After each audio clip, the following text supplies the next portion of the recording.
A doctor who would never turn away from a patient and who could cure any disease seemed like an impossible dream for Hyun-jun, but everything changed when he met Ronnie. At the Aram Dermatology Clinic, a doctor was performing another laser procedure on one of the clients. Hyun-jun also said that her dark spots on her skin would soon disappear and she would feel much better, which made the client very happy. She thanked the doctor because the laser procedure was much more pleasant and did not cause her discomfort. Suddenly, the electricity he could generate passed through his hands, affecting the device and causing it to malfunction. The nurse who was helping the doctor began to check the device. It was still losing voltage, but she did not understand why this was happening. The client suddenly became frightened, but the doctor assured her that it was just a temporary power outage and that she had nothing to worry about. Moreover, they had already finished the procedure, and she could calmly go home, and next time he promised her to do everything more thoroughly. The woman thanked Hyun-jun, and with that they finished her appointment. Hyun-jun was glad they were finally done and told the nurse that he was even a little scared when the machine turned off at the end. She answered him with a smile that the machine had only turned off twice, and that was not bad, since it had happened much more often before. The sister also added that the device was simply jealous of the doctor because he was quite attractive, and with these words she embarrassed him very much. But the guy couldn't tell anyone that the device was breaking down because of its tendency to generate static energy. The expensive medical equipment was constantly malfunctioning, but this was never a problem as crowds of patients came daily for his sophisticated procedures. The nurse said goodbye to Hyun-jun and went home since her shift was already over. The guy didn't have enough money and he wanted a promotion from his boss. With these thoughts, he went to his office. When he approached the door and knocked on it, the director was arguing very loudly with someone, but he still accepted the guy. Without thinking twice, Hyun-jun immediately approached the director and began asking him for a salary increase. The director was surprised that the guy was asking for a raise again, since he had given him a raise 6 months ago. The guy explained to him that his mother's current caregiver was doing a good job, but the current rate was not enough for her, so she wanted to leave. The director sympathized with his situation and said that he would give him a bonus for the next Thanksgiving holiday, but he could not promote him. Hyun-jun was very grateful to the director, but the director was not very fond of being polite and asked the boy to stop thanking him. The guy pulled himself together and said goodbye to Director Sunbae with a satisfied face. When he left, the director sighed heavily, because a guy like Hyun-jun should work as a real doctor, not a cosmetologist. When a boy lost his father due to medical negligence, he decided to become a doctor. His mother worked in a restaurant to pay for his education, but suddenly became ill and now lives in a hospital hospice where she can be cared for. Hospital bills, treatment costs, and caregivers' fees, all of this was the price of his mother's illness, and it was very high. Because of this, his younger brother flew to Australia to earn more money and help his mother. What irritated Hyun-jun the most about this situation was that they all had to live far away from each other. 3 years have passed since then. Time has flown by, but there was still not enough money. While he was riding the bus home, he received a text message from his friend Yeon-wook, who wanted to meet him. The purpose of his meeting was to conduct a test, since he was currently working on a project and needed a test subject. Hyun-jun was reluctant to answer because he wanted to return home quickly, but Young-suk offered to pay him money for his participation. He really needed money at that moment, so he immediately agreed and went to his friend. When he arrived at the address, he saw a huge office building in front of him, which impressed him greatly. He was sure that Yeon-wook was quite successful at that moment. A familiar voice distracted him from his thoughts. The guy turned around and saw that same friend, who was standing with a bag and smiling at him warmly. He threw a can of beer to the guy and he immediately caught it, although it was unexpected. When they entered the building, Hyun-jun asked Young-wook if he could drink alcohol at work, and Young-wook replied that no one was watching him since all the employees were on vacation. The guy didn't understand why he wasn't resting like everyone else, but Yeon-wook wanted to finish his project first and then rest. Hyun-jun was surprised that there was no security in such a large building, but his friend explained to him that all foresight was monitored by artificial intelligence. He gave him the example of an elevator that automatically measures people's weight, but the guy thought it was a normal social fact. At this moment, the elevator system recognized the weight of his friend and Hyun-jun, causing him to be a little shocked. Jan Wook explained that AI recognizes who comes to the office by their weight. The guy was a little perplexed because he thought that this was violating someone else's boundaries, but his friend replied that everything was legal and the program could easily even show health indicators. Jan Wook asked the guy if he knew about the AI Jerome, which was developed by his company, and the guy immediately remembered that he saw this news on TV. This AI could diagnose a serious illness that even the best doctors could not determine. Then his friend told him that he was working on a self-aware AI, in other words, an artificial intelligence that is aware of its own existence. Hyun-jun realized that it wasn't Tu who had his own mind, and his friend confirmed his suspicions. When they entered his office, Hyun-jun saw a platform in front of him that depicted a cube-shaped figure. The guy was shocked by what he saw and looked at her with great admiration. He began to approach the platform and noticed that it was quite large in size, which amazed him even more. He was surprised that Young-wook had taken up an entire floor for his experiments, but he told him that this space was not enough and that he would expand the work area. The boy then asked what the experiment was about, as he was eager to know what to do. But Young-wook asked him to take his time and first drink to their meeting. The guy, in turn, agreed with him, and they clinked glasses. At that time, Hyun-jun had no idea that the ability that seemed like a burden to him would change his life. Eagerly, Yeon-wook suggested that the guy show something really cool and looked at him carefully, waiting for a reaction. Hyun-jun agreed, and then his friend turned to the cube and called him Alfred. He introduced his friend to him and asked him to say hello to him. Cube suddenly started talking and told Yeon-wook that he was very pleased to meet his friend. Hearing this, Hyun-jun was a little shocked because he had never seen anything like this before. He introduced himself to the cube in response, but Yeon-wook was amused by his actions because no one does that. But Hyun-jun had never seen Yi before. He also asked why Yi's name was Alfred, but Yeon-wook replied that he thought that was the right name for an assistant. Yeon-wook revealed that the cube's official name was Ronnie, a name he thought was more suitable than Alfred, but he didn't say anything about it. After finishing their conversation, Yeon-wook walked over to the control panel and ordered Alfred to analyze his friend's emotional state. Hyun-jun was surprised and didn't understand why he needed his emotional state. He stood close to the platform and she began to scan his entire body to recognize emotions. Alfred informed them that the download was complete and an information window appeared in front of the guy. He also added that the guy's emotional state was multi-level and at the moment, sadness prevailed over him. The guy was surprised how the AI was able to determine his mental state so easily, because he was really sad. Yeon-wook didn't understand why Hyun-jun's sadness meter was so high. He found it strange. Then he suggested that the guy start the real test and asked him to put his finger on the control siesta. Hyun-jun began to doubt, but his friend convinced him that it was safe and there was nothing to be afraid of. When he put his finger on the remote, Alfred informed him that blood sampling had begun, which made the guy a little wary. But Yeon-wook asked him not to worry, as it was just a test to check for the presence of genes that predisposed to baldness. Suddenly, static electricity began to flow through the guy's finger, which also affected the system, which was electrocuted. A few seconds later, the electricity in the office completely disappeared, which really scared them. The guy was afraid that everything turned off because of him, but Yeon-wook convinced him that he had spare ones, so everything would turn on again soon and he had nothing to worry about. And a second later, that's what happened. The lights came on again, and Alfred appeared in front of them again. An information window appeared in front of them, which showed the result of the analysis, with which there were no problems, and the guy sighed with relief. Yeon-wook thought that the guy was worrying too much and asked Alfred if he thought the same. But in response, there was only silence. Yeon-wook was surprised why Yi wasn't answering him and began asking him again.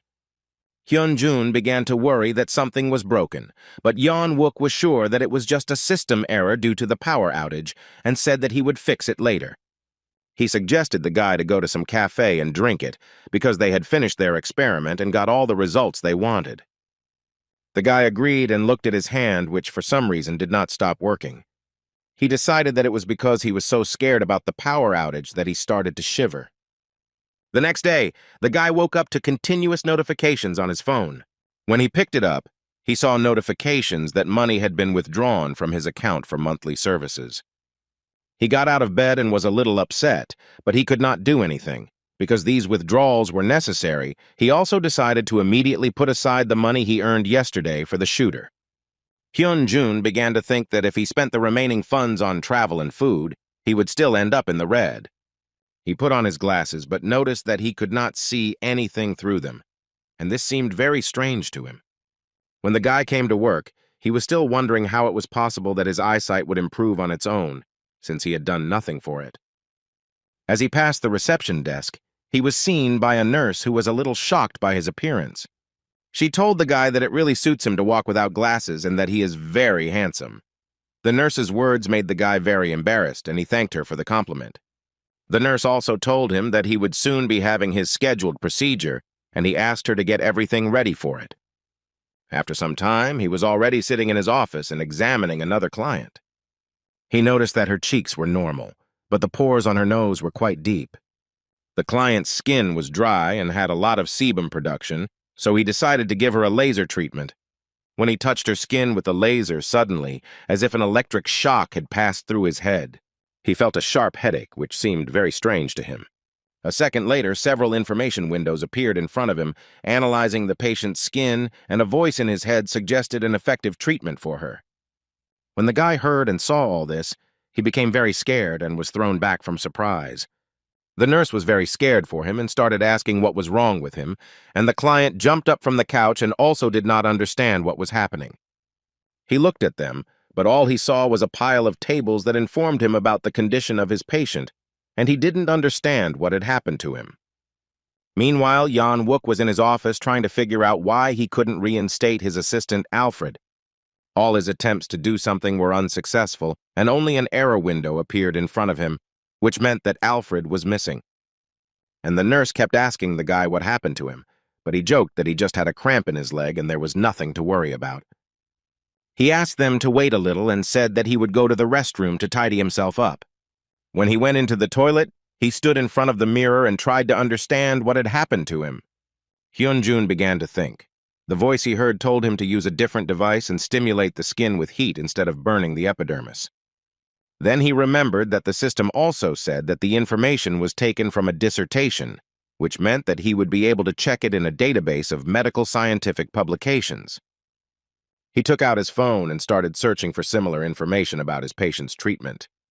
When the guy found everything he needed, he saw that the voice in his head was right, and he needed to be treated exactly as he diagnosed. The patient, at this time, was not very happy that the doctor was gone for a long time, because she had already had a hard time finding time for the procedure, but the nurse assured her that he would come soon. At that moment, Hyun-jun entered the office and apologized for the long wait, as he had heard everything. He explained to the patient that he had found a procedure that was more suitable for her. Hyun-jun told her that for her skin problem, another procedure would be suitable, although it would be more expensive, but she would not have to pay extra. The woman was very happy about this and could not refuse a procedure that was more suitable for her, so she immediately agreed. When they finished, the guy was left alone in the office, thinking that he needed to look over that publication about skin treatment again. Suddenly, there was a knock on his door and a nurse came in with a flower pot, saying that his next client had already arrived, to which the guy replied that he needed a few minutes. The client heard his words and was outraged by this. Without waiting, she went into his office herself. She told him that she had arrived earlier than necessary and could not wait any longer. The guy didn't react in any way, but only apologized to her and invited her to sit down to begin the reception. She sat down on a chair and asked him to diagnose her quickly, since she lived very far away and it would take her a long time to get back home.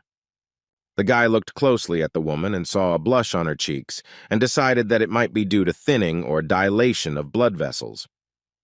A second later, a sharp pain pierced his head again, as if an electric current had passed through his entire brain, and he grabbed his temples. The voice informed him that the woman had a disease that was transmitted genetically. The guy realized that the voice in his head seemed very familiar to him, as well as the picture that the system was showing him. In an instant, the picture disappeared, and the patient looked at the guy with irritation and did not understand why he did not give her a diagnosis.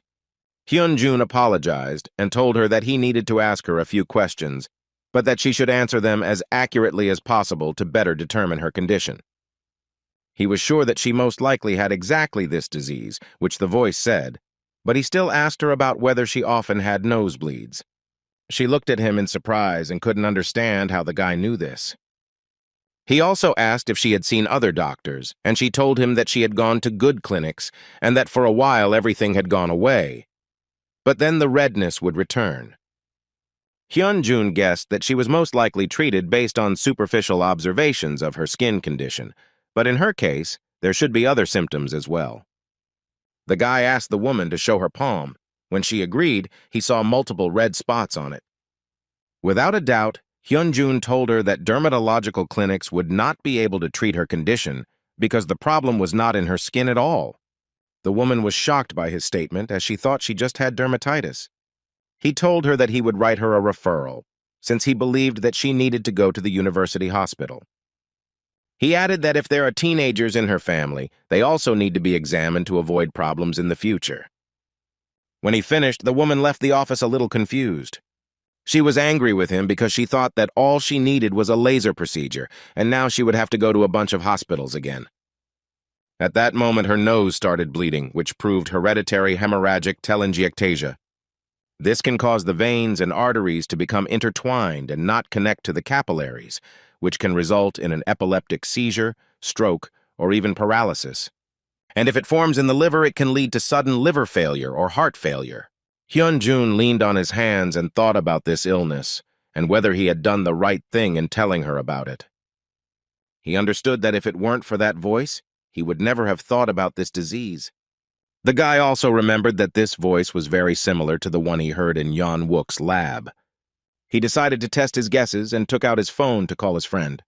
When he dialed it, he started from afar, so as not to ask straight out, so to begin with, he asked how he was doing.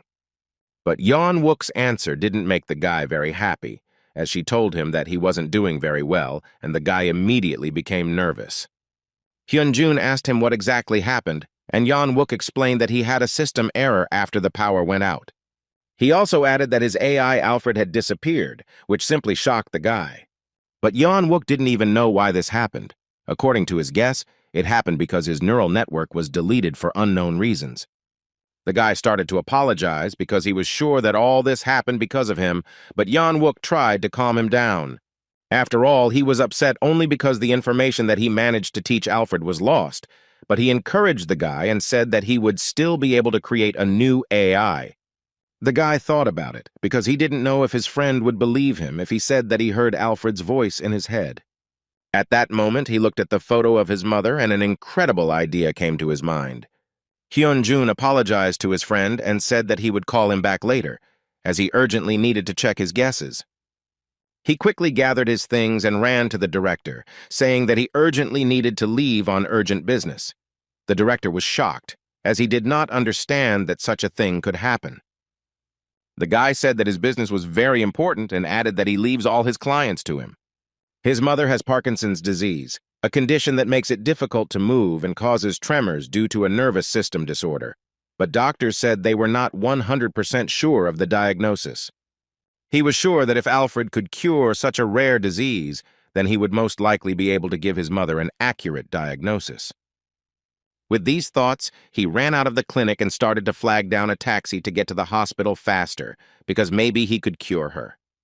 When the taxi finally stopped, he quickly got into the car and asked the driver to take him to Daehan University Hospital as quickly as possible. On the way, he kept thinking about the fact that his mother had been diagnosed, but it was not entirely accurate. He hoped that Alfred would be able to correctly diagnose his mother's illness. Although it wasn't certain, he couldn't leave it like that and decided to at least try. As the taxi brought him to the hospital, he stood and tried to collect his thoughts. The guy looked at his hand and couldn't figure out how to call that voice back. He remembered that Yeon-wook had called him by his first name and decided that he would try to do the same. Hyun-jun started to say his name out loud several times in a row, but nothing happened. Only the people around him started to look at him askance. The guy decided to pick up his phone and pretend he was talking to someone so people wouldn't look at him like he was crazy. He put the phone to his ear and continued calling Alfred, but he did not respond to his call. Hyun-jun couldn't understand why Alfred wasn't answering him, since he was supposed to respond to his name. At that moment, he remembered Jan Wook's words that Alfred's official name was Ronnie. He said his real name and a system window appeared in front of him, and Ronnie greeted him back. When the guy entered the hospital, he explained at the reception that he needed to meet with Professor Lee Han-seung on a personal matter. The manager informed him that he would soon be free and could go out to him. But after a few seconds, the doctor appeared in the corridor and the guy immediately approached him. Hyun-jun greeted the professor, but he did not immediately understand who was standing in front of him. Then Pareo reminded him of his name and said that they had seen each other 3 years ago, when the guy was still doing his internship and condemned his mother's illness, and that was when he diagnosed her. The professor answered the boy with a smile that he remembered him well, and also remembered what illness he diagnosed his mother with. He asked how his mother was doing now and was sure that the guy had already finished his studies and chosen some specialty for practice. But Hyun-jun told him that due to circumstances he was unable to continue his studies and dropped out, and his mother was now in a hospice. He also said that since that time her illness had not worsened, but recently it had made itself known again. The boy apologized for his request in advance and told the professor to look at his mother's test results again. The professor smiled at him and replied that he would help him because the boy had come here, which meant that he was very concerned about his mother's condition and he was obliged to help him. He invited the guy to his office with him so that they could look at her tests together, and Hyun-jun was very grateful to him for that. Now he had the opportunity to show these images to Ronnie, who would be able to determine her true diagnosis. A few minutes ago, the guy also greeted Ronnie and asked him if he was the same Alfred who took his blood in Jan Wook's lab, to which he replied that his name was Ronnie, and asked to be called only by that name. The guy apologized and asked what actually happened that evening. Ronnie began to talk about how there are over 100 billion neurons in the human brain, and even more sets of supporting cells in the nervous tissue. In turn, they form a complex network of 100 trillion contact points between two neurons through which signals are transmitted. Using a static shock, he was transported through the open network into Hyun-jun's brain. The boy listened to Ronnie but could not understand a single word he said. He asked again if he understood correctly that Ronnie was now in his brain, and that confirmed his suspicions. Then the guy decided to ask him right away. When they go to the hospital to take a look at the patient's MRI images, Ronnie will need to make a diagnosis. Ronnie told him that if there was enough information, he could do it. But in turn, he asked the guy not to tell Jan Wook about him. Only then would he analyze the patient. The guy was surprised by his request, but he didn't have any, and he agreed to his condition. When he and the professor entered the office, he immediately began searching the database for his mother. He found the pictures and started telling me that they showed the outlines of the STN and SN, known as the subthalamic nucleus and the substantia nigra, which is a typical manifestation of Parkinson's. The professor looked again and said that he could not see anything else, since he had then examined these images together with the professor of radiology, but they had found nothing. At that moment, the guy then called Ronnie to get ready to analyze the images.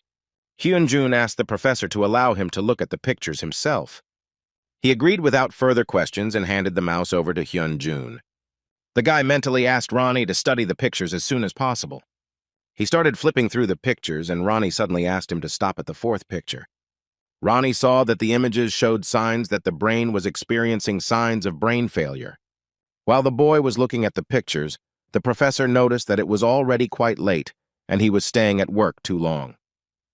The guy tried to understand what these observations were talking about, since the shell is part of the lenticular nucleus, and this nucleus and the bridge are parts of the brain.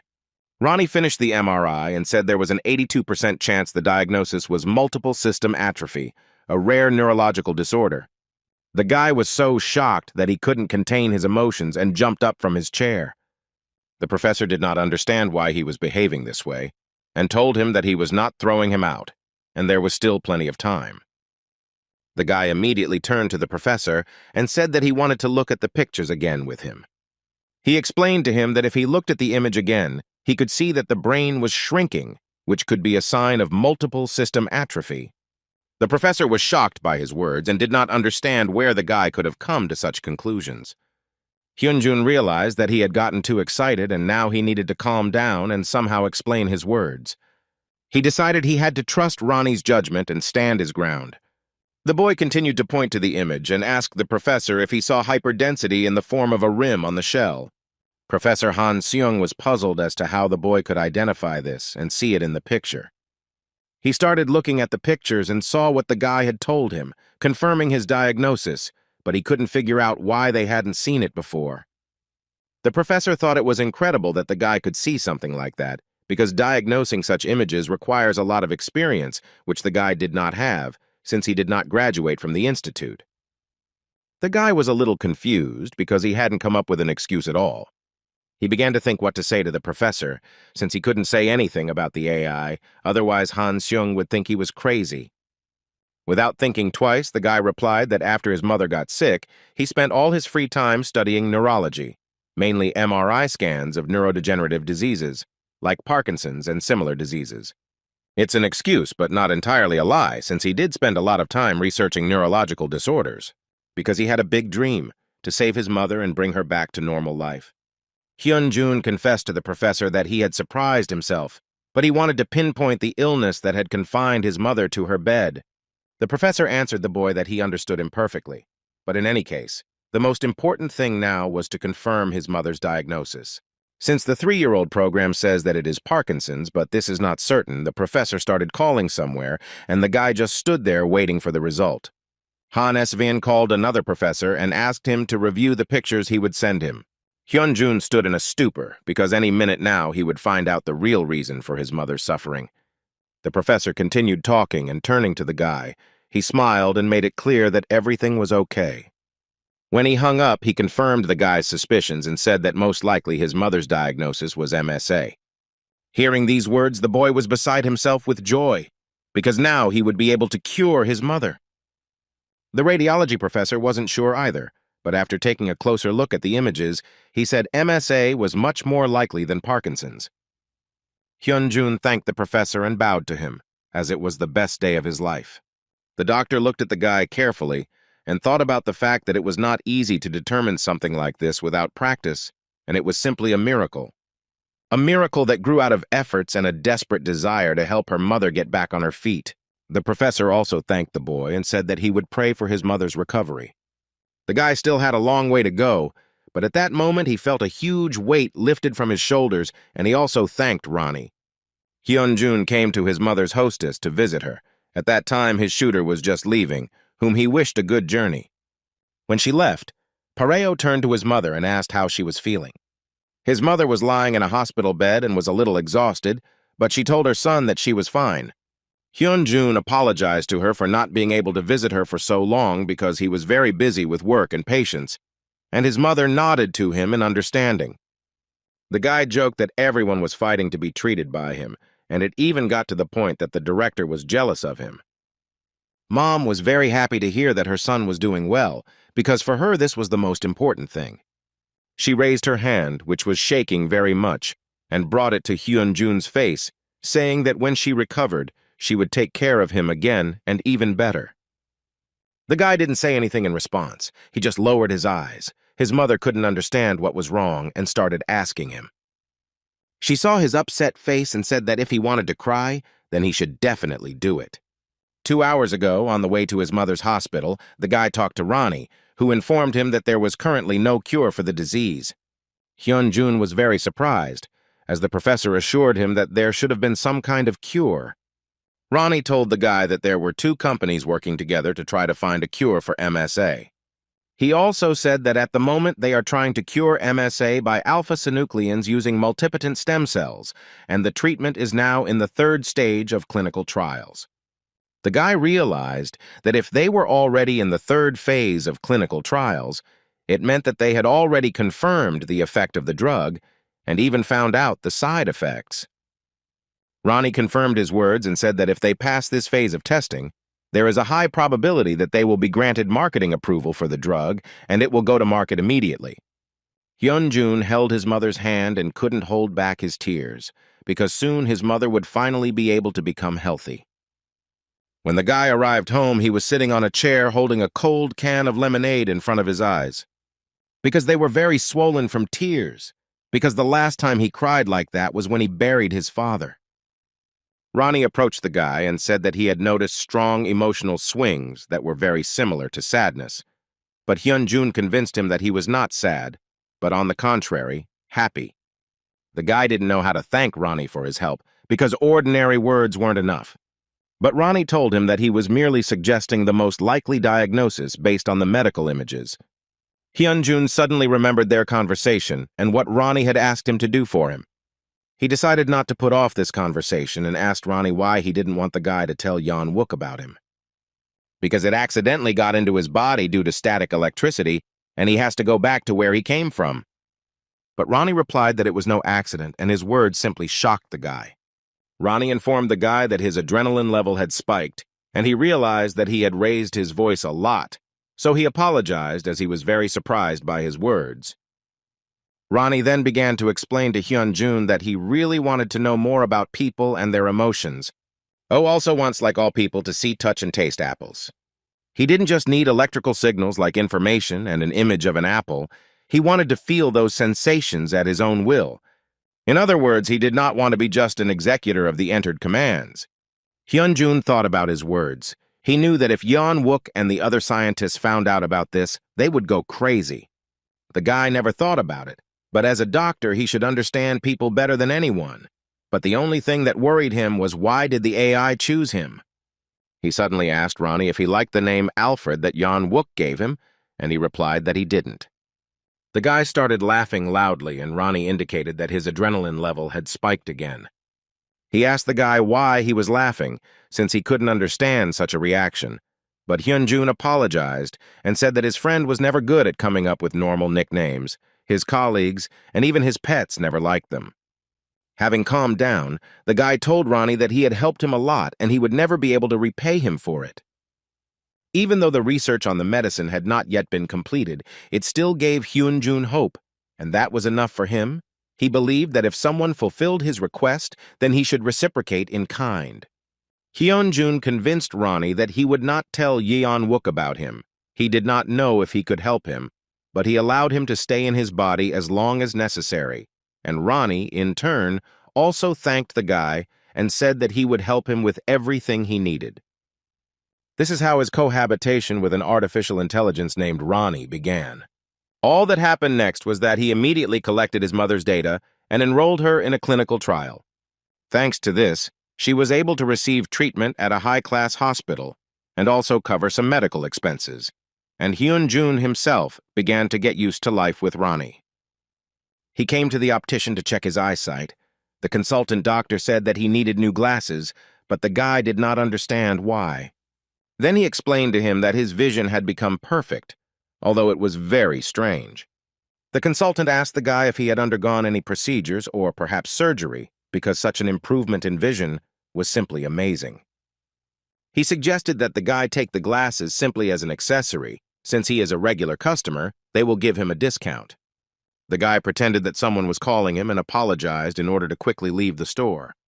The consultant was a little upset that the guy left so quickly, as he wanted to offer him a chance to take part in a glasses commercial. In turn, Hyun-jun put the phone to his ear and turned to Ronnie, trying to figure out if he was the reason for his improved vision. Ronnie confirmed that he was the reason, but the guy couldn't understand how that was possible. He explained to the guy that by using bioelectric impulses to control the nerves, the ciliary body was strengthened. The guy remembered that the ciliary body is responsible for the contraction and relaxation of the lens, changing its density. It helps the retina focus vision. In other words, Ronnie corrected his myopia. But all this seemed unreal to him.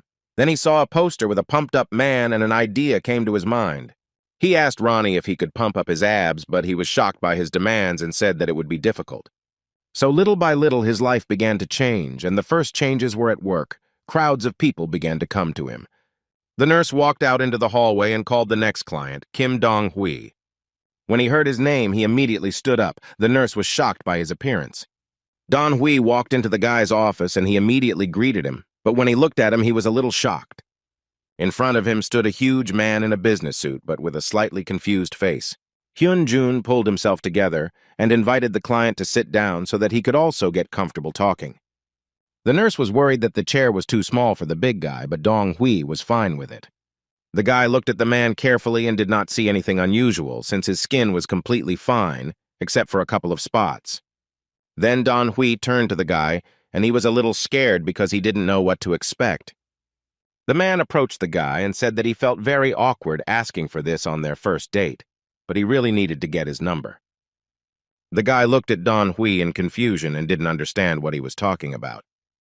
Then the man clarified that he needed Hyun Jun's personal phone number. Sister Kim was surprised that Hyun Jung's attractiveness had reached a new level, and now even men liked him, but the guy began to deny all her guesses. He apologized to Dong Hui and said that he could not give him his personal number unless it was a special case that was directly related to the treatment. The man, in turn, decided to bring understanding by saying that he was the person with the special case, but it was not what he initially thought. The guy was glad about this because he didn't really want to deal with such a case. Dong Hui began to explain that the patient was not actually him, but someone close to him, but she could not come so as not to cause problems with the public. Hyun Jun replied that he understood everything and that it was illegal to disclose patients' confidential information, so he had nothing to worry about. The man once again asked the doctor to keep the information a secret because it was very important and a person's life was at stake. A week later, Hyun Jun's director scolded him and didn't understand why he was doing this to him. The guy didn't understand why he was so angry because they deleted everything last week. But Sun Bae still didn't think his decision was right, since he was the director of the clinic, but he couldn't see his precious patient. Hyun Jun repeated to him once again that this patient was not his, because she had approached the guy and not the director. But Sun Bae continued to be angry at the guy and even grabbed his chest to prove his point, because Kim Sor was an unusual person. At this point, Ronnie told the guy that he was discovering information about the treasure of the country of Kim Sora. He started showing the guy pictures and told him that Kim Sora was an actress who debuted in the drama, Madam Sun. Also, her acting skills are at their best and she has appeared in over 20 films and TV series. Even recordings of her voice were used to create Ronnie's speech algorithms. Kim Sora is the most famous actress at the moment, and it was to Hyun Jung that her manager came to ask for help. The guy didn't understand why the manager chose him, because she had a dermatologist in Gangnam whom she had seen before. The man explained that Sora had gone to that clinic, but her acne kept coming back and now she couldn't trust that doctor. But another problem is that she is the advertising face of that client and she cannot publicly address another one. That's when they found Hyun Jun, who was popular on social media. And the reason he asked the guy for her number was so he could examine her. The next day, the manager arrived with the actress, who was wearing closed clothing and a mask. When they entered Hyun Jun's office, the manager immediately apologized for their lateness, but the guy did not pay any attention to this trifle. The man turned to Sora and told her to also say hello to the doctor who would be examining her. Hyun Jun didn't wait for her greeting and greeted her first. Sora took off her mask and looked closely at the guy. She was surprised that he was very young and doubted whether she could trust him. But the manager explained to her that Hyun Jun was the most qualified doctor in the area. He had such good reviews on the internet, and also, when he came to him last time, people were lining up in droves to see him. Sora was surprised and assumed that he could most likely be trusted, and the guy just stood aside and watched their discussion. He decided to hurry them up and said that they needed to start the reception immediately, as he had to be home early. When Sora sat down at the table, she began to look around and examine everything. She thought that she had foolishly trusted the manager, because the office decor was ordinary and no better than in her previous clinic. The guy himself was very tense because he did not expect that the girl would be so capricious. First, Hyun Jun asked her to take off her headdress, as it would be in the way. She took off her cap and told the guy that people online write about him as a friendly doctor, but she thinks that's not true at all. The guy only smiled in response, but in his thoughts he just wanted to disappear from the office because such a stop was stressing him out. Ronnie did an emotional analysis based on the patient's voice. Her fear and embarrassment levels were off the charts. The guy was shocked by Ronnie's conclusions and reacted very emotionally, so the girl also heard his reaction. She didn't understand why he was talking to her like that, but Pareo tried to calm her down. He tried to explain that he had no idea what they were writing about him on the internet, and also began to compliment her in order to somehow smooth over the situation. The girl was silent for a second, and then replied that they had better move on to the examination, since the guy was in such a hurry to get home.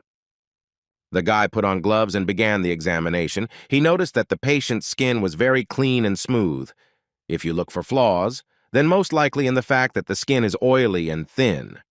However, he noticed that the layer of skin beneath the epidermis had become depleted due to frequent sanding, and the skin inside had become dry.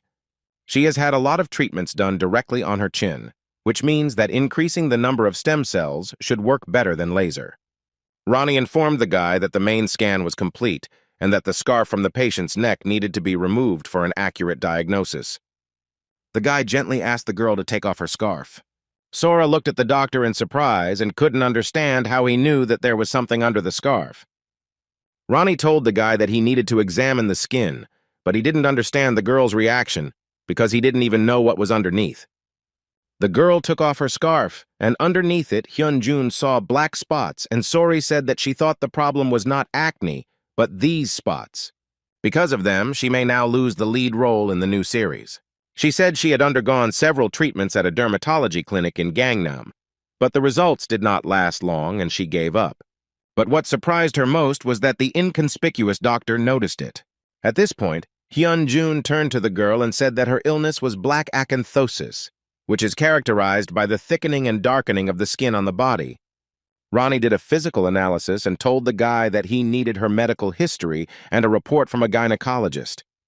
The guy thought about how to tell the girl about this, because asking her to tell him about her past medical history and the conclusion of a gynecologist because of a skin disease might seem very strange to her.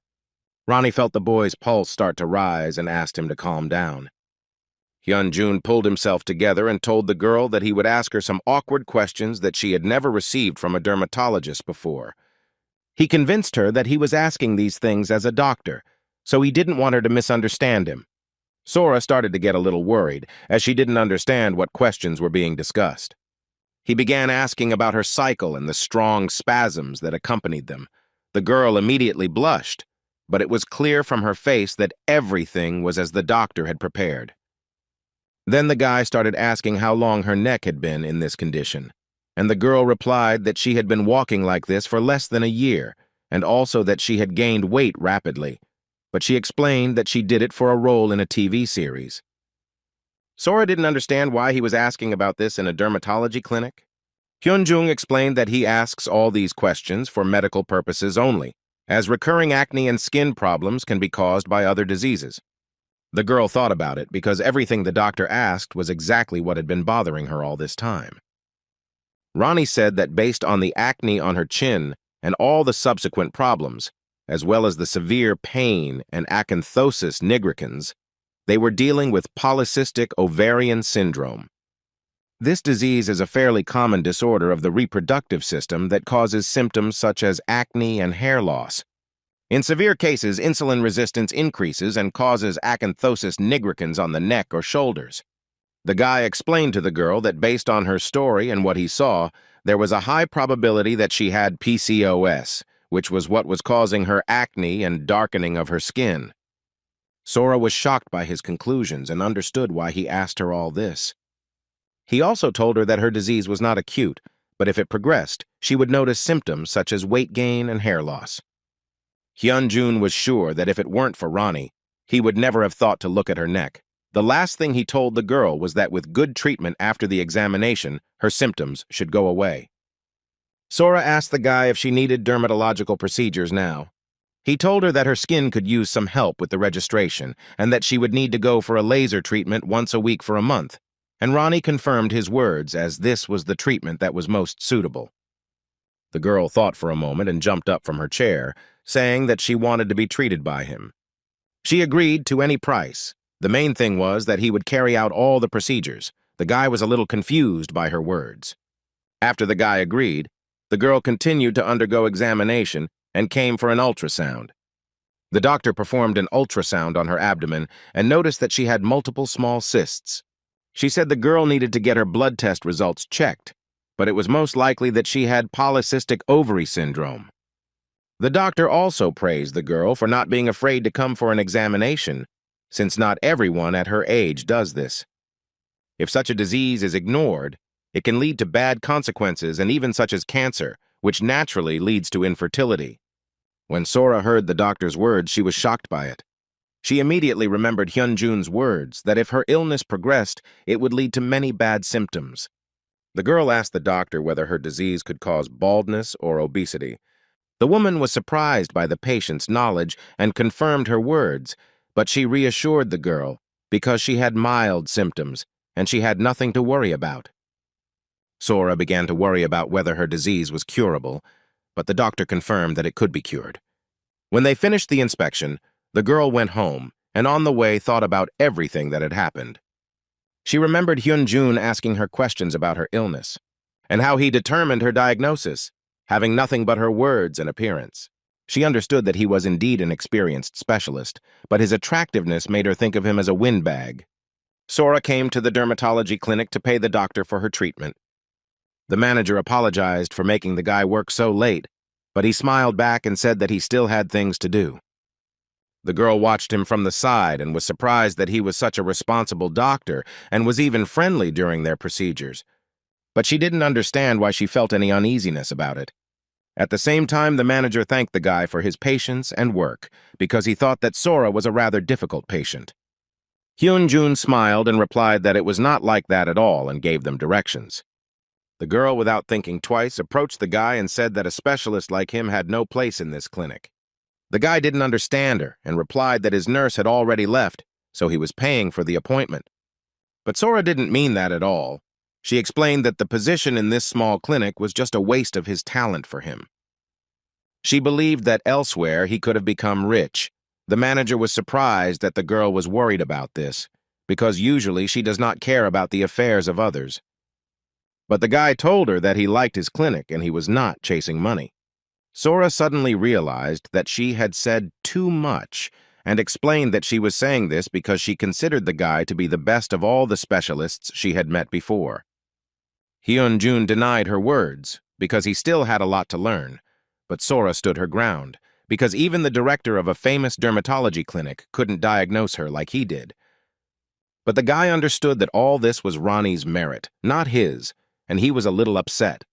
Sora called the guy an excellent doctor, but he did not continue this conversation and referred to the fact that he needed to finish his work.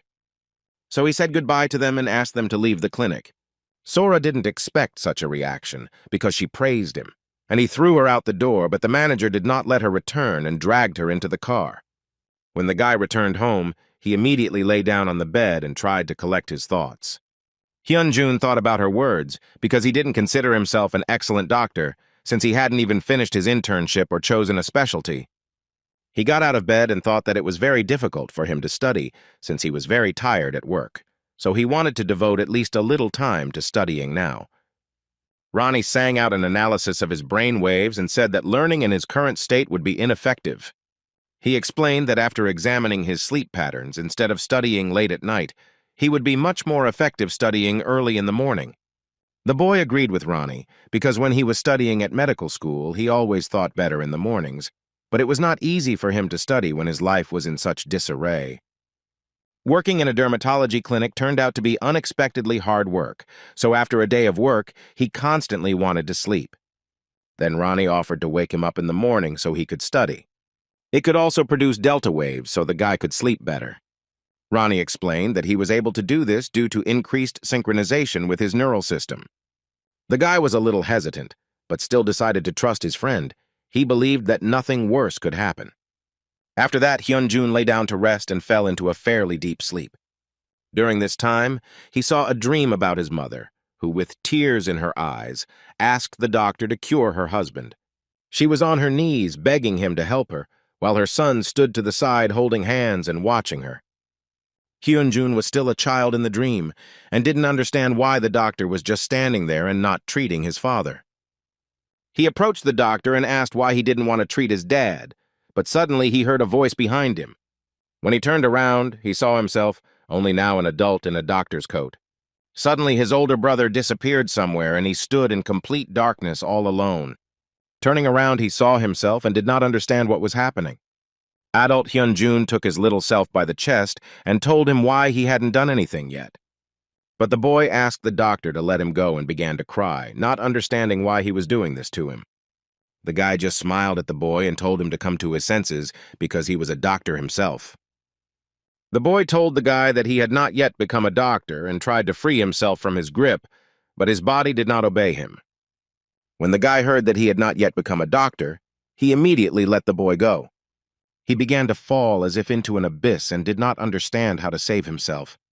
He was suddenly awakened by Ronnie's voice, which informed him that it was already 3 o'clock in the morning and he needed to get up. The guy lay there completely confused, because he had definitely seen a dream, but he didn't understand what it meant. After which he stood up and saw that the clock really showed 3 o'clock in the morning. He suddenly realized that he felt very rested, even though he had only slept for a few hours. He was happy about this because he was refreshed and invigorated, which meant Ronnie's idea had worked. The guy continued to admire Ronnie because he surprised him more and more every day. In turn, Ronnie thanked the boy for the praise and reminded him that it was time to start studying. When he sat down to study, he drew some conclusions from Ronnie's report. They shared brains and neural networks, but not thoughts and memories. Although he might have been capable of this, he didn't want to for the sake of preserving his individuality.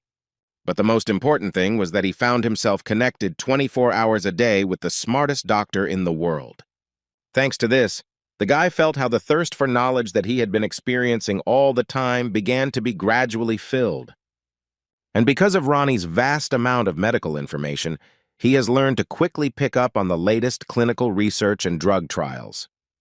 At the next appointment, when examining Sora, the guy noticed that her skin around her neck had become noticeably better. He asked her if she had applied the retinoid cream he had prescribed for her correctly. The girl happily replied that she had laid everything according to his instructions and would soon be able to forget about the scarf. The guy was very pleased because with such a result they could complete her course of treatment. Sora was a little embarrassed because she didn't think that their cooperation would end so quickly. The guy noticed her confusion, as well as the fact that she was dressed completely differently and looked even more beautiful in such clothes. Ronnie informed the boy that his pupils were greatly dilated and his blood pressure had risen. The guy convinced him that there was nothing wrong with that. When a person sees someone beautiful, it was a natural reaction of the body. But Ronnie replied that based on his observation of the patient, she was experiencing the same psychological phenomenon as the guy.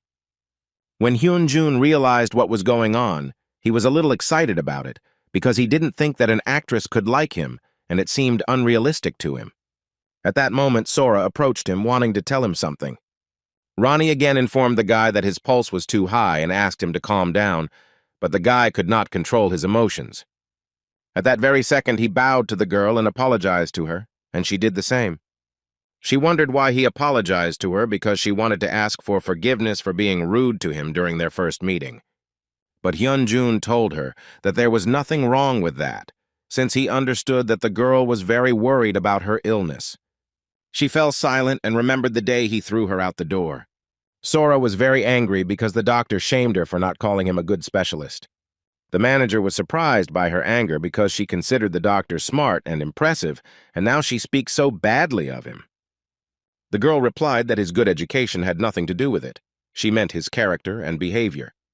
But the manager said that people who judge others are not particularly nice themselves.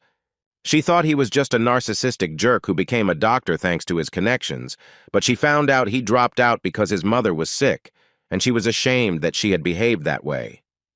The guy exhaled and told the girl that he was just very nervous for no particular reason.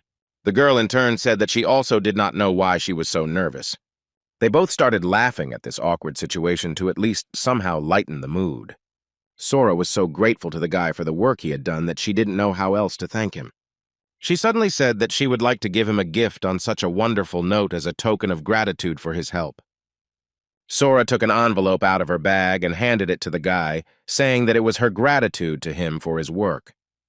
The guy didn't expect such a turn of events and started to break away from him, because the girl had already paid for the treatment.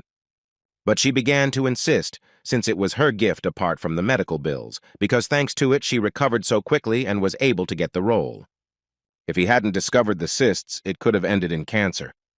Hyun-jun smiled at her and replied that he was just doing his job as a doctor. The girl became embarrassed when she said that she had feelings and immediately blushed. She scolded herself for such a stupid way of showing her interest in him. The boy realized that Sora was interested in him as a guy, and he also found her attractive. Sora was upset because she knew she had confessed to him too early, but at that moment, Hyunjun called out to her. He said that he considered it wrong to accept such gifts, so her words of gratitude would be enough for him. The guy understood that he was not in a position to date a famous actress or any other girl. It was an unaffordable luxury for him. Sora knew he would reject her, so she only told him that he was very different from everyone else. At this point, they shook hands and thanked each other again. The manager also thanked the guy and bowed to him, which made Hyunjun a little awkward. As they were leaving, Sora turned around once more and looked at the boy, and he anointed her in return. At this point, Ronnie told the guy that his serotonin levels had increased, and he didn't understand why he had calmed down so quickly. Hyunjun thought about it and replied that it was most likely because he felt good and bad at the same time. On the way home, the manager noticed that Sora was acting very quiet, which was not like her at all.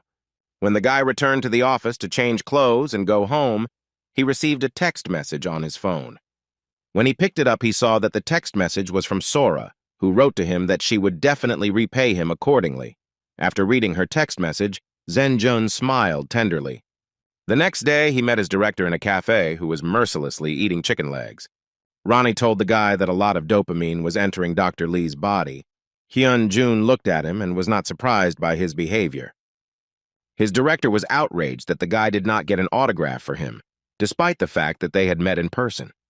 Hyunjun explained to him that he saw the girl for a reason, but because he was treating her. He didn't think that the director liked this actress so much. He offered to ask him for her autograph now. But Lee replied that it would be better if Pareo took the chance and asked Sora out on a date, since he saw on TV that she was a very nice girl. The guy confirmed his words but immediately remembered how straightforward and tough she could be. The director told Hyunjun that the girl had donated a huge amount of money to some hospital. The guy was surprised by this. The director said that most likely she gave half of the money she earned in her last modeling company to the rare diseases department at the university hospital. Dr. Lee suddenly remembered the name of the hospital. It was Suning Hospital, and asked the boy if his mother had been transferred there recently. Hearing this, the guy was perplexed. He remembered her last text message and decided to check his guesses. He rose abruptly from his desk and told the director that he needed to make an urgent call. The guy went outside and started searching the internet for information about the donation. When he saw that the girl had actually done it, he was simply shocked by her actions, because she had done it specifically in his mother's department. Returning back to the table, the director noticed that something was wrong with the guy. Hyunjun handed him his phone, and he saw that Sora had made a donation to all the patients in the neurology department with rare diseases. And thus she supported Hyunjun's mother. Lee was very happy for the guy and immediately congratulated him. But Dr. Lee didn't understand why the boy was unhappy, because it was great news. The guy told him that he didn't think he could accept such a gift. Then the director looked at him sternly and said that from that day on he was fired. Hyunjun didn't understand why the director was saying this since everything was fine. But Dr. Lee asked the guy to wait with his conclusions because this was not a sudden decision. He explained to the boy that he had known him since the beginning of his studies at university, who always said that he would become a doctor who could save emergency patients like his father. He was also a top student and studied harder than anyone else during his internship. And Dr. Liu was very upset when such a persistent guy had to drop out of school after so many years of effort. And all because of his mother's illness. And then he came to him saying that he had to earn money to pay her bills. That's why he suggested to the guy to return to school and choose a specialty, because this opportunity can't be missed so easily. But Hyunjun began to complain that if he left, it would be difficult for the director to handle the patients alone. But Dr. Lee explained to him that he could not hire more people because a lot of expenses were going towards his salary. But now he would use this to hire a couple of young specialists. Now all his VIP clients, including Kim Sora, would be Dr. Lee, and he was very happy about it. The guy thanked the director for such words of support that he couldn't control himself and burst into tears. By the time they finished their get-together, the director was already quite drunk, so Hyunjun caught a taxi for him. The director in turn offered the guy to go to his home so that he would not be left alone, but the guy refused, since he felt awkward in front of his wife. Dr. Lee was unhappy that the guy always found some excuse. Hyun-jun just smiled at him and told him to hurry home because he had many patients waiting for him tomorrow. When he finally left, the guy remembered the business card that Sora's manager left him and decided to call her. He confidently guessed the call button and waited for her to pick up the phone, but the answering machine sounded on the other end of the line. The guy was angry with himself because he understood that it was impossible to get through to the star so easily. At this point, Ronnie told the guy that he was experiencing severe emotional fluctuations due to alcohol intoxication and suggested that he lower his blood alcohol level. But the guy started waving his hands and asking Ronnie not to do it. He wasn't prepared for this because he thought he wouldn't be able to thank Sora in his right mind. Ronnie didn't understand why he wouldn't be able to talk to the girl when he was sober. Hyun-jun thought about it and realized that there really was nothing complicated about it. Meanwhile, Kim Sora was preparing for filming and getting herself ready in the dressing room. Suddenly, she heard a text message arrive on her phone and immediately picked up the phone. When she opened the text message, she saw that it was from Hyun-jun.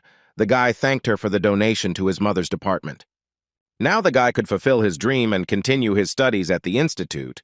After reading this, the girl was very pleased that she was able to thank the guy. In response, she sent the guy a text message saying that she would like to see him again sometime, and after reading this, Hyun-jun smiled affectionately. After all, he also wanted to see her someday, but for now he had other plans. The guy approached Ronnie and said he wanted to walk home, so he asked him to ask him questions on topics he had already studied.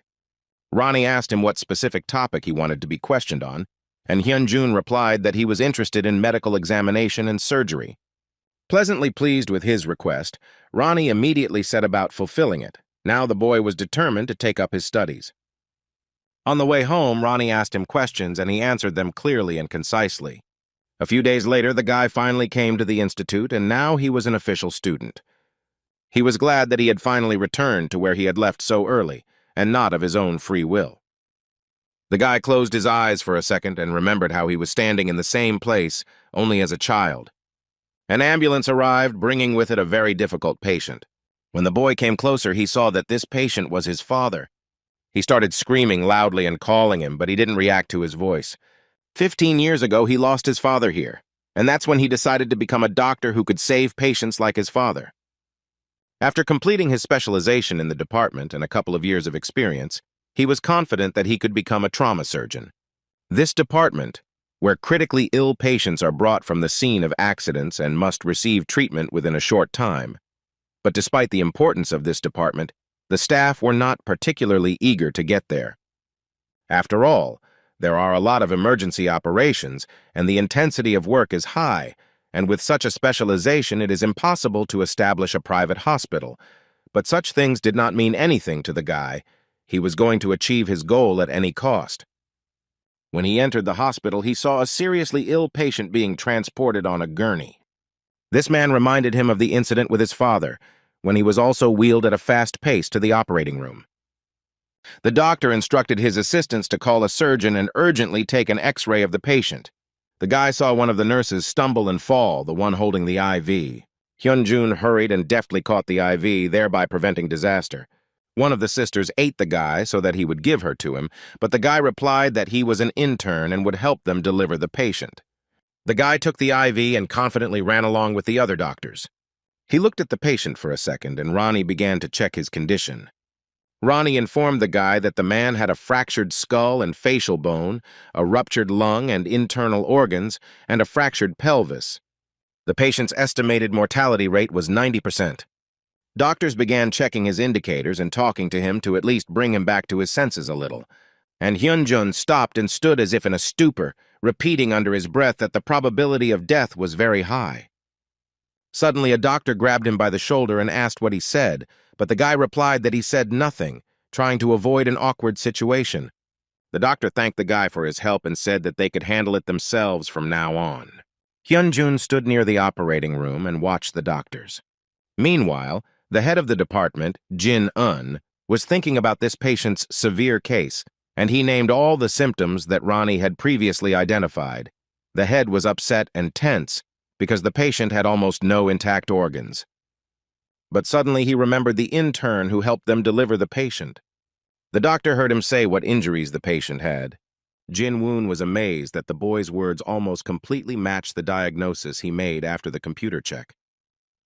He couldn't believe it and thought it was probably just a coincidence. The doctor didn't know who this guy was, but if he was an intern, he would definitely meet him after choosing a specialty. When the guy was walking down the corridor, he saw a woman who was not together due to grief because it was the wife of that very patient. Hyun-jun asked Ronnie if there was a chance the man would survive, and he replied that there was only a 10% chance. In 13 years, the guy still hasn't changed anything, but he still has plenty of determination. Suddenly, a familiar voice called out to him, and the guy turned around to see who it was. When he turned around, he saw his former classmate Lee Gyun-suk, and next to him stood another of his former acquaintances, Sang-soo, who mockingly called the guy a fugitive. Hyun-jun wasn't very happy to see them since they weren't on the best terms. Sang-soo continued to tease the guy and told him that he had heard a lot of rumors about him, that he had become rich twice, which was why he looked so good, but the guy didn't care about his words. In response, the guy only said that they were already in their second year of residency and that the robes suited them very well. Kyun-suk asked him why he suddenly came back, since they thought that he had left forever. But the guy didn't go into details and simply said that he would be here from this month. The guys were very surprised by his statement. Sang-soo assumed that the guy would be an intern again. Kyun-suk didn't understand why he said that and asked what he meant. Then Sang-soo told him that Hyun-jun ran away and didn't even choose a specialty. In his opinion, the guy didn't have enough skills for a dermatology clinic, so he came back. In response to this, Hyun-jun told him that he was not aware that a veterinary department had appeared in the hospital. Sang-soo looked at the guy with confusion and asked what he was talking about. Then the guy explained that the dog wouldn't stop barking and looked at him carefully. Kyun-suk replied to the guy that he would no longer let him get away with such an attitude because now they were not classmates, but much higher than him, and he should treat them with respect.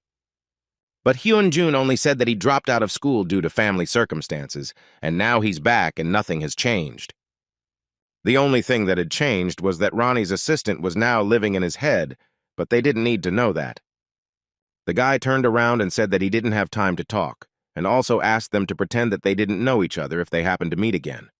When he left, Sang-soo continued to be indignant because the guy called him names. But Gyun-suk just smiled and thought that the time would come and they would definitely meet again. The guy was a little upset because starting in the intensive neurology department from the first semester took a long time. But he was confident that he would succeed, despite the fact that it seemed to him that Sang-soo had brought bad luck upon him. New interns are usually required to complete a 4-day training course before beginning work at the hospital. During this course, they draw a straw. Although the guy thought it was very old-fashioned, this lottery determines the order in which everyone will specialize during the year. He had 2 semesters in the emergency room and then 2 at Yongchung Hospital, and the schedule wasn't the best. But during this time, the guy will be able to learn a lot, and with Ronnie, perhaps he will be able to realize his dream and become a specialist in all areas at once. On the second day of preparation, the real practical training began. Basics of blood collection, manual resuscitation, and even gastric intubation. Teacher Woo Jin told the students that when inserting a tube into a patient, they need to understand how uncomfortable it is so they can complete the insertion quickly and carefully. He pointed his finger at Hyun-jun and one of the girls in the class to demonstrate it in practice. She started to insert the tube into his nose, but suddenly he sneezed, and she was very scared that she had hurt him. Woo Jin told his student that if she felt like something was in the way, she should open the patient's mouth and check if the tube was tangled. The girl gently asked the guy to open his mouth, and he followed her request. At this point, Ronnie asked the guy if he should suppress his sneezing and gagging reflexes, and the guy agreed. After which the girl finished inserting the tube and was glad that everything worked out without any problems. Then the professor said that after inserting the tube, they should always listen with a stethoscope to make sure it has entered the stomach. While the girl continued to act according to the professor's instructions, the guy thought about the fact that Ronnie, after suppressing his reflexes, could control his autonomic nervous system. After all, that time he strengthened the muscles of his ciliary body and thereby improved his vision, and now he suppressed his reflexes. His capabilities simply amazed the guy. After that, they switched places, and now the girl was waiting for the guy to practice with her as well. Ronnie suggested that the guy suppress her reflexes. All he had to do was touch her. But the guy couldn't rely on cheating and didn't want to use Ronnie's abilities so recklessly. The guy only asked him to guide him with the scan, and that would be enough for him. Hyun-jun began to direct the tube, and it reached the desired part of the stomach, after which he voiced each of his actions. The guy attached the tube to his nose with a special patch. Afterwards, he used a pin to fix the outlet of the tube to prevent it from falling out. At this point, he informed the professor that everything was ready, and the girl was shocked that she did not feel any pain at all. The professor was very pleased with how the boy had done, telling him that he hadn't had an intern for a long time who knew all the basics so well. Woo-jin looked at the guy carefully and didn't understand where he got so much experience and knowledge from. When they finished their classes, the guy went up to the roof and asked Ronnie since when he could do things like that. Ronnie explained that their synchronization had increased and nerve blocking was now possible, but there was no confirmation that he could prevent another person's reflexes. It was just his guess. The guy was a little shocked by Ronnie's new abilities, and the two of them scared him a little. After all, if he can control his body so much, then perhaps he can completely take control of him, and Hyun-jun is just a shell for him. Ronnie heard his thoughts and said that he would not arbitrarily control his neurons without consent, so he did not need to worry about it. The guy relaxed a little and apologized for suspecting him of something like that, but Ronnie replied that his suspicions were a simple form of defense. Hyun-jun decided not to doubt his friend anymore and said that he trusted him completely. After practicing gastric probing, the guy began to be pestered by his younger colleagues. They surrounded him and asked him various questions. The girl he had to practice with was worried that she had hurt him, but the guy convinced her that she had tried hard. She was glad that they were both in their first semester in the neurosurgery department. But suddenly she said that this was not something to be happy about, because neurosurgery seemed to her to be one of the most difficult fields. The guy replied that difficulties were good, but he was worried about the dog sitting there as he called his friend San-soo.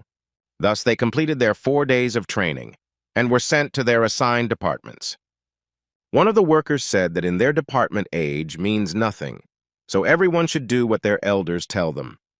These instructions were given to them by Han Sung-lee, who had just completed a year of residency training. First, he had to decide their roles, where 6 would go to the operating rooms and 2 to the wards. He also added that usually the interns choose themselves, but because they were all new, he would choose everything for them. He sent the 2 girls, one of whom had been practicing with Hyun-jun, to the blood vessel room and took care of the others. The thing that a neurosurgery intern needs to avoid the most is working in a hospital, because in addition to working with patients, he is also sent to operations, and because of this, there is little time for rest. At that moment, Song-lee just called out the boy's name and said that he was being assigned to the wards along with another student. Before that, Sang-soo asked Song-lee to make sure that the guy would end up on ward duty. He ordered him that Song-lee did not give them the right to choose, but he himself determined everyone. He really wanted his former classmate to suffer. Song-lee thought about what Sang-soo had said about this guy's bad character, but so far he hadn't said anything or protested. Hyun-jun, in turn, was sure that the more difficult it was, the more new things he would be able to learn, although he also wanted to participate in the operation. But there was also a lot of interesting things in being on duty. When they finished, the head of the neurosurgery department, Sim Kook-hyun, came into the office to see if everything was okay. The guy realized that now in this department, according to tradition, they meet professors on the very first day of the internship. When it was his turn, the boy bowed and introduced himself to the professor and also said where he was sent. The professor looked at the guy strangely and told him to try harder. Ronnie suddenly told the guy that he had noticed the sudden change in his interlocutor's emotions and called it discontent. When the guy raised his head, he saw San-soo and realized that it was he who was causing him trouble. But it is still true that the guy dropped out of his internship and worked in a dermatology clinic, and for those not aware of his circumstances, this may raise eyebrows. So he decided to ignore it and just grit his teeth and move forward. He suddenly stood up and shouted that he would do his best and do his job well. The professor turned to him and replied that this was very good, after which he left the office. Song-lee said that in the hospital, each patient's treatment was written down in their medical records, so they just had to follow the instructions. If they have any problems, they can call him. The most important thing is that no one creates additional troubles. At this point, they finished and went to work. The head nurse noticed the guy and was surprised that this time the new guy was tall and handsome. She was sure that he would hardly be able to cope on his own, and she knew for sure that after some time he would come to ask her for help. Just at that moment, Hyun-jun approached her, introduced himself, and said that he was now the new intern. Neurosurgical nurses work with patients with brain injuries, so they have to perform many tasks. As it should be, only the strong-willed survive in such conditions, so she was one of them. The nurse was watching the guy and mentally telling him to watch her carefully, otherwise he wouldn't remember anything, when suddenly Hyun-jun called out to her. He asked to be shown where the catheters and feeding tube that restores the stomach are. The girl was completely stunned by his question, as she did not expect him to know anything, and showed him where it was all located. Another nurse started to say that he could screw up with the patient, but the second one told her that the guy would soon understand that everything is not so simple, even though he pretends to understand. When Hyun-jun entered the room, he was met by the patient's wife, who asked him to take care of her husband so that he would not feel pain. The guy convinced the woman that she had nothing to worry about, while Ronnie brought up information about intracranial hemorrhage. The woman was very glad that the doctor was so pleasant and sweet to talk to, because the previous one was very rude. The guy started inserting a tube through the man's nose into his stomach so he could eat. There were nurses standing behind him, watching him closely, and they noticed that the boy was doing very well. Hyun-jun approached one of them and asked her to bring him a couple of drugs.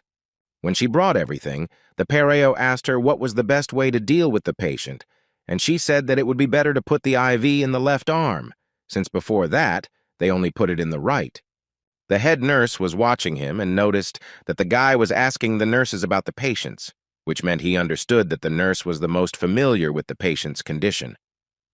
She also noticed that the guy not only shows initiative, but also managed to integrate into the team thanks to his masterful performance of duties. Hyun-jun saw that the nurse was about to change the central venous catheter and said that he would do it himself. He asked to be allowed to do it himself, as he was sure that she had a lot of other work. The head nurse was shocked by such a good intern as Hyun-jun and thought that they had just got a great intern this time. Meanwhile, San-soo and Song-lee were walking down the corridor, talking about how the guy had hardly had time to examine his patients. Sang-soo urged the boy to keep an eye on Hyun-jun's work and not indulge him because he was older than him. But Song-lee told him that the guy was not like he told him and did not understand why he treated him that way. Sang-soo replied that Song-lee couldn't recognize the guy in such a short time, but he has known him for 6 years, so he understands better what kind of guy he is. His classmate was sure that Hyun-jun did not belong in one of the best hospitals in Korea. Song-lee went to the hospital on Sang-soo's orders. He didn't understand what the guy could have done that caused him such hostility. As he got closer, he saw Hyun-jun standing in the hallway with the nurses, happily discussing something. Song-lee was shocked by this, as he thought that the guy was not doing his job and was just lazing around. He walked quickly towards him and started shouting that he didn't allow him to behave like that. Song-lee continued to curse at the guy, who at this time simply stood there in a stupor and was a little scared. The guy screamed so loudly that he was heard in the neighboring rooms. He thought that Hyun-jun, instead of examining patients, was flirting with the nurses, which was unacceptable. Suddenly, the head nurse stopped him and tried to calm him down, explaining to him that he had misunderstood everything. She told Song-lee that the guy did everything that was indicated in the medical records. Hearing this, the guy was a little shocked. He took the cards and began to review the work he had done, and one of the nurses praised Hyun-jun and said that the guy had done a great job. Song-lee couldn't believe that the guy was able to finish the examination so quickly. He thought that perhaps Hyun-jun didn't work in a dermatology clinic, but was practicing in another hospital. He walked up to the guy and started apologizing for yelling at him because he didn't think the guy could handle the job so quickly. Hyun-jun only replied that he understood. Suddenly, Ronnie told the guy that he heard a patient groaning in pain in one of the rooms. While Song-lee continued speaking, the guy jumped up and ran towards the patient. Seeing this, Lee did not understand where the guy ran so quickly. Hyun-jun ran into the patient's room and began asking how he was feeling, but the man replied that his head hurt so much that it was unbearable. Song-lee asked the boy what symptoms the patient had, and he replied that he had a headache and vomiting. The doctor did not understand why this was happening, since the professor wrote in his response that the operation went normally. Ronnie also confirmed that the patient had blepharoptosis of the left eyelid, and the guy immediately told the doctor about it. The doctor began to get very nervous, and the guy was looking for a pointer to check the patient's reaction to light. When he started shining the light into his pupils, he saw that the patient's pupils were greatly dilated, which meant that he had mydriasis. The man pushed the guy away and told him to take the pointer away from him. The guy realized that he had photophobia. Then, on Ronnie's advice, the guy began to check the patient's back of the head, where the muscles were very hardened. After that, the guy needed to find out when the patient had the operation, and he asked Song Lee about it. Ronnie put all the information together, as well as the patient's symptoms, and said that there was a high chance that he was suffering from recurrent bleeding following brain surgery. The guy turned to the doctor and said the same thing, and that the patient urgently needed a CT scan to confirm the diagnosis he had voiced. Song Lee couldn't believe that the boy had diagnosed it so quickly, and the nurse told him that she would call the doctors to make sure. But the doctor stopped her and said that he would inform everyone himself and that she would better quickly prepare and move the patient for the CT scan. As they began to wheel the patient out of the room, Hyun-jun asked the nurse to monitor his airway as he might start vomiting. Meanwhile, other doctors approached the doctor and asked where the patient was. Song Lee told them that he had already sent him to the diagnostic room. San-soo was very angry that the resident decided everything himself without his permission, but he was interrupted by another doctor. He confirmed that if it was a recurring bleed, time was of the essence, so he asked Sang-soo to prepare the operating room just in case. When the doctor came into the diagnostic room, the doctor confirmed that the patient was indeed bleeding. Then the doctor said that they needed to look at the original source of bleeding in the artery. At the same time, Ronnie told the guy that if the main source of bleeding is an artery, then this is not a repeated hemorrhage, since there are completely different symptoms, which means that by all indications the patient has symptoms of a rupture of the posterior wall of the communicating artery. The guy was shocked by Ronnie's findings, who had already requested an MRI to make an accurate diagnosis. Hyun-jun was sure that he needed to tell the doctors about this, but he was worried that they wouldn't take his words seriously. Without thinking twice, the guy told them that there was a chance that it was not a re-bleeding. He explained to them that the patient's symptoms were different when he examined him in the ward. The doctor wondered if everything was as the intern said, then the symptoms were caused by bleeding in another area. He asked the doctor to do an MRI on the patient, as he understood that the guy's reasoning was absolutely correct. After this, the doctor called the head of the department and said that according to the results of the examination, a rupture of the posterior communicating artery was visible, and they would immediately begin the operation. Hyun-jun was amazed that Ronnie made the correct diagnosis and recognized what even the specialist had missed. When the doctor finished talking to the head of the department, he immediately turned to the guy and thanked him, because thanks to him, they avoided a huge mistake. The patient has bleeding in 2 places, so the prognosis may not be the best, but in any case, they immediately go to surgery, because the situation is not so bad, because they did not waste much time. The doctor also told the guy that he only performed laser procedures at the dermatology clinic, but it turned out that the guy did not forget about his studies. Hyun-jun confirmed his words. The doctor did not want to offend the guy in any way, but on the contrary, praised him. The guy thanked the doctor, and he left with the thought that the intern had a very insightful mind, and he had high hopes for him. He also didn't understand why Sang-soo hated such a worthy worker. At the same time, Sang-soo, in the staff room, was telling Song Lee that he didn't believe that Hyun-jun was able to determine the diagnosis himself, and it made him angry, but it was impossible to deny the facts. Then Sang-soo decided that they would tell the professor that it was Song Lee who took action on the patient and informed all the doctors, but in response, the guy only remained silent. When Sang-soo asked if the boy understood his order, he said that he needed to go urgently and quickly ran out of the room. At this time, Hyun-jun decided to go up to the roof to talk to Ronnie.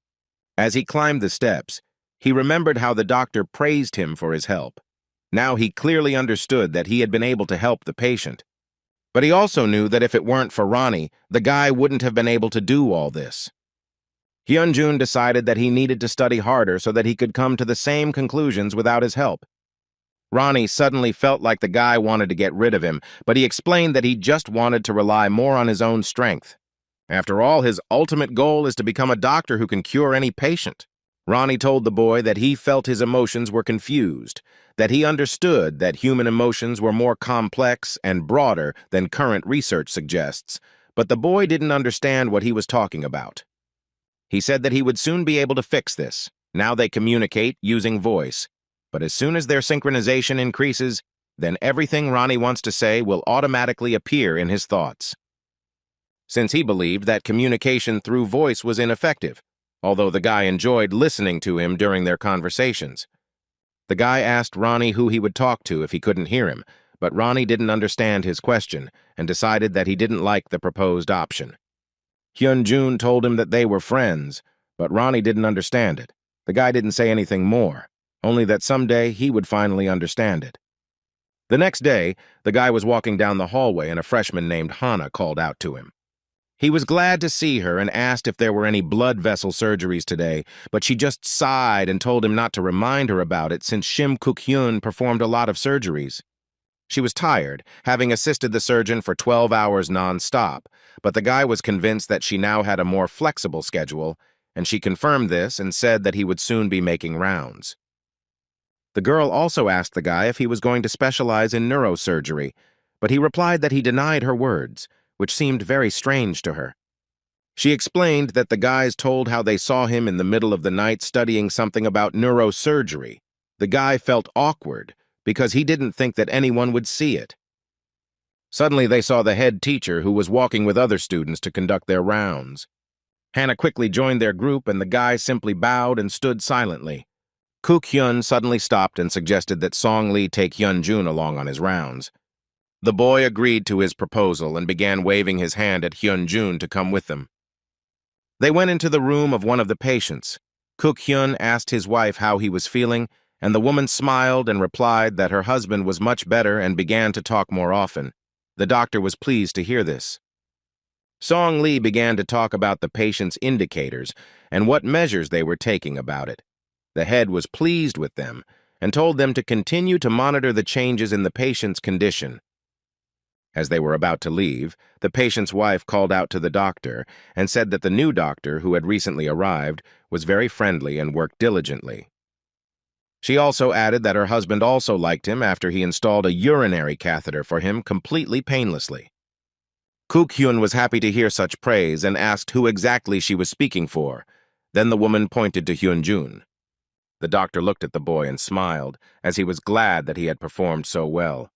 After this, they approached a patient who had recently undergone a reoperation. He also recalled that he was immediately sent for examination after experiencing headache symptoms. The doctors confirmed his words. Then he asked them who was the first to notice his symptoms and take action about it. Sang-soo immediately replied that it was Dr. Song-lee, who quickly requested a CT scan and assembled a team of doctors. Then Kuk-hyun asked Song-lee which nerves the posterior communicating artery paralyzes. The guy tensed up a little and replied that it was the cranial nerves. The doctor looked at him carefully and said, to answer this question, Hyun-jun tried, who was very surprised that he was asking it. The guy replied that it was the third pair of cranial nerves, and Dr. Kuk-hyun confirmed his words because it really was the oculomotor nerve. He then asked if anyone knew why he asked these questions to Doctors Han and Chan, but everyone remained silent. He explained that if one did not know the basic facts and did not notice the sudden blepharoptosis or mydriasis that accompanied the headache, then they would never be able to stop the bleeding in the posterior communicating artery. Judging by the question asked and the answers to them, it became completely obvious to him who had actually discovered the patient's symptoms and raised the alarm, at which point he glanced at the guy. This was not the first time the doctor had heard good things about Hyun-jun during the waste, and at first he was even happy about it. But then I started thinking why they were praising a new intern and not a member of our permanent team. He told them to all think about why this was happening and take action. As the doctor passed by Hyun-jun, he asked him to come into his office when they finished their rounds. When they finished, the boy came to the professor's office as instructed, where the doctor wanted to treat him to something, but he only had a drink. Kook Hyun asked the boy if he was going to apply to the neurosurgery department since Hana told him to. The guy replied that he was not going to specialize in neurosurgery, so he did not understand why the girl said that. The doctor was a little shocked, because most students would say that they had not yet chosen a specialization area, but the guy's decisive answer simply amazed him. Then he admitted that perhaps the guy already had a direction that interested him most, and asked what it could be. At that moment, there was a knock on the head of the department's office, and the door was opened by a doctor who wanted him to give him a ride to the conference. Pareo recognized Professor Lee Han-seung and greeted him, who was shocked that they met under such circumstances. Kook Hyun asked if they knew each other, and Han-seung told him that Hyun-jun was the best son in the world. He said that he had treated Dr. Chan's mother in the past, so they were acquainted. Han-seung also added that the boy is so smart that he noticed what he missed when looking at his mother's photos. He continued to say that the boy continued studying neurology even after dropping out to earn money to take care of his mother. Kook Hyun was surprised by this turn of events, as it was very different from the rumors among the staff. Then the doctor decided that the direction that the guy was interested in was neurology, not neurosurgery. Han-seung did not understand what was being discussed, but Kook Hyun explained that before that he was interested in the specialty that the guy wanted to choose. Han-seung was sure that it was only neurology, but the guy replied that he had just started his internship and should try himself in other departments. But Kook Hyun didn't think so. He decided not to bother the guy anymore and said that he needed more time to finally make a decision. Han-seung said goodbye to the boy and told the manager that he was waiting for him downstairs. It was the first time Kook Hyun had seen the professor act like this. It seemed like he had gotten attached to the guy, but Hyun-jun really didn't know what to answer them. The doctor told the guy not to worry and to do what he thought was right, namely to visit the ring of departments to make up his mind, but still he didn't need to deny his fate. Kook Hyun reminded the guy that on the first day he saved the life of a neurosurgery patient, but the guy began to deny and say that it was not he who saved him. Then the doctor told him that it was time, and the boy remembered the day when his mother begged the doctor to save her husband, but the doctor replied that too much time had passed. The doctor continued to say that in their department the most important thing is time. For the same operation, the result depends on how many hours have passed since the onset of symptoms. And the guy just earned this time for them. He also asked him if he had been to operations. The guy replied that he wanted to take part one day, but was too busy in the hospital.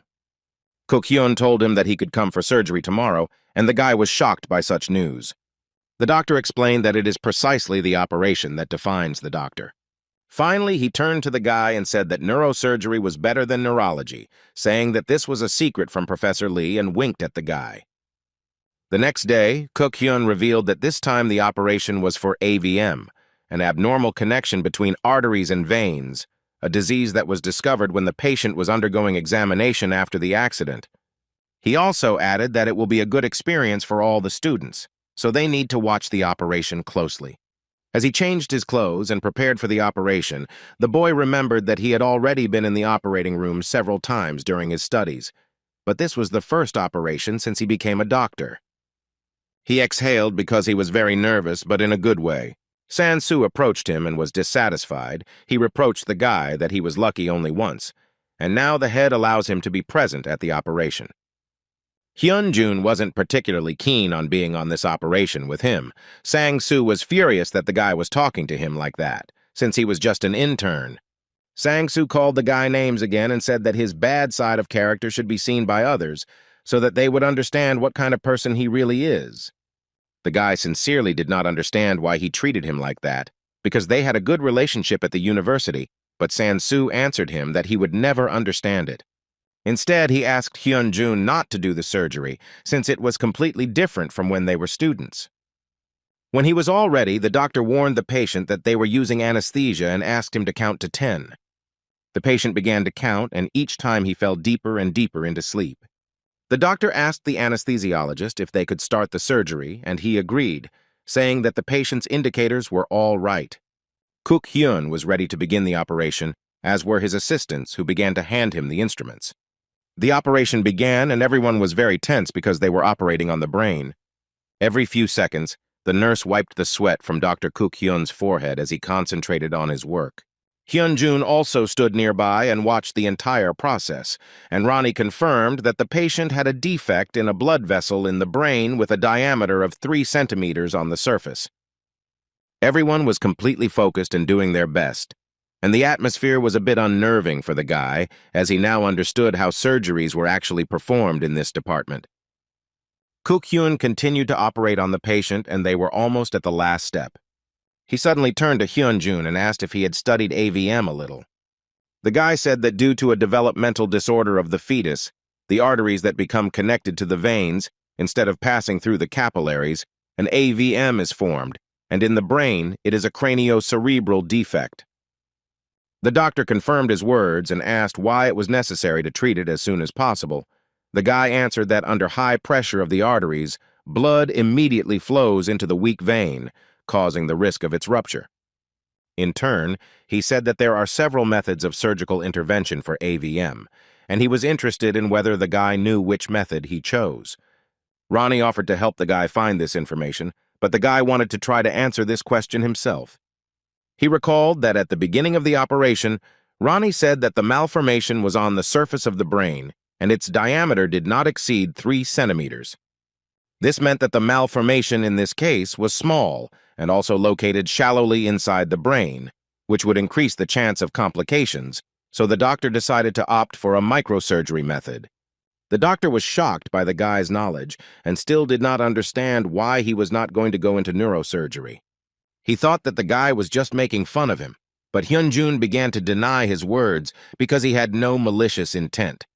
Then Kuk-hyun asked the guy what questions he had while studying the material, and the guy replied that since there was no navigation before, how did the doctor look for the exact location of the problem when there were only flat images?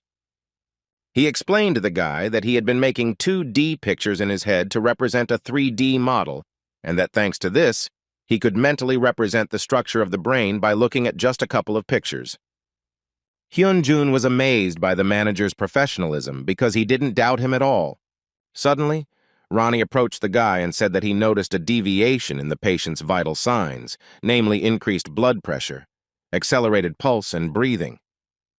Just at that moment, the nurse told the doctor that the patient's blood pressure had increased and his pulse had quickened. He thought this was very strange and asked her to enlarge the patient's breathing bag.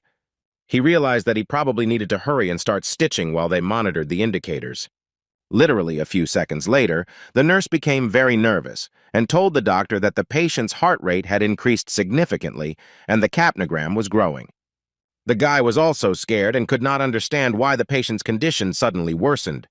Ronnie approached him and asked permission to perform a thermal scan for a quick diagnosis. He explained that this was necessary for the conclusion, and without thinking twice, he approved Ronnie's request. When Ronnie completed the thermal scan, he determined that the patient's temperature had increased throughout his body. The guy didn't understand what to do and how to tell the doctor about it. Then he had an idea. He walked over to the couch and lifted the sterilization blanket to check the patient's temperature. Seeing this, Sang-soo started yelling at him because he believed that he had no right to touch anything without permission. The guy didn't listen to him and touched the patient, after which he told the doctor that the patient's temperature was high and he was burning all over. The doctor told the nurse to take the patient's temperature, and when she did, she saw that it was indeed very high. Then Kuk-hyun asked Sang-soo if he checked the patient before the surgery, and he named everything he did, saying that everything was fine. Then the doctor asked to check his body temperature, and the guy hesitantly replied that it was fine. Hyun-jun stood up for Sang-soo and said that his temperature was fine since he looked at his reports before the surgery. At this time, the nurse was very scared and shouted to the doctor that all the indicators continued to destabilize and the temperature was still rising. The doctor was thinking about what to do. Although the temperature was not critically high, the brain is much more sensitive to heating than other parts of the body. If this continues, the chances of complications will increase.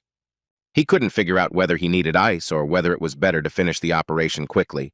At that moment, Hyun-jun turned to him. The guy suggested using a hypothermia stimulator, which should be in one of the departments.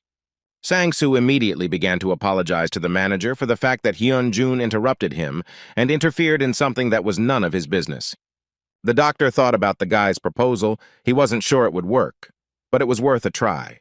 He told the nurse to bring the machine right now, which was with the tumor team, and she immediately went to get it. Meanwhile, the doctor instructed the others to continue monitoring the indicators as they needed to complete the operation. A few minutes later, the nurse brought the device and Kuk-hyun asked the boy if he knew how to use it.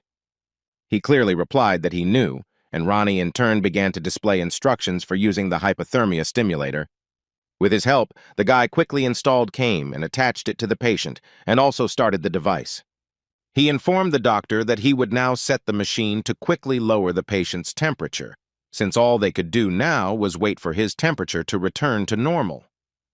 A few minutes later, the nurse told the doctor that the patient's blood pressure had stabilized and all other indicators had returned to normal.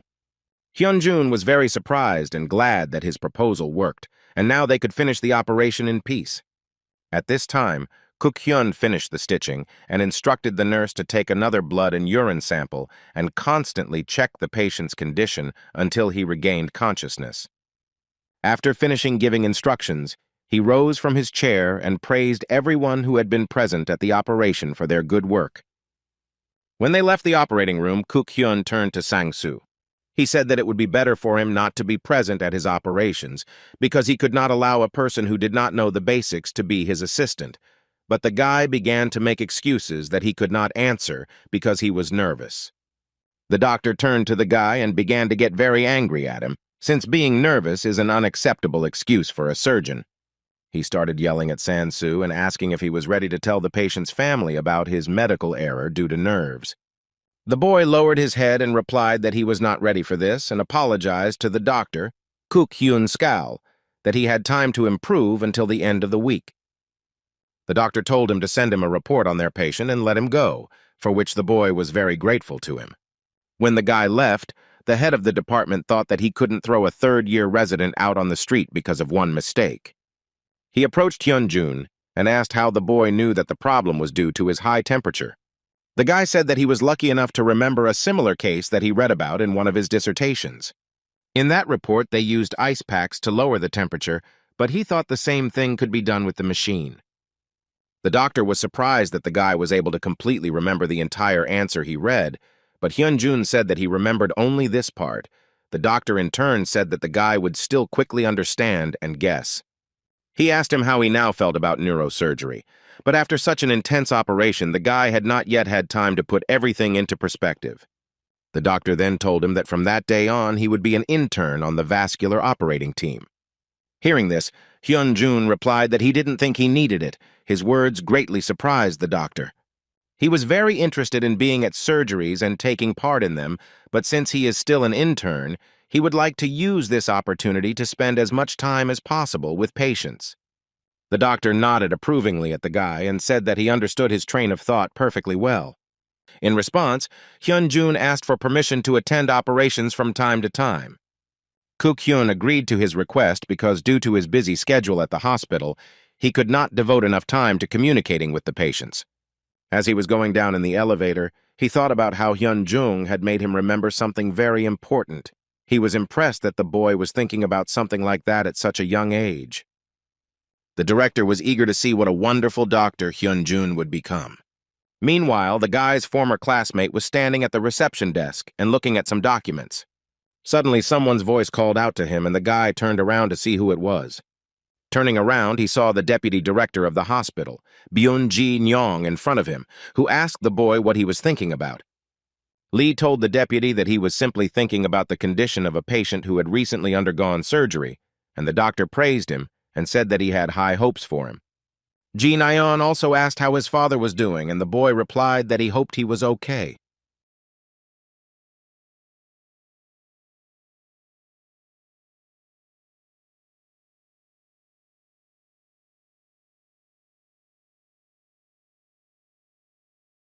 Ji Nyeon nodded in understanding, as he knew that his father was doing important things for the entire country, and it was obvious that he had no time.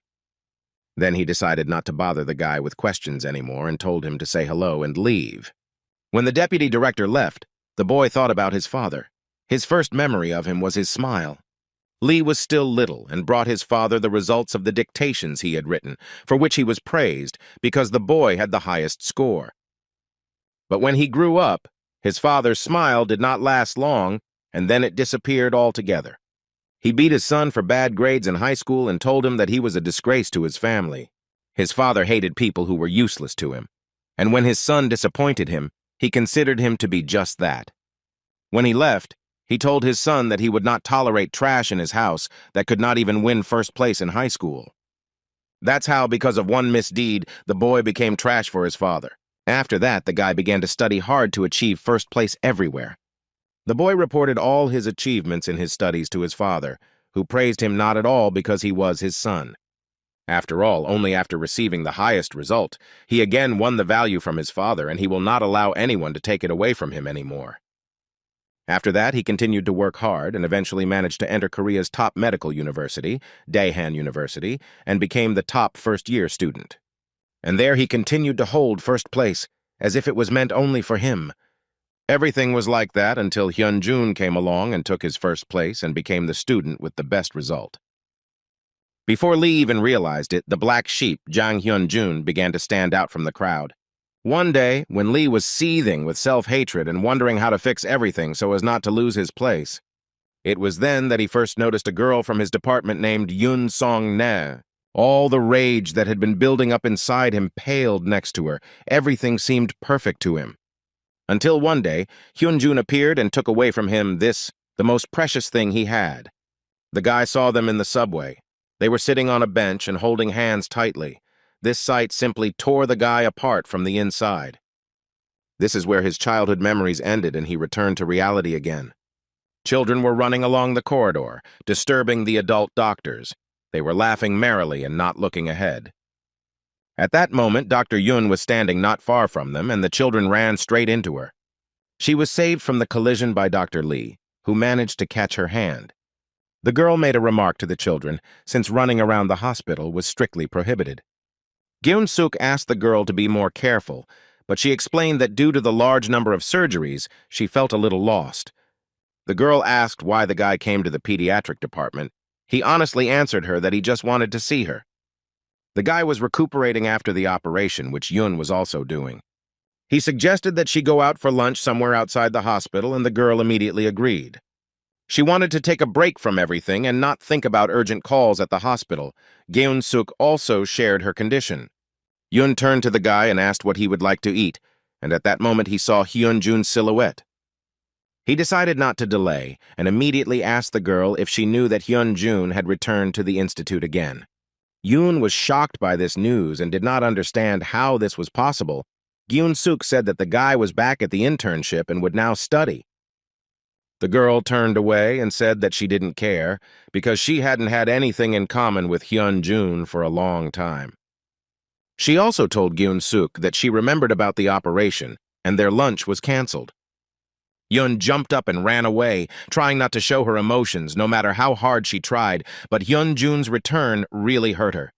Gyun-suk found the guy and told him to go with him to the general surgery department. They went into the staff room and Gyun-suk kept telling the guy to go to his department. Hyun-jun refused to go with him because he knew he just wanted to humiliate him in front of everyone. But Gyun-suk told him that the general surgery department is where the best surgeons from all over the country are gathered. This meant that by becoming the best in this hospital, Hyun-jun would become the best surgeon in the nation. Gyun-suk, in turn, was not going to stop in Korea and wanted to go to the States to improve himself. And upon returning, he was sure that he would be the closest to the position of chief physician. The guy didn't understand why Gyun-suk was telling him all this and asked him not to beat around the bush and get straight to the point. He told him that he wanted to argue with him about who would become the best surgeon. Hearing this, Hyun-jun was surprised because he didn't think that he would answer him for such a trifle. The guy walked up to the door and finally told his former classmate that such stupid questions could be discussed after work because he had more important things to do now. Gyun-suk responded by telling the guy that he was running away again, just like when they were internships. Hyun-jun was shocked by his words. He remembered everything that happened to him during all this time while he was not studying, and it definitely could not be called an escape. He told the guy that he had no time for arguments and first places because his original goal was to become a trauma surgeon. Hyunjun simply wanted to become a doctor who didn't have to hand over patients to other departments or hospitals. He did drop out in the middle of his internship, but this time everything was different. Namely, he himself changed, because now he had a wonderful assistant and friend, Ronnie. Kyun-suk was shocked by the guy's statement. He did not understand why he did not care that trauma surgeons have no influence in the scientific community and they are not even members of a medical association. He thought the guy was too naive. A simple doctor does not make decisions about transferring a patient. This is approved by higher authorities, based on factors such as hospital equipment, politics, and reputation. And even if he becomes an outstanding doctor, this is impossible until he is the head physician. Finally, Gyun-suk told the guy that he didn't care what kind of absurd dreams he was having. But if he becomes a trauma surgeon, he will eventually support the general surgery department. He advised the guy not to run away anymore and to achieve at least what he had planned. When the guy left the staff room, he looked through the patient's cards. Gyun-seok's words were spinning in his head, but he tried not to think about it. Suddenly, he looked around and noticed that there was no one around, and because of this, he could not go home. He asked Ronnie to track the location of at least one doctor, and he said that the doctor was just approaching him from behind. Turning around, the guy saw a doctor running towards him at full speed who was clearly excited about something. When he stopped next to the guy, he tried to catch his breath and said that they needed to run to the operating room immediately. He told the guy that Dr. Lee Ha-na had passed out, so he had to take her place. As Hyun-jun rushed off, the doctor told him about a patient who fainted while exercising. He suffered from hypertension, and the suspected problem was intracranial hemorrhage. He also added that he was more worried about the head of the department because he had been operating for 22 hours already and could become ill at any moment. The guy was in shock because operating on a patient for so long seemed impossible to him. The doctor shouted to the guy that he would replace the assistant while he changed his clothes. Not far from the locker room, the guy saw Dr. Hana, who was lying in bad condition. He immediately thought about the serious condition of the head of the department. In the operating room, the head of surgery looked at the patient's brain scans and realized that the gray matter at the base of the hemisphere had increased, meaning they had lost too much time and would have to continue without navigation. When the doctor returned to the patient, the nurse asked how he was feeling, but even though he was feeling bad, the operation had to continue. He asked the nurse for an instrument, but when he took it, his vision went dark and he began to faint. Just at that moment, Hyun-jun came in and managed to grab the doctor by the arm so that he didn't fall to the floor. The nurse was glad the guy arrived on time because they were going to perform non-invasive aspiration on the patient. The guy said that he would first take the manager outside, since he was unconscious and needed rest. He put Cook Hyun on a bench in the corridor, but he came to his senses and told the guy that he needed to finish the operation and take his place as assistant. Hyun-jun was deeply distressed by his words, but the doctor added that the patient's life was now in his hands and he could not let him die. After these words, the doctor switched off again, and the guy swore to him that he would save the patient at any cost. When he returned back to the operating room, the doctor asked what was wrong with their head doctor. Hyun-jun explained that he was unconscious, so they needed to continue the operation without him. The doctor tensed up. He understood that now he had to do it, since he had already performed dozens of such operations. But he had never done it without navigation as their manager, so he was very worried and knew how to calm down. After all, if he makes a mistake even by a millimeter, the patient may become disabled. For a doctor, this is a huge responsibility, and it is too difficult. Dr. Chung held the phone in his hand and could not get himself together to begin the operation. His face was sweating with excitement. Hyun-jun called out to him and said that he would aspirate the patient himself. The doctor was shocked by his words, because hearing such things from an intern was the same as not treating the patient at all. He was sure that the guy did not understand the full responsibility. The guy replied that he couldn't watch the patient's life fade away, so he would at least try to save him, but the doctor said that desire alone was not enough to carry out the procedure, and something could go wrong. Without thinking twice, Hyun-jun decisively told Dr. Jung that he would take full responsibility. Hearing this, the doctor was shocked by his determination and, to some extent, even impudence, but there was no other way out. The guy walked up to the patient and picked up a tube that needed to be inserted into the brain. As he approached him, his heart was beating wildly, and Ronnie noticed this too. Ronnie suggested that he increase the release of the action of the duromederator, which is involved in the processes of central inhibition and increases brain activity. He was only waiting for his consent, and the guy did not refuse such an offer because he needed to pull himself together as quickly as possible. Ronnie informed him that he was relaxing his nerves with GABA and his heart rate was returning to normal. Dr. Chan watched him from the side and saw that the boy began to calm down. The guy remembered Kukyun's words about imagining a three-dimensional image in his head and asked Ronnie if he could sit on the flat images as a three-dimensional model, as the manager described. Ronnie replied that it was possible to use CT scans to create a 3D image. The guy confirmed his consent, and Ronnie began to generate a 3D image. He showed him the conclusion of recommendations for aspiration based on the CT images. Hyunjun began to insert the catheter and alerted the doctor, who was very tense about it. Once he had it in, Ronnie told the guy that he was getting to the right position, and now he needed to attach a syringe to the catheter and remove the blood. The boy asked Dr. Chan to remove the guide tube and feed it into the syringe. Ronnie informed the boy that the prediction calculated from the CT scans gave a 51% chance of successful aspiration. Dr. Chan watched the boy's actions. If the aspiration was done correctly, then the clotted blood should start to come out, but nothing like that happened. He tensed as he realized it was a bad idea to let the guy do this himself. Suddenly he saw that blood began to come out through the tube. They were shocked that the guy was able to perform the aspiration, and amazed that Hyunjun was able to do it without navigation. Rogni informed the boy that Paris's chance of dying had dropped by 7%, and Dr. Chan began to grab him. Having finished the procedure, the guy put the syringe down and exhaled, as it was quite difficult. He told Dr. Jeong and the nurse that he was getting dizzy from nerves, but they just laughed at him. Hyunjun approached the doctor and asked him to stitch the patient since he had never stitched a person before. The doctor replied that he would do it since he could not leave the stitches on the intern. He asked the guy to grant him amnesty. Now he had to see it through to the end. Without the heavy burden, Dr. Chan's skills shone through. The worst-case scenario that had flashed before his eyes a moment ago forgotten in the tense silence of the operating room. When the doctor finished stitching up, the Pario cut the thread, and with that he thanked everyone for their good work.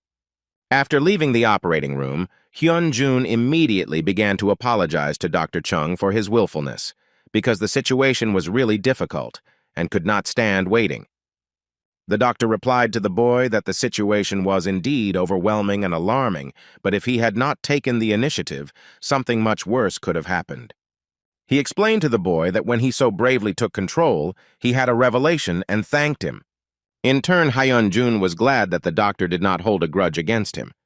But Dr. Jung was still curious about how he was able to find the blood clot without navigation. The guy became noticeably flustered and said that the head of the department was telling him how he imagined images from CT scans, and the guy had been practicing this for several days. The doctor thought about his words and replied that this was very good. In turn, he had in vain relied too much on the equipment. But the guy didn't want to offend the doctor, to which he said that it didn't matter to him how he made a fool of himself in the operating room. In order to survive that day, he decided to work harder. In any case, he would tell the staff everything himself, because it would be wrong if what happened had a bad effect on Hyunjun's future, for which the guy was very grateful to the doctor. The next day, the guy came to the room of the patient he had operated on and observed him. He wanted the man to wake up as soon as possible, although it was not an easy task, but the patient's relatives were really looking forward to it. Suddenly, a nurse called out to the guy and said that the head of the department wanted to see him and was calling him into his office. The guy thanked her and immediately went to him. On the way, Sansu approached the guy and asked if he had finished with the materials he had asked him to prepare and take to the staff room. Turning to him, the guy replied that he didn't have time for this, as the manager was calling him. But Sansu didn't care. He wanted the guy to complete his task first and then go wherever he wanted. Hyunjun asked him if he wanted to use these materials for the report that the manager assigned him, although he should have done it himself. Sansu got very angry at the guy and said that when a resident tells an intern something, he should obey him without question. He believed that such a hierarchy was created in the hospital for a reason and that the orders of senior officials were followed unconditionally.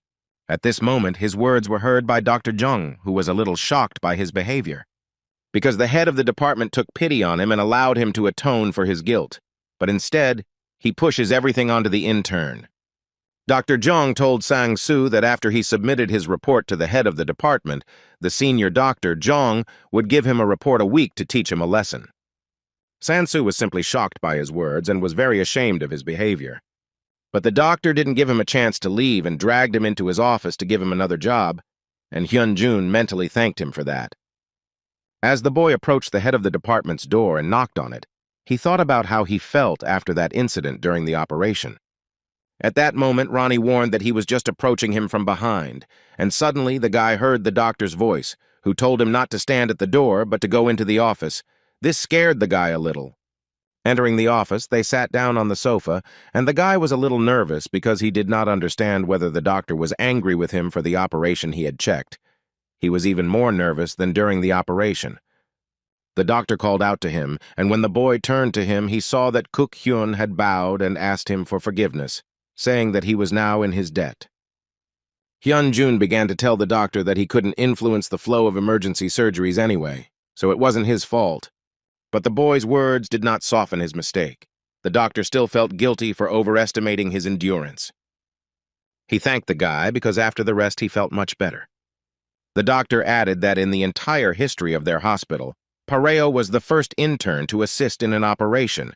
The other doctors would simply explode with indignation when they heard about this. Hyun-jun thought that if he continued to pull such stunts, he would soon be blacklisted by the entire hospital. The doctor will notice that the guy is upset about something and will tell him to keep his head up. He told him that Dr. Chan had spoken well of him and said that he would be glad to see the guy continue to work in the neurosurgery department. Now he already had 2 admirers.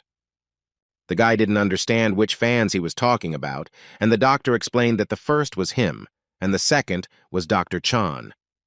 Hyun-jun blushed at his words and asked him not to imitate him anymore. In response, the doctor only laughed. He praised him for his good work and said that now he needed a rest, and with that they said goodbye and the guy left. Kuk-hyun was impressed by the guy who performed the brain surgery. He wanted to ask him a lot of things, but he was sure that he would have time to chat with him later. Hyun-jun left the hospital and immediately went to the hospital to see his mother to visit her and take a walk. He told her about how he performed the operation and that the head of the department himself checked it. The hospital staff was also wonderful. Everyone was so kind to him. There are so many amazing people working there, so my mom had nothing to worry about. The guy was more interested in how his mother was doing, but she convinced him that she was fine and that it had become much easier for her to talk. He took her hand and placed it on his cheek, knowing it was a huge relief that she was getting better.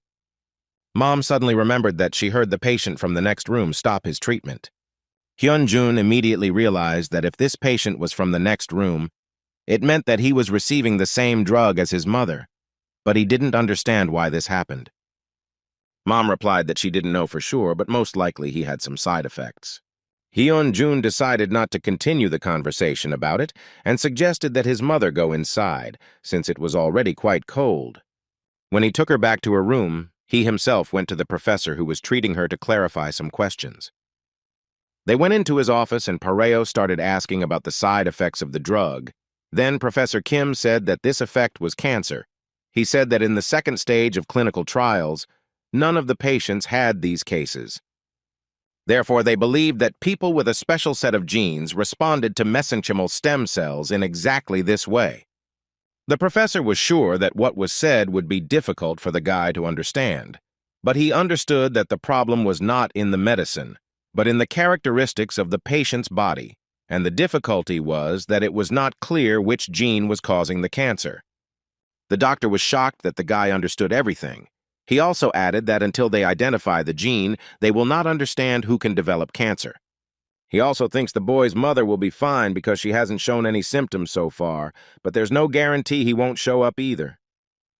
The professor sighed heavily and said that if stability in the drug was not achieved, the trials could be shut down. Hyun-jun asked the doctor if there was any way to solve this problem, but he replied that it was all very complicated. and he would not understand if everything was explained to him. But the guy was determined and ready to listen to everything the professor would tell him, even if it concerned his mother. Then the professor said that when directing mesenchymal cells to damaged tissues, they use viruses because they guarantee efficiency, but because of the possibility of developing cancer and/or immune deficiency, they changed the process using a non-viral method, but then other side effects emerged.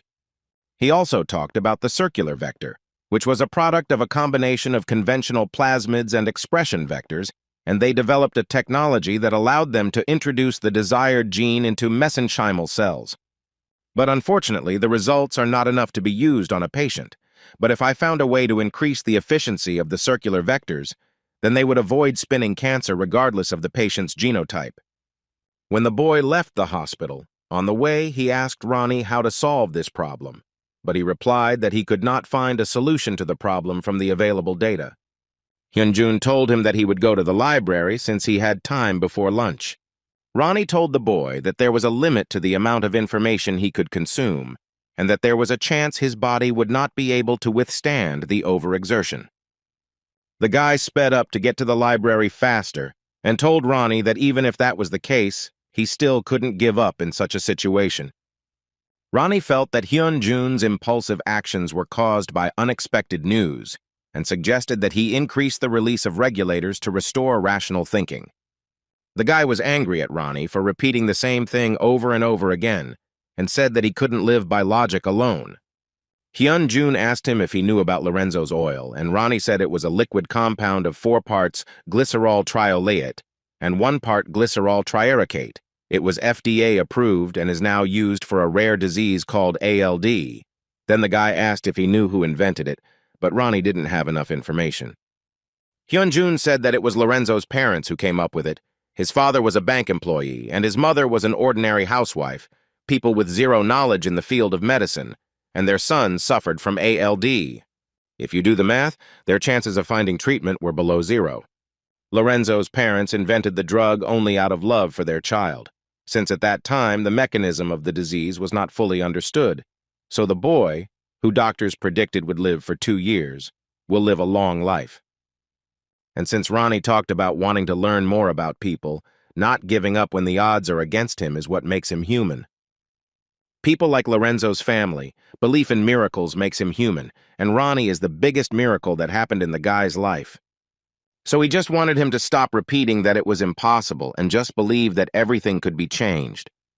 Ronnie repeated to the guy that his body might not be able to handle the excessive information, but then he suggested that he start studying with works from the biomaterials categories. Hyunjun was grateful to Ronnie for understanding and supporting him in this situation. The guy came to the library and began to study materials that could somehow find the religion of his problem. Suddenly, the guy found a way and asked Ronnie that if this gene was placed in the circular vector that the professor had talked about, wouldn't that increase the efficiency of transportation? Ronnie replied that his search had shown that it might be possible using a technique called microporation that had been developed in the lab last year, and the boy immediately picked up the phone and decided to call the professor. It was already late at night, but this did not stop the guy. When he finally got through to the professor, he explained to him that he had found what they should do with the drug. Professor Kim told the boy that he understood his indignation, but the problem was too big to be solved so quickly, so he wanted to hang up. But the guy didn't let him do it, and shouted into the phone that this method is called microporation, which was recently developed at Duke University. Hyunjun added that this method can be used to introduce circular vectors with a gene into mesenchymal stem cells. The professor thought about the guy's words because it was a very serious statement. After a few minutes of waiting, he told Hyunjun to come to him immediately, and they would discuss everything. The guy was very happy about this and immediately went to his office. When he arrived, they sat down at the table and the professor began to ponder how a simple intern could come up with such a complex solution in half a day. He briefly explained to the guy that there shouldn't be any problems with this method. All that was needed was to contact the universities of Cologne and Duke, but since the research had already been published, they could use it. He also said that he would talk to the people in charge at Codestem Corporation so that they could begin clinical trials as soon as possible. The guy thanked the professor for such a prompt response because many lives depended on it. When the guy came to work, he looked very tired as he had not managed to rest properly. A nurse approached him and asked why he had come so early, but the boy explained that he just wanted to start early. He decided to get to work, but the nurse noticed dark circles under his eyes and did not understand why the guy did not rest. He replied that he did not have time for this since he needed to study some materials. When she left, another nurse approached the guy and said that some man had come to see the guy and really wanted to meet him. The guy walked up to the reception desk and saw Professor Kim standing there, but he didn't understand why he came to him. Hyun-jun greeted the professor and asked him why he came, to which he replied that he was looking for the guy in his mother's room in the morning, but was told that he had left, so he came to the university to introduce him to someone. At that moment, a woman approached the guy and introduced herself as the CEO of the company that developed that very drug. Her name was Kang Jun-song. Professor Kim explained to Hyun-jun that after their conversation, he immediately arranged a meeting with company representatives. Mrs. Khan said she would rather meet with whoever came up with the idea to address the side effects they were seeing, as the problem of side effects was very important to their company. They were watched by Song Lee and the nurse, who were surprised that someone from such an eternal corporation came to see the guy in person. After all, it was the largest Korean company developing stem cell treatments, and anyone interested in this field knew about this company. Sang-soo came up to Song Lee and saw that Hyun-jun was talking to someone again. He wanted to go and tell him, but decided that his lunch break was more important to him. Song Lee explained to him that the guy was talking to the director of a large company himself. At that moment, the head of the department and the professor approached them and asked what they were talking about so furiously. When Director Han noticed the professor, she immediately ran to him to say hello. The professor was surprised that Han was doing in their hospital because she was very busy, but the woman replied that she had business here. She turned her attention to Kook-hyun, who was surprised that she knew him, but the headmistress said that she couldn't help but know the best surgeon in Korea. The professor introduced Director Han to Kook-hyun as an adventurous businesswoman with medical knowledge who had built a major pharmaceutical company, and the woman was very pleased with his compliments and became a little embarrassed. Then Kook-hyun asked her what kind of medicine she was testing at their hospital. The headmistress replied that she had come to meet with Dr. Chang, but Kook-hyun didn't understand why with him in particular. She told the doctor that he was likely aware of the safety and effectiveness issues with the stem cell drug, and that Hyun-jun had just come up with a method to eliminate those issues. The manager was a little shocked that the guy could do something like that, so Director Han asked to borrow the guy for a while so they could talk to him, and the doctor gave permission. When they left the hospital, they went into the nearest cafe to talk alone. Director Han said she did not have time to conduct the simulation, but his arguments convinced her of the merits of the study. The guy was happy to hear her praise, but in fact, Jong-song had already carried out all the necessary simulations. Despite the fact that it was done in a hurry, using Dr. Chan's method, the success rate jumps to a whopping 80%. She just wanted to take a look at the person who came up with this brilliant idea. Interns have very little time to sleep, but he still spent it studying such a subject. He could have become arrogant, but from beginning to end he behaved very modestly, and this impressed her very much. They stood up and Director Han thanked the guy, although they would be able to see the drug's effect during clinical trials. He still did a great job by giving them this idea, but the guy thought he was just lucky. The woman answered him that luck was also a kind of skill and turned to her secretary. The girl began to announce how much the average monthly bill for a stay at Soning Hospital was, as well as the amount for the transaction services. Jun-song felt that it would be remiss of someone like Hyun-jun to care about such worldly issues, because in the time it takes him to earn this money, the guy could have achieved much more. She handed the guy a certificate for a large sum and said that from that day on, all expenses for his mother's treatment would be paid by her company. The guy was shocked by her statement that for a second he was even speechless. Without thinking twice, Hyun-jun said that he couldn't accept such a huge amount. But Director Han was unwavering, because this was her contribution to the future.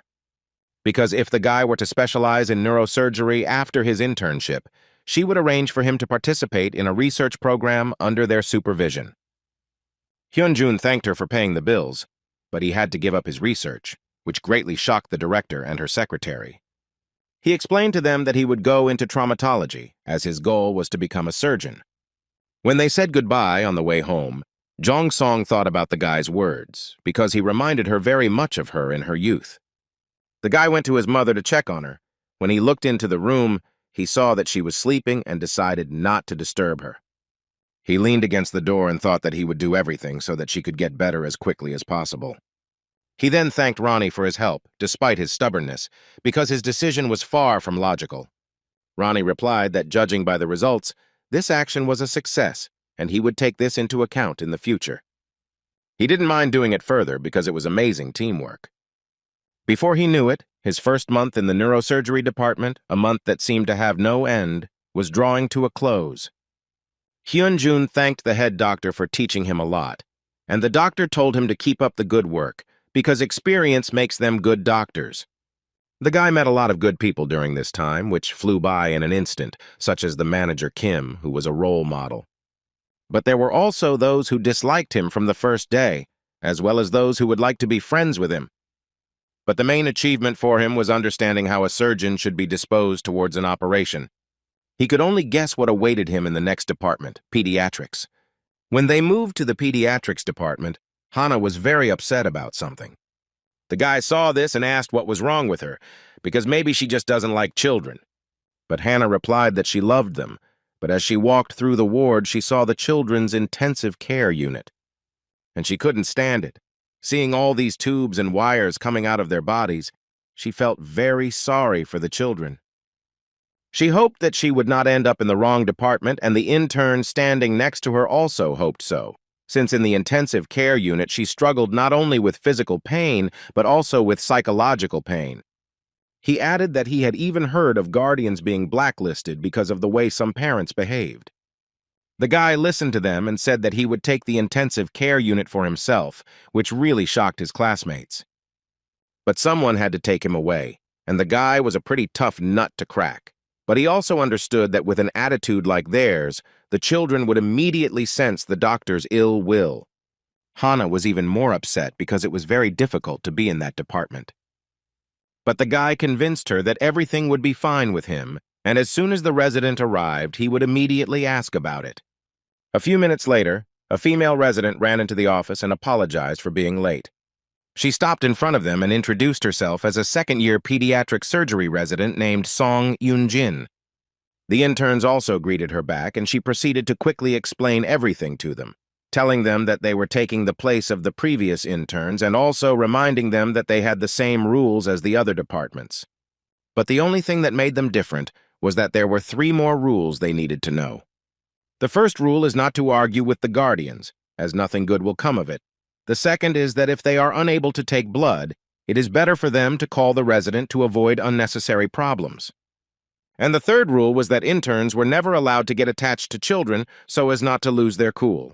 At this point, she decided that they had no more questions and allowed them to get to work. But one of the interns told her that they still needed to assign responsibilities, which surprised her greatly, since she thought that they had already done everything themselves. Dr. Song was sure that they would all keep quiet to avoid being sent to intensive, so she suggested that they draw lots to make things fair. Hyun-jun raised his hand and said that he would be going to the intensive care unit, which greatly surprised the resident. At this point, Dr. Yoon approached her to see if she was free, but they had not yet assigned duties. Dr. Song told her that one of the interns had volunteered to work in the intensive care unit, and the girl asked who that brave fellow was. When the intern pointed at one of them, the girl raised her head and saw that same Hyun-jun and was dumbfounded with surprise. The guy smiled back at her and greeted her because they hadn't seen each other for a long time. Dr. Song was surprised that they knew each other, but the girl explained that they were in the same class. She turned away so as not to look at the boy and told the doctor to send him wherever he wanted, because she knew the guy could handle it because he always does what he wants. When she left, Dr. Song sensed the tension, but she didn't dwell on it and allowed the boy to go to the intensive care unit and told the others to draw lots. The guy decided to go straight to his department so as not to waste time, and outside the door stood Yun, who could not come to her senses from such a meeting. Hyun-jun didn't think that the girl would go into surgery because she had a very gentle character, and he knew for sure that she was still angry with him. Ronnie suddenly informed the guy that the functions of his autonomic system had deviated from the norm, and he could put them in order, but the guy owed him that people themselves cannot control this, so he would cope. When he arrived at the department, he immediately got to work and approached one of the mothers to inform her that he would now be taking blood from her child. The woman looked very displeased and said that the previous interns had only just learned how to take blood, and now they had sent new ones again. She muttered under her breath that all the interns were incompetent, who couldn't even draw blood, but called themselves doctors, as if they didn't feel sorry for the children at all. Pareo noticed that the atmosphere in the pediatric ward was completely different from that in neurosurgery. He could feel the anxiety of the irritated parents piercing him like needles. It was only the second month, so the guy could understand their concerns. He asked the woman not to worry, as he would try to make everything painless. But the mother stood her ground, because all the interns told her the same thing, but her daughter still cried every time. Meanwhile, the guy took the needle, and Ronnie checked the blood vessel. When he inserted a needle into her vein to draw blood, the girl did not cry at all. She only grimaced a little from the pain. The guy immediately praised her for her courage. The other mothers watched him and were shocked that he got it right the first time. When he finished, the girl's mother approached him and told him to call the professor to examine her daughter. Hyun-jun was surprised because he could also listen to her and examine the child, but the woman waved her off and said that she would find the professor. He realized that after a long stay in the hospital, parents understand what is what, and therefore do not consider anyone lower than a professor to be a doctor. The guy continued to insist that he could also answer her questions, but the woman did not think that he knew what he was talking about and what her daughter was sick with. She added that the girl who came before him also called herself a doctor, but in fact knew even less than she did. The guy took the folder with the child's diagnosis and began to study it. Ronnie said that the girl had Hirschsprung's disease, previously called a congenital intestinal defect, but it was renamed because of its ability to affect other organs. Looking at her tests, Hyun-jun told the woman that the transplant area had been examined using a colonoscopy, so the operation should be performed soon. The method of operation would be determined by the professor after laparoscopy, and after the operation the girl should recover quickly, so he asked the woman not to transfuse because of this. She was shocked by his words, but still did not understand where her daughter got sepsis from. But Pareo explained that all the symptoms with which the girl was admitted to hospital were due to intestinal obstruction, caused by a physical blockage of the intestines, which began to die due to lack of blood circulation, and bacteria and harmful substances remained in the intestinal blood, causing sepsis. The woman was amazed because everything the guy said was exactly like that, and no one had ever answered her questions in such detail. She felt uneasy about how she had treated him so disrespectfully from the start. Apparently, most doctors conduct examinations and take tests without any explanation for parents, so he could understand it and he knew exactly what it was, since he experienced something similar when his father died. Hyun-jun smiled at her and told her that she could contact him with any question she had, and he would try to answer it as clearly and in detail as possible. The woman was very grateful to him because no other doctor understood her so well. The guy quickly took blood samples from the children, which eased the parents' worries a little. After all, not every parent can calmly watch their child cry during the procedure, and if it is necessary for food, they would prefer it to be as painless as possible. A nurse approached the guy and told him to let one of the clients through, since Dr. Sun would personally take their blood. But Hyun-jun replied that he had already taken their blood, which shocked the nurse greatly, since they had never been able to do it the first time. The nurse was sure that the woman was on the black list, but how he managed to find an approach to them was unknown to her. She decided that the guy was just lucky and warned him to wait for Dr. Song next time. Not far from them, a grandmother sat next to her grandson and observed his condition. Suddenly, the device stopped showing his heartbeat, and the woman began to scream loudly in fear for her baby. The nurse immediately approached the child and said that his heart was in cardiac arrest. Hyun-jun rushed to her aid since no other doctors had arrived yet. Apparently, they were busy with other things, but the guy couldn't just sit there and wait for the golden hour to pass. He asked the woman to move away from the child and climbed on top of him to begin resuscitating him. Pareo shouted to the nurse to start artificially pumping the lungs, and she immediately rushed to help him. Ronnie advised the guy that once the air supply was established, the ratio of air pumping to air compression should be 1 to 10, so he needed to reduce the compression force to avoid damage to the body. He also said that the air supply is too fast, the blood flow to the brain, the result of which is a decrease in the chance of survival. Hearing this, the boy shouted at the nurse not to pump in air too quickly. Ronnie asked the guy to perform CPR by alternating hands and to keep the joint working with his free hand, and the perio followed his instructions completely. Ronnie also told him what drugs needed to be administered to the patient followed by defibrillation, but the guy couldn't give such orders because he was just an intern. He had no idea where the other doctors were, but Ronnie warned him that action had to be taken immediately as the patient's chances of survival were rapidly declining. The guy decided to prescribe medications to the child at his own risk and told the nurse about it. He also said that this is refractory ventricular fibrillation and that we need to start with 30 joules. The guy scolded himself for starting to doubt the help, because as a doctor, he must do everything in his power. After a few more presses on the patient's chest, the device showed positive results and the child's heart began beating again. At that moment, doctors came running and started asking what happened to the patient.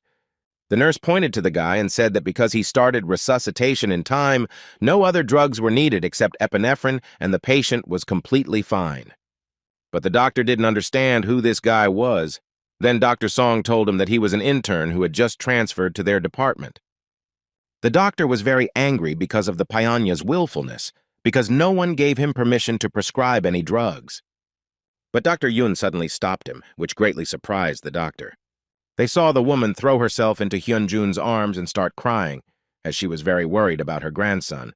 But the guy told her that the danger had passed, and they would only need to keep a close eye on him. Dr. Yun warned the doctor to save his lectures for another occasion, as it was completely inappropriate now. She approached the guy and told him to go with her to the doctor's office, as they needed to talk. When the guy entered the doctor's office, he immediately looked at his hands.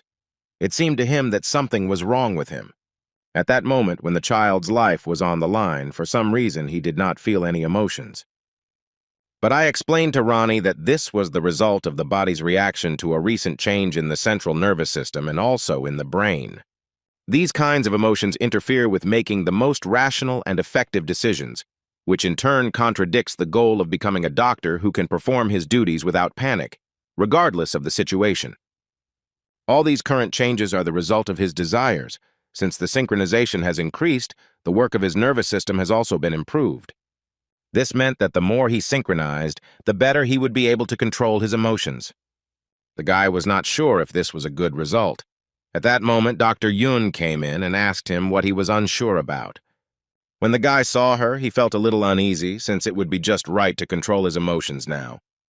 She asked the guy again what he was not sure about, but he did not answer her question, and the girl realized that he had not changed at all. Then she said that the patient's condition had stabilized and that he was being monitored, and all this was thanks to his quick actions. She just didn't understand where the guy got his experience in pediatric intensive care. She also told him that she had resolved the issue regarding the drugs because, regardless of the outcome, an intern prescribing a drug was against the rules. Hyunjun thanked her for her help and reached for one of the cups the girl was holding. But she suddenly removed her hand before he could reach it and asked if he had any other questions for her. He replied that he wanted to discuss something else with her, but Song-ye suddenly turned around and walked towards the door, saying that she was urgently needed. The guy didn't have time to say anything before the girl left the office, and he again couldn't apologize to her. A few days later, Hyunjun was still making rounds to see patients, and one of the mothers he met on the first day came up to him and thanked him for finally letting them go home. She considered his actions professional, even at the time when she was rude to him, and she felt very uncomfortable about it. After the first day in the department, the parents' attitude towards Hyunjun changed. People who had previously been worried about their children now behaved calmly, feeling safe. And, as a result of this, health workers had much fewer problems with them, which meant things were getting better. One day, a guy came to one of the patients named In-jun and told him that it was his turn to donate blood for testing. 8-year-old In-jun was quite an interesting patient, mainly because of his unusual calmness. Unlike drawing blood from a vein, drawing blood from an artery to analyze the gases in it was more painful. But Jun simply frowned slightly and did not make a single sound. And also, every time he gave him injections, the boy for some reason looked him straight in the eyes. After Jun finished all the procedures, a nurse came up to him and said that the deputy director was calling him. The deputy called not only him, but also Dr. Yun, and when they came to his office, they waited a few more minutes while he talked on the phone. When he finished, he asked them to sit down and not stand as if it was their first day in the hospital. He also noticed that they looked very cute together and asked the guy who he was. Hyun-jun introduced himself and said that he was an intern. The secretary brought the deputy some coffee, and he continued to say that the reason he had gathered them was quite simple. He wanted them to tell him all the details about the recent incident in the department. Dr. Yoon began to say that the pediatrics department was in a meeting at the time of the incident, so they arrived on the scene as quickly as they could. When Dr. Jang Hyun-jun was doing his standard duties and found himself right in the middle of what was happening, he immediately began resuscitation. The deputy noted that up until that moment the guy had been doing an excellent job, since as an intern, performing pediatric resuscitation is not that easy. But he also heard rumors that an intern had prescribed epinephrine to a patient, and he wondered how that had happened. The girl hesitated, because the deputy continued to ask for an explanation, even though he knew how critical the situation was. Then the guy decided to answer this question himself, and said that he prescribed the drug because he did not consider it appropriate to delay resuscitation even further, and apologized for this. The deputy asked the guy if he had performed pediatric resuscitation before, since he used some rather unconventional methods.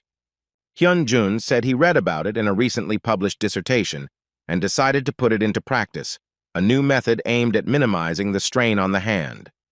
The deputy listened to the guy. He put down his cup and rose from his chair, saying that he was very surprised by such new methods. He came up behind them and said he liked competent doctors like Dr. Chang, decisive and self-possessed, handling new information. The deputy was sure that there were many competent people among the doctors, but not everyone knew about them. Song-ye interrupted the deputy and said that not only did the guy perform successful resuscitation, but the instructions on the seasonings were also accurate, but the doctor did not let her finish. He turned to her and asked with displeasure why she dared to interrupt him, since the head of the pediatric surgery department had not taught her such behavior. The girl was frightened and immediately turned away from him. She apologized for having behaved recklessly. He went on to say that he liked competent doctors, but there was another type of person he liked even more. The deputy leaned over to the students and said that he liked people who were polite and well-mannered, and his voice made their blood run cold. Interns, residents, doctors, associate professors, and behind them the deputy director with the director himself. The hospital had a kind of hierarchy, somewhat reminiscent of an army. He took the boy by the shoulder and said that one man cannot win a war, no matter how competent he is. And the rules in the hospital were extremely simple.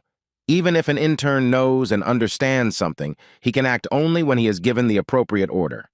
Thus, the deputy explained to the guy that he could not use new methods of resuscitation until he was given permission, and this also concerned the prescription of drugs.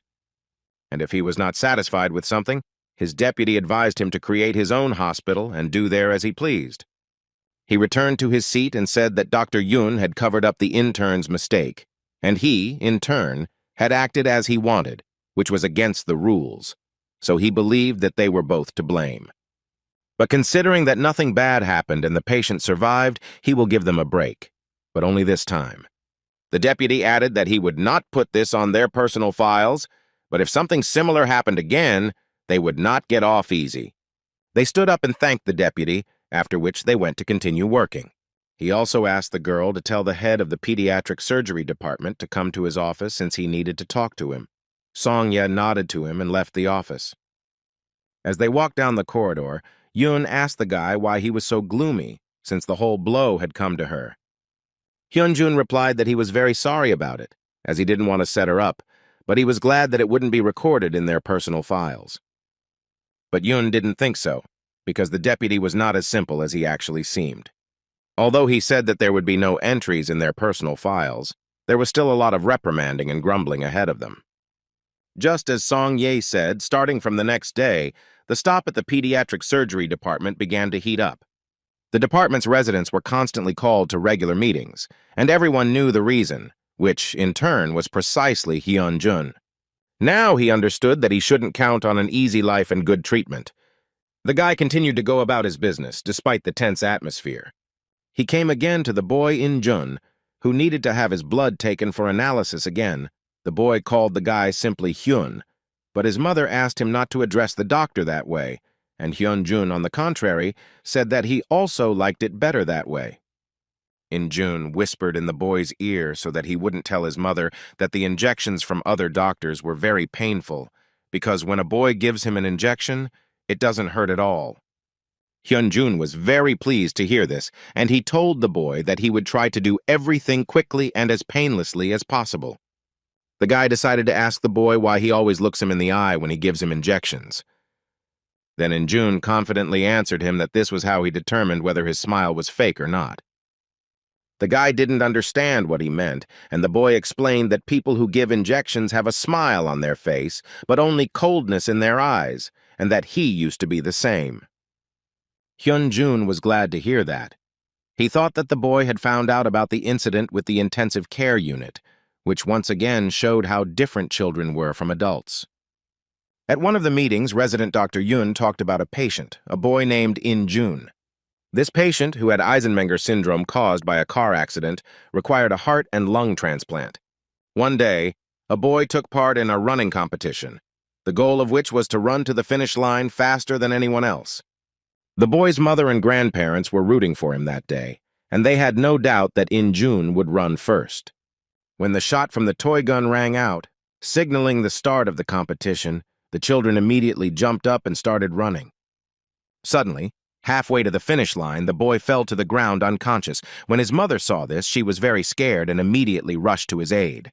When they first went to the hospital, they were told that the hole was not that big and that it could close on its own with age, as the boy had no symptoms until they started taking medication. And now they are told that the child needs a transplant, which makes the woman even more worried, and her eyes are constantly filled with tears. The guy nodded understandingly, because he knew that the girl had gone through a lot of pain, which made him feel uneasy. She thanked Hyun-jun for listening to her and for his good treatment of her son. In-jun suffered a lot all this time, constant examinations, endless waiting for a donor, and all he wanted was to just play outside. And also, he was very afraid of injections, very little on his part, which he did not show, trying to protect her from anxiety, but from this, it only hurt her more. Hyun-jun told her that her son was just a wonderful child, but she added that since his arrival, In-jun began to smile much more often. Since he talks to him a lot and does everything very carefully, she would really like to quickly find a donor for him and perform the operation. Pareo took the girl by the hand and tried to calm her down, saying that the cardiac surgeon was a smart and famous person with many operations under his belt, so she shouldn't worry so much. When they finished talking, the guy went on about his business and on the way asked Ronnie if there was a chance of success of the operation, but he replied that this value is difficult to calculate, but the chance is quite low. However, the survival rate for heart transplant at Daehan University Hospital is at least 10% higher than other international transplant centers. Meanwhile, at the meeting, Dr. Yun told the professors that the chance of a successful operation in children is lower than in adults, as the mortality rate in children during transplantation is 20%. The deputy director did not think this number was very large and asked the girl how many pediatric transplants of this kind had been performed in their country over the years. Dr. Yun replied that 4 operations have been performed so far, and a 4-year-old girl whose lungs were damaged due to PHMG was successfully given a heart and lung transplant at her hospital. As for other operations, they were performed in other hospitals, and of them there was only 1 successful case. Ronnie told the same thing to the guy. 2 out of 3 operations failed, and the child did not survive. The guy noticed that in just a week, In-jun's condition had significantly worsened and they urgently needed a donor. At that moment, the mother of that same boy ran up to him and rushed to hug him. The guy was shocked by her behavior and did not understand what had happened. She fell to her knees and began to cry, saying that her son would soon have an operation, since a donor had appeared and he had chosen In-jun. When the guy heard this, he was incredibly happy about it because he was also very worried about the boy. He began to calm the girl down as he knew that everything should be fine now, and the news of the upcoming transplant had caused quite a stir in the hospital. An operation of this kind was quite rare, and the chances of its success were small, so if it were successful, the hospital would receive a huge boost in popularity. And in accordance with this, In-jun's medical care increased several times, and now the resident Dr. Yun also took tests from him. The boy looked at the girl with distrust and asked her where Hen was, but the girl did not understand who they were talking about. Then the boy's mother said that her son had become very attached to Dr. Hyun-jun, and that was why she was asking for him. In-jun also said that his mother also likes the doctor because she hugged him, but she asked her son to be quiet and Yun not to pay attention to it. While the boy was busy, a nurse approached him and said that Dr. Yun had asked him to take blood from a patient, In-jun. Hen was a little surprised because she told him that she could easily handle it herself. Without thinking twice, the guy went to the boy and started taking blood, while In-jun told him that he wanted to become an athlete when he grew up. The boy said that when he wins a gold medal, he will shout his mother's name right into the camera for the whole world to hear. Hyun-jun asked what about his name, and the boy replied that he would shout his name too. Dr. Yun watched them quietly, really enjoying seeing how well the boy got along with children. In-jun told the guy that when he found out about the operation he was very happy, but now he is a little afraid, to which Hyun replied that he is also worried. The boy did not understand why Hen shaved, since he was not a child, but the Pario replied that he would understand when he grew up, since it was much harder for adults than for children, and he wanted the boy to support his mother properly. When the boy turned around to leave, In-jun suddenly asked him if he could perform the surgery on him, because if he did it, the boy would not feel any pain at all. Hearing this, the guy replied that the operation would be performed by doctors who were much better than him, so the boy would definitely not be in pain because he was in the best hospital in Korea. When night fell, the boy went to rest in the duty room and, lying on the bed, asked Ronnie if the boy's operation would be successful. Ronnie told him that there were too many variables in the equation that were calculated, so the probability could not be calculated. Hyun-jun told him that in situations like this he should say that everything will be fine, and Ronnie repeated the guy's words, although it was not so sincere. The guy started thinking about the boy again and couldn't sleep. He got up and asked them to go over the heart-lung transplant again. Ronnie began to initiate the simulation. He informed the guy that he needed more information to improve the quality of the simulation. Without the appropriate experience, or at least without observing such an operation, the coincidence of the simulation with reality is less than 80%. He began extracting information about the boy and details about his transplant.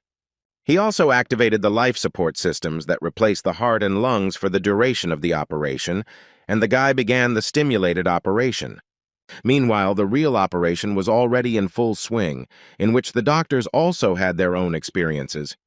In the morning, the guy came to the boy's bed and saw that he was gone. The operation had already lasted 6 hours. Dr. Yun approached the guy and he greeted her according to the rules, but the girl replied that such formalities were not necessary. She asked the guy if she was worried about the boy and why he was so worried. Hyun-jun told Song-ye that the boy reminded him a lot of himself when he was a child, and when the girl heard this, she was a little surprised. He said that it was not easy for him. After his father died, everything went wrong. So in the end, he just learned to keep quiet and endure, so as not to worry his mother. And In-jun does the same thing now in front of his mother every time he doesn't show it, even if the injection is quite painful. The girl looked closely at the guy and realized how sincerely he was worried about the boy. She started squeaking at his back and telling him that he needed to take a break, but the guy assured her that he was fine. Song-ye stood her ground, because the children wouldn't like it if he walked around the ward with such a sad face. So once the operation was over, she would let him know so he didn't have to worry. The guy went to rest on the instructions of the girl. On the way he saw In-jun's parents, who were also worried about him and were waiting for a quick result. Suddenly, the doors of the operating room opened and the deputy director, who was performing the operation, came out. He approached the boy's parents and told them the news, at which point the boy noticed a smile on their faces. The guy realized that the operation was successful, and he was very happy about it, because he was worried about him more than about himself. After the surgery, In-jun was placed in the pediatric intensive care unit. Hyunjun Art came to the boy as soon as he could to check on him and asked how he was feeling, to which he replied that he felt that I was okay. The guy praised the boy for doing well, and In-jun wondered if he would now be able to run and play with his friends. Han explained that he wouldn't be able to do it for the next couple of months, but if he took his medication and listened to his mother, he would definitely be able to. The boy suddenly told the guy that he didn't want to leave the hospital, which surprised Hyunjun a lot. After all, once he was discharged, they would never see each other again. But the guy calmed the boy down and said that now he would be his staff doctor to us. This meant that he could turn to the boy if he suddenly felt unwell, and he would take good care of him, and the boy happily agreed. As the boy left, he knew that In-jun would have a period of adaptation to his new heart and lungs ahead of him. If you take immune suppressants throughout your life, you won't even have the strength to go for a walk in the park, let alone jogging or professional sports. But as long as he was alive, that was enough. Hyunjun came to the store to buy the boy a gift. He chose one of the pairs of shoes to please his little friend and headed back to the hospital. When he returned and went to the boy to give him the gift, what he saw shocked him. There were a bunch of nurses around the boy, trying to bring him back to his senses. Han ran up to him and Ronnie informed the boy that the boy had an 85% chance of rejecting the transplanted lungs. He shouted to the nurse that the patient needed urgent intubation, so she began to urgently prepare a ventilator. While the guy was preparing the necessary instruments, the nurse shouted to him that the patient had suffered cardiac arrest. He immediately ran to the bed and climbed onto it to begin resuscitating the boy. At that moment, the residents came to each other and did not understand what was happening. The nurse explained to them that the patient was rejecting the transplanted lungs, and also that his heart has stopped and Dr. Chan is performing resuscitation to save the boy. Hen tried so hard to do everything to save him that his face was all sweaty from excitement. The resident asked the guy to step aside and they began to pass the patient through the ocean using another device. For several seconds, they continued resuscitation by sending current into the boy's heart. After which, the guy resumed manual resuscitation and asked Ronnie what the situation was. He answered him that the chances of survival could be increased with the help of a special device. The chances of survival are 20% with CPR and 40% with artificial respiration, but due to the small number of cases and data, it is impossible to say for sure. The guy was sure that even if it was impossible to calculate, there was a chance for salvation, but it was unknown where such a device was. Ronnie said that this device is not in the children's department. It is only in the adult department in a single copy. At that moment, the resident started yelling at the guy to let him continue resuscitating himself. But the guy replied that he could handle it himself and asked him to find the device quickly. The doctor got very angry at the guy because it seemed to him that he was talking complete nonsense. He grabbed him by the shoulders and threw him away from the patient, so that the guy fell to the floor. He shouted to Hen that they would take care of the rest themselves and he would only get in their way. Ronnie began to inform the boy that the boy's chances of survival were rapidly decreasing and that he had to do something. But Hen was completely confused because no one believed him. He stood up and approached the doctor again, saying that if they used that device they could save the child, but the doctor did not allow him to do anything and shouted for him to be taken out of the department. The guy was pulled away by a fellow resident and told that if he didn't stop, he would be kicked out of here. If he continued a little longer, everyone present would have problems. Hyunjun was torn apart from the injustice and the impossibility of helping the boy, because now his life was in danger. Doctors continued to resuscitate the patient, trying to do everything in their power, but it was too little. The boy's mother was beside herself with hysterics, since her son was on the verge of life and death, and she could do nothing to help him. After a long process of resuscitation, the doctor suddenly stopped and dropped his hands. They stood silently by the patient's bed while the nurse checked his pulse, everyone knowing it was the end.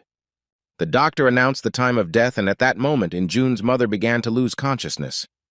A nurse ran up to her and hugged her, and the doctors apologized for not being able to save her son. As they began to take her away to calm down a bit, Song-ye looked at the boy and asked how he was. Hyun-jun suddenly jumped up and started running away. Song-ye didn't understand where he was going and started running after him. The guy ran out onto the roof of the building where it was raining heavily. Ronnie informed him that he had discovered changes in his emotional state, but he did not react to his words. Hen fell to his knees and began to apologize to the boy for not being able to save him. The guy started screaming and crying. He blamed himself and his indecision for everything, because if he had not hesitated, he could have saved his friend.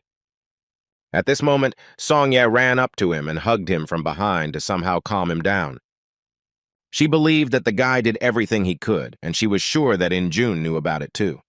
Song-ye began to brush the boy's wet hair away from his face and said that the boy had not yet been sent to the morgue and that he could not part with him without saying goodbye. After all, the boy would definitely be upset, so she called him with her, and he followed her. When they went back to the department, the girl saw that the boy had already been taken away. Hyun-jun walked to the bed and was torn apart by pain. He continued to cry because it was unbearably painful. He promised In-jun that from now on he wouldn't just stand by and watch while people talked. So he told the boy not to be sad anymore and to go towards his dreams, at which point he burst into tears again from the unbearable loss. Song-ye came up to him and hugged him to somehow ease his suffering. A few months later, autumn arrived outside, captivating us with its beauty. Interns walked along the hospital corridor and discussed the large number of shifts that fell even on holidays. One of the guys said that other students had already started congratulating and giving gifts. His partner did not understand who they were talking about. He explained that they needed to congratulate the heads of their departments, and they would soon have to do this too. A guy walked past them, and one of the interns recognized him, but the other didn't understand who he was. It was Jang Hyun-jun. The intern knew that he was known for constantly getting into trouble. He also said that after the resuscitation incident, the boy was transferred to Yeoncheong Hospital for 2 months. But in this hospital, all he could do was resuscitate people, and with this kind of success, he wouldn't have time to prepare for the tests, but his partner thought they were better off, because now they had one less opponent. He also said that he heard Hyun-jun get into conflict with every department head he visited. He is definitely different from the other interns. His partner replied that the rumors were quite varied, and some were the direct opposite of what he had said, since the guy had spent the last month in neurosurgery. The nurses told him that Hyun-jun was the best intern they had ever had. He was sure that they would still have a chance to verify the veracity of this or that information. Meanwhile, in the emergency department, the head of the department gathered the interns to tell them about the specifics of their work. He greeted them in the department, even though they were in the midst of the most hectic time of the year, which was the Chuseok holiday, and the doctor introduced himself as a third-year resident in the emergency department named Ju Yonta. To begin with, he explained to them the rotation schedule, where for the first 3 days they work from 8 in the morning until 8 in the evening, and then have a day off. After that, they work from 8 in the evening until 8 in the morning and also go to rest for the whole day. There will be 3 people in a shift. Ju Yonta walked up to them and separated with his hand those who would work the day and night shifts. The boys were happy that they got the day shift, as they considered themselves very lucky. The resident looked at them and asked why they were so happy. The night shift was considered the golden time for their squad, so he advised them to get in while they could. At this point, he finished with the instructions, because they had been interns for more than 1 day, which meant they had to cope with the tasks set before them. Meanwhile, patients with various symptoms began to arrive in their department. Some came with their children and complained that their child was sneezing non-stop, while others came because their nose was bleeding. The resident didn't even have time to finish his morning coffee before real hell was already happening around him. The nurse slapped him on the back and told him not to joke like that because these people needed their help. This department had 3 divisions, each of which had a team of 9 nurses, 1 doctor, 2 residents, and 1 intern. When a patient arrives, the nurse brings the intern, and he in turn determines which unit to send the patient to. They also prescribe basic treatments for the patient and contact the appropriate department. And because it was a holiday, the emergency room was completely overcrowded. A woman with a child came to one of the doctors and said that he wheezed with every breath. The doctor started to panic a little, but didn't think it was anything serious, so he decided to contact pediatrics first, while the baby continued to cry loudly. At that moment, Hyun-jun approached them and said that perhaps her child had a foreign body in his stomach. He showed them that the baby's skin had turned blue, and given his wheezing, it could be concluded that something was preventing the baby from breathing. The doctor standing nearby looked at the child's fingers and noticed that they were indeed blue. Hyunjun began to ask the woman if her child liked to put things in his mouth, and she nodded her head in agreement. Then he asked what he had done about an hour ago, and the woman began to remember. Suddenly she screamed and said that her child had been playing with a construction set just an hour ago. The guy asked to give him the child. When he took him in his arms, he continued to cry, but the guy began to calm him down. Ronnie began releasing nerve-stabilizing substances into the body through electrical signals, and the baby immediately stopped crying. The guy sat down on a chair and turned the baby over onto his stomach. He told the woman that her baby wasn't that bad, but she needed to act now, so he would remove the foreign body. He began to gently pat the baby on the back, and he coughed and spat out a small part of the construction set. The woman immediately took the child in her arms and thanked him for his help. Hyunjun advised her to take an X-ray in case something was still left inside. The doctor asked the boy about pediatrics, but Hen replied that the problem had been resolved during the asymptomatic period, so their help was not needed. He offered to take the woman to the X-ray room to check the baby. The doctor watched him go and couldn't believe that a simple intern was able to cure a patient in an instant. On the way to the X-ray room, someone's voice called out to the guy, and he turned around to see who it was. Turning over the sheet, he saw a resident who asked the guy why he wasn't resting if his shift would only start at night. The guy explained to the doctor that he was just looking around the department so as not to get lost during his shift. The resident laughed and said that he had seen how the wound helped the child, and he thought that this was the first time in so long that he had seen an intern who was so enthusiastic about his work. He praised the guy, but warned that if he fell asleep on his shift, he would not get any leniency. Having finished with one patient, the guy saw a man sitting in the corridor doubled over in pain. He approached the nurse and asked what was wrong with him. She said that the man was admitted with severe pain in his stomach because the previous evening he ate chicken and drank beer, and then he developed similar symptoms. The guy approached the man and decided to find out for himself how he felt and what exactly hurt him.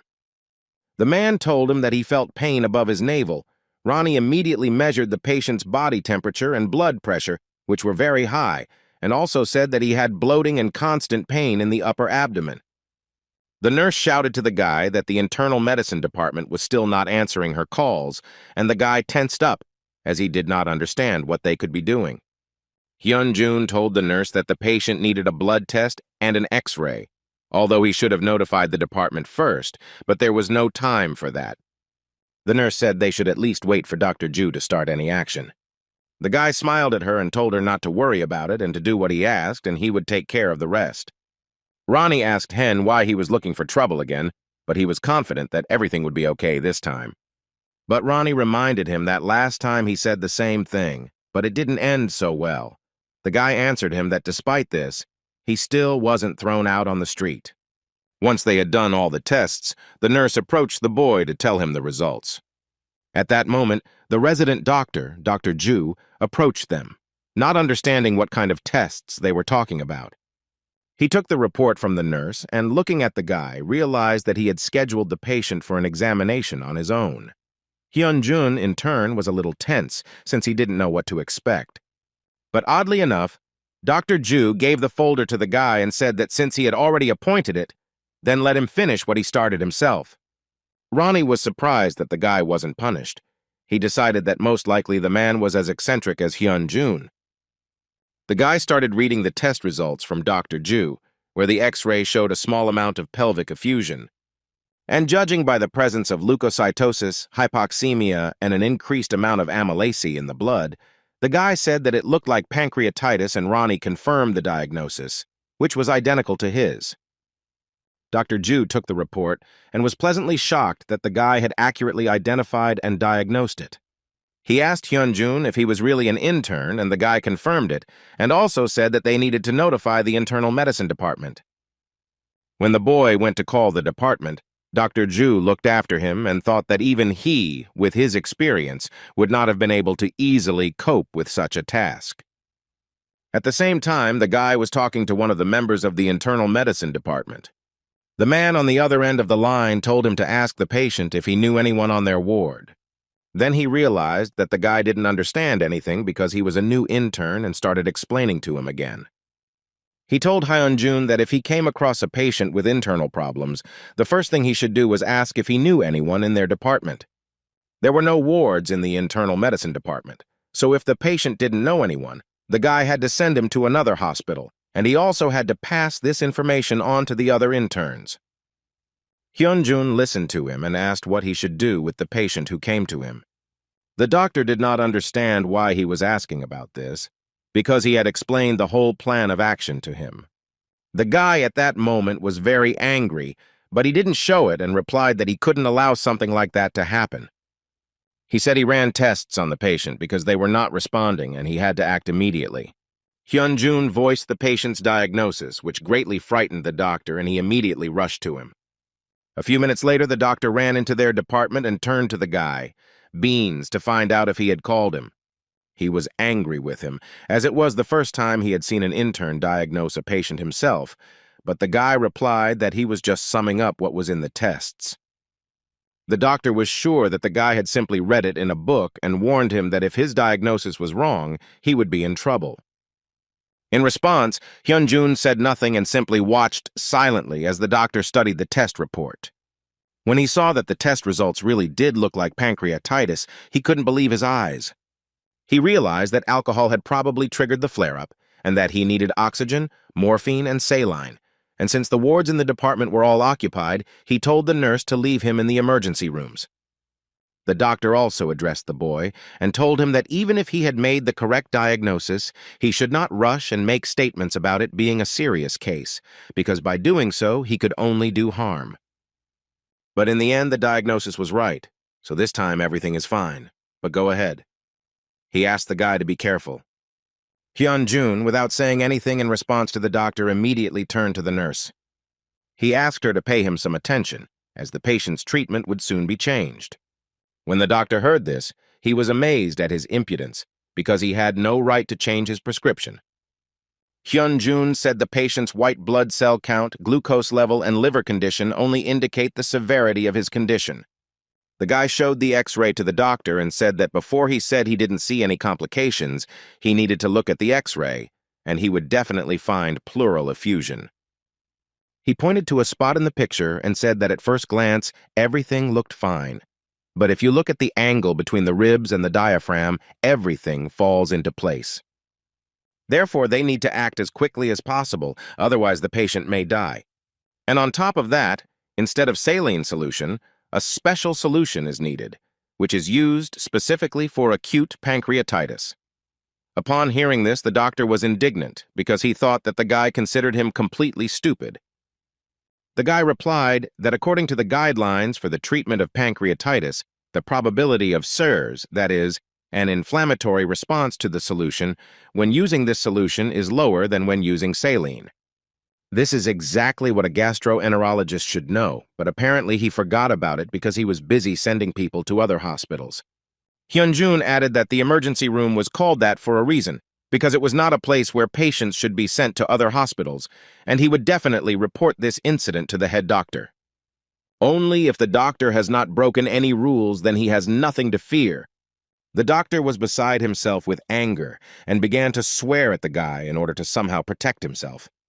In turn, Hyun-jun asked the doctor to take care of the incoming patients properly, and he would pretend that this conversation never happened, hoping that he would no longer send them to other hospitals without a good reason. After listening to him, the doctor did not answer him and turned to leave, muttering under his breath that he agreed with him.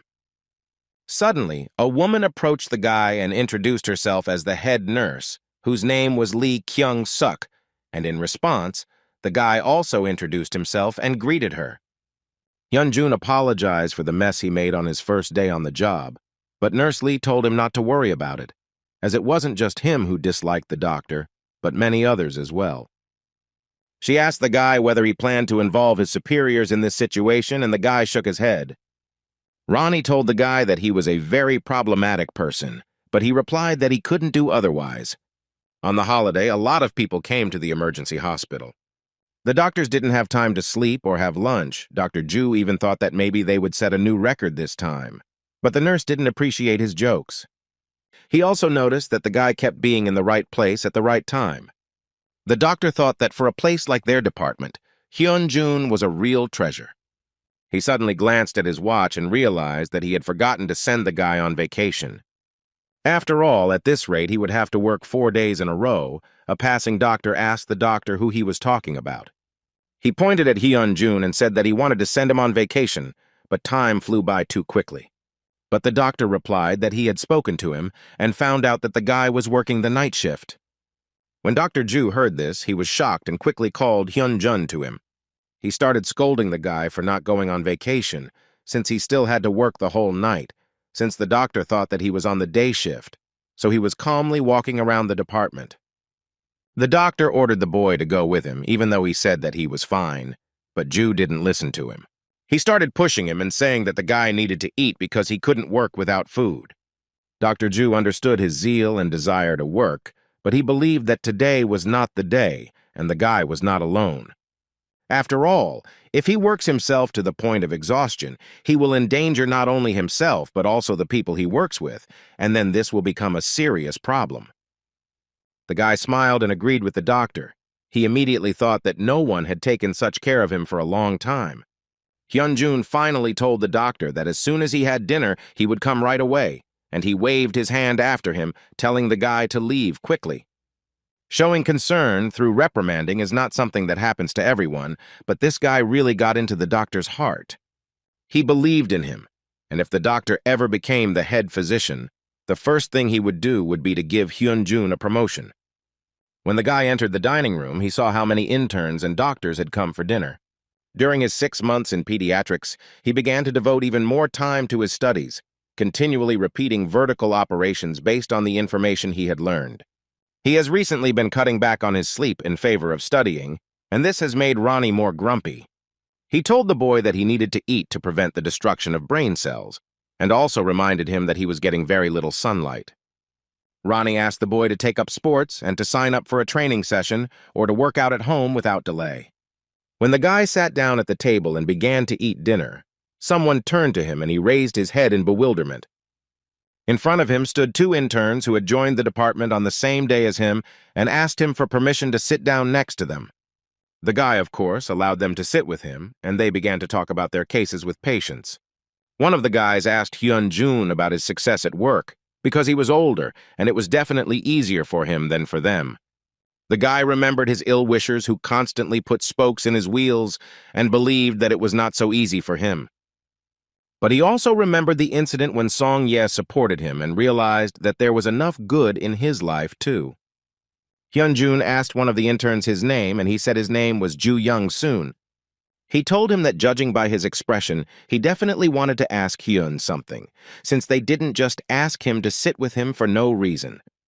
Young-sun started to refuse, but the guy told them that if they were interested in his work at the dermatology clinic, then they didn't have to worry and could ask whatever they wanted.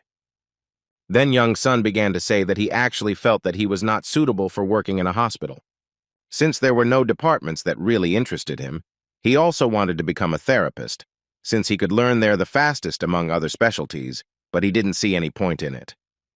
And so he thought that Hyun-jun probably knew more about their profession since he worked in more than just the hospital. The guy smiled because he was pleased that someone wanted to get advice from him. He said that being a doctor in a private clinic is good in its own way. His situation was a bit unique, but overall his work and personal life were not bad, and his salary was an order of magnitude higher. Because these days, a person could train to be anything, be it a dermatologist or a plastic surgeon. Young-sun added that doctors in hospitals work themselves to the point of exhaustion, not even taking into account their salaries, and they have absolutely no time to rest. Then he decided to ask the guy why he returned to the hospital if his clinic had so many advantages. The guy didn't expect such a question and thought a little about how to answer it correctly. After thinking for a moment, he replied that he had simply received an opportunity that was impossible not to take advantage of. The boys were a little shocked and asked what specialty Hen wanted to choose. Hyun-jun told them that he was interested in general medicine because his goal was to become a trauma surgeon, and to do that, he needed to study general medicine. When they heard this, they were shocked, but the guy did not understand their indignation. Young Sun said that the most complex surgeries are performed in this department, and he also heard that surgeons there sometimes can't even return home due to constant calls. Hen told him that he knew how difficult it was, but that was the price, because sooner or later you still had to choose. He was preparing to make his choice, namely to save emergency patients, and he didn't care how hard it would be. The guy also added that he was in no way saying that traumatology was better than other departments, and they finished talking and went to accept the night shift. When they returned to the department, Young Sun walked behind everyone and thought about Hyunjun's words. He didn't understand how the guy could be so confident in his choice, because he didn't even know what it was.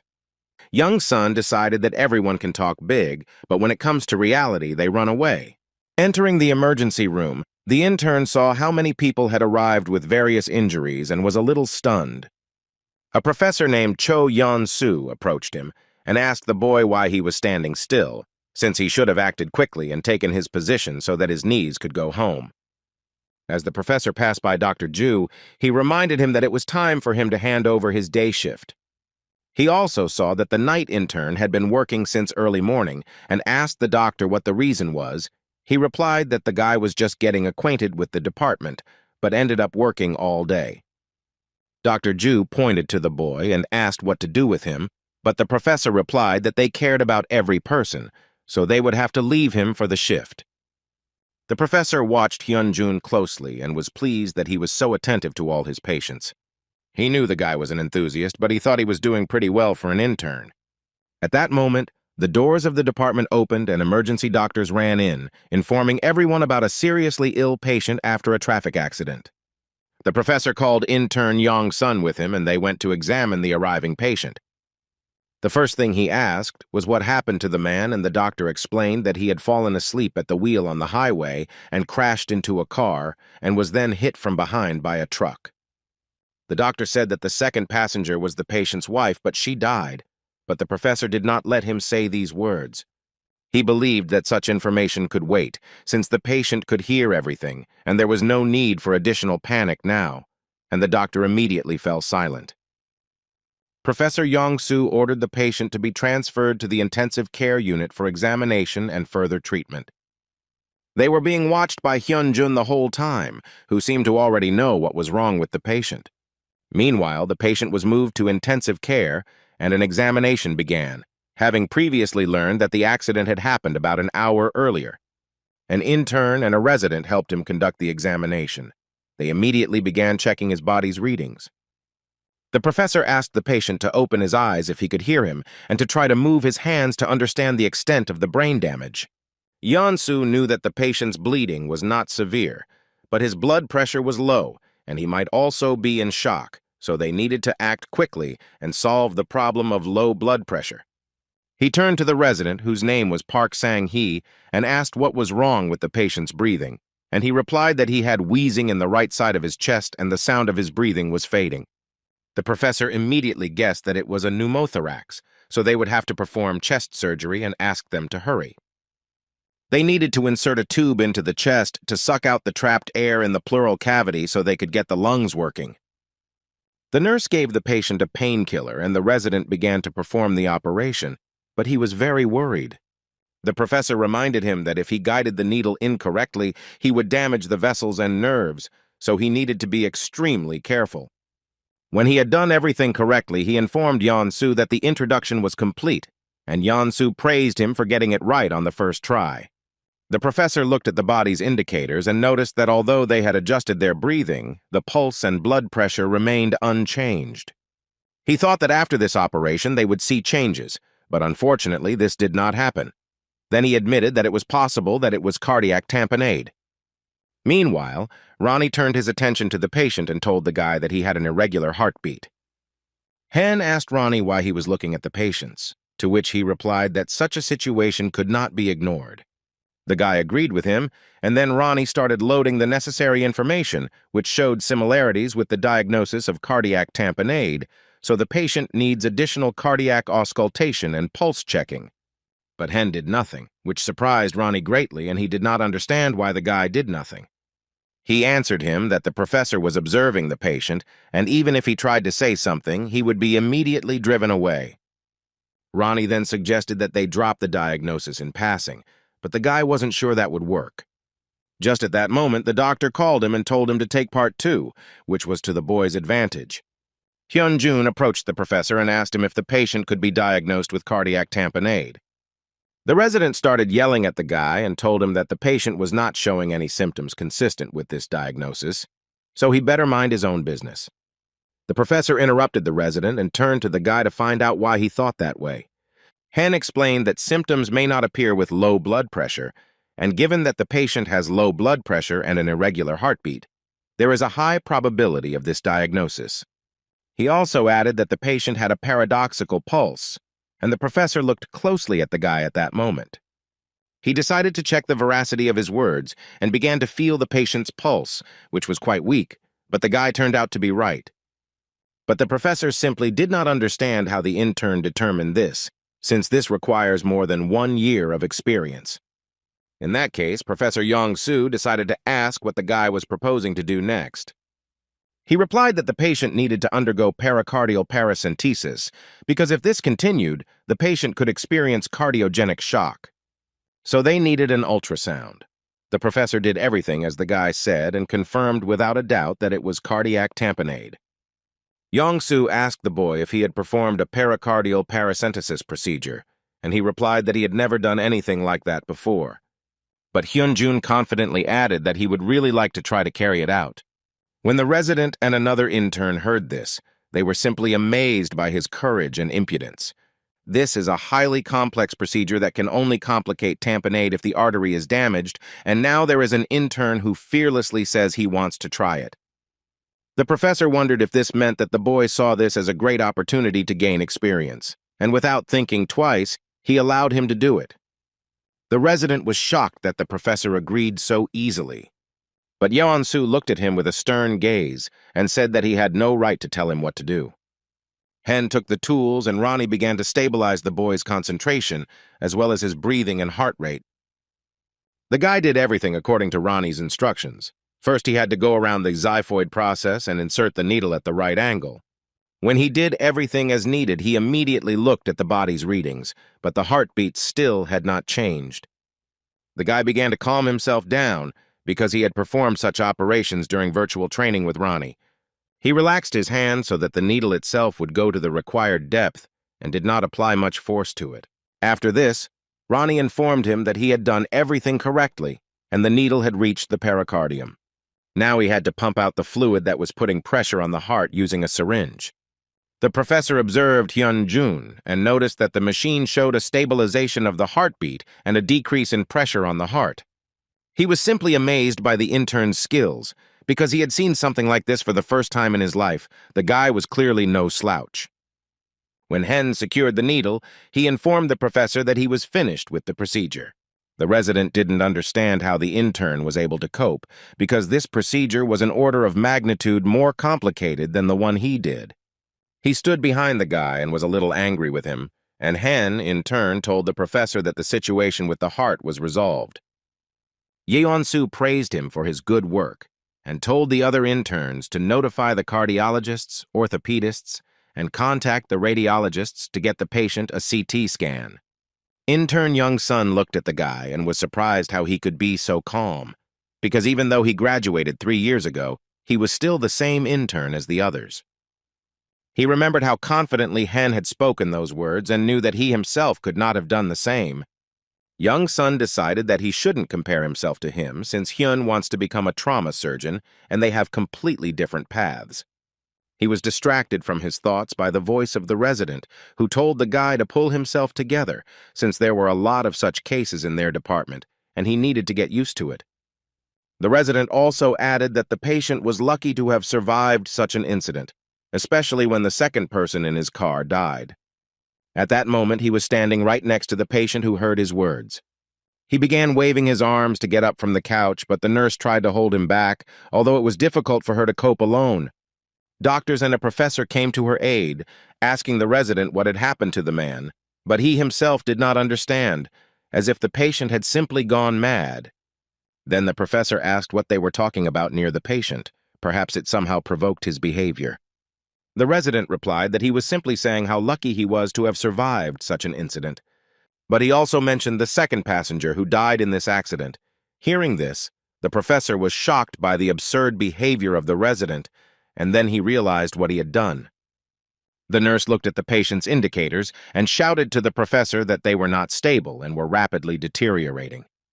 Yeon-soo told them to hold the patient tighter to inject the anesthesia. Despite his condition, the man was very strong and kept trying to break free. At this moment, Hyun-jun approached the patient and put his hands on his face and head, which greatly shocked the doctors. Ronnie began to provoke the secretion of GABA, which calmed and stabilized his nervous system. Thereby, the man stopped feeling stress. The resident asked the professor if he needed to inject the patient with anesthesia, but he asked him to wait with it. When the guy finished calming the patient, he wiped the tears from his eyes and let go of his head. Everyone immediately turned their attention to the patient's condition monitor and saw that all indicators had returned to normal. The professor asked the guy how he managed to do this, and he replied that he asked the patient to get well soon and take care of his wife, and that to do this he needed to calm down right now. Hearing this, the professor was surprised that such simple words made the patient calm down so quickly. After this, the resident called the guy into his office and began to scold him for embarrassing him in front of the professor. After all, he couldn't be better than a fourth-year resident, and his behavior simply amazed the doctor, but the guy just stood silently and listened to him. Then the resident threw a folder with emergency care instructions at him. She fell to the floor, and he ordered the guy to pick her up and read the second page. It said that the intern was part of the emergency department, but could not take any action on patients on his own. Also, regardless of the situation, he must notify the resident about it, even if the problem affects other departments or treatment is required immediately. The resident hoped that the boy now understood what his problem was. Since an intern should behave accordingly, Hen replied that he would be careful in the future. Then the resident told the guy to take and photocopy all these papers so as to make sure he didn't forget anything. When Hyun-jun left the office, Ronnie praised him for his easygoing behavior. The guy didn't really want to deal with copying these rules, since during this time he could have studied many necessary scientific works, so he decided not to waste his time. As he was about to leave to continue his work, someone's voice called out to him. Turning around, he saw the professor, who asked him if he had eaten yet. He invited the guy to one of the cafes where he ordered him some food so that they could eat together. Yeon-soo realized that it was the intern's first time in such a place and told him that he could order whatever he wanted since the professor was treating him. They started eating, and the professor was very happy that the food was so tasty than in the hospital. He decided not to delay and asked the guy what Dr. Pak had told him when he had called him into his office, but the guy replied that he had said nothing of the sort. The professor did not believe him, because he heard their conversation from the corridor. He also noted that he had good willpower, since he decided to carry out such a procedure. Yeon-soo asked him if he had any idea why he was allowed to do this, but the boy didn't know what to answer. The professor believed that a hospital had two purposes. The first was to treat patients, and the second was to educate skilled people. And it was precisely for the second case that the intern needed to be given the opportunity to absorb experience and knowledge. This was a good reason to allow him to act independently. Hen listened to him and smiled, because he knew that the professor had another reason for this. Yeon-soo was surprised that the guy was not only brave but also smart. He asked what the second reason was. In Hyun-jun said the second reason he allowed the intern to perform the procedure was because the patient's condition was not as critical as it might have seemed at first glance. And he was absolutely right, the professor laughed, because the guy was just a godsend. He asked Hen how he knew the patient's condition was not critical. The guy assessed the patient's wounds and the marks on his face, which suggested a head injury. But since he was reacting to the doctor's words, it meant that the case was not that serious. The patient also had breathing tubes inserted, which allowed us to determine his oral reaction to such procedures, which was minimal. The professor had the impression that he was reading a detective story, because the guy had deduced a whole picture of what was happening from a list of different facts and guesses without missing a single detail. The guy laughed because he certainly didn't look like a detective, but the example was very interesting and even funny. When they finished and headed towards the exit, The professor told Hen that what happened to the resident only showed how important it was to him, so he didn't need to be angry. The guy nodded approvingly, but the professor understood that he would not change his methods of approaching the patient. The professor was also very interested in what exactly Hyun-jun said to the patient to calm him down, since this was one of the reasons why he paid the bill at the cafe himself. Hyun-jun replied that he said the same as before, but Yeon-soo told him that he wouldn't fall for such nonsense, so he cannot hide it and tell him the truth. The guy was a little stunned because he didn't think he would be so persistent, but he also couldn't say that he was manipulating the nervous system. Even if he tries to wriggle out of it and say something that is only half true, the doctor will only continue to dig for the truth. He didn't know whether the professor would buy it, but he decided to do so and said that he whispered the patient's wife's name.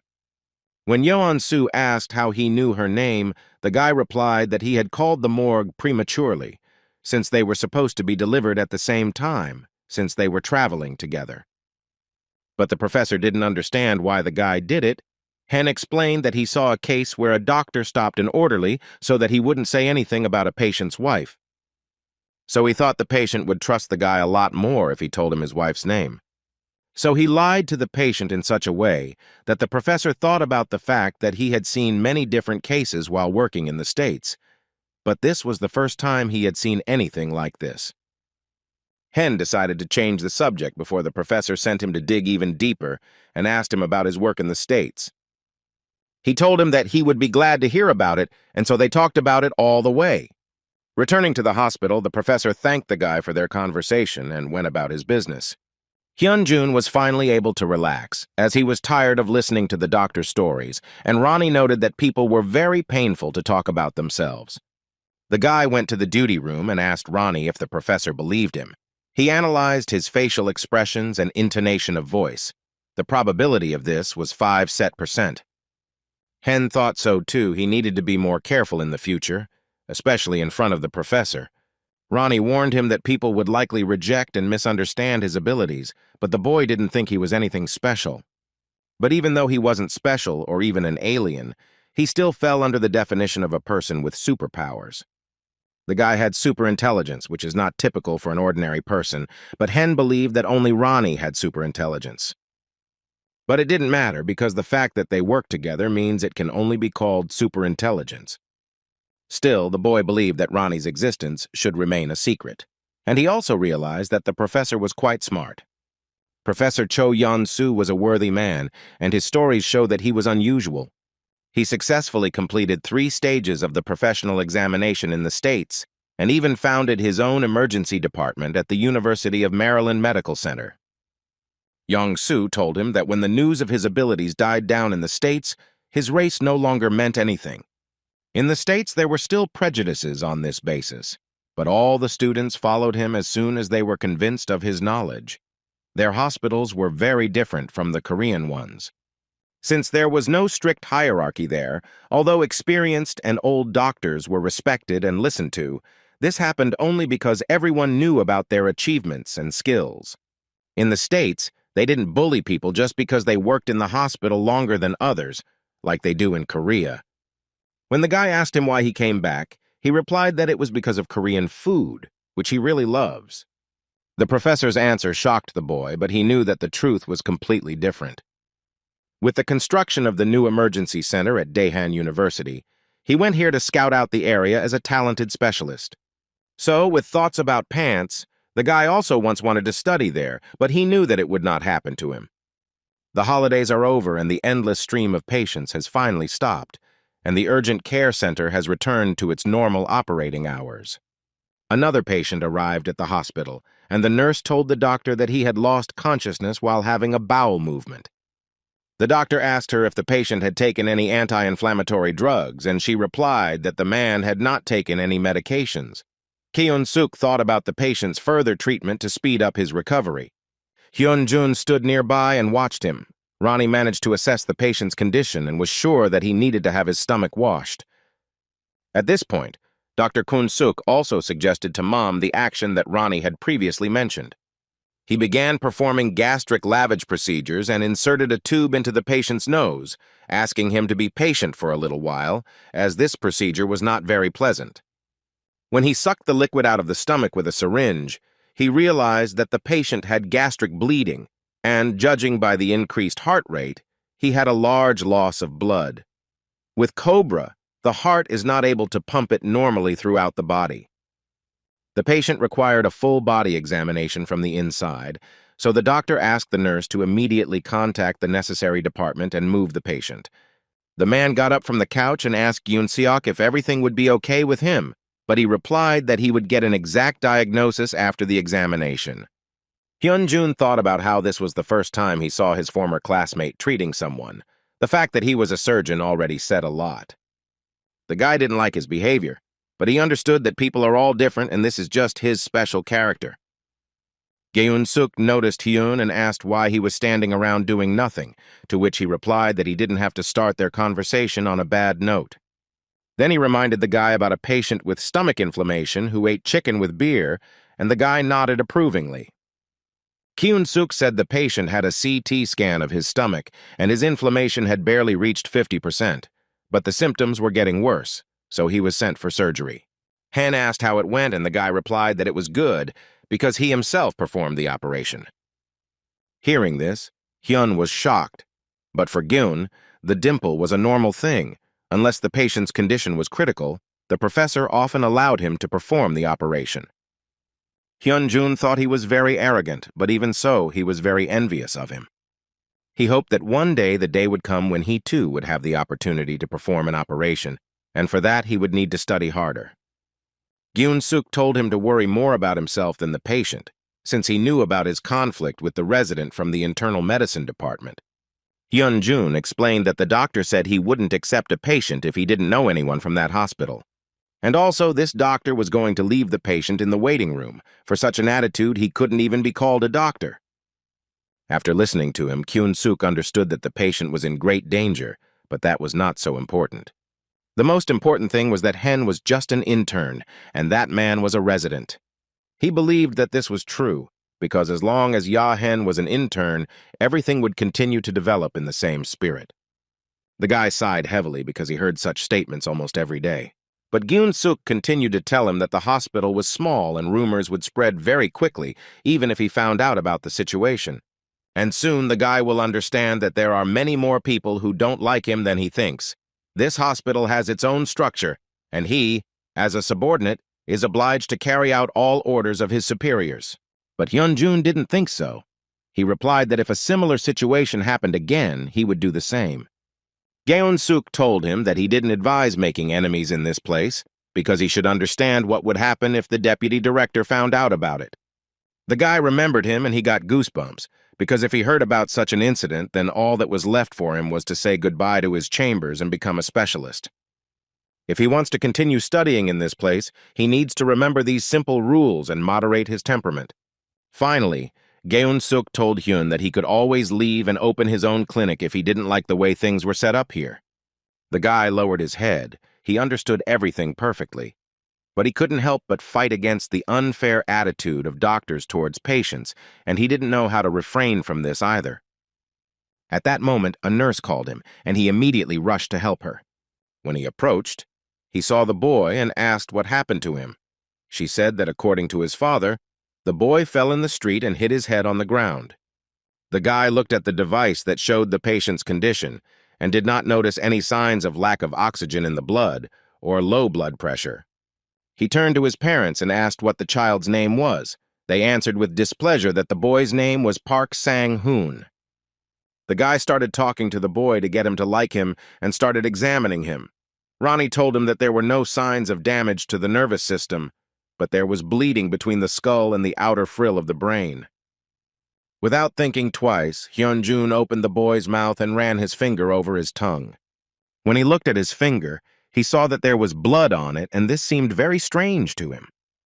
While he was trying to understand the reason for this, a resident approached him and asked what was wrong with the patient. The boy told Dr. Pak that the child had a hemorrhage in the head, and that one of the pupils was greatly dilated and reacted slowly to light. The boy had a cut on his forehead, a bruise on his left temple, and bleeding from the inside of his cheek. After listening to the guy, the resident told him to notify the neurosurgeons about this and turned around to leave. Hyun-jun stopped him and asked him to listen. He said that he suspected that the patient was a victim of bullying. Dr. Pak was surprised by the intern's statement and asked if he had any evidence. The guy explained that the patient's injuries were not the kind you would get from falling and hitting your head, and the blood in his mouth was caused by the blow. He also added that when the guardian called the child's name, Hen heard irritation in his voice. They were irritated that their son was in the hospital, and his mother didn't even think about crying, and was behaving very carefully. At this point, the boy's father asked why they were discussing something for so long, and the resident tried to calm him down, answering that the neurosurgeons were already on their way. The guy, meanwhile, studied the boy's medical history and saw that he had already been here several months ago with a concussion and bruises all over his body. But when he read to the end, he saw who the doctor was who was doing the treatment, and he was shocked. He then turned to the child's father and told him that his son had been admitted to them 4 months earlier with a concussion. The man answered the boy that his child was very restless, which is why he got injured so often. The guy continued to say that at that time the doctors recommended a more thorough examination, but for some reason he took the child and just left. The resident was shocked by the intern's behavior and began to interfere in their conversation. He told the guy that he didn't know all the details of the incident, so it was better for him to stand silently. The man told Hen that the boy seemed fine, so they left, and since he was his guardian, he had every right to make such decisions and did not understand what the problem was. He turned to his wife and told her to wake up their son so they could go home right away. But Hyun-jun said that he wouldn't let that happen, and this time it wouldn't be that easy. The guy turned to the resident and said that San-hoon might have intracranial bleeding and needed to be examined, since he would most likely need surgery. But the resident started yelling at him that he had no right to make such diagnoses. At this moment, Dr. Han and Dr. Yun came into the department and went straight to the child. Seeing them, the resident did not understand what pediatricians were doing here and asked the guy why he called them. Dr. Khan approached the father and said that his child had a head injury and that they needed to perform a CT scan. But the man replied that his son was fine, which shocked the doctor because he himself saw that the child was indeed injured. The guardian started shouting that they would not do any tests in their hospital because Dr. Chan had spoiled his mood and they would go to another hospital. Dr. Khan tried to explain that the child needed to be examined urgently because the attack could happen at any moment. At the same time, Dr. Yun was examining the boy. When she took off his sweater, she saw many bruises on his body. And the guardian continued to shout that he would never stay in their hospital and pushed the doctor so hard that he fell to the floor.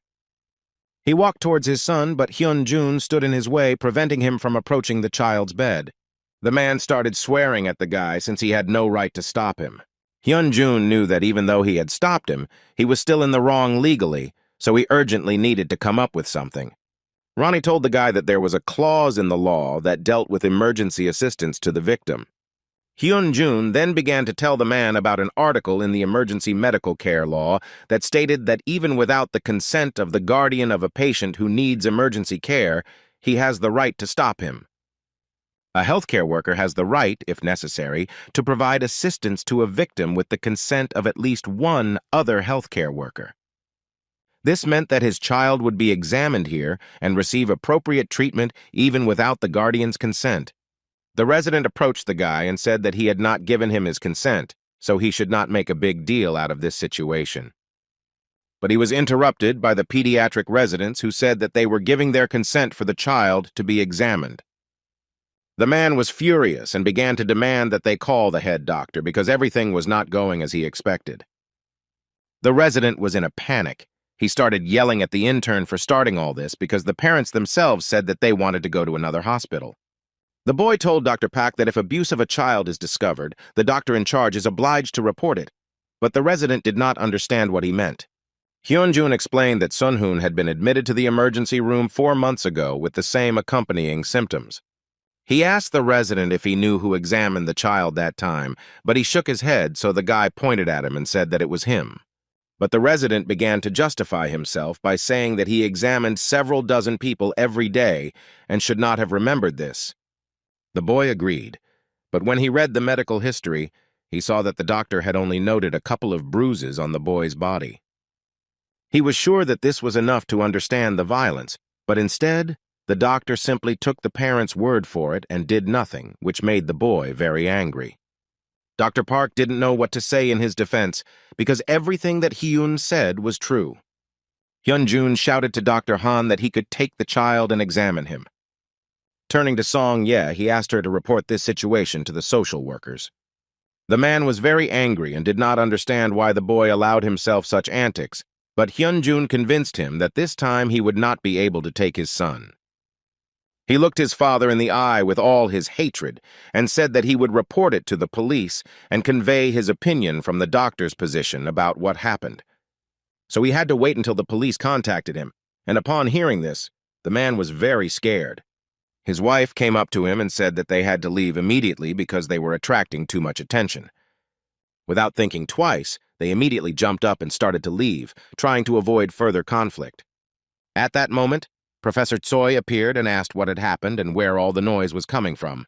Hyun-jun approached him and began to tell him about what had happened in all details, while the resident watched them. He was very scared because he understood that if the professor found out about everything, it would be the end for him. When Hen finished telling his story, the professor praised him and went off to do his own thing. The resident was surprised that the guy didn't tell him anything and asked why he did that.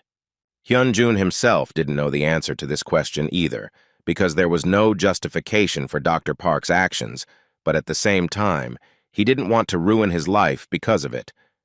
After that, the guy went to the next patient, and the resident remained standing and thought about his behavior and the intern's words. Walking down the hallway, the boy thanked Ronnie for his help, and Ronnie replied that he should read up on emergency aid laws so he knew what to do in situations like this. Ronnie asked him why he didn't tell the professor about the doctor's mistake, to which he replied that Song-nae had spent 6 years in internship to become a resident. He probably didn't want to make a fuss because there was very little time left before the promotion, and this situation was quite dangerous. Ronnie thought it was strange not to do what he was supposed to do, but people are like that by nature. They often do nothing even when they find mistakes. If they take the wrong side, they will face a lot of trouble, and when there is a family, making decisions is much more difficult. Therefore, he understood Dr. Park's feelings perfectly. He would not want to lose what had not been so easy for him. But Ronnie didn't understand why the guy didn't sit in the shadows then, because he also had a family. Hyun replied that his mother wanted the best for him, but he doubted she wanted the boy to achieve success by turning a blind eye to injustice. At that moment, Dr. Yun came to the reception and said that she had informed the social workers and they would pass on all the information to the police. The guy decided to thank the girl for taking his side, but Song-ye replied that he already owed her a lot. She told him that if he was so grateful to her, then he should invite her to dinner. The next day, Hyun-jun's shift ended, and he was about to leave when he suddenly met one of the interns. He stopped the guy and asked who he was dating. Because he was wearing a white shirt and shoes, he thought it was very strange. Hyun-jun laughed and said that it was not what he was thinking. In turn, he asked why he himself did not go home. The intern said that his uncle came to him, who had been treated by them last year, but was now fine and he was just passing by to invite him to dinner. Hyun-jun realized that the intern had a close relationship with his uncle and told him that his uncle was like a father to him. The intern realized that the guy was simply changing the subject and began asking him again about where he was going dressed up so nicely.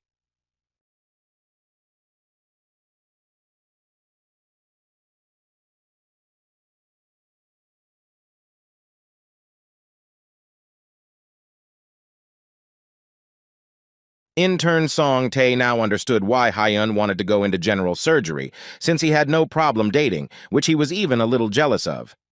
On the way, Hyun asked about Song-ye's health, since she had undergone a lot of operations, but the girl replied that she was fine.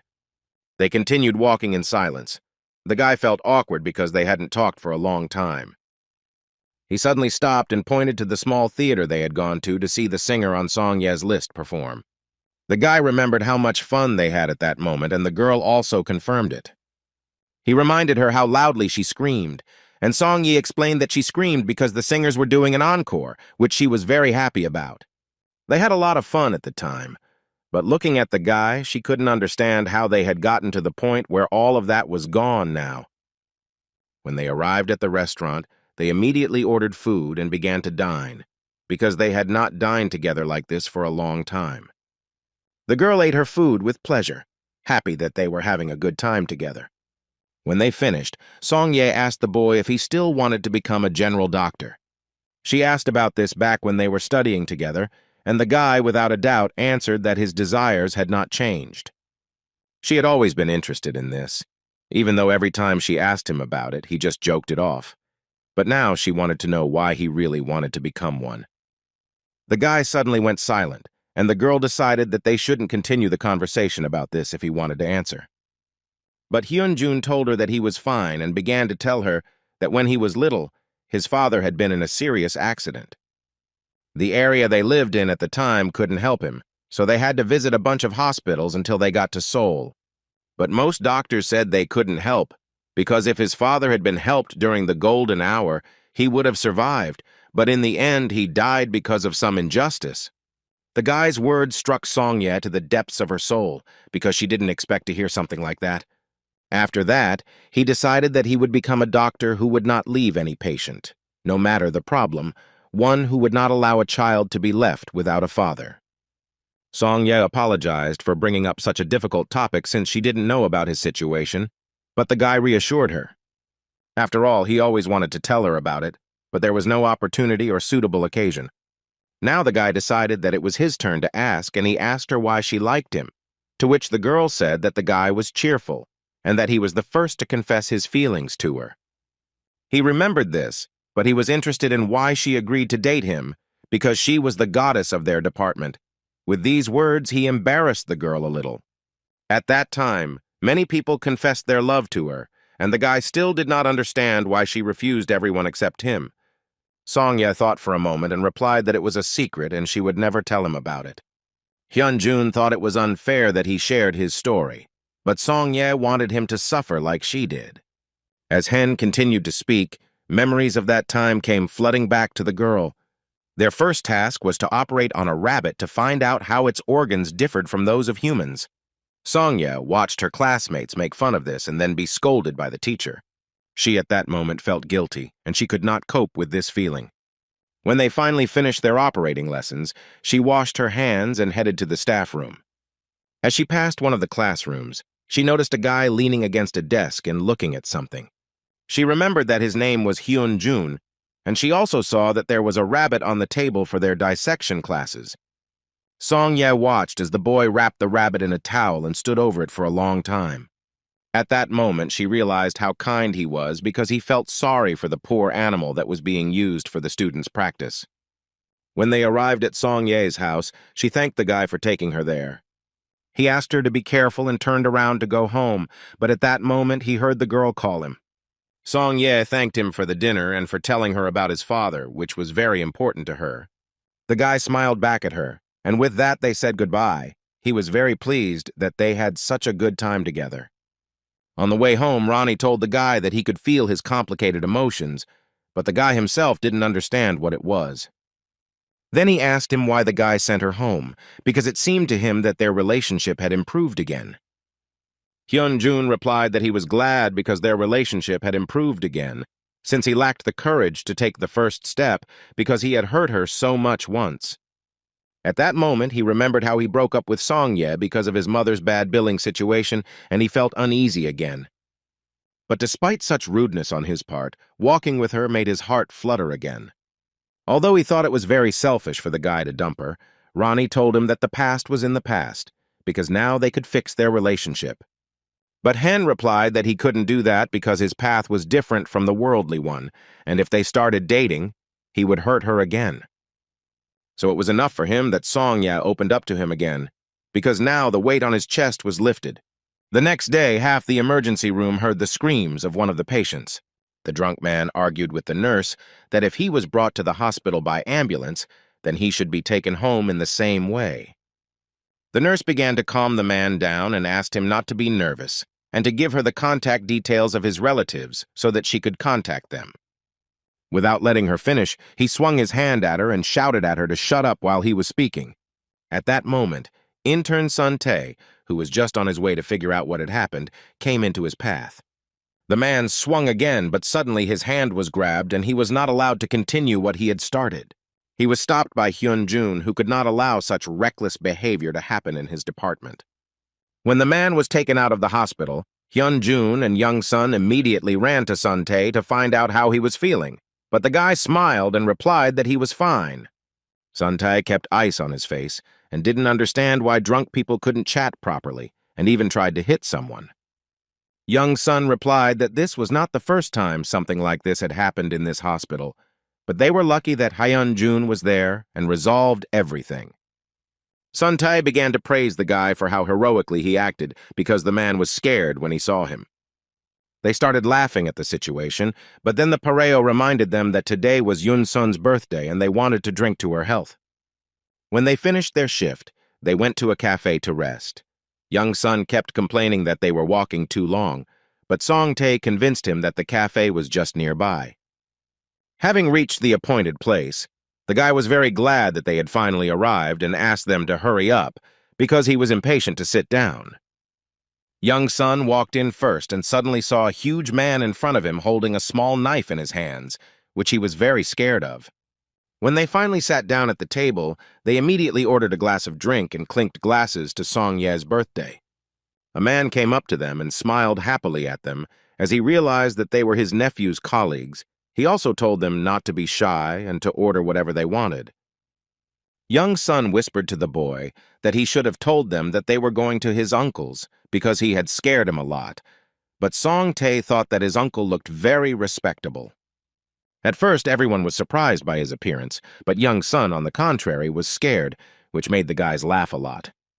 At this moment, Hen casually glanced towards his uncle and noticed that he was limping on one leg. Sun-tae approached him and asked where he was looking so lost, but the guy decided not to tell him anything about it. When they finished their first glass, Young-sun told the guy that he heard about how he paid for all the child's treatment. An intern from neurosurgery told him about it. Pareel was not surprised by this, since it was impossible to hide anything in their hospital, so he confirmed that he had indeed covered all the expenses. Young-sun understood him, but he still thought it was too much even for him. He reminded him of what the doctor had said, that they absolutely should not become attached to patients. After all, he won't be able to stand it if he gets attached to everyone, since doctors just have to do their job and nothing more.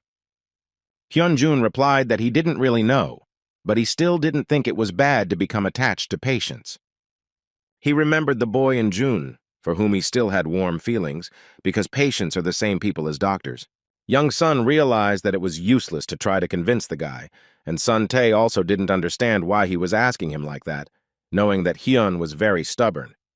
Interrupting their conversation, Uncle Song-tae approached the boys and set out snacks for them. They were very embarrassed to accept such treats, but the man said that he had to do something for them, because they were his nephew's colleagues. He began to tell them that Song-tae may seem like a smiling person, but in reality he is very persistent, like no one else, because when his father died, despite all the difficulties, the guy continued to study to become a doctor. That's why the uncle was filled with pride for his nephew, because he would be very dear to him. As he left, he told them to be good friends with his nephew and joked that otherwise he would find them anywhere. After he left, Song-tae turned to Hyun and asked him what his relationship was with Dr. Yoon, but he replied that they were just studying together. Then he said that he was informed about how he went to dinner with Song-ye.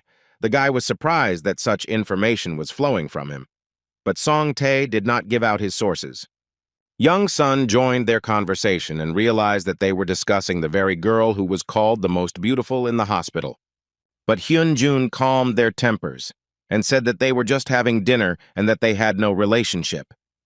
Suddenly they heard the sound of breaking dishes from the kitchen and looked away in fear.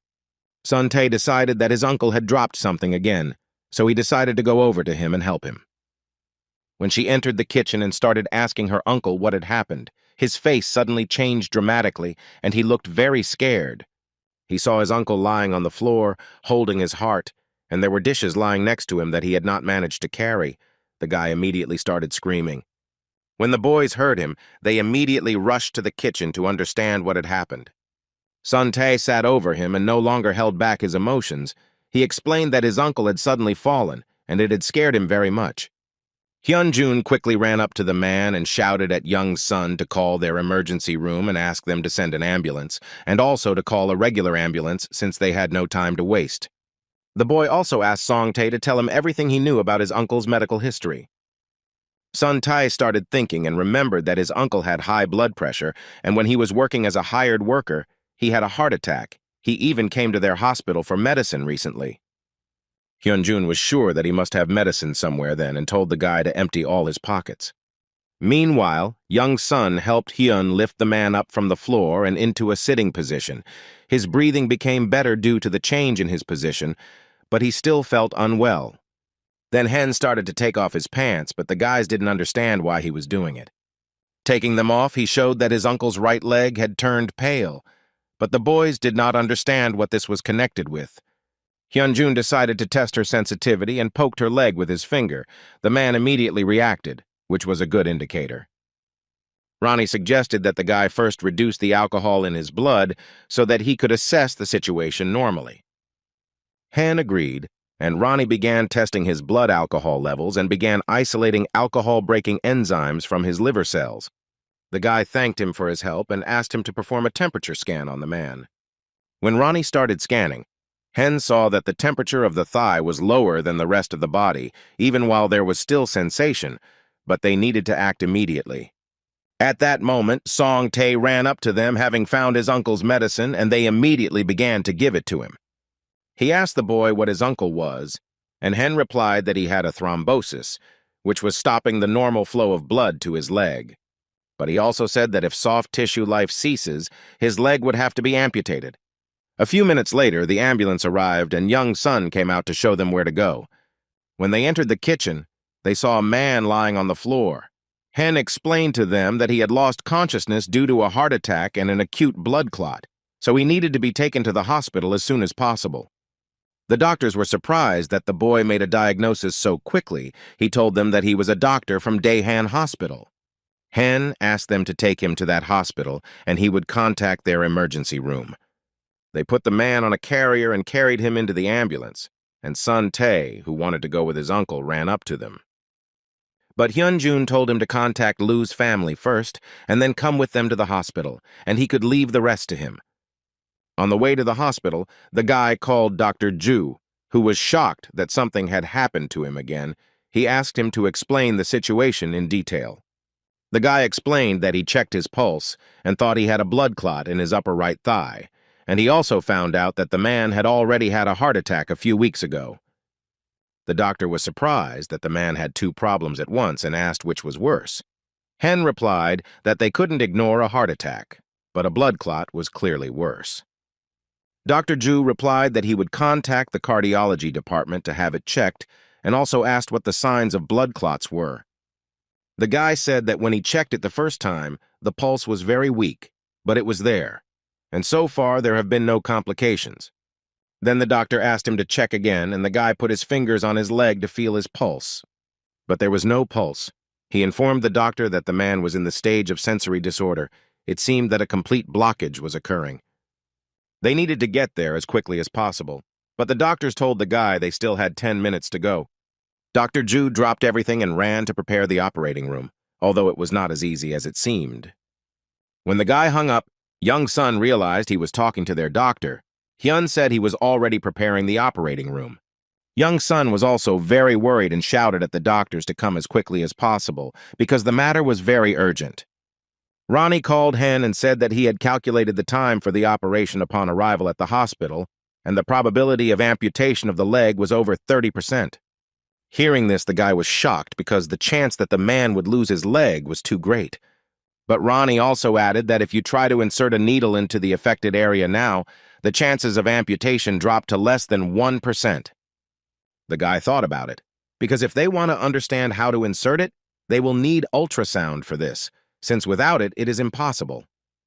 Ronnie believed that with their level of synchronization, such an introduction was possible and would definitely be successful. But to direct further treatment on his own would clearly be an abuse of power, and Hen did not know whether he was doing the right thing. He suddenly remembered how happily Song-tae told him about his uncle and how he replaced his father. The guy realized that he couldn't just sit back. Hen went to the doctor and asked for something to slow down the affected area, as they needed to act as quickly as possible. Young-sun was shocked by the guy's statement, but Hyun told him that if they waited, it would be too late. But the intern knew that even in the acute form they had up to 4 hours, it all depended on the lateral or bypass routes of blood flow. Hen explained to him that if the blockage was partial and the blood flow to the heart was sufficient, then there was time. But if it was complete, then the chance of saving the leg was decreasing with every second. But Young-sun didn't understand why he was in such a hurry if it was only 10 minutes to the hospital. The guy said that even upon arrival, they won't be able to start the operation right away, since they'll first run tests and give anesthesia. At this rate, the only option left will be amputation. Young-sun still couldn't figure out how he would find the blockage, since it was difficult even with ultrasound. If he tried to do this, he would be kicked out of the hospital immediately, but Hen remained silent and continued to draw up the drug, preparing for the procedure. He received a call from Song-tae, who was very worried, but he told him that they had not yet arrived at the hospital. Hyun then asked Song-tae to listen to him carefully and said that if nothing was done, even if his uncle went to the hospital and underwent surgery, his leg would most likely be amputated. So he said that he was going to inject a drug to temporarily block the clot, although it would be difficult to do, but he would try and only with his permission. Young-sun started yelling at Sun-tae not to listen to Hyun and asked him to come to his senses since they were almost there. But the guy replied that everything was fine because he knew that Hyun had a reason for such actions. He was sure that if Hyun took care of this, he would definitely be at peace that his uncle was in good hands, and the Pario thanked Song-tae for his trust. When they finished talking, the guy took out a syringe with the drug and began injecting it into the man's leg. A few minutes later, they arrived at the hospital and someone started opening the back door to take the patient away. It was Dr. Ju who smiled at the guy and said he wasn't particularly happy to see him after just a couple of hours. The guy had just finished administering the drug and also asked the doctor with a smile if he was ready for the operation. To which Dr. Ju confidently replied that he was always ready, because that was his job. Once the patient was transferred to the hospital, Dr. Ju told the boy their next plan of action. He asked the guy what the man's condition was now, and Hen replied that his breathing was normal, but after taking the medicine, the pain in his chest did not go away. He also added that the blockage had caused the absence of a pulse and numbness in the limb, but now he is feeling a little better. But the doctor did not understand how the pulse could recover on its own. He turned to another doctor who examined the patient, and he replied that his blood vessels were not in the best condition, and they needed to urgently call a professor and take the patient to the operating room. The doctor asked the guy if they had taken any action on the way to the hospital, and he said that he had injected the drug into a blocked vessel. The doctors were shocked by his answer, but the boy decided that any delay would greatly increase the chances of amputation. But the doctor started yelling at him because how could he do this if there was no ultrasound in the ambulance?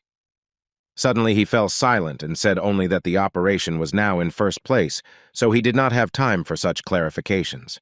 He and the nurse took the patient to the operating room, and Dr. Ju watched them go, not understanding why the doctor was behaving so strangely. The doctor turned to the guy and started sniffing him. Then he remembered that they were in a bar and hoped that the guy hadn't been drinking. But Hen admitted to him that he had, after all, drunk alcohol before delivering the patient. The doctor was furious because it is very difficult to carry out such a procedure even when sober, and he tried to do it while drunk. And it was not surprising that the doctor from the other surgical department did not look so happy, which was a very bad sign. The guy said that he had only had 1 glass, but the doctor replied that he would try to remove this question, and if someone asked him about it, he should say that he had only had about a glass. Meanwhile, all the necessary doctors gathered for the operation and began operating on the patient. The operation was also performed by Gyun-suk. He asked the doctors to pay attention to his actions. The professor surgeon saw that the guy was able to extract a completely intact thrombus and told him to inject the drug into the vessel. Gyun-suk replied that the drug was administered to the patient on the way to the hospital. The professor was surprised who could have done this, and the guy said that according to rumors, it was done by a hospital worker who was at the scene of the incident and in the ambulance. Gyun-suk thought about how well that worker had done everything even without the ultrasound. Another surgeon said that the patient was very lucky because whoever did it did the right thing, and if it weren't for him, the man could have lost his leg. Hearing this, Gyun-suk was a little angry, as he could guess who could react so recklessly to such a situation. At the same time, Yeon-sun sat under the operating room and couldn't understand how this could have happened. After all, as soon as he saw Uncle Song-tae lose consciousness, they immediately identified the cause and began to provide first aid. The main factor in first aid for illness and treatment of thrombosis, he could not remember anything that he had learned. He was distracted from his thoughts by Hyun, who asked if Song-tae's family had arrived at the hospital. Young Sun asked where he had been for so long, and the guy replied that he had been in the reception area. He had to leave everything and come to him, since he needed to wait for Song-tae's relatives, although it would be best to rest. The guy was shocked that in such a situation, Hen was thinking about how to go to sleep. But Hyun-jun was sure that it was still a long time before the operation was over, and that they still wouldn't be able to do anything now. Young Sun was amazed by Hyun-dae's calmness in this situation, and he thought that this was abnormal behavior. Hyun-jun didn't answer him and just sat down next to him, and they sat like that with their heads down until he asked with his thoughts. He told the guy that if he answered that he wasn't interrupting, it would be a lie, because in fact he was very worried about him. But first and foremost, they are doctors and should never empathize with patients. Hearing this, Yeon-sun remembered his words said in the bar. He knew that if you became too attached to a patient, it would be very difficult to concentrate on treatment. Hyun-jun looked at the boy and remembered the boy he had also become attached to. After all, it was not so easy to accept this. He believed that it would be better for them to concentrate on themselves without regret, since the closer he got to the patient, the more he got to know him. It was as if he was creating a family connection and felt like a living person, not a robot doing his job. Then he understands that he must save this person at any cost. So in such moments, he was able to take desperate measures and act in cold blood because he needs to save his family. When the boy finished his story, they were approached by Song-tae, who had come with his family to visit his uncle. Young Sun began to calm the guy down, saying that he was in the operating room and they were removing a blockage in a blood vessel. He added that nothing extraordinary had happened, so he would be fine. After some time, the professor and the doctor came out of the operating room and said that the operation was successful, and there was no longer any reason to worry. Hearing this, Song-tae and his relatives were very happy that the tests were finally over and thanked the doctors. Hyun-jun praised Gyun-suk for successfully carrying out the operation, but instead of thanking him, Gyun-suk called him crazy.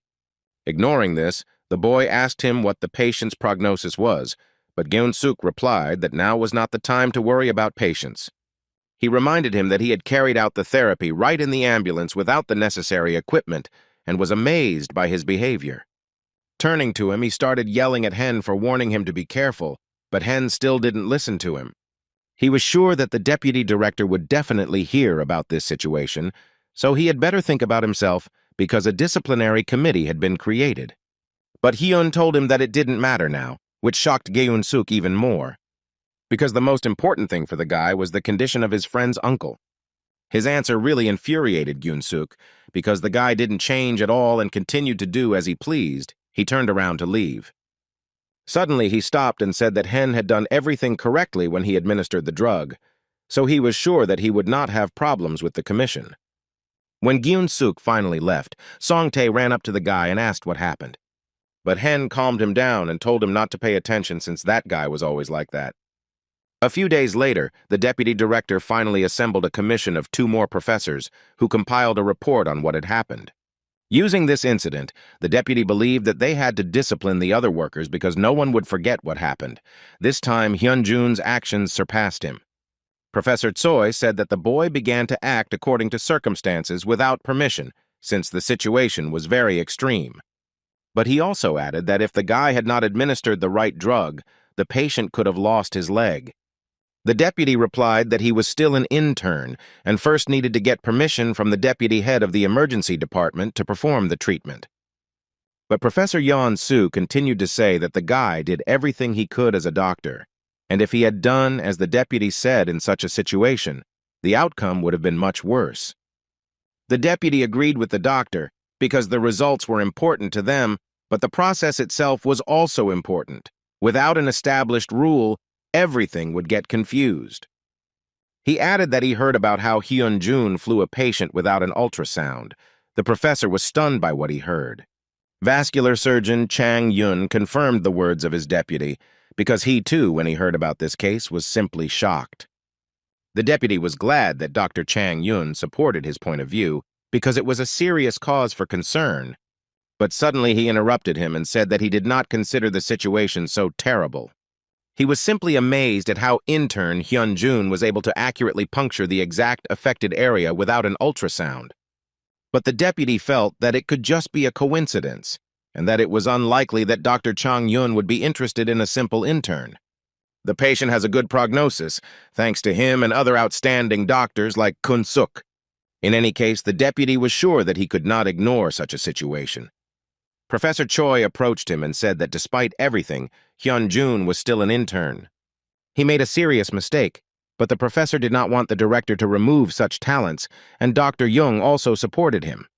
The deputy thought for a moment because their opinion was very important to him, so he decided that he would give Hyun-jun a chance to do an internship at their hospital. But he didn't plan to end the meeting there, as he had heard that the boy was interested in surgery.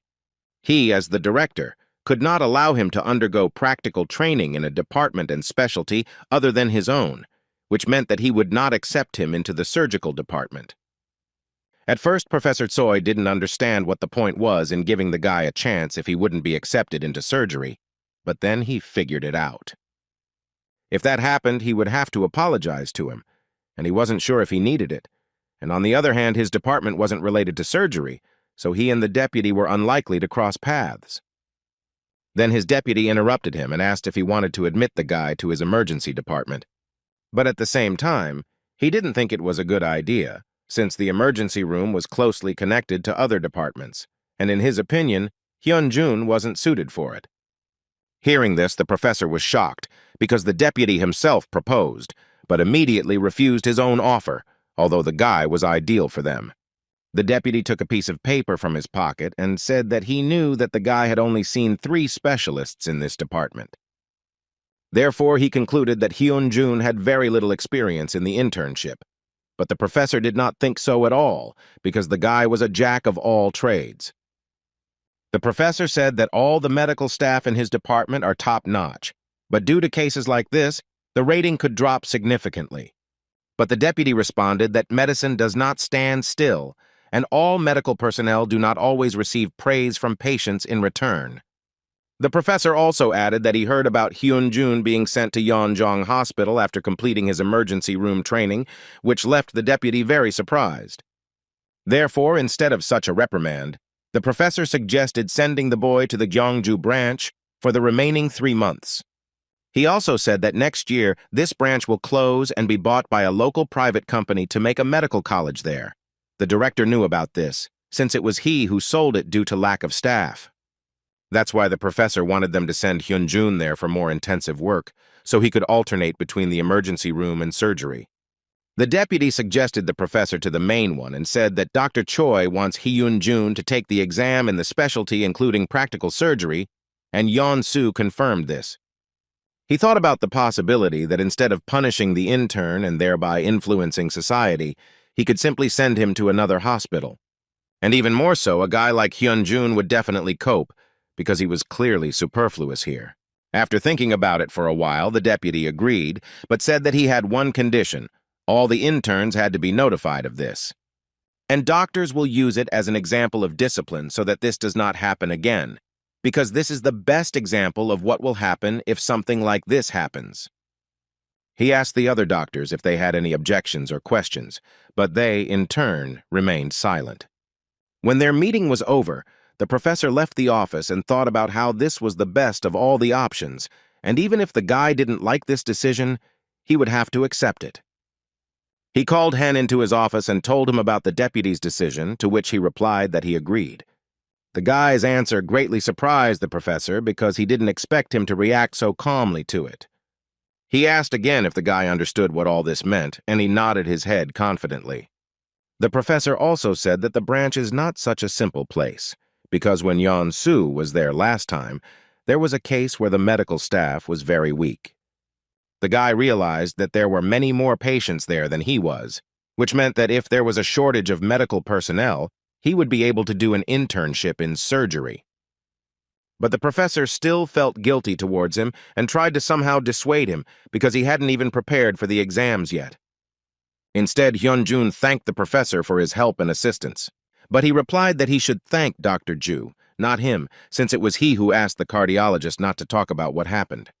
After all, if the director had found out about the alcohol, the guy would hardly have been able to get off so easily.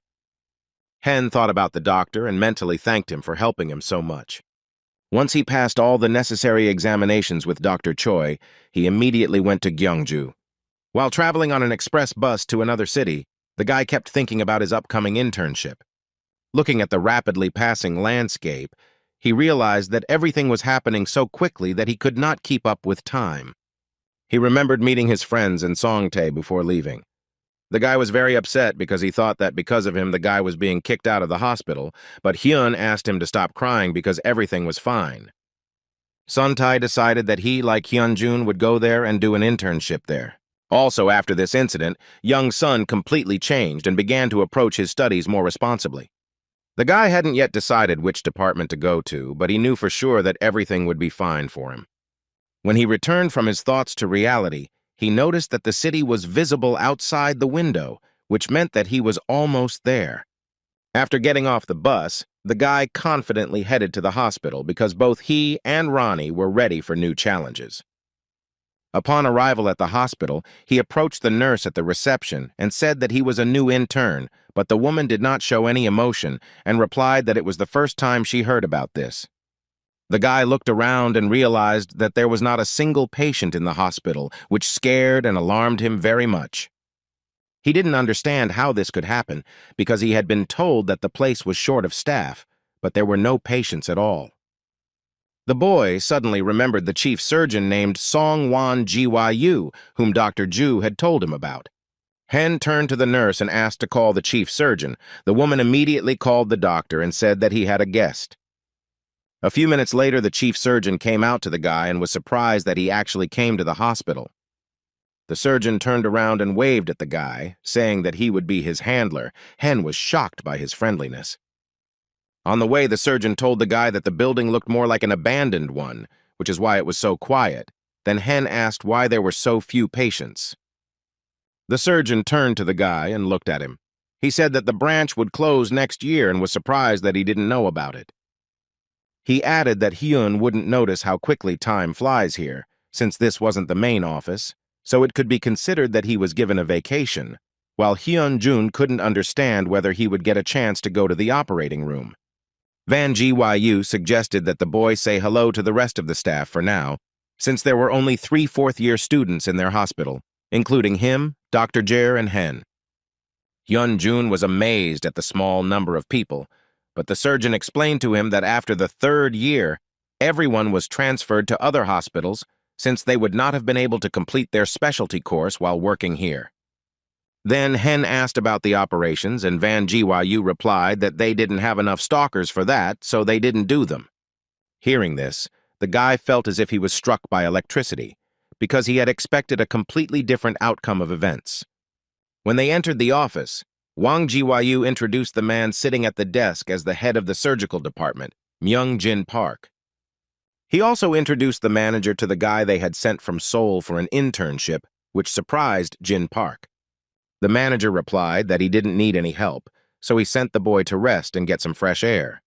When they left the office, Ronnie told the guy that the reaction of the doctors in this hospital was very strange, and that unlike those doctors, he did not feel any tension at all.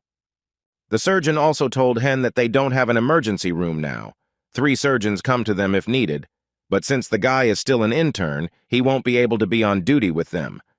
He asked him if he wanted to give it to another department, but the guy didn't care at all where he worked. The only thing he wanted was to be able to work the night shift. Van Gyu was pleased with his request, since he had just been working at night this month, and the guy still had 3 months to work with them, so he told him to look around and come to work tomorrow. The surgeon asked the boy if he had decided where to stay, but Hyun-jun was very surprised by his question. He wanted to stay in the duty room, but the surgeon could not allow him to live there for more than 3 days. So today he allowed him to leave his things in the duty room while he looked for an apartment. When the guy left, the surgeon looked after him and thought that the guy looked like a decent and educated intern, but he still didn't understand why he was sent to them. Meanwhile, Hen settled in the duty room and suggested that Ronnie go for a walk, as it was a good way to get to know the area. The guy came to a tourist spot and bought a ticket to walk around and see everything. On the way, he thought that he didn't care how many patients there were in the hospital. He was sure that he would have something to learn here, and there was no point in jumping to conclusions. Suddenly, he felt a slight vibration and began to look around to see if anyone else had felt it. Noticing that people continued to behave calmly, Hen asked Ronnie if he felt the same, but he replied that he had not detected anything like that. The guy decided that he was just imagining things and continued his walk, when suddenly someone called out to him. When he turned around, he saw a man who looked like a foreigner. He asked the guy if he was a traveler, but Hen replied that he was a local. The man explained that he noticed the guy looking around, which is why he thought he was also a tourist. Hyunjun said that he just suddenly felt a vibration under his feet, so he looked around to make sure he was the only one who felt it. Then the tourist told the guy that he spoke English very well, because he had never met anyone who could speak to him so freely in Korea. Hearing this, Hen was simply shocked, because he didn't even realize that he had been speaking a different language all this time. He immediately asked Ronnie, but he replied that his language program was disabled. Ronnie explained that the boy could speak English because his central nervous system was synchronized, which meant that he could now speak foreign languages with ease. At that moment, the man extended his hand and introduced himself. His name was Jay Allen. The guy on the report card repeated his gesture. When the guy shook his hand, he felt a strange feeling, but he couldn't understand what it could be. Allen noticed the confusion on Hen's face and asked what was wrong, but Hen replied that everything was fine. The man then told him that he was a very sensitive person, as he had mentioned earlier that he felt the vibration. Allen replied that he felt it too. He began to take off his glove and showed the guy his hand, which was completely prosthetic.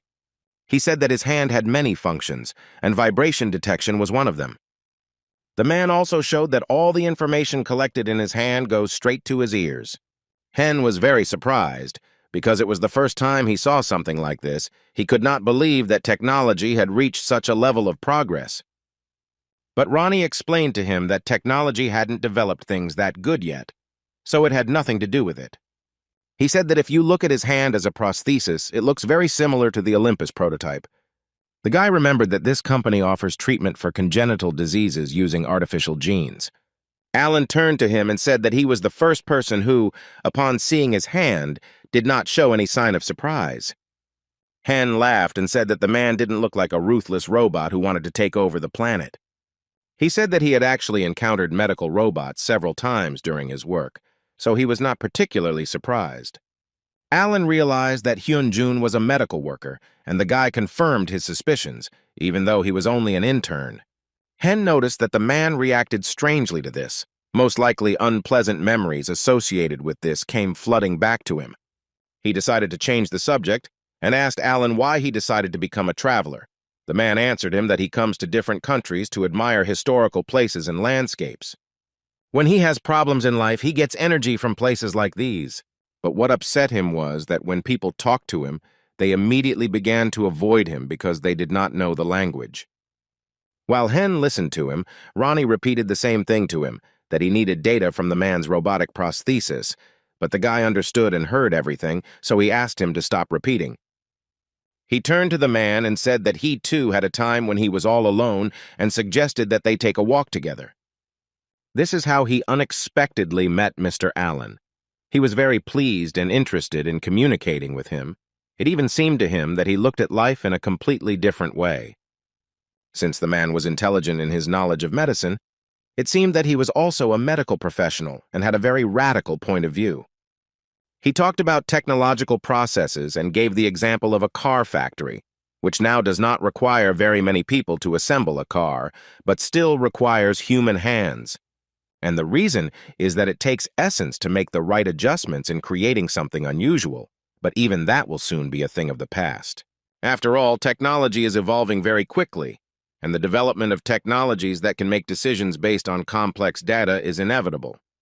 He apologized to the guy and said that Like many professions in the future, the profession of a doctor will finally disappear. Hen smiled at him and replied that he had very interesting thoughts and arguments, but he knew for sure that Ronnie was in his body. The impossible was already possible. Ronnie told the boy that Alan's words were true, but he had him, so his abilities would be limitless. Hyunjun was very pleased to hear such words from Ronnie and thanked him for his support. The man was sure that his words might have seemed too absurd to the guy, but in any case, reality would not stand still. Chronic diseases of the brain are difficult to treat with modern medicine, but soon new technological electronic networks will open the way to its treatment. It is possible to prevent the disease itself by blocking the gene that causes it using gene scissors. There will come a world in which people will not be able to keep up with the technological process, and Alan's question was whether the need for a doctor will still exist after the new world has come. Hyunjun replied that although technology could cure terrible diseases, communication with the patient was necessary because only a person with a beating heart could support him. He also knew that the clinical results were not yet satisfactory. The man was surprised by the guy's knowledge. Han explained that he was still studying and his mother suffered from a brain disease. He felt guilty because even with modern technology developed to treat rare diseases, the electronic network would still not cover enough areas of the brain. Alan didn't understand what the guy was talking about, so he said he was talking about neural lace. After all, it would be more effective if it were injected in a liquid state deep into the brain, since all of this is connected to the vessels. Seeing the man's reaction to his words, Hen was a little scared, as it seemed to him that he was being too smart in front of him. Alan suddenly stopped and put his hands on the guy's shoulders, asking him to tell him more about it. Since such ideas could help him a lot, he wanted to hear more about his speculations and thoughts about liquid neural lace. The conversation with Mr. Allen, who suddenly became even more talkative, continued until the evening. They argued about what it would be like to introduce those same laces through the vessels of the brain's nervous system. Allen listened attentively to the guy all this time and was thinking about something of his own. When it got dark, the man apologized for keeping Hen so long, but the guy really enjoyed their time together. Allen admitted that he hadn't had such a productive conversation with anyone in a long time, and even learned a lot of new things. Hen smiled and replied that it was also pleasant and interesting for him to talk to him. The man gave him his number and said that he would be glad to see him again and discuss something. He waved goodbye to him and hoped that they would be able to meet before he left. When they parted, the man sat in the back seat of the car and couldn't wait to meet such a talented person in such a small Asian country again. The driver approached him and asked where to take him. Allen told him that he first wanted to go to the hotel. The driver turned to the man and called him president, asking about the meeting that would take place tomorrow. Allen replied that he would not go to her, but the driver did not understand why he suddenly changed his mind. He was sure that nothing more important could happen than his meeting with Hyunjun. When the guy returned to the hospital, Ronnie told him that Allen, although a talkative person, presented quite a lot of interesting data and thoughts, and the guy agreed with him. Hyunjun turned his attention to the bed and saw that there was a note on the pillow. When he picked it up to read it, he saw a woman named Songlim looking for him, and he tried to remember who she was. Remembering her, he immediately called her, and the woman invited him to meet immediately. When the guy came to her, he saw that she was just outside, and entering the yard, he immediately greeted her. Songlim was very happy to see the boy and asked him not to be shy. She said that after her son was admitted to the hospital, she did not know how to thank him for his help, but then she heard rumors that he was transferred here. Hyunjun looked around and was surprised by her beautiful house. The woman replied that he could stay with her as long as he wanted. Sun Lim's son approached the boy, and she reminded him that he should first greet the guest and then play, and the boy immediately bowed to Hyun. The guy squatted down to the boy and stroked his head. The woman said that this was her first son. She also pointed to a girl who was sitting nearby at a table. It was her middle daughter. Hyunjun waved to the girl and also noticed that the woman was expecting another child. She laughed because her condition was difficult to hide. She invited him into the house and told him to make himself at home. Her husband was also due home from work soon. At that moment, her son and daughter approached the guy and they started playing with him with a toy sword, and Hen skillfully defended himself. Songlim asked the children to calm down a bit and allow their guest to rest a bit and have dinner. Ronnie noticed that the child's stamina was at its best because Hen was completely worn out, and the boy did not get tired at all from playing. When the woman set the table, the guy was surprised at how much she had prepared. During this time, her husband had just returned. The man began to say that his wife had said so many good things about him that he himself wanted to get to know him faster. He was so interested in where the guy decided to stop because it was already quite late. Hen replied that he would remain in the hospital for now, and that he would start looking for a place to live from tomorrow. Song Lim suddenly cried out that the guy was very lucky, and he could stay with them, since there were very few tourists now and their rooms were empty anyway. Besides, her children really liked him and enjoyed playing with him, and the guy looked at them with apprehension. Hyun-jun agreed to her proposal and said that he would pay the full cost of the stay, but Song Lim still decided to give him a discount. When they finished dinner, the guy lay down on the floor and ate the fruits that Song Lim had given him. He thought that he had not had such an atmosphere at home for a long time, and he was overcome by the feeling that he was missing something. The boy really wanted his mother to get well soon and come home so that they could have the same atmosphere. Suddenly he heard a blow and then the sighs of his grandmother, who was sitting nearby. Hen asked what hurt, but Grandma replied that she was fine. Her legs just went numb sometimes. The guy asked how long this had been happening, and she said that her legs had been numb for a long time, and in recent days it had started to bother her even at night. Ronnie did a full body analysis of her body and said that she might have restless leg syndrome, where the legs move during sleep. He asked Hyun-jun to place his hand on his grandmother's head so that he could prepare to paralyze her nerve endings and take away the pain. The guy sat down next to the grandmother and put his hand on her head. He asked her to wait a little, and she would feel better. The man saw this and did not understand why the guy was doing this, because there was nothing wrong with the grandmother's head, but Song Lim told him not to distract him. After all, as Hyun-jun himself told her, this is his special method of treatment. She remembered how he put his hand on the crying child, and then, in that same second, the baby's face became calm, which simply amazed her.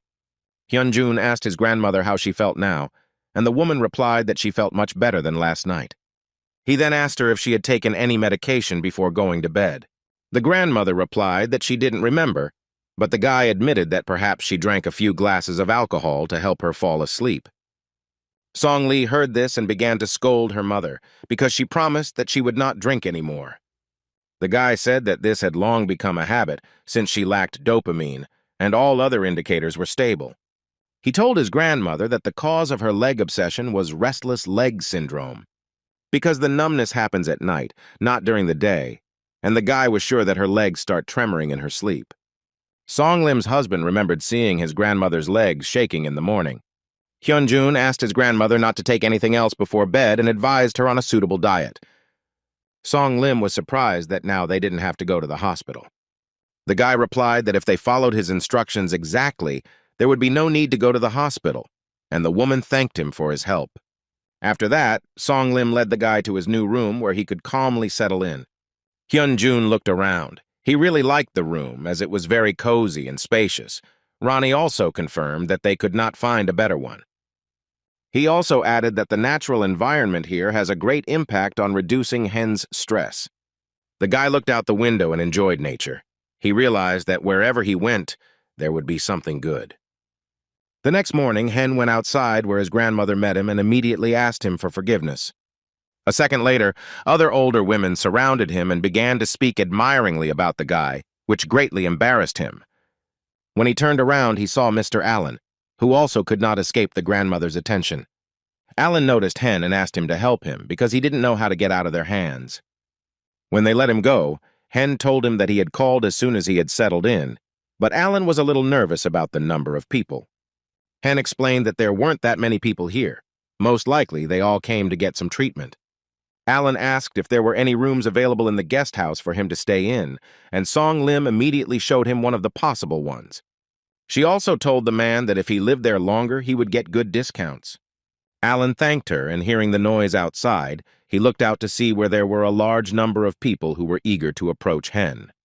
While examining one of the grandmothers, he told her that her kidneys were not functioning well, which is why she had high blood pressure.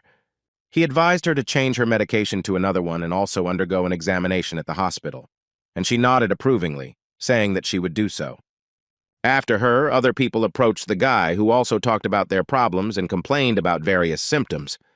While checking another patient, Alan approached the guy and asked why these people don't go to the hospital, because there should be a clinic in this city.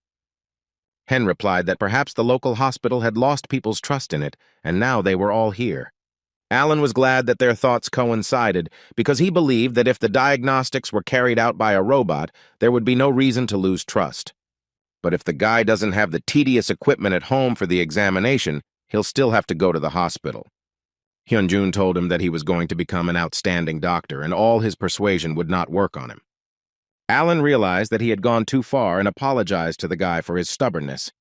But Hen told him that there was no problem and he could say whatever he wanted because his discussions were always welcome.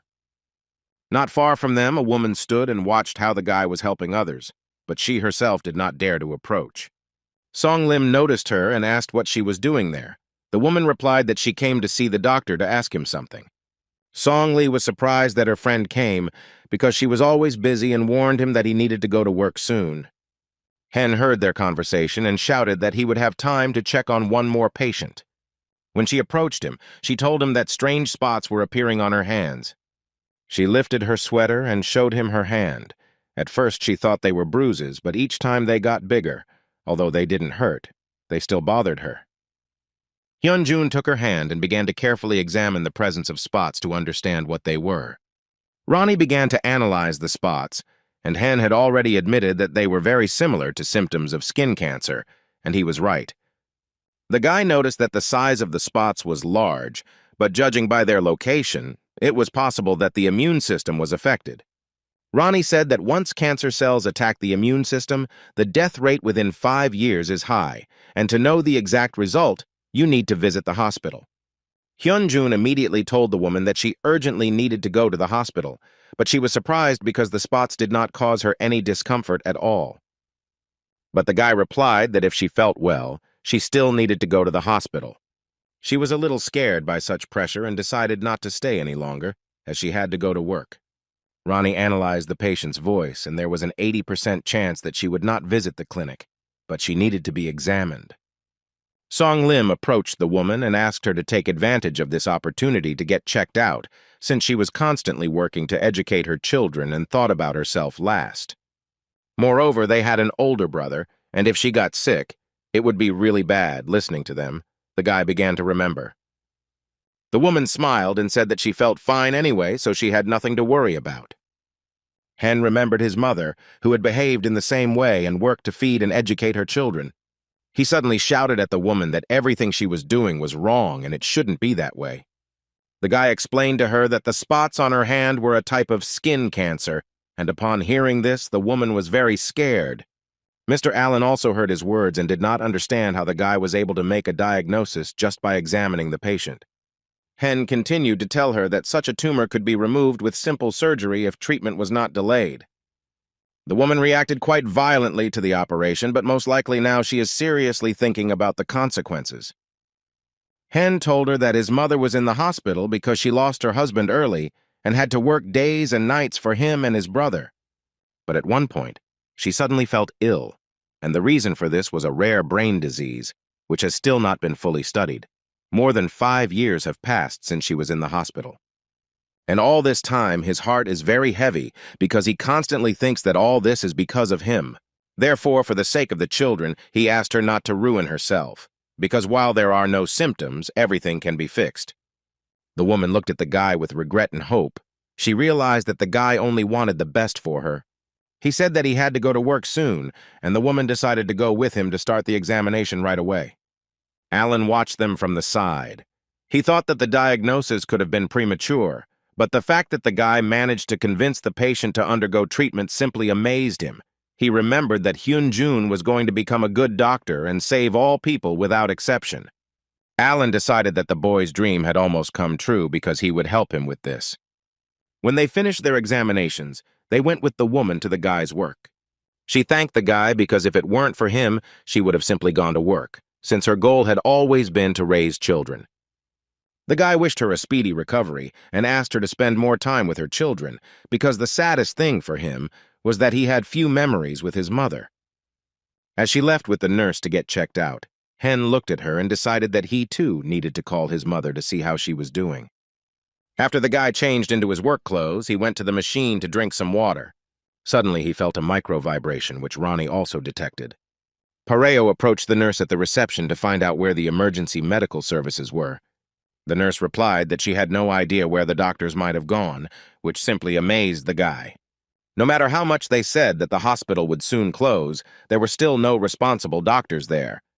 Hen thanked the nurse for the information and decided to take a look around himself while no one was around. Walking down the corridor, Liar heard someone's cries for help and decided to see what was going on there. Not far from him in the ward lay a patient who was writhing in pain and screaming loudly. A nurse approached him and said that she could call a doctor, but the man was sure that no one could help him. Hyunjun approached the nurse and asked for the man's medical history so he could see his symptoms. He took the patient's card and saw that he had been hospitalized with severe abdominal pain, but they had not written down what he had been treated with before.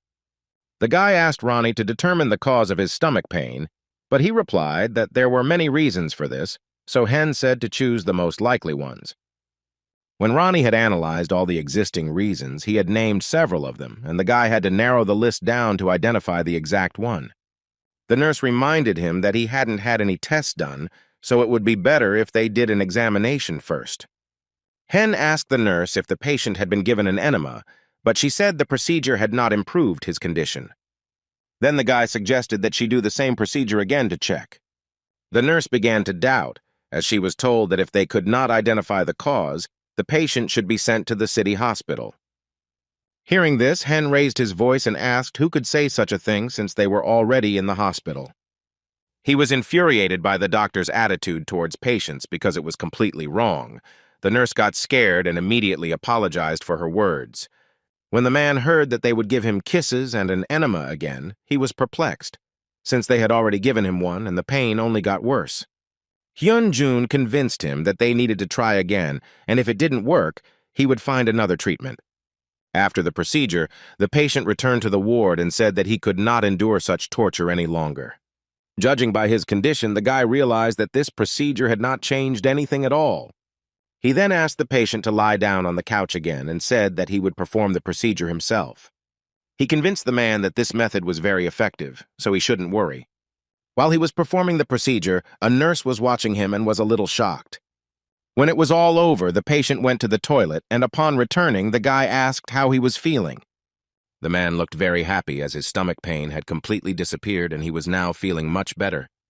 Hyunjun advised him to not take any laxatives in the future, and also advised him to avoid certain foods to prevent the pain from occurring. The nurse stood nearby and was very surprised that the guy was able to perform the procedure himself. Hen noticed her and went up to her to apologize as he didn't mean to yell at her. But the girl just smiled and said that she understood everything. She was glad that the guy had carried out the procedure successfully. A few hours later, after returning to work, several more patients arrived in the emergency room. The man ran into the hospital and started screaming for help because he had some kind of hearing problems. Hen shone a flashlight into his ear and pulled out an insect. He warned the patient that if this happened again, he just needed to shine a bright light into the ear and the insect would come out on its own. Another woman came because her baby had been burned by hot water, and Hen instructed the nurse to prepare the necessary dressings. Not far from them, an old woman was sitting on a bench and waiting for her turn. She watched the guy and called the nurse. The grandmother pointed her finger at him and said that she wanted to get treatment from this particular doctor, but the nurse explained that the guy was just an intern. But the woman was unwavering because she saw how well he did his job, which meant he could help her too. The nurse approached the guy and asked him to examine the grandmother. He took her medical history to understand what she had come for previously. Hyunjun read that the grandmother came to the hospital because of wrist pain, although she usually comes for diabetes medication on a regular basis. Pareo leaned over to her and asked if she was experiencing pain anywhere else and offered to examine her. While he was examining her hand, a doctor came in and saw what the guy was doing. He came closer to him and asked what he was doing here. The man looked quite menacing, so he was a little scary. Hyunjun stopped examining the woman and stood up. He introduced himself to the doctor and said that he was an intern from the department. The man examined the guy and asked where all their interns were and why he was pretending to be a doctor. Hyun suddenly glanced at his name tag and realized that the person standing in front of him was emergency room Dr. Jong Hwan. A nurse approached them and explained to the doctor that the boy was their new intern, who had been transferred from a hospital in Seoul. The guy confirmed her words and said that he was sent to their hospital for 3 months. Dr. Hwang was surprised because he too had once been an intern and had worked in this branch for 5 years. He added that before, he had never seen medical personnel sent from the main office to an early location. The doctor asked the nurse to keep an eye on the guy while he called the office and checked the veracity of his words.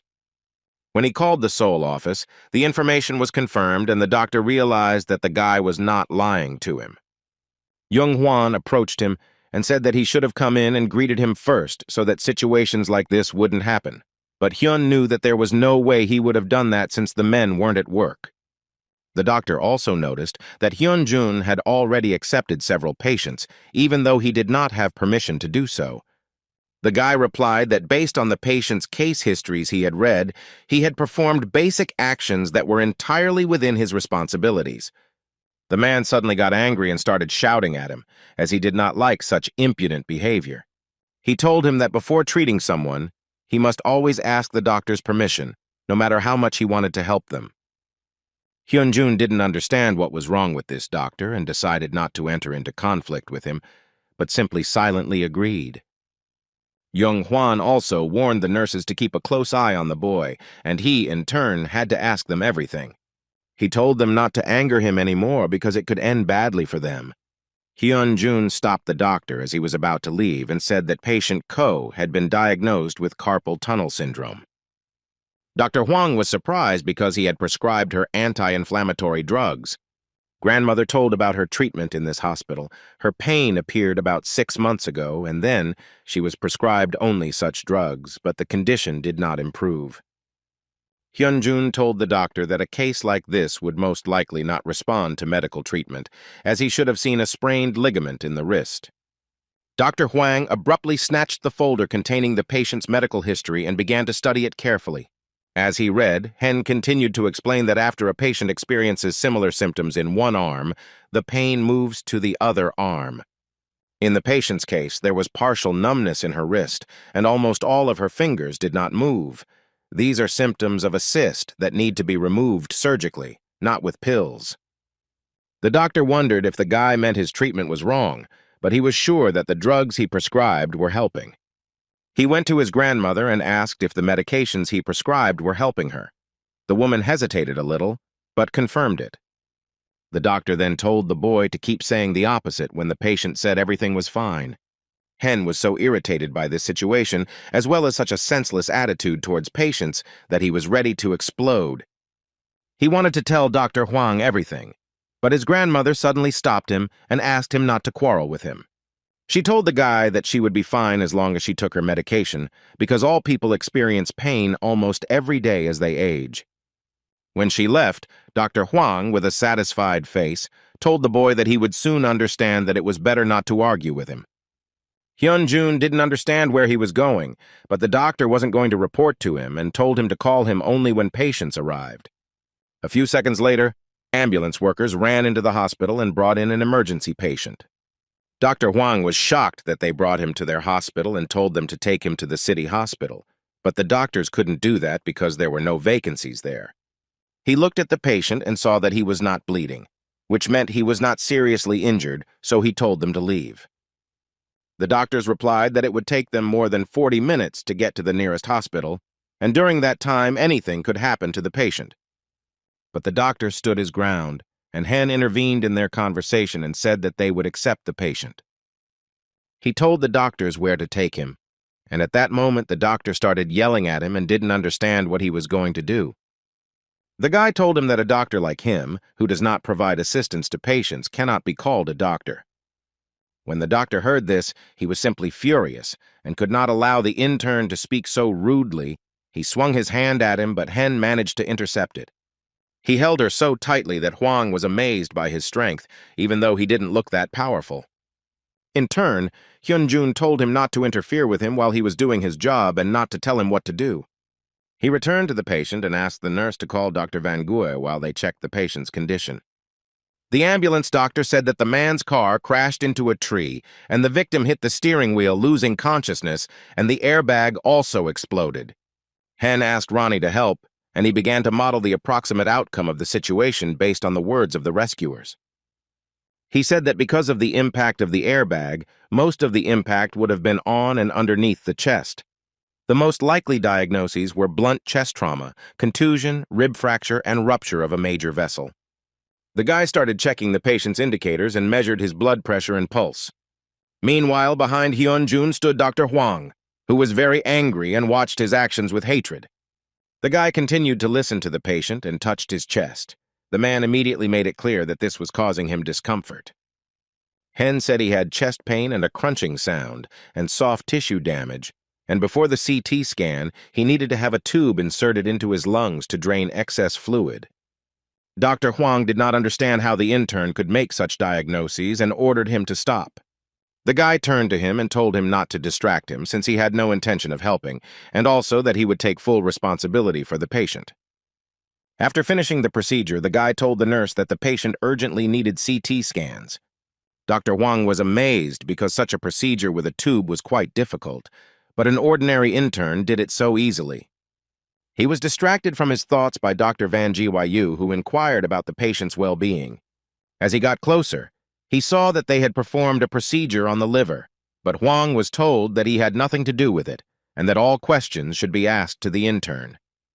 The doctor was surprised by this answer, so Hen began to fill him in on the matter and explained why he had performed such a procedure. The nurse gave the boy the results of the CT scans of his chest, and he immediately showed them to the doctor.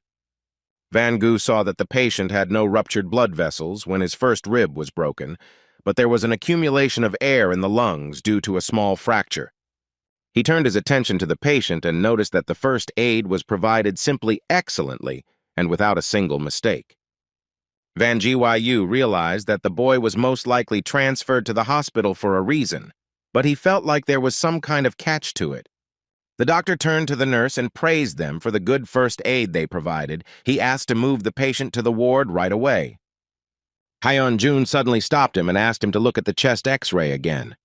He showed that if you look closely, you can see that the area of the middle part of the chest is widened. Pareo also added that this is most likely a suspicion of a dissection of the main vessel. Ronnie also confirmed that the vessel was hit with a short, strong blow that caused many small wounds. This tiny wound appears because the vessel cannot withstand the increased blood flow, and strong pressure leads to its rupture. 80% of patients die, even with timely first aid. Such a diagnosis could only be confirmed through additional research, such as computer scanning. Dr. Van Gyu told the boy that he understood all his worries and concerns, but he should only worry when the dilation reaches more than 10 centimeters, so now the probability of rupture is very small.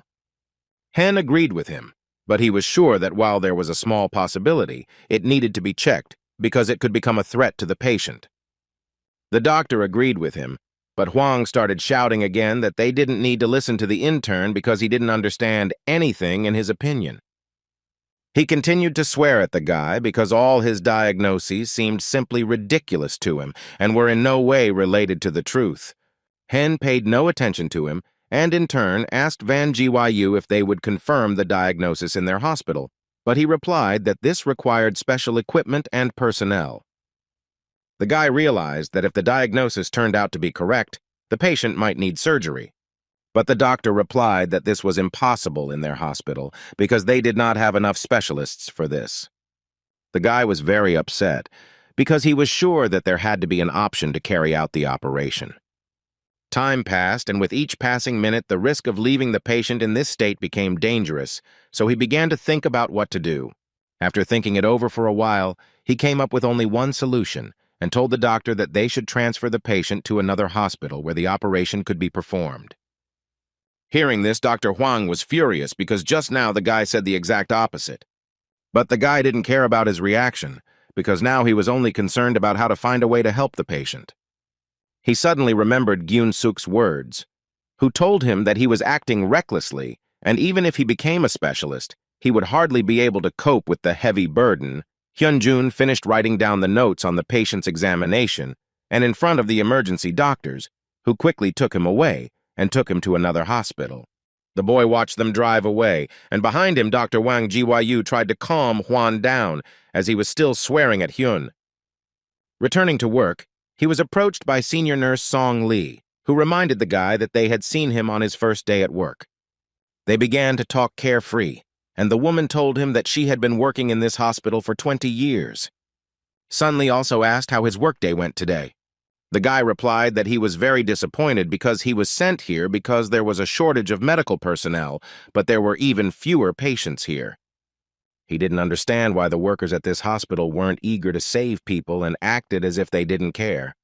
Sun Lee reminded the boy that the hospital would be closed next year, so he asked if the staff who were currently here would stay. She replied that only the building, equipment, nurses, and administrative staff would be sold. Therefore, doctors will have to compete with each other to continue working here. But Hyun-jun thought that if a person worked hard, it should mean that he would be hired. Sun Lee said that according to the staff, all employers have already been appointed, mainly local doctors, without out-of-towners. Therefore, the doctors working now will leave this building. Moreover, the young staff that worked here before have already left for more promising cities. And those who have been working in this hospital for a long time are thinking about finding a job closer to home or retiring. The guy thought about her words. He understood that this was all happening because of their politics, and if this was the case, then nothing could be done. Sun Lee added that they hadn't received patients like today for a long time, as they were usually transferred to the city hospital, so it was always so quiet. Then Hen asked the nurse if she liked this job. The guy's question seemed strange to her, and she looked at him in surprise. He explained that he had always thought of working in the emergency room as something easy, and he wondered why people there were so angry. Song Lee thought for a moment, but then replied that she herself was a little nervous, since it had been a long time since she had taken on someone's treatment seriously. Early in the morning, Song Lim woke up because of the noise and went out to see what was going on. When she saw Hyun-jun, she was very surprised that he was going somewhere so early. The guy apologized for waking her up, but the woman couldn't understand what kind of work they were talking about at such an early hour. Hyun explained to her that he was going to Seoul to take exams and that was why he got up so early for the bus. She immediately asked how many days it would take for him to come back, but the guy said he would be back in the evening because he had to go to work tomorrow. Song Lim was glad that he would arrive so soon and wished him good luck in his exams, for which he thanked her. A few hours later, the guy arrived in Seoul and immediately went to see Professor Young-sun. The professor asked Hyun-jun if he still wanted to apply for general surgery. The guy, without a drop of doubt on his face, answered that his desire had not changed at all. Then Yeon-soo asked the guy how long he had been working in Gyeongju, and he replied that it had already been a month. The professor said that if he had only known what condition that hospital was in, he would never have sent him there. But it happened so quickly that there was simply no other choice. Hen nodded understandingly and said that he was already used to the area, and for now, everything suited him. Then he asked the guy how the exam went, and Hyun replied that he had a lot of free time, so he prepared well and passed it. The interview for a job at the hospital was scheduled for December, and Yeon-soo was certain that Vice President Pyo would never accept him. He decided to ask the guy what he would do if he didn't pass the interview. Hyun-jun replied that he would most likely simply apply to other institutions. And even if it wasn't Daehan University Hospital, he would be satisfied with any option. The professor was glad that the boy was in such a good mood. He was sure that he would be fine, no matter which hospital he ended up in. In turn, Hyun-jun began to get used to the monotonous life in Gyeongju. It was already December, which meant that the guy would soon have an important day in his life. The hospital staff finally became his real colleagues, not strangers. However, there was still one person who was still unfriendly towards him, namely Dr. Hwang. Every day the number of patients in the hospital decreased, so he spent more time walking than treating patients. While walking once again, he met Dr. Van Ji-Yu, who also decided to get some fresh air. The doctor remembered that the guy had an interview soon and asked him to remind him when exactly, and the guy said that it would happen tomorrow. Van Ji-Yu praised the guy because he thought he had great potential, and it would be better if he went to the main branch for an interview. But Hyun-jun replied that it was too difficult for him, and he would not go there. Hearing this, Wang Ji-yu was surprised by his answer. Then the guy told the reason why he so categorically refused, and now the doctor knew what the problem was. The guy was sent away for a disciplinary offense, but he didn't regret it one bit, because of his actions, the patient is now in excellent condition. He was glad that everyone in this hospital treated him very well. But he knew that despite this, he would not be accepted into this hospital due to the sale of the branch. However, he still had no intention of giving up and abandoning his business. After thinking about the guy's words for a bit, the doctor replied that he was on his side, which surprised him greatly. Van Gu believed that anyone who cared about patients as much as he did could not do anything wrong. He admitted that he had thought about many things in the past while watching Hen professionally perform his duties at the hospital. It made him wonder what kind of doctor he really was. After all, he may have begun to forget the basic duties of a medical worker because he was too busy with hospital affairs. But thanks to Hyun-jun, he realized everything again. His words confused the guy, and he felt a little awkward.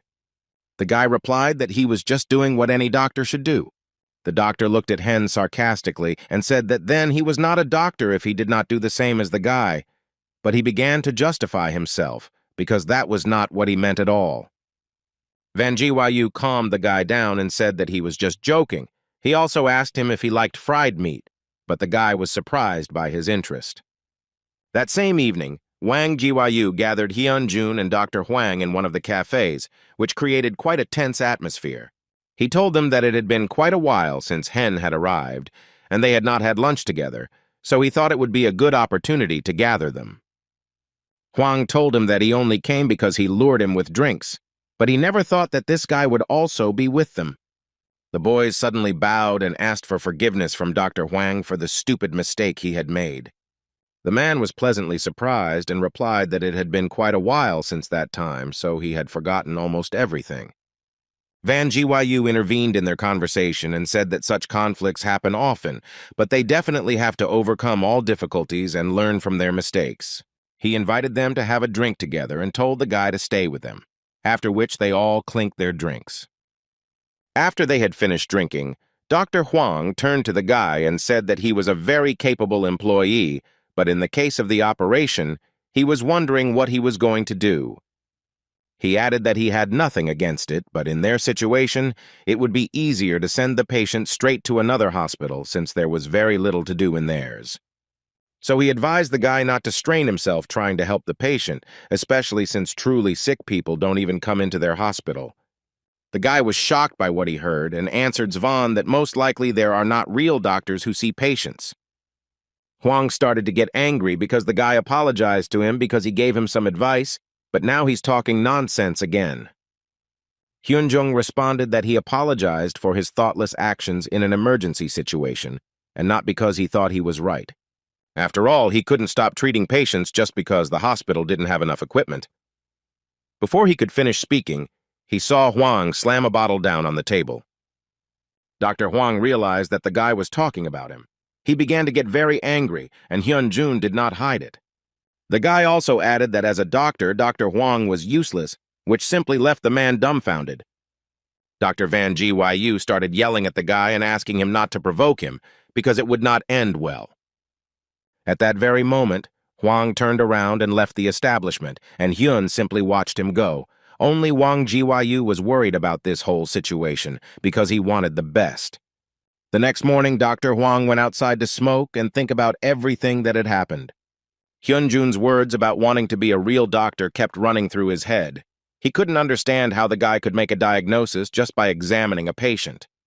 This made him very angry, as if Hyun was bragging about being the best, because Dr. Hwang thought he was too self-confident. When he walked back into the ward, he greeted the receptionist, who couldn't understand why he had come to work so early. On the way to his office, he noticed the elderly woman who had come to see him last time. He asked her why she had come since the prescribed medications were not supposed to run out yet. The grandmother replied that, in fact, she still felt pain in her arms, and her words shocked the doctor. He then told her to follow him for a more thorough check of her condition. A few hours later, Hyun-jun came to work, and the nurse was very happy to see him. He noticed that there was not a single patient in the waiting room, which upset him a little. Suddenly, Dr. Hwang appeared behind him, calling out to him and trying to stop him. Hen was a little scared because he didn't know how to react, but the doctor just poked him with a folder. When Pareo picked up the report, Dr. Huang explained to him that these were the results of a procedure that involved testing hand motor skills. These were the results of the old woman that the guy had made a fuss about last time. Huang also added that his diagnosis was correct. When the doctor left, the same grandmother, accompanied by a nurse, approached the boy and said that she wanted to ask him something. She said the doctor advised her to have surgery on her hand to avoid worsening her condition. Hen told her that since long-term drug treatment had not yielded any results, he also believed that surgery was needed. The grandmother agreed and said that now she would definitely sign up for the operation, while thanking the guy for his help. Hen warned her that if she decided to do it, she would need to collect all the documents and take the necessary tests. The nurse said that she would make sure of this. As he was leaving, the guy noticed Dr. Huang and thought that he had treated him wrongly, because after all, he was also a doctor. After some time, Hen and Dr. Wang Jiwayu were disinfecting their hands before the operation. The doctor told the boy that Huang wasn't so angry before. He was one of the best doctors in their hospital.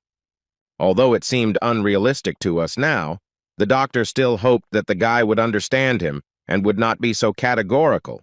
In response, Hen said that he had been too harsh with him. Van Jiwayu suggested that the boy try to get ready like that again, but for now they had to go to the operating room. Once they were assembled in the operating room, the doctor marked the necessary points on the arm and administered anesthesia to the patient to begin the surgery. Half asleep, the woman asked him if it would hurt, because she was very afraid of it. Hen told her that under anesthesia, she would not feel anything at all and that it would all be over soon. As the professor began to perform the operation, Hen watched as he performed each of his actions with precision. He turned to the guy and asked him to give him the device so that they could look at the wound from the inside. Hyunjun helped him to make it easier to examine everything. The image flowed onto the screen and they could calmly identify the cause of the pain. But the guy didn't take his eyes off the doctor. His movements seemed to him to be quite fast and precise. He even thought that it would be a good idea if he stayed at the university hospital. The doctor delayed Hen's request to give him a saline solution, and the boy immediately began to fulfill his request. When he reached for the syringe, he suddenly felt the same vibration as last time, and it confused him a little. Dr. Sun approached him and asked why it was taking him so long. The patent immediately pulled himself together and handed him the solution. He realized that no one else felt this vibration except him. Meanwhile, the professor was ready to finish the operation after washing the wound. Suddenly, Ronnie turned to him and warned that an earthquake of at least 6 points was expected soon, and the guy became very tense. He felt the vibrations getting louder, which only meant that they needed to finish the operation as soon as possible. Hyunjun approached the professor and told him that they needed to speed up, but the doctor didn't understand why the guy was in such a hurry. He didn't know what to feed the doctor so that he would trust him and definitely complete this operation. Suddenly, the professor handed the guy a needle and asked if he wanted to try stitching the patient himself. He saw that the guy was working very hard, which meant he also wanted to find the seams, so he was all for it. Hen agreed to his proposal and took the place of the professor, who asked the boy not to be too nervous. But Hen was only thinking about how he needed to finish this as quickly as possible. Ronnie began to warn the boy that in 20 seconds there would be a strong earthquake wave, which was getting closer with each passing minute. Hen tried to stitch the wound faster, and Ronnie continued to notify about the minimum amount of time. The professor followed the guy and was amazed at how quickly he stitched up the wound. It was simply incredible. Meanwhile, the seconds were getting fewer and fewer, and the guy was doing everything he could, even though he was very worried about it. When the time was up, everyone felt strong jolts. The professor did not understand what it could be connected with, and Hen continued to put in stitches. The nurse and the professor saw how the ceiling began to crack and the surrounding area began to shake violently, destroying everything in its path. The guy still had a few stitches left to complete the surgery as everything collapsed and fell from the ceiling to the floor, putting everyone in danger. Suddenly, the lights went out in the hospital, which really scared the doctor. He started calling everyone to make sure they were okay, because it was pitch dark all around. At the same time, Ronnie activated Hyunjun's infrared mode, which allowed him to see and continue to stitch up the wound. A few seconds later, the hospital's emergency system went off and the lights came back on. The professor began to look around because he could not understand where the pallet had gone along with the patient. Suddenly he saw him at the other end of the operating room, but how he got there was unclear. Hen responded to his call and said that he and the patient were fine, so they needed to get ready quickly. The professor ran up to the guy and asked how he was feeling because he had bleeding on his head, but he replied that most likely something fell on him, but he was fine. When the doctor turned his attention to the patient, he noticed that her arm was bandaged with a special bandage, but he still saw that the guy did not have time to stitch it up before turning off the lights. He looked at him and couldn't understand how he was able to complete the operation without electricity. The doctor asked Hyun-jun if he had ever performed such operations. The guy remembered that he had performed similar operations with Ronnie, but it was all virtual. He decided not to lie to the doctor and said that he had been to similar operations several times. She interrupted the nurses and said that now was not the time for talking, because they needed to move the patient to a safe place first. The guy quickly wanted to go to his grandmother and told the professor to go first, while he would take the patient, who had already come to her senses. The professor agreed and said that they would check the patients in the other wards for now and asked the guy to be careful. The guy picked up his grandmother in his arms and started to carry her out. Ronnie warned him that weak earthquake waves were expected in a few minutes, and the guy needed to leave quickly. When he brought it to his right hand, he put it down on the floor and said that they had better go along it themselves for greater safety. But suddenly he heard a noise above. A guard who was checking the wards on the upper floors came down to him and asked why he hadn't come down yet. The guy explained that they had just finished the operation and asked if there were still people up there. The man replied that he had checked everything and there was definitely no one there, but at that moment, the guy heard a scream from above. He ran upstairs and told the guard that he heard someone's voice and asked him to take his grandmother to the first floor. The man froze for a moment because he didn't understand what the guy could hear if it was quiet. At the same time, all the patients from the hospital gathered on the first floor to wait out the earthquake. Dr. Huang began to reread them and could not understand why one was missing, since all the patients were downstairs. He asked the guard again if he had really inspected everything, but he confidently replied that he had inspected all the beds. The guard suddenly remembered that the young guy had gone to check the wards again. Perhaps he would find someone else. At first, Dr. Huang didn't understand who they were talking about, but then he guessed that this guy was most likely Hyun-jun. A few seconds later, the guard shouted and pointed at the guy. When the doctor turned around, he saw Hen, who was carrying the patient on his back. The doctor immediately rushed to help the guy because it was clearly hard for him to carry the man on his back. Hen said that he found the patient on the floor, and most likely he had a bruise and a hematoma on his head. The doctor replied that he would immediately take him for a checkup. He also told the boy to go and treat his wound, because if a doctor is wounded, he is also a patient. It was impossible to continue working in such a state, and upon hearing this, the guy was a little surprised that the doctor took care of him. A security guard approached the guy and thanked him, because if it weren't for him, the man would have made a huge mistake. Hyun-jun also thanked him, saying that thanks to him, all the other patients are safe. The security guard decided to go see what the bus stop was like outside, and the guy asked him to be careful. Hen sat down on the floor to rest a bit. Ronnie informed him that there weren't going to be any strong vibrations yet, so he could relax a bit. The guy thanked him for his help, because if it weren't for him, he would never have been able to find the patient who fell out of bed. Suddenly his phone rang. When he took it out, he saw that an unfamiliar number was calling him, and he could not understand who it could be. When he picked up the phone, he heard the worried voice of Jana, who introduced herself as Chang-jun. She told the guy that the owner of the house, Song Lim, had lost consciousness, and her words made the guy very worried. The woman explained that Song Lim had been having severe stomach pain since the earthquake. They had called an ambulance, but they had no available vehicles, and now they didn't know what to do. The guy said that if she had a stomach ache, they needed to see if she had any blood or possibly water. Chang-jun looked at the woman and screamed as she just happened to have the water the guy was talking about. Hyun-jun realized that he needed to go to them urgently. He also asked what blood type the woman had. Chang-jun named her group, and the boys told them not to worry as he would try to come as soon as possible. When he hung up, he immediately ran to Dr. Van Gu and asked if the hospital had any neonatal resuscitation kits. He explained that his mistress was pregnant and urgently needed her help as she was feeling very unwell. Hearing this, the doctor was a little panicked because the road was so bad that the ambulance would hardly get there. But the boy convinced the doctor that he didn't need an ambulance because he was going to go there alone. His words shocked Van Gyu. Still, the doctor pulled himself together and told Hen that he would give him everything he needed. But for now, he needed to change his clothes and completely disinfect himself. When he finished, the doctor brought him a bag with everything he needed and shook his hand. The guy was very grateful and confidently replied that he would return as soon as he did everything. He quickly ran to the exit, and the doctor looked after him and realized that it was dangerous to trust such work to an intern. But Hen was not just an intern, but a truly worthy specialist. The guy, meanwhile, ran and did not stop because he had almost arrived at the right place. On the horizon, he could see a hill, behind which was the house he needed, but suddenly he stopped and saw that the road was completely destroyed, and now he could not pass. He was sweating all over. Looking at this destruction, he realized that the earthquake was quite strong, but now he didn't know what to do.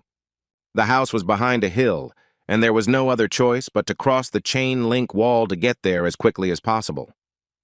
When he climbed over, he felt that the ground was quite soft after the vibrations. Ronnie warned the boy that his feet would soon start to sink into the ground and he should prepare for landslides. A few seconds later, that's exactly what happened. The ground beneath his feet began to move and suck in everything in its path. The guy started moving quickly to avoid this, trying to find a place where he could wait. Having run a little further, he stood behind a tree and began to look around to understand where he should go. Unexpectedly, passing by another tree, it suddenly began to fall right on the guy, but he managed to cover himself and the entire blow went to his hand. Ronnie warned him that he had an injury to his arm, but he didn't have time for that now, as his priority was the mother and the child who needed to be saved. Meanwhile, Song Lim was screaming loudly from stomach pain, and Chang Jun was trying to calm her down, although she was very worried herself. Suddenly, Hyun Jun ran into their room and started asking where Song Lim was. Chang Jun showed the woman sitting on the couch, and the guy saw that she looked very bad. He approached her and said that first he needed to touch her belly to understand the condition of the baby. Hen removed the bag and asked the woman to breathe deeply while he checked her. When he touched her belly, with Ronnie's help, he realized that the woman was having premature labor problems. He looked at Chang Jun, who was holding a towel covered in blood, and now it was clear where so much of it was coming from. He needed to first stop the bleeding and give her a transfusion. Without thinking twice, the guy inserted the needle and set up the blood transfusion, which he asked her husband to hold. After that, he took the device to listen to the baby's heartbeat, which was just normal, which could not but please. When he removed the listening device, Song Lim's husband began to ask him about the baby's condition, as he was very worried. The guy replied that their baby was fine, but they would have to give birth to him right now. Hearing this, the man panicked, because giving birth at home was very dangerous. Hen knew that if there was a hospital, she would get help quickly, since any delay could harm the fetus, but he was not sure that he could deliver the baby himself. He remembered the day when June was in critical condition and the guy couldn't help him in any way. Now he decided that he wouldn't hesitate. There was no other option but to deliver the baby, so he asked Chang Jun to prepare some scorched water and clean towels. He also asked his father to place the woman in labor on a wide and level place. The man immediately began to follow his instructions while the boy prepared the necessary instruments. He took a clean towel and covered her, telling her to breathe slowly and promising that he would do everything as quickly as possible. When Chang Jun brought him everything he needed, he asked her to call the hospital and ask them to send an emergency helicopter, since the newborn would need to be taken to the hospital urgently. The woman went to fulfill his request, and the guy started the ultrasound and warned Song Lim about it. While checking the abdomen, he noticed that the baby's heart rate had begun to slow down, but the bleeding was so heavy that there was no way he could use a labor stimulator. He was thinking about what to do because his task was to save the child, and he would do everything to ensure that the baby was born. The guy asked Song Lim not to be nervous and put his hand on her head to check something. Ronnie told the guy that he could release a component into her body to induce labor. He did so. The guy moved on to delivering the baby, and the woman began to scream louder, indicating that her husband was very worried. After Ronnie induced labor, the baby still hadn't come out, which the guy found very strange.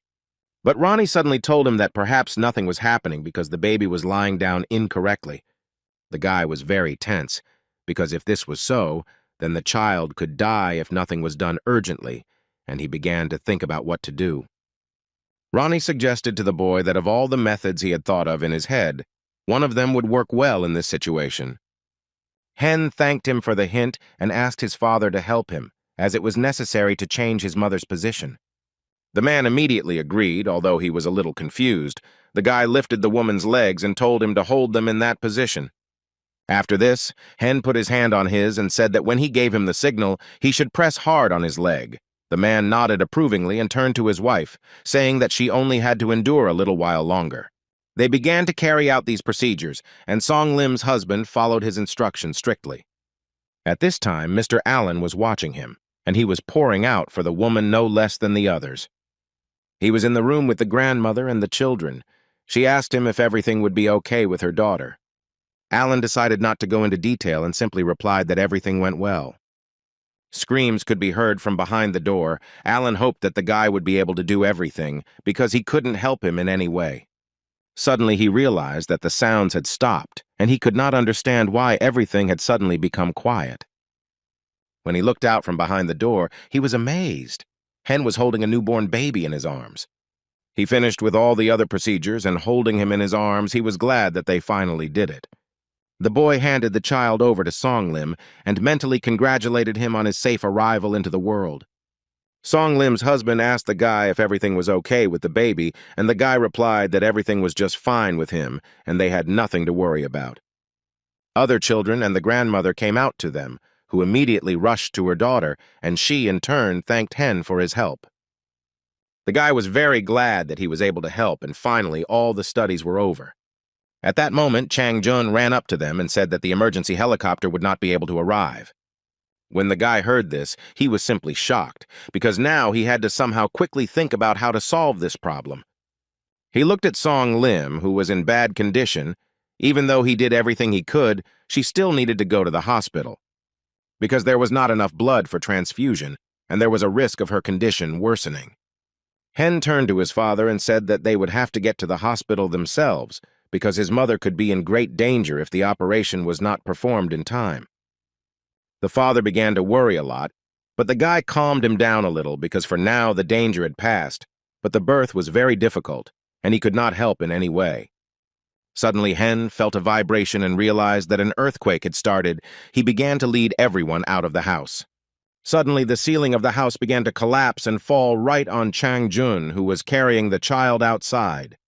When she had already bent down and covered the baby with her body, Mr. Allen unexpectedly broke the large boulder that was falling on her with his fist, thus saving her.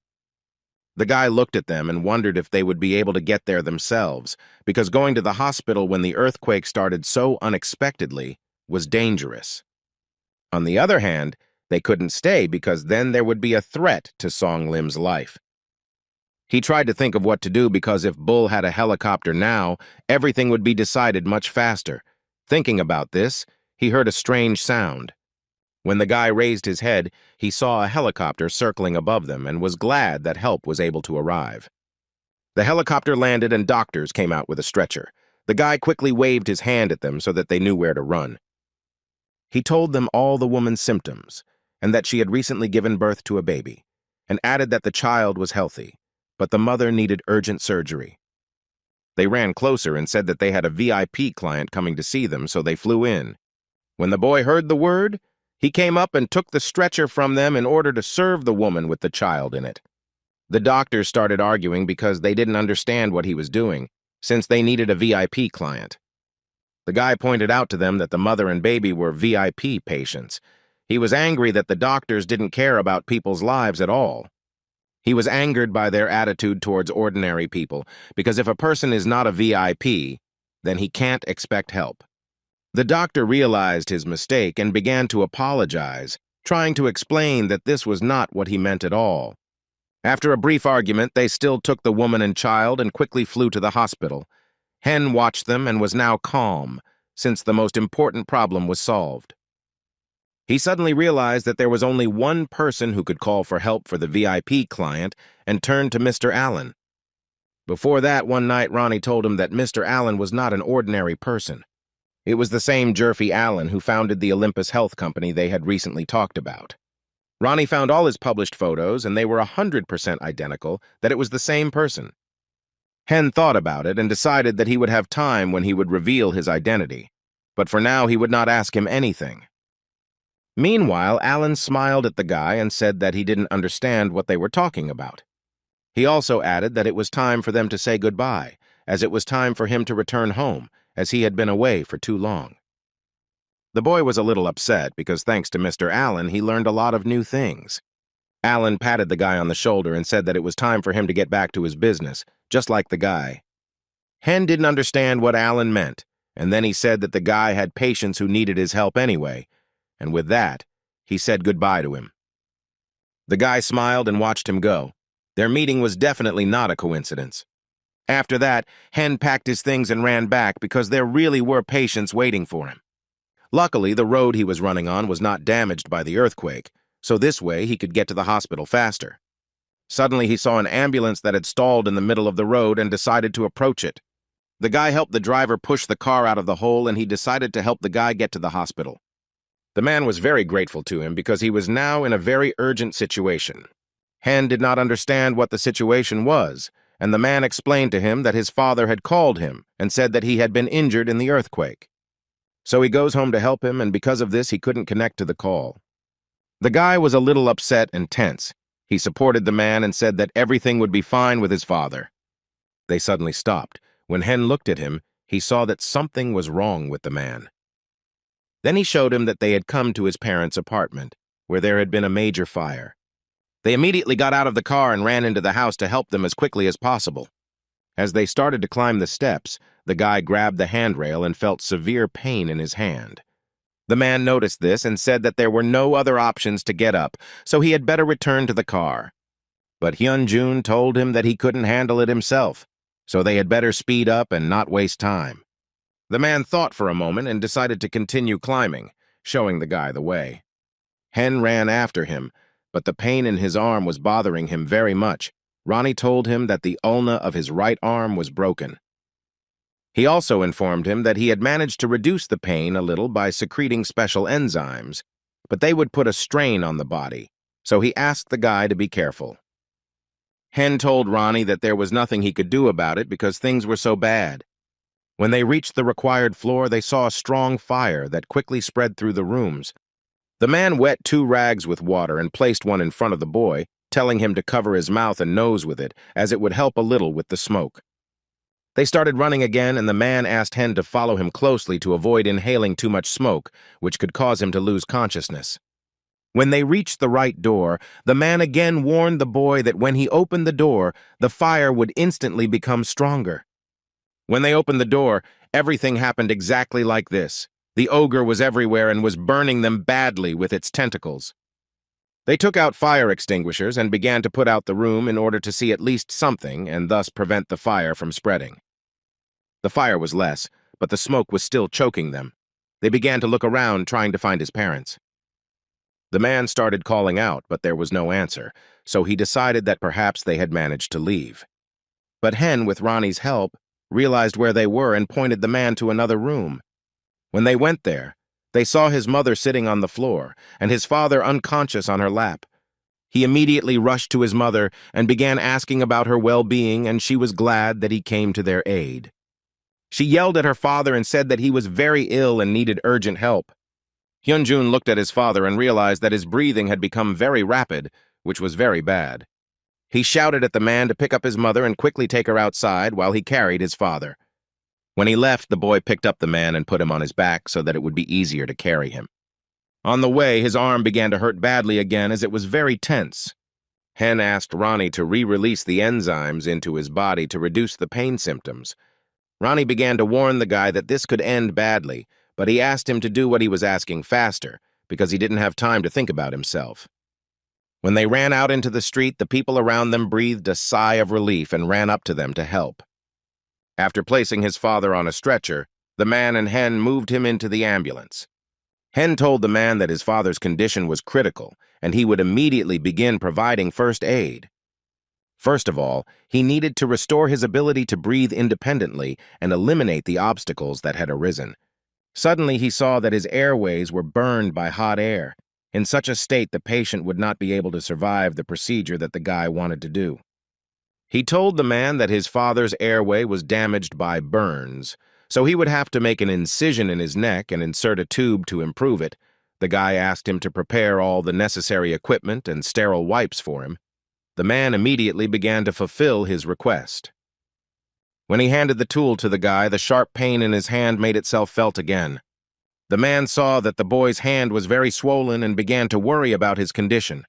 Ronnie turned to Khan and said that he would not warn him anymore, since he should not move his hand so sharply anymore. He also asked if he needed to secrete enzymes to dull the pain. The guy thought about it, because these enzymes are produced inside the human body, and their effect is stronger than any other narcotic substance. If you continue to abuse them, it may lead to the risk of cancer or other serious consequences. He suddenly remembered the words of the deputy director, who warned him about the consequences of his actions. And also Gyun-suk's words that he should always follow the orders of his superiors and never act willfully. After that, a little boy, In-jun, appeared before his eyes and smiled at the guy. Ronnie informed the guy about the release of new enzymes to improve his condition. The guy decided that he would never doubt again, and he did not care about their system. He began to perform the operation, deciding that he would no longer run away from problems and would save every person. The man watched Hen's actions and hoped that everything would be okay with his father. When he finished the operation, the man reported that his father's breathing had returned to normal. Now he needed to test him for carbon monoxide poisoning, and he asked the driver if the ambulance had a machine that could do this. The man quickly found the right device, and Hen asked him to install it on the patient while he gave him the solution. He calculated that the extent of the patient's burn was approximately 20%, and his weight was about 70 kilograms, so the prepared dose of solution should have been sufficient. The boy turned to the man and asked how much of the gas-poisoning enzyme was in it. People who smoke constantly have about 10% of this enzyme in their body, but if it exceeds more than 30%, it means that the body is poisoned by carbon monoxide. And more than 60% of such an enzyme in the body will lead to death or coma. The man looked at the device, which showed 16% of the enzyme presence. The guy breathed a sigh of relief because the number was less than he expected. When he opened the ambulance doors, the man's mother approached him, worried about her husband, but Hen reassured her that he was fine. He also realized that it was all thanks to his wife, because when the fire started, she dragged her husband to where there was less smoke. His mother was simply a heroine, although she herself also felt a little uneasy because she also inhaled smoke, but she still thanked the guy for such help. When they finished, they left again because they needed to get to the hospital. On the way, the man noticed Hen's hand and was a little scared. His arm was very swollen and looked very bad, but the guy reassured him and said that his injury was minor, so he had nothing to worry about. But the man understood that the wound was quite serious, as he noticed that perhaps his bone was broken. He thought about how, despite such an injury, he had carried his father out of the fire and even operated on him. After all, if the car hadn't fallen into a hole, then he wouldn't have met Hyun-jun. And if this had not happened, then he would not have been able to save his parents, and they could have died. The man realized that the guy was simply a guardian angel for him, since he was able to save and protect his life from trouble. Suddenly, the guy got a call. It was a doctor from the hospital who was interested in where exactly the guy was now. He explained to the doctor that they were going to the hospital by ambulance with an emergency patient, even though the roads were terrible. But the guy didn't worry about it because he was riding with the best driver he knew. The man was very pleased to hear this, although he didn't show it. Hen explained that he was able to provide first aid to the patient, but he needed to be admitted to the hospital, and the doctor asked him to come as quickly as possible before all the beds were filled. Dr. Van Gyu said that their hospital was in total chaos. There were so many patients that it was unclear whether there would be room for one more. On the streets of the city, a massive accident occurred and most of the cars lost control, and some flew off the sidewalk, which led to numerous casualties. Industrial complexes were also damaged. The earthquake caused gas leaks at factories, and many people were poisoned by it. And now the hospital in Gyeongju is in an emergency situation. All the patients are in critical condition. There may not be enough beds in the hospital. People came with different types of wounds that required strict specialist help. Upon arrival at the hospital, Hen also examined them and provided first aid. For one of the patients, he needed saline solution to wash his wound, and another doctor offered to bring it. The guy was surprised by the number of doctors in Logic because he had never even seen some of them. The nurse explained to him that they were emergency doctors who had been sent here from local hospitals because the government had declared a state of emergency, and some doctors had even flown in by helicopter. Hen thought that he had never thought he would find himself in such a situation before. Suddenly, he saw one of the doctors, who seemed very familiar to him, but where he could have seen him before, he did not understand. Ronnie suddenly called him and told the boy to get ready because there were going to be aftershocks of the earthquake. He quickly shouted to all the other doctors to stop doing anything, as he was about to become a coward again. A few seconds later, there was another wave of earth tremors, which was also strong, and everyone grabbed onto anything to keep their balance. Hyun-jun shouted at them to prioritize protecting patients who couldn't help themselves. After some time, the earthquake stopped and the guy began to look around. He saw a frightened nurse approaching him and realized that something had most likely happened. When she ran up to him, she said that Dr. Song wanted him to come to the operating room urgently, and the guy was very surprised by this. Meanwhile, screams of doctors could be heard from the operating room. The doctor who was performing the operation on the patient suddenly refused to continue it, which simply shocked Van Gyu. The doctor replied that he was not going to risk his life by being there, since there was no guarantee that another earthquake would occur. He also said that the patient's wound was not deep, so there would be no heavy bleeding, and that was all he was going to do. Their conversation was heard by Hyun-jun, who just then entered the operating room. Dr. Song told him that he would explain the whole situation, but for now he needed to dress in a special uniform. But the guy didn't pay any attention to the doctor and just went into the operating room. When they entered, Dr. Song said that he would not be able to concentrate on the operation due to what was happening. The other doctor told him that no matter what, they couldn't leave the patient in that condition and began to suggest an alternative to simply stitch up the cut. The patient's stomach was open, and Hen told the doctor that if they just stitched it up, the patient would simply die. He also told them that they didn't know when the next earthquake would happen, so he asked them how they were going to act. The doctor replied that the surgical staff would leave the room only after the operation was completed, and the nurses also confirmed his words, saying that they would stay until the end. Hen sighed with relief, since with their help he should definitely be able to cope.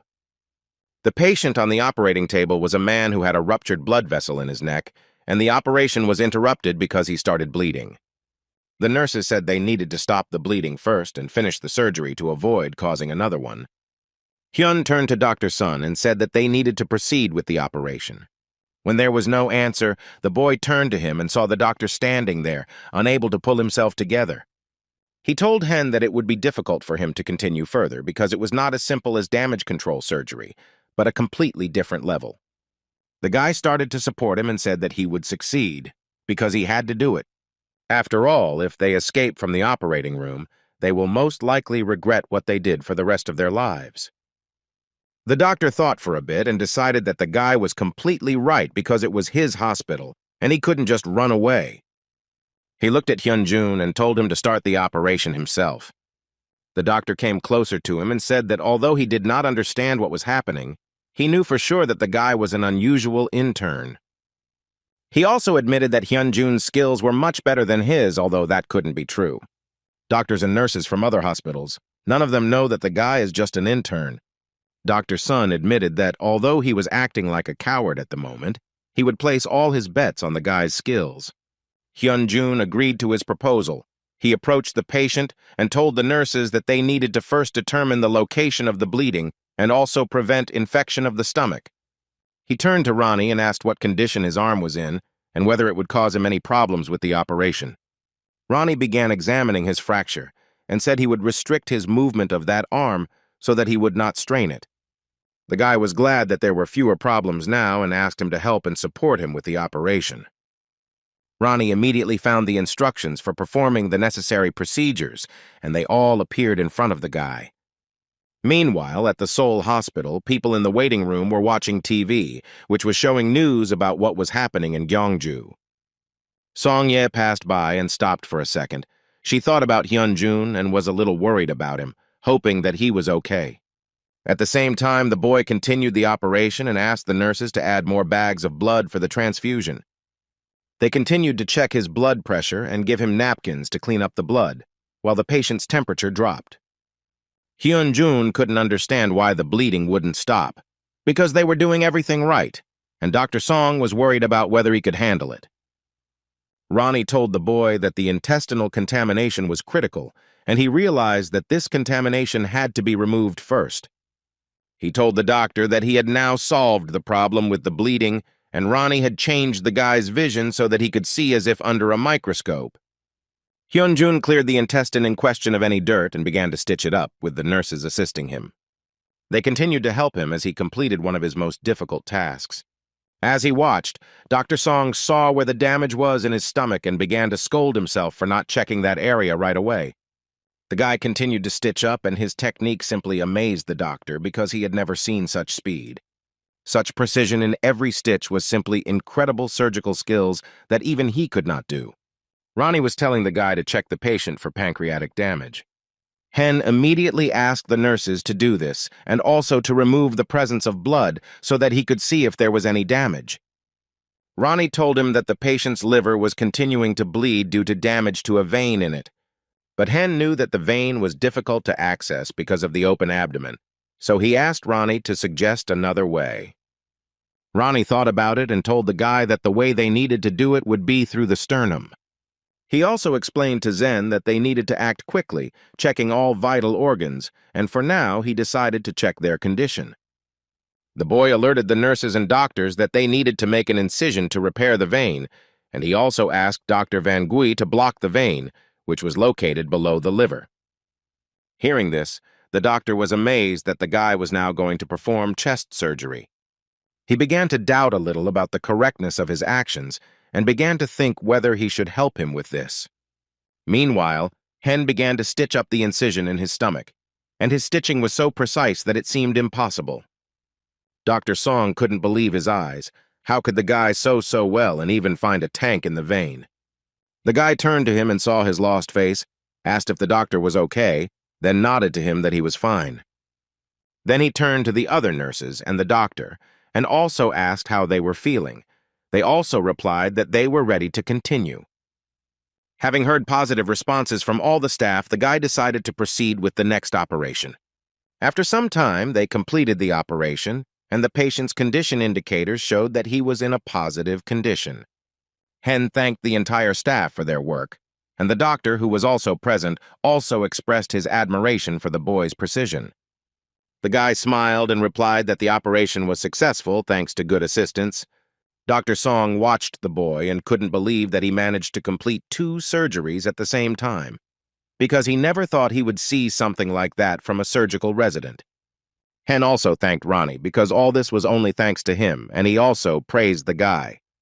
When they left the room, Dr. Van Gyu wondered how the patient would cope with all this, but Hen told him that they had done everything they could, and now all they could do was wait. The patient with a sutured abdominal wall was immediately sent to intensive care. The next day will be decisive. If the body temperature and blood clotting increase, it will be possible to send him for surgery again. Then the chances of survival will greatly increase. With these thoughts, the guy left the operating room. Near the door, he saw a woman and a guy who were the patient's family, who were very worried about him. The guy told them that the first operation was successful, but the woman did not understand why he was saying that. He explained that this meant the crisis was over, as the heavy bleeding had made him focus on scaring her, and he had to remove the tear. The guy also told them that this is not a final conclusion, but it gives a better chance than before the surgery, so he will have another surgery, which they will perform late at night.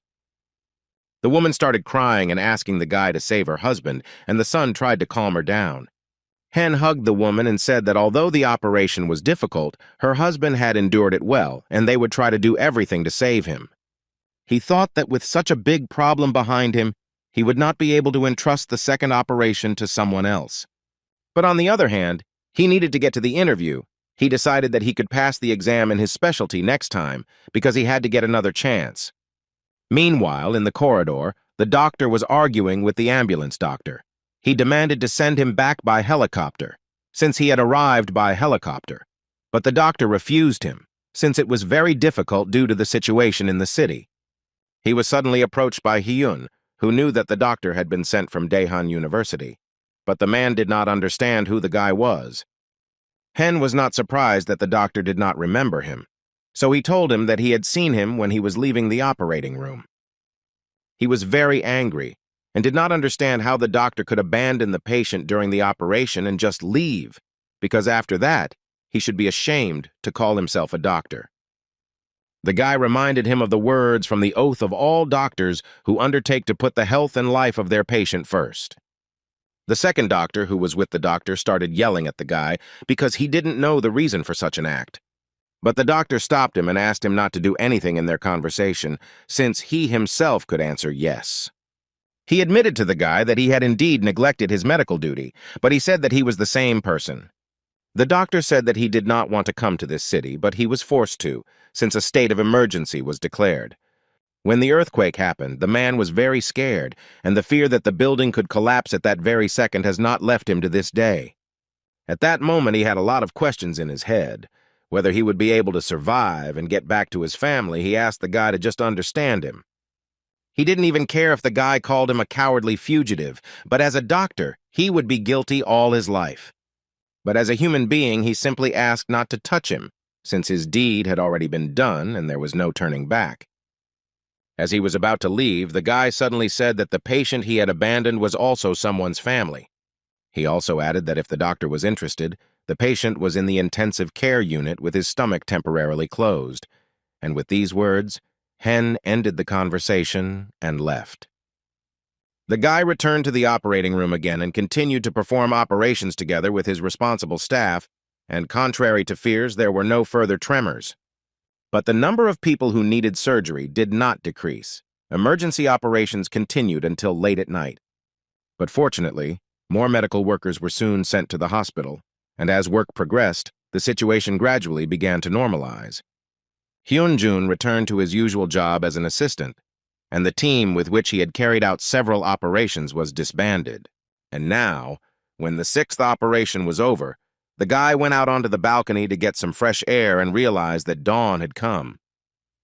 He was worried about the fracture, but was glad that the pain was not so severe, and for this he thanked Ronnie. He replied that the guy had made the right choice, and in addition, he had new information about his fracture. Ronnie told him that he had obtained the key to control the muscles and was holding the fracture with them. Since he had previously been looking for a way to build strength without exercise, his fracture came in handy for increasing his lifting ability. As the boy was about to enter, he saw Professor Yu Chul-hyun from Daehan University in front of him, who had also come out to get some fresh air. The guy greeted him, and the professor told him how he heard that the guy had come from headquarters. He stood next to the guy and started asking how his internship was going, but the guy replied that it wasn't going as well as he would have liked. The professor was also interested in whether the guy had decided on a specialty, and Hen said that he had applied for general surgery. But he added that he would not go to the interview tomorrow, since he could not return to Seoul in this situation. So the boy decided that he would stay in Gyeongju and save as many people as possible. Professor Yu looked at the guy in surprise and did not understand what he was talking about, because the interview for the specialty was postponed for 3 weeks. Hyun-jun was very surprised and glad that the circumstances turned out this way. He immediately took out his phone and saw an SMS in which they wrote about this. The professor smiled at the guy and said that he was very lucky because he helps people, and for this he was thanked from above. Hen thanked the professor and asked whether the state financed a trauma specialist.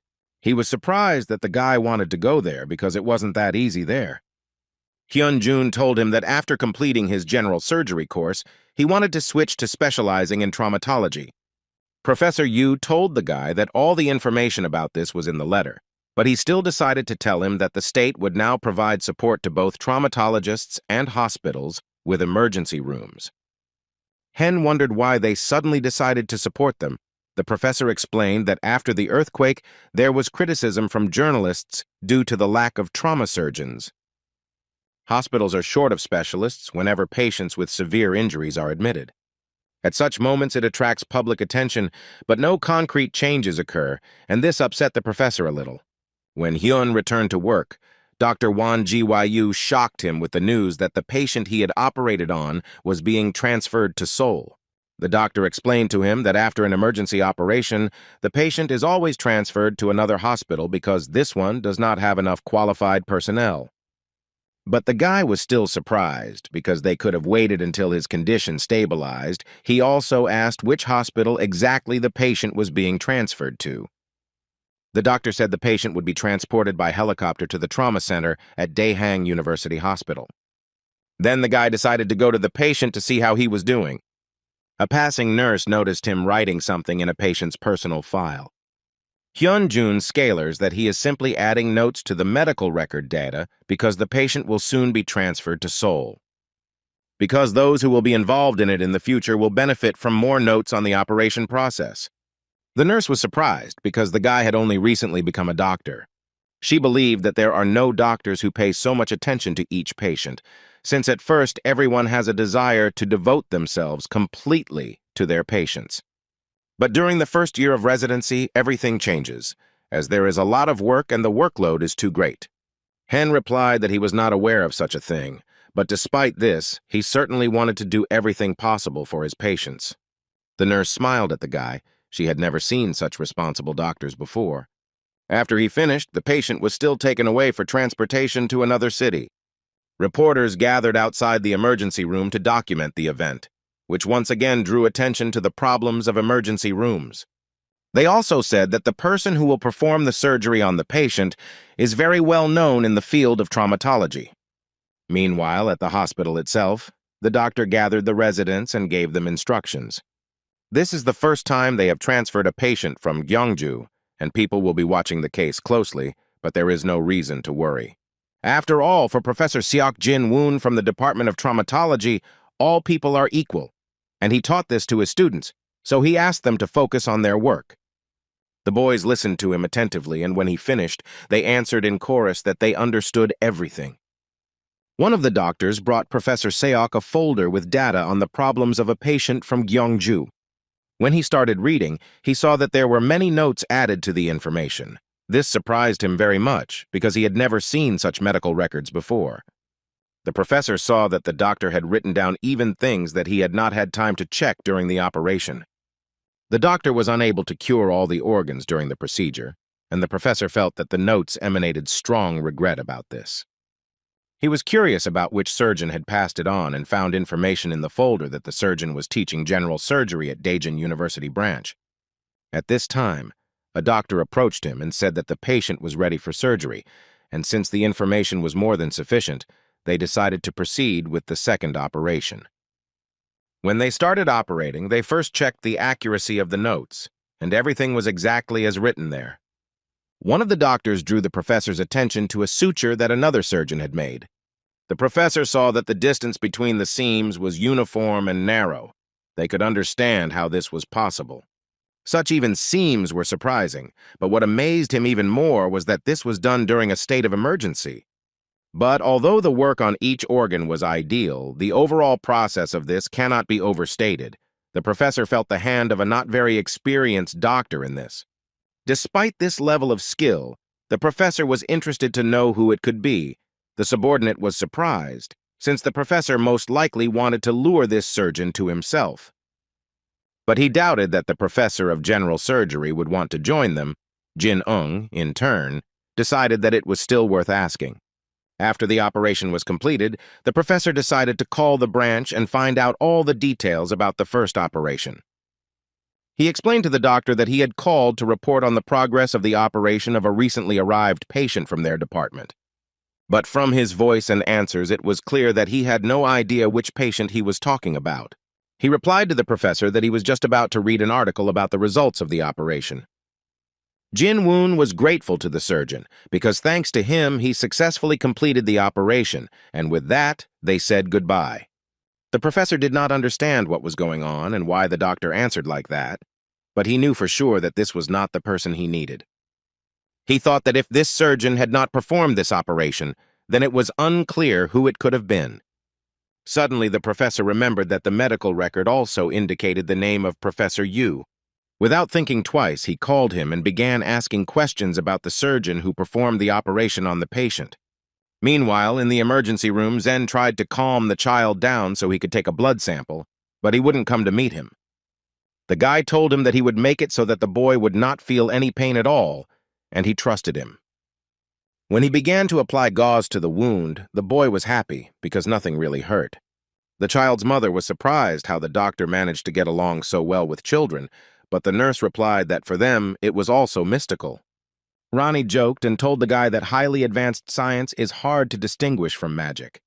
The boy calmed down thanks to the adjustment of the timbre of his voice. His abilities surprised the guy more and more. Dr. Sun distracted the guy from his work and said that they needed to talk in private. When they went out into the corridor, the doctor said that Professor Yu asked him about the surgeon who performed the operation. He asked him if he had personally performed an operation of such complexity. Since everyone knows that the doctor at Daejeon Hospital ran away, he also couldn't say that the operation was performed by an intern. So he had to say that he personally carried out this operation, but now he is tormented by doubts about the correctness of his actions. The guy remembered how he stood on the street with the professor. Although he knew nothing about the operation, he could guess everything. Then it was not clear why he was asking about it. Meanwhile, Professor Seok was riding in the elevator with Deputy Pyo, who felt awkward in the silence. He decided to ask the professor if he had already had lunch, to which he replied that he was busy with operations. Then the deputy forced a smile and invited him to have lunch together, but Professor Seok ignored him and answered the phone. Professor Yu called him and told him about the incident with the surgeon who left the operating room in the middle of the operation. When he finished the conversation, the deputy realized that the professor was talking to surgeon Yu Cheol-hyun. The deputy did not understand why the trauma team had not hired medical personnel for Gyeongju, but he replied that they had no shortage of personnel. But he still didn't understand, because the situation was critical, and how could Dr. Seok not care that the patient was transferred to another hospital? The professor only said that these patients should have been helped in any case. As he exited the elevator, Dr. Seok added that he hoped the deputy did not say this because he was not well versed in trauma surgery.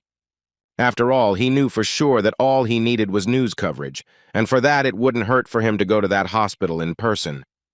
The elevator doors closed, and the deputy did not have time to answer the professor. It infuriated him that Dr. Seok was constantly bragging about his operations, but one day he would definitely take revenge on him. That same evening, Dr. Sun received a call and was talking excitedly to someone, while the staff simply watched him, not understanding anything. The person who called him was Professor Seok, who told him that he would like to invite him to the trauma department of a hospital in Seoul. The doctor told Hyun-jun about this conversation, and he was simply delighted that such luck had smiled on him. But the doctor doubted it, because if he was caught in a lie, he would be in trouble. But the guy began to convince him that there was no lie, since they had performed the operation together. Dr. Song was very upset. He really wanted to work at the main branch. But he couldn't operate like Hyun, and he didn't have the skills to live up to expectations, which made him even more upset and started crying. In turn, Hen did not think so. He told the doctor that he saw all the good moments that were associated with the doctor. During the operations, his characteristic accuracy and diligence in work were visible, and it was also important that he cared for each patient. But Dr. Sun was sure that despite all the good reviews, he was not capable of performing operations so well. It was hard for the boy to see him in such a depressed state, and he decided that the doctor would refuse the professor's offer. But suddenly the doctor rushed to him and asked the boy to teach him some skills. The guy started to refuse because he didn't understand what he could teach the resident. But the doctor began to explain that if the hospital was closed, then who would need a specialist doctor who had a wife and child, because he could not afford to open his own hospital. He also said that he had actually given up on being a surgeon, which simply shocked the guy. However, the doctor hoped that he might be able to stay at the university hospital, because he did not want to miss such a chance. So he asked the boy again and again to help him, clinging to his clothes. Hyun-jun was familiar with his despair, because every time he went through this, there were people who helped him, and if it weren't for them, he wouldn't have gotten this far. The boy told the doctor that he would not be able to teach him, but they could definitely study together. The doctor was so happy and grateful that he wanted to hug the guy, but he started running away from him since he didn't really like hugging. A few days later, the guy was already sitting on a bus on his way to Seoul for an exam in his specialty. Dr. Sun went with him to an interview for a specialty of trauma surgeons. He slept the whole way because he was very tired. And all because they studied every night, despite the large number of patients. 3 weeks have passed since the earthquake, so the city of Gyeongju is quickly rebuilding its streets. Song Woong's father, who was at the scene of the fire, was also finally discharged and was very grateful to the guy for his help. And the head nurse told him that his grandmother, whose wrist he had operated on, was also doing well and was recovering.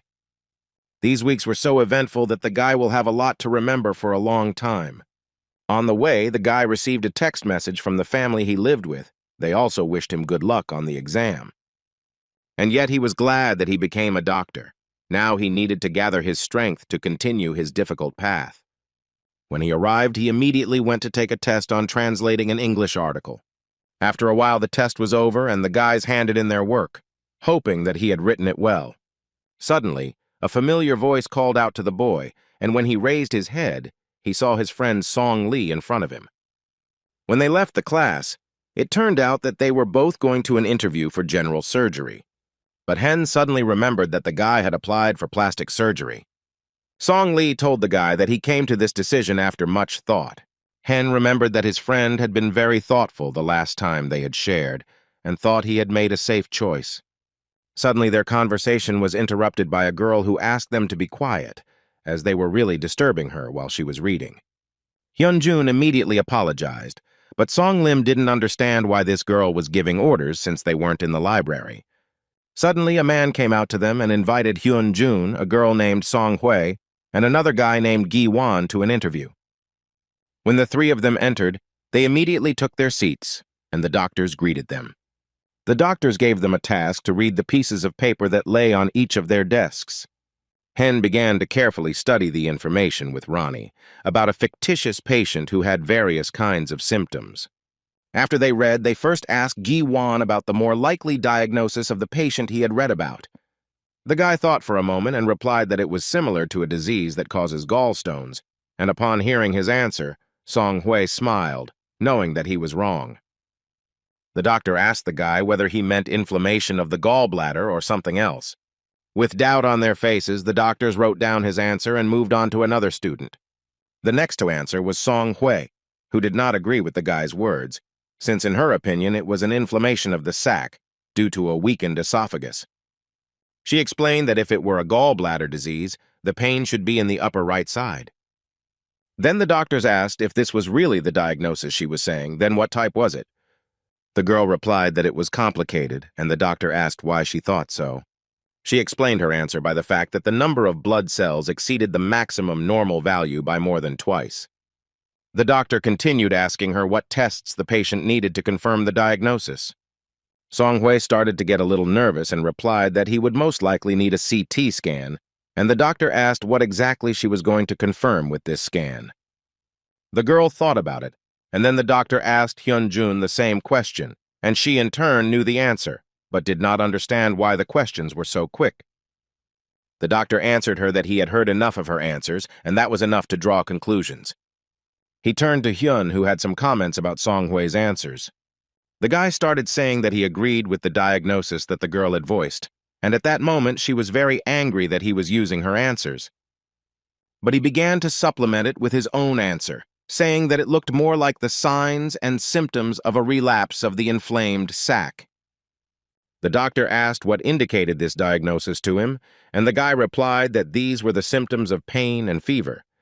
He also explained that this disease could be considered a relapse due to the patient being in a chronic state of illness while being treated with antibiotics. Reading the text, Song Hui did not understand where the guy was getting such conclusions from. The doctor asked again what tests the patient needed and why exactly those tests.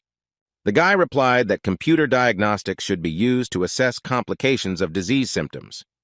Each answer was immediately followed by a new question from the doctor, to which Hen answered clearly. The girl was shocked. How could he know all this? When the test was over, Song Lee was already waiting for the guy outside, and he started asking how everything went. The guy was a little afraid of the doctor named Young Jae Won, who asked question after question without giving him even a second to think. Hyunjun told him to worry less, and then everything would be fine. Just at that moment, he was called in for an interview. Sun Lee had already run into the office, and Hyun wished him luck. He was sure that the guy would cope. Hyunjun suddenly wondered how Dr. Song was handling the interview. At the same time, Dr. Song just came to Professor Sok's office. The professor noticed that the doctor was very nervous and asked him if he could operate in such a condition. The doctor confidently replied that he could handle it, and then they decided not to delay and to start right away. Dr. Sun was shocked that he would go to perform the operation so quickly, but despite this, he tried to concentrate on the matter and do everything clearly, as he had learned. Precise instructions without errors, the best assistance and first-class technology from a professor with an impeccable reputation. This feeling was different from the one he had during the operation with Hyunjun. The professor approached the doctor and asked him to complete the operation himself to see his skills. After the operation, they went to a cafe to rest a bit. Dr. Song mentally thanked Hyun for his help because everything ended well without any mistakes. The professor sitting opposite apologized to the doctor for calling him to operate so suddenly. He also remembered the operation at the Gyeongju branch and told the doctor that he most likely did not perform it. Dr. Song was a little scared because he didn't seem to have made any mistakes during the operation. The professor explained that he realized this as soon as he saw the area of the operation. His style was very different from what he saw then, but still not bad. He reassured the doctor and said that he was not going to scold or reprimand him, but Van Gyu did not understand what he needed then.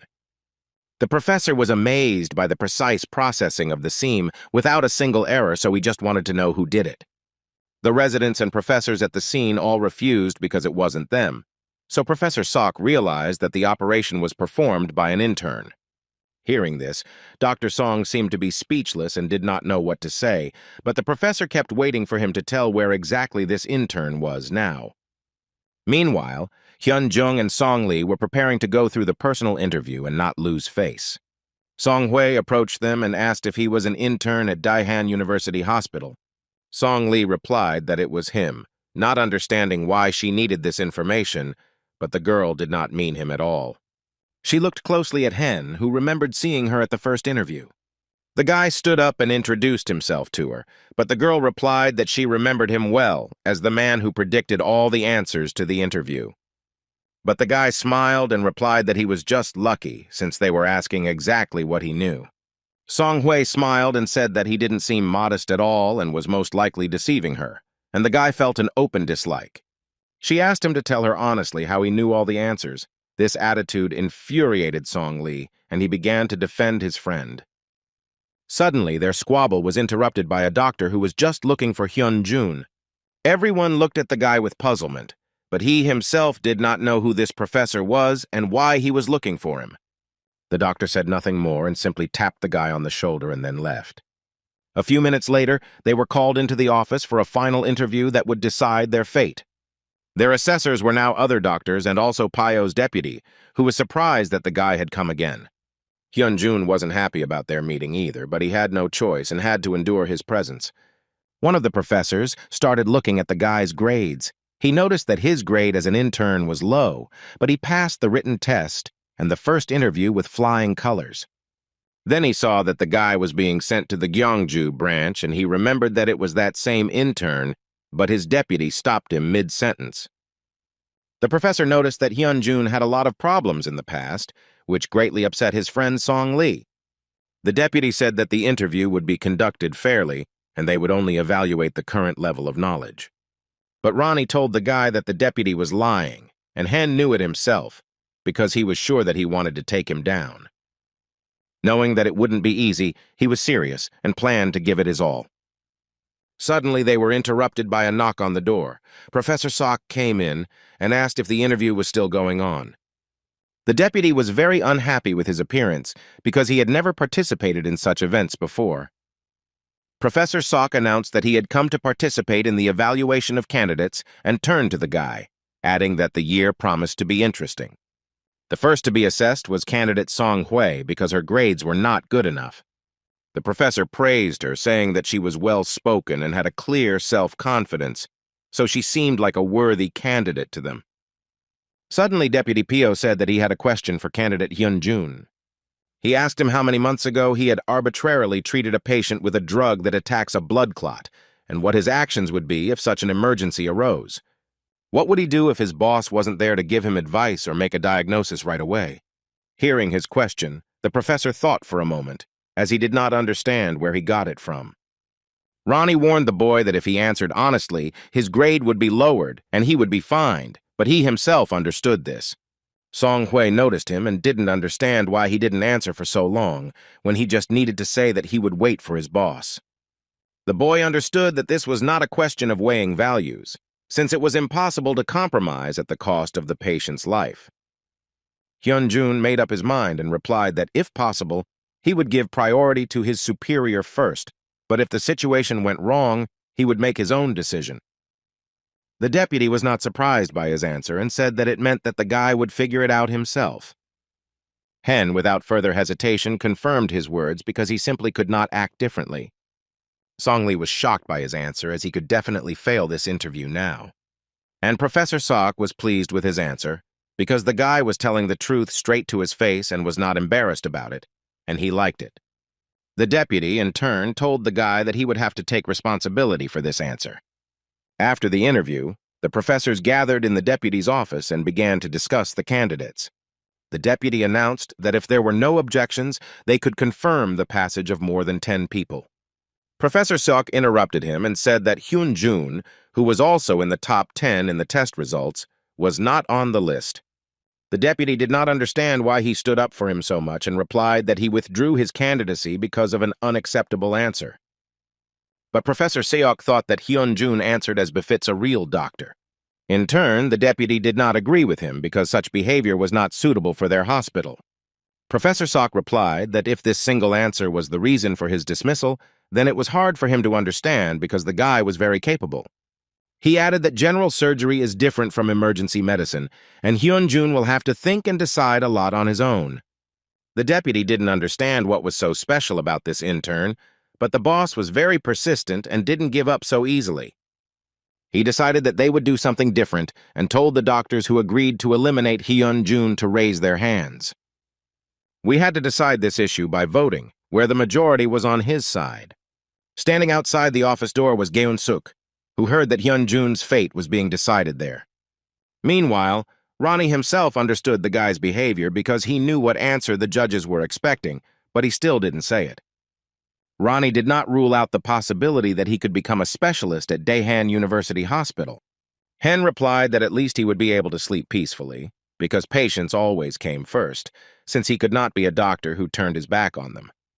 Suddenly, the conversation was interrupted by Song Ye's voice, who saw the guy and ran into his arms.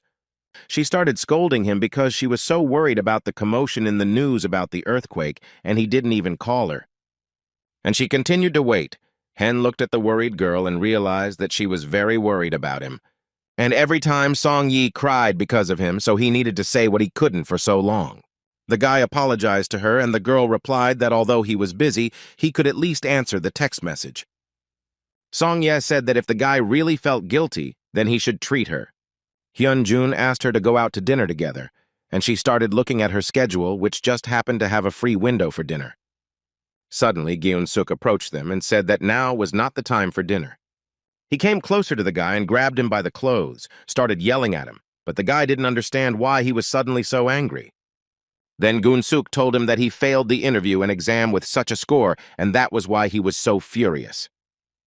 When the guy heard this, he was simply stunned, because he was sure that he had passed everything with flying colors. Song Yi couldn't understand where he got this information from if the results were only due in a few days, but Geun-suk said that he definitely heard about it at the professor's meeting, and he was not on the list of those admitted, which only means that he did not pass.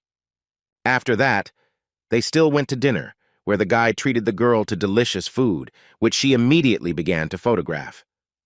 He was a little surprised that out of all the delicious things, she chose wings. But the girl explained that she was tired of eating fast food, so she wanted something new. Because of her specialty, she doesn't even have time for a normal dinner. She suddenly fell silent as she understood that it was unpleasant for the guy to hear this and remembered that the exam results were coming in soon. She wondered what the guy would do if Gyeon-suk was right, and he really didn't pass the interview. Hyun was at a loss because of Gyeon-suk's words, but he didn't want to cause more trouble for Song-ye. The guy hid his sadness and smiled at the girl, saying that even if Gyeon-suk was right, he was still preparing for such an outcome by looking for where he would go in his free time. Their conversation was interrupted by a ringing phone, and Hen saw that they were calling him from the hospital, so he immediately picked up the phone. When he picked up the phone, he was asked where he was doing his internship, and the guy said that he was currently doing his internship in Gyeongju. Song-ye overheard his conversation, which was about the guy's internship being over and him having to come to Seoul. When he finished the conversation, he apologized to the girl, but she handed him her phone so that he could see the news. The photo showed his exam number, and the results showed that Hyun had passed, which made Song-ye very happy. Meanwhile, a subordinate came to the deputy's office and said that he had transferred Hyun-jun's appointment to Yeonjong Hospital. He also added that they had prepared all the documents for entry and asked to refrain from contact with journalists. The deputy praised him and allowed him to go. When the subordinate left, the deputy turned on the video, which gained a lot of publicity. In this video of Hyun-jun saving one of the patients, the deputy thought about how he sent the guy to Gyeongju to reconsider his actions, but he continued to behave as he pleased. There were a lot of comments under the video supporting the guy, and the deputy realized that the situation was not getting better, because if he removed him now, there would be a fuss. The only thing that made him happy was that while the guy was in the Yeonjong branch, interest in him would cool down, and then he would be able to kick him out. The deputy cherished the thought that one day the time would come and he would make it so that the guy would be left completely alone. The boy returned to Gyeongju to pick up his things, although he was sorry to leave this room. This made the owners even sadder. The man took the boy's bag to help him get down, even though he thought the boy would stay with them for a few more months. Hyun-jun apologized to him because this decision was very sudden for him too. When they came out, he walked the guy to the gate and they said goodbye. Hen thought about how much had happened in this city. He was glad that most of the past were good memories. He also met Dr. Sun at a cafe, where Wang Ji-yu thanked him for his help. After all, the doctor entered the trauma department at a hospital in Seoul, but the guy thought that it was not his merit because Wang Ji-yu worked hard for this. Rumor had it that when Director Sok saw his technique, he decided to hire him himself. At the moment when they wanted to drink to the meeting, a very familiar voice interrupted them, and when they raised their heads, they saw who it was. Dr. Hyun approached them and was told by a nurse where they would be sitting, so he was able to find them quickly. He brought them a bag of alcohol, but Dr. Song did not understand why he did this, as it looked like a bribe. Dr. Hyun approached the boy and said that he, too, would not mind working at the main branch. They were a little tense at his unexpected request, but after a second he calmed them down and said that he was just joking. Anyway, he brought a set of 2 bottles, where the first one was a congratulation for Dr. Sun on his return to his hometown. He hesitated a little and said that the second was gratitude to Dr. Chan for his hard work.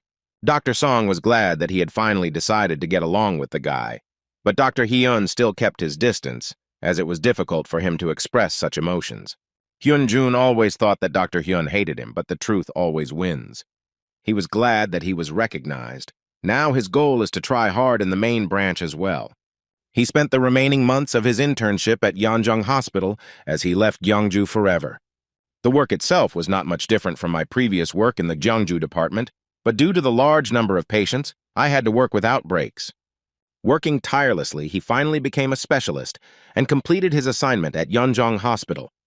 When his things were already packed, he thought about how he had lived in such a hectic life and had not even noticed how time had flown by.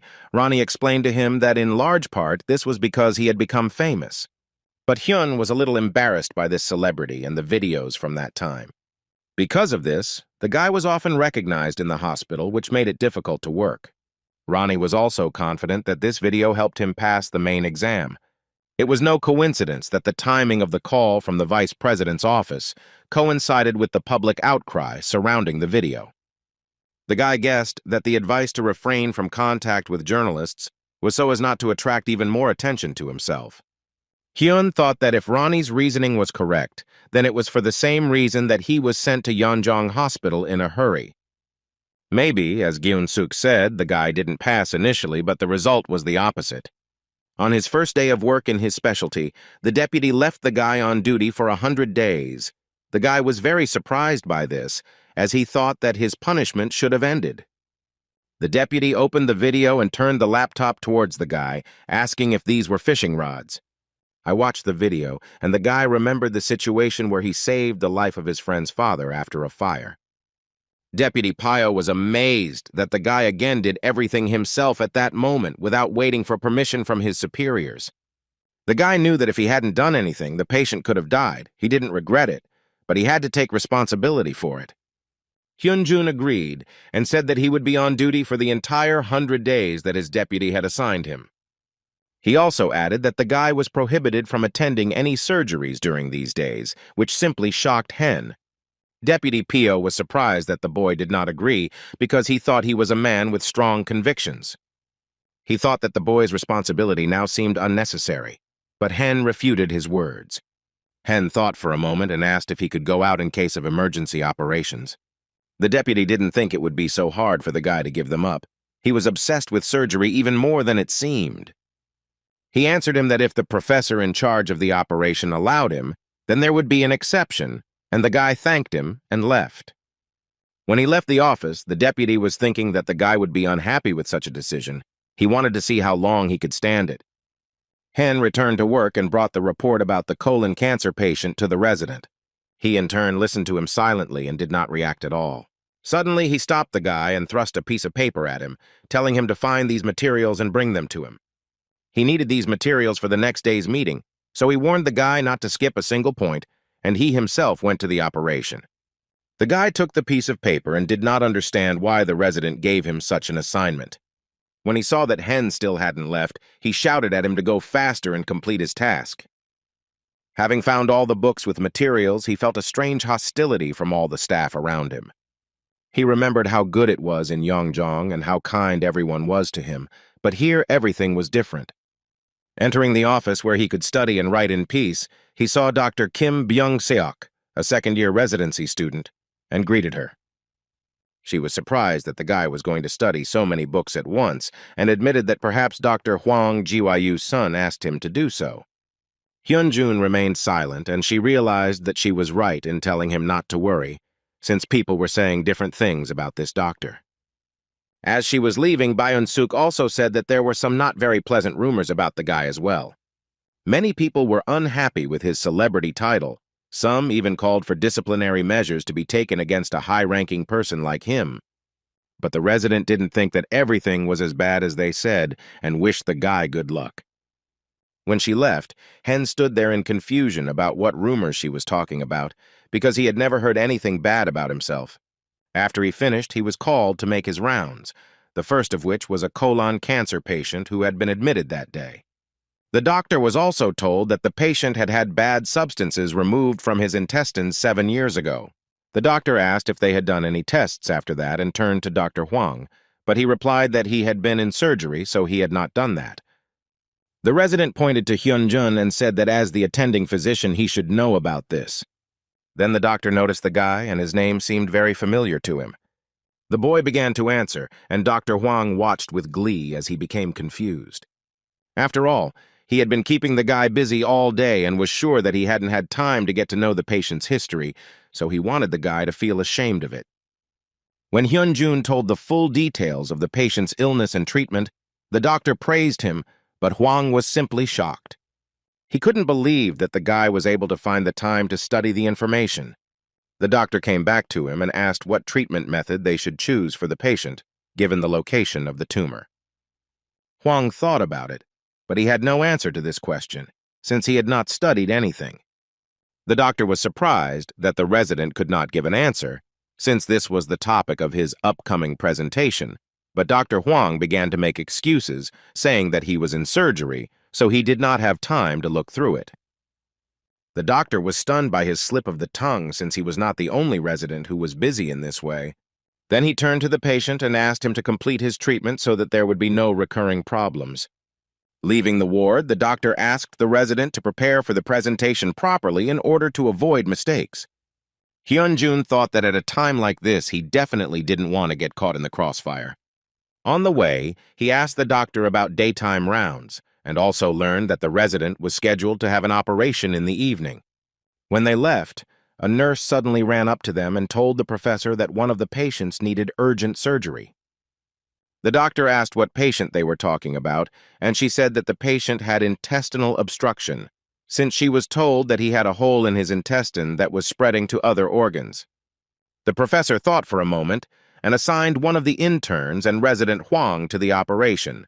But then Hyun intervened and said that he also wanted to feel during the operation. But the resident began to stop him and reminded him that he was prohibited from performing operations. Then the professor remembered why his name seemed so familiar to him. He apologized to the guy and said that his participation was impossible. But Hen did not give up and said that he was allowed to participate in emergency operations, so he asked to be given the opportunity to participate. The professor thought for a bit and decided to allow the boy to participate, which made him unpredictably happy. When they arrived at the operating room, there was a not very pleasant smell, which was the one that Dr. Hwang disliked the most, as he didn't want to go there anyway. He looked after Hyun-jun, who was the one who wanted to get the surgery the most. Hwang was sure that the guy regretted his decision because it was not the most pleasant operation. But when he saw that the guy was absolutely calm and didn't even wince once, he didn't understand how this could be.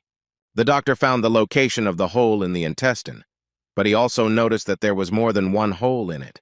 He turned to Hwang and asked if he could see any more holes, but the boy became nervous and could not find anything. Then the doctor realized that Hwang was disgusted to touch the intestine and began to yell at him because he should be ashamed to behave like that in his 3rd year. Meanwhile, Hyun-jun found another hole and showed it to the doctor, who did not expect such a turn of events at all. He started checking where exactly the guy found that hole and was surprised when it turned out to be so. The professor praised him and they began healing the wound and also removed the damaged part of the stomach. After that, the professor said that they needed to make a connection between the vessels and turned to Dr. Hwang. He gave him the task of making a stoma. This procedure consisted of surgically making a hole in the intestine for its better functioning. Hearing his task, Hwang was not particularly happy. The doctor started the procedure, but for some reason stood for a long time and did nothing. Hyun-jun watched him and guessed that Hwang had forgotten what to do. By the time he remembered which tool he needed, Hen was already handing it over. This continued the next few times. The guy handed him the necessary tools, although he didn't even have time to tell him about it. Hwang was tense because he didn't understand how Hyun could know what he wanted, and he found it suspicious. When they finished the procedure, they informed the professor, who was watching Hen closely. After the surgery was over, the doctor thanked everyone and praised them for doing a good job of the stoma procedure. Dr. Hwang thanked the professor for the praise, but he said that he was not praising him at all, but Hyun-jun. He turned to the guy and said that he had excellent skills to be the perfect assistant, so he called him to the evening surgery instead of Hwang. Hwang was shocked and began to ask the professor to put him into surgery, but he replied that he had better focus on preparing for the presentation. In turn, Hen thanked the professor and hoped that at this rate the ban would be lifted sooner. Meanwhile, Professor Hong came to the deputy's office and said that he had a special matter for him. The professor reminded him that there was a guy named Hyun-jun working in general surgery, and upon hearing his name, the deputy immediately became cross-eyed.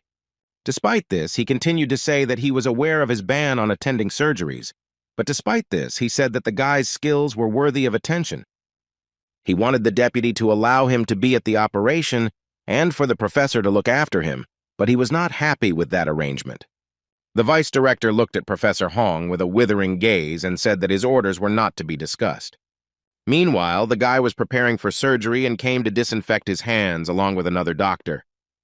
He was finally able to get into the operating room and now felt like a real specialist. Professor Hong came to them and asked where Dr. Hwang was. The doctor replied that he was preparing for a presentation. The professor asked to call him, but the doctor did not understand why he was suddenly calling him if they had taken Hen in his place. Then he told them that today they were operating with the same lineup and that Hen was not participating in it. Professor Hong approached the boy and said that if they had the opportunity, they would perform the operation together, but not this time. The guy was very upset, and after that day, there was no chance to get into the operating room.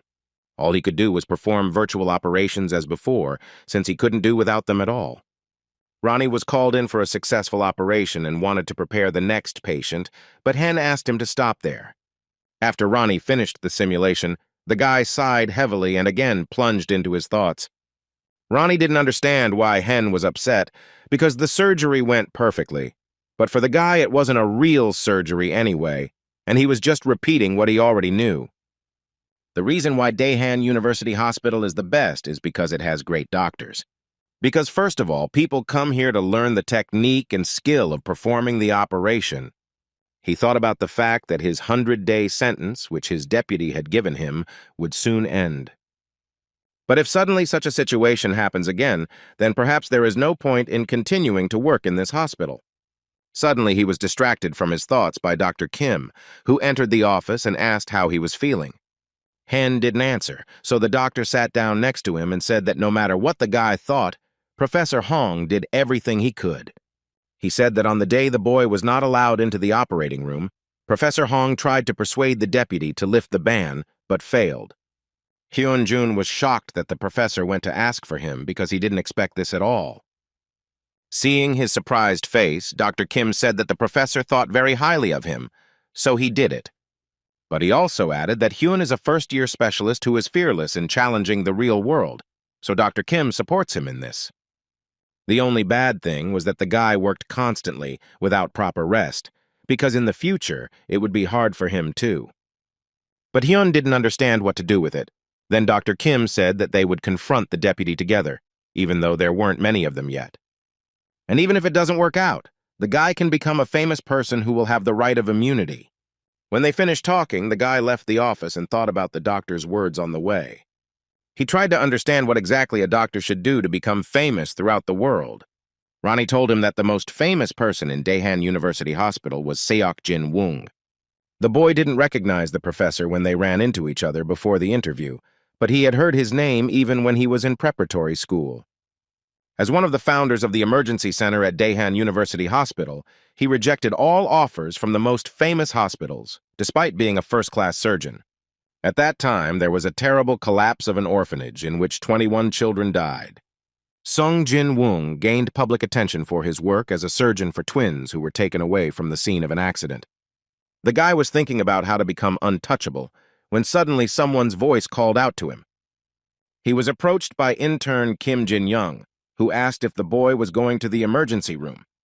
Hen agreed, and the intern explained to him that the patient, who had come in with acute abdominal pain, had been diagnosed with a menstrual disorder by another doctor. When they went behind the screen to see the patient, she started screaming that she had been given the wrong diagnosis.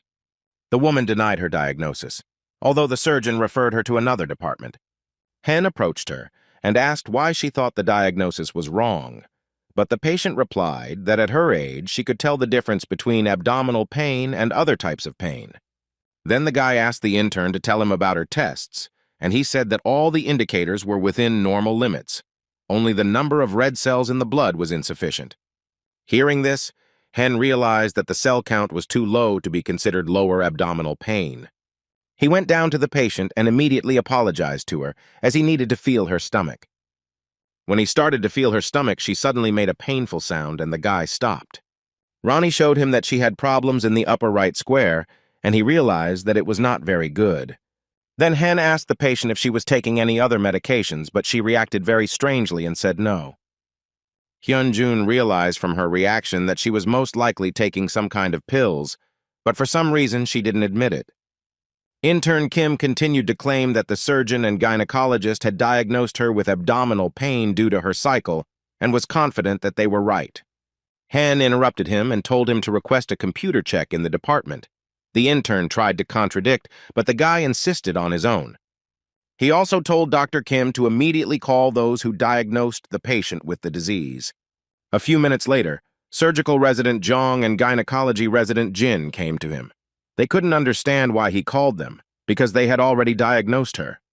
Hen asked them if they had asked the patient about taking contraceptive pills, to which they replied that the woman denied it and said that she had only taken them before. The patient suddenly hesitated and said that she had lied because she felt uncomfortable talking about it with a male doctor. After this, the guy also asked the doctors if they had done a stomach check on her, but Dr. Jean didn't understand why she would do that. He then explained that, judging by the patient's tests, she had been taking pills, and when he felt her stomach, he found an uneven feeling of tension in the middle of the lower abdomen. When she heard this, she immediately rushed to the patient and began to feel her stomach. The guy asked her what she thought now, and the girl replied that the probable diagnosis was a tumor that appeared due to hormonal dependence. Having gotten up, she decided to go to the laboratory and verify the accuracy of her assumptions. Hyun-jun noticed that the girl knew everything, but for some reason she had a very responsible approach to examinations. He turned to the surgical resident and told him to stay there too and wait for the results of the computer scan. But he in turn began to say to the guy that he cannot doubt the correctness of the actions of the surgeon Gyun-suk. When Hyun heard that this patient was being treated by Gyun-suk, he immediately called him and told him to come see him. The resident was shocked that the guy was able to call the doctor directly so easily. Hyun-jun explained to Gyun-suk why he was calling and admitted that his patient was misdiagnosed because he thought she had a liver tumor. When they arrived at the computer diagnostics department, they observed the patient being examined. Kyun-suk was unhappy that the guy gave the patient such a diagnosis without waiting for the diagnostic results, but Hyun explained to him that she took special pills. So he was almost sure that she had a liver tumor caused by bleeding. Listening to their conversation, Resident Kim was surprised that the guy could contradict a doctor like Gyun-suk.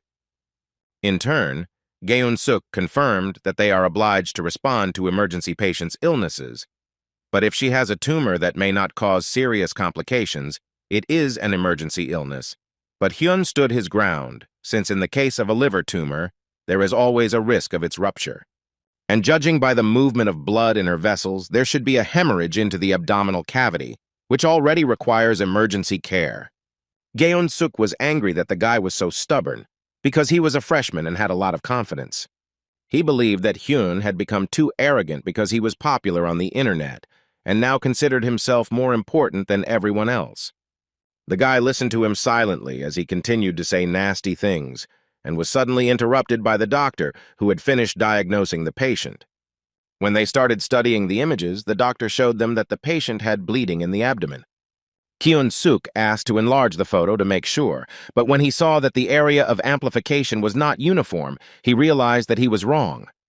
Hyun-jun was right that it was a liver tumor, but Gyun-suk couldn't believe it. He looked at the guy and said that he was just lucky and guessed her diagnosis. Hyun-jun was very tense because to consider his knowledge as just luck was simply not right.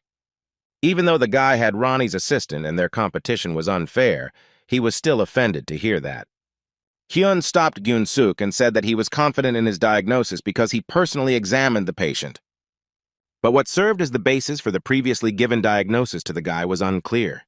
After all, Gyun-suk didn't even come to see her, so Hyun believed that he had no right to blame everything on luck.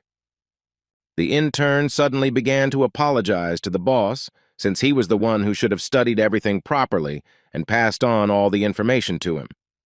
But Gyun-suk didn't answer and silently walked out of the diagnostic room. He was burning with rage and thinking that he had defeated the guy at any cost. On a weakening day, the boy went to the hospital to see his mother and met with the professor who was treating her. The professor showed the boy computer scans of his mother from the previous year and said that her health improvements had become much greater, and Hen was very happy to hear this. Hen thanked the professor for his work, but he replied that he should thank the guy, since the corrected medicine was his doing. The guy started to deny it, saying that he hadn't done anything, but had simply shared his opinion, but the professor knew for sure that without him, the research would have stalled for a long time. He also told Hen that he had written a dissertation about it, which had made the cover of a famous magazine. The guy was shocked because the magazine the professor was talking about was one of the best in the world. The professor also added that Hyun-jun is a co-author of his dissertation on the treatment of brain cancer cells. When they finished, the guy left the office and went to look at the news on his phone, which delighted him. He was actually on the cover of the most popular magazine, and Ronnie congratulated him on it. But Hen thanked Ronnie in return because the idea came only thanks to him. Returning to the hospital, a nurse immediately approached him and said that the deputy director was looking for the guy. Hearing this, he became a little tense, as he did not expect anything good from this. When he came to his office, the deputy showed him the article and asked if his name was really there. Hyun-jun didn't understand why he was asking this, but he still answered and confirmed that it was really him. The guy explained that he was there because he had helped out a little with research last year. The deputy could not believe it and thought it was complete nonsense. The guy asked him again, but he did not repeat his words and said that his 100-day shift was canceled. He asked the boy to return to his normal duties. When Hen heard this, he was shocked. After all, he so easily got rid of the punishment, which he could not remove even with the help of the professor's request. Then he realized what Dr. Kim's words about a celebrity who couldn't be touched really meant.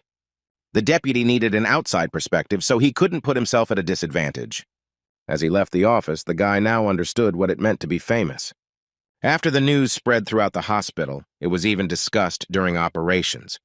They couldn't understand how a first-year student could participate in such research. One of the doctors said that the guy was his classmate, whose skills were simply something.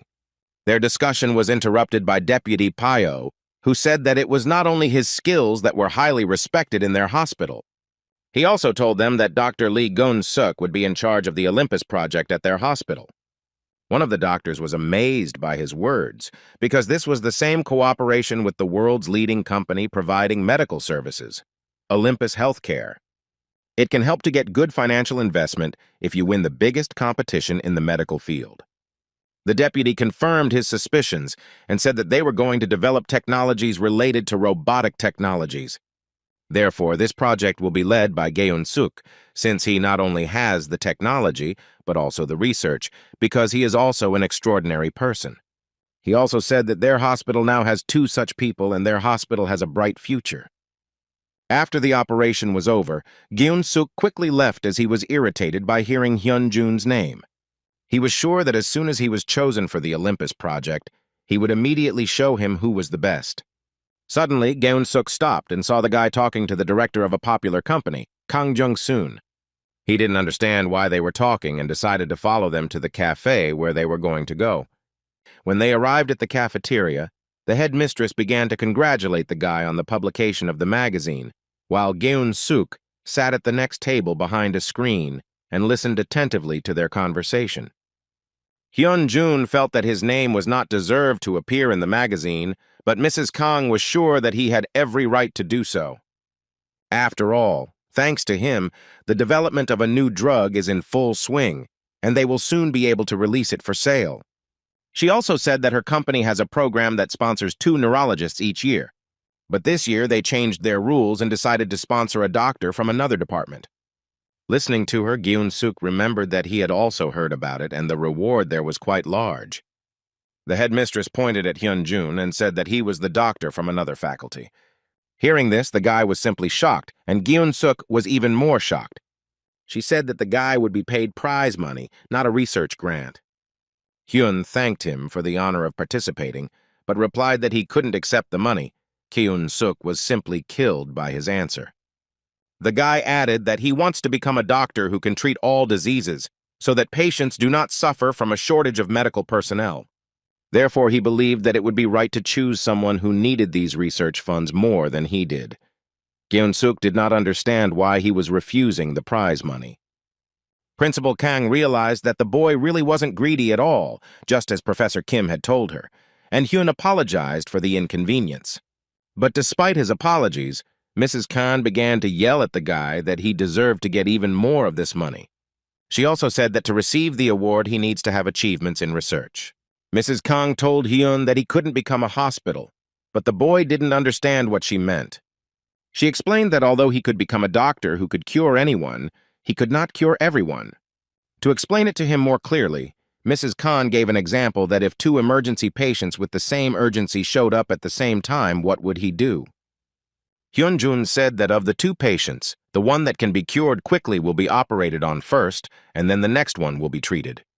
But before he could finish speaking, the headmistress told him what would happen if he could only save 1 patient. Hyun-jun remembered his father, whom the doctor could not save, and now he was faced with the choice of abandoning one of the patients. But he became a doctor to prevent this from happening and told her that he could not abandon any of his patients. Mrs. Khan told the boy that he didn't need to leave anyone because this could be entrusted to other doctors, because it is impossible to ensure equal treatment opportunities for all patients on our own. Hyun thought that Gyun-suk had also said something similar to him about not being able to help everyone. The director explained to him that without money and people, she would not have been able to create her company, because these are two integral factors. So she had to make realistic decisions to achieve her dream, and after saying that, she waited for Hyun-jung to respond. The guy understood that simply developing his skills in the medical field was not a way out of the situation. So he said that he wanted to start his own hospital, and he was 100% sure of it. The headmistress was surprised by the guy's answer, but he also added that if she ever wanted to help him, he would like to ask her for an investment. Hearing this, she started laughing so much that she couldn't hold back, and the guy didn't understand what he said wrong. But she explained that she was very pleased that he was such an unusual person and she really liked his audacity. After this, Mrs. Khan extended her hand to the guy and said that she agreed to his proposal and would wait for him when he needed her help. Meanwhile, Gyun-suk was furious that the guy was acting so brazenly and dared to think about founding some kind of hospital. When Hyun finished their conversation, he stood up from the table and saw Gyun-suk behind the screen. He realized that he had heard their entire conversation, but Gyun-suk said that he was nearby by chance. Gyun-suk thought the guy's actions were stupid, but these antics surpassed everything. In response, Hen smiled at him and asked him to tell him such things more often. Lee didn't understand what he meant and told him to get on with his work, at which point the guy left the cafeteria. Hen watched him go and thought that until now he had been giving him realistic advice. Maybe this was what he really needed. Hyun's attention was drawn to the book that Gyun-suk left on the table. He picked it up and, leafing through it, realized that it looked like some kind of program. On the way to the department, Ronnie told the guy that it was a network program developed for robotic surgery. Suddenly, Dr. Song approached Hyun, looking very tired, and the boy was very happy to see him. Even though they worked in the same hospital, he was still not visible at all. The doctor told him that all his free time was taken up by work and operations, so much so that he did not even have time for his family. The doctor noticed the book in the boy's hands and thought that he was also participating in the Olympus project, but he did not understand what kind of participation was being discussed. Dr. Sun said that a competition had started in Olympus Healthcare, so he thought that he needed this book for that. Hyun-jun remembered this famous company and also its owner, Mr. Allen. He offered to talk to the doctor about this in more detail, but was suddenly interrupted by a call. He was called away for work, so he said goodbye to the guy and quickly left. Hyun-jun thought about this competition, which seemed very interesting to him, and he offered Ronnie to find out all the details, and he happily agreed.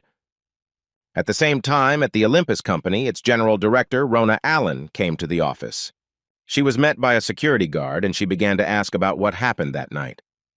The man began to tell about how an unexpected visitor had come to them. When she heard his name, she immediately jumped up and ran to the office where she saw the director. The man stood with his back to her, and Rona continued to talk about how she had been looking for him for a very long time, for almost 5 years, and it was all in vain.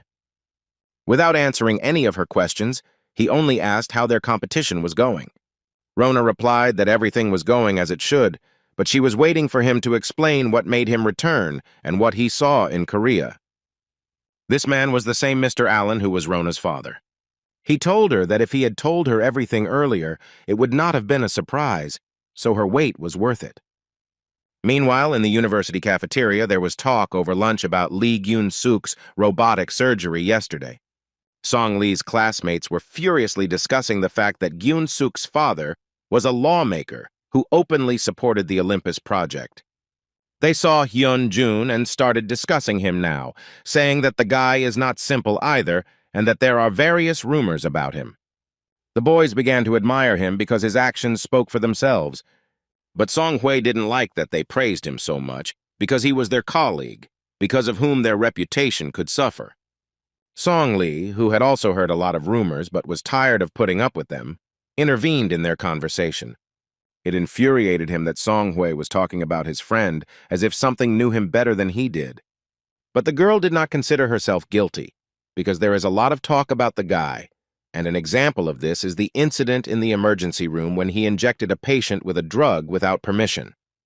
Song Lee was very angry with them, because if they knew that the guy saved the life of his friend's uncle, who could have simply died, they would not have spoken about him like that. Hyun-jun suddenly approached them and said that if he was not confident in the treatment, he would not have used it. Then Song Hui asked if there was even the slightest risk that his treatment was wrong. She thought it was too arrogant. But the guy didn't think it was arrogance. He was confident in himself, so he did what was necessary. The girl decided to leave, but before she left, she managed to remind him about the situation at the exam. Song Lee asked the boy not to pay attention to them because they didn't know anything. He started to tell that Song Hui always accuses Hyun of having connections with the bosses, which is why he got lucky on the exam. Hyun-jun realized that there was a misunderstanding between them somewhere and decided that he would talk to her about it somehow.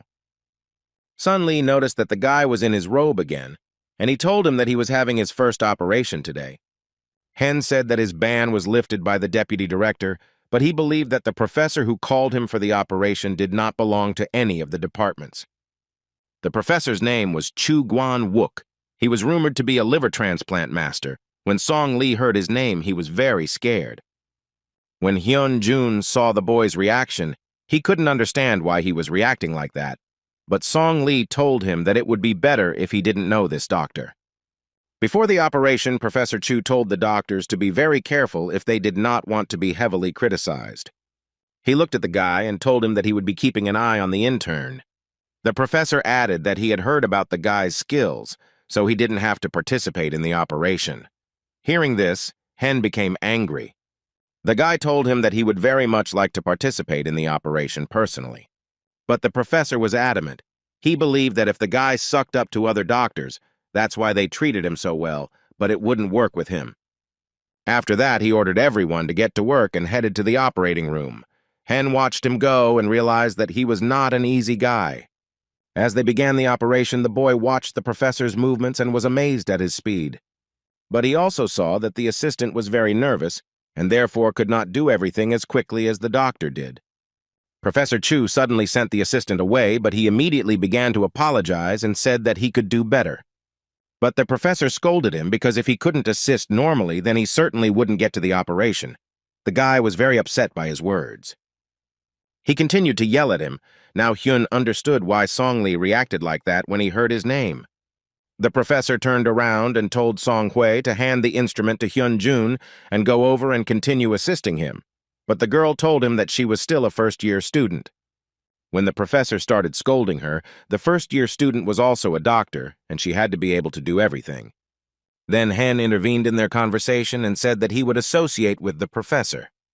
The professor asked if the boy could cope with such a difficult job. Hyun-jun had undergone this operation several times with Ronnie during virtual training, which consisted of removing the gallbladder. Therefore, without thinking twice, he confidently answered the professor that he could do this job. This patient was not critical, and if everything had been as before, the guy would have avoided unnecessary quarrels. But now the situation was different. He remembered a conversation with Mrs. Khan, who claimed that the boy deserved more and did not need to hide his abilities, even though he faced the envy of other doctors. So he decided it was better to set a good example than to hide behind other people's backs. He couldn't continue to act like he did before, even though his skills were good. They wouldn't matter if the circumstances changed. Hyun-jun decided to show himself if that was what was required and scandalize the professor that he was ready to begin. He prepared the alloying forceps, which were also called the doctor's hand. The guy saw them for the first time, and for him, this procedure was a little exciting. Song Hui followed the guy and was sure that in a few minutes he would be kicked out, because an assistant in such an operation is too difficult a job. The professor constantly told Hen what to do, and he strictly followed his every request. The girl noticed that the guy began to move even faster, and the professor had not made a single remark to him yet. This could only mean that Hen was assisting perfectly. The guy followed the doctor's instructions and watched the monitor. His task was to carefully attach the forceps to the bladder and avoid its delamination. This technology of the operation ensured maximum efficiency with minimal movement. Hyun-jun decided that he needed to catch every second of the professor's skill, who was simply a pro at his job. First, they had to secure the entrance to the bag so that the gallbladder could enter it, and then close the entrance. The guy didn't have to make a single extra movement, and that was the convenience of assisting. When they finished, the professor gave out assignments to the others and told Hyun-jun that he wanted to assign him his first operation. First surgery is an event where one of the first-year residents, selected by the faculty, conducts his or her first internship. And this means the attention of the teaching staff to the talent of the selected candidate. And this increases the chances of remaining in the hospital as a specialist after completing the basic course. Hyun-jun was overjoyed by this and bowed to thank the professor. Song-Hui stood behind and was very angry because she was supposed to have the first operation. After this, a meeting was held in the deputy's office to decide who would perform their first operation. Dr. Hong told the deputy that he was voting for Hyun-jun since his punishment was over and they should give him a chance to prove himself. The deputy looked at him with displeasure and raised his hand, saying that he was voting for Song-Hui. The doctor sitting on the other side also voted for her, which the deputy was clearly pleased about. Then another professor approached him and said that although Song-Hui was a good candidate, she was still too nervous during the operations. He mentioned Hee-yoon again and said that the guy was able to act quickly, so he was more suitable for the first operation. The deputy smiled maliciously and reminded the doctor of the incident in Gyeongju, where the guy was also capable of acting without any permission to do so, and no one had any guarantees that it would not happen again. At this point, he decided to end the voting, since there were 3 votes for Song-Hui and the first operation would go to her. Professor Zhu suddenly interrupted them and said that he was also voting for Hyun-jun. He entered the office, hoping that the voting had not yet ended. His deputy did not expect him to come either. Then he announced that each candidate had 3 votes, and now they had to somehow resolve their dispute. After thinking for a moment, the deputy turned to Gyun-suk and told him to judge between them. The deputy really wanted to hear his opinion on this matter, but the guy was in no hurry to announce his answer. After the meeting, Gyun-suk went to the restroom to freshen up a bit and thought about the correctness of his choice. Professor Gwang-wook came to see him and asked why he made this particular choice. The guy started to say that he had several reasons for this, and the professor interrupted him, saying that one of them was Pyo's deputy. The professor realized that Gyun-suk had never even thought about what skills resident Song-Hui had. When the guy wanted to answer, Gwang-wook interrupted him and said that he didn't want to listen to his excuses because someone like him couldn't help but notice the difference in their skills. As he left, he said in parting that he needed to learn to understand people better. Gyun-suk remembered a conversation with his father, whom he didn't see often. He asked him what he should do because his competitor was better than him and he couldn't accept it. The father explained to his son that he was only using common sense, but the boy did everything he could and worked tirelessly. Then the father said that if his best efforts did not work, then this was his limit. But the boy began to shout that this was not what he wanted to hear. The man replied that if his efforts had not brought the desired results, then he needed to find another way. He reminded him that he was serving his 4th term as a deputy, and that it was not just luck that was saving him. So he told the guy to push whoever was in his way if he wanted to get up. After all, in a fair competition, the world will not applaud him, because only results prove his worth. Gyun-suk came out of the restroom and thought that he did not regret his choice. After all, for the sake of victory, he was ready to do everything possible to make Hyun-jun admit his defeat. When Hen's business was over, he went to the Olympus website and wanted to apply to participate, but he couldn't think of a topic.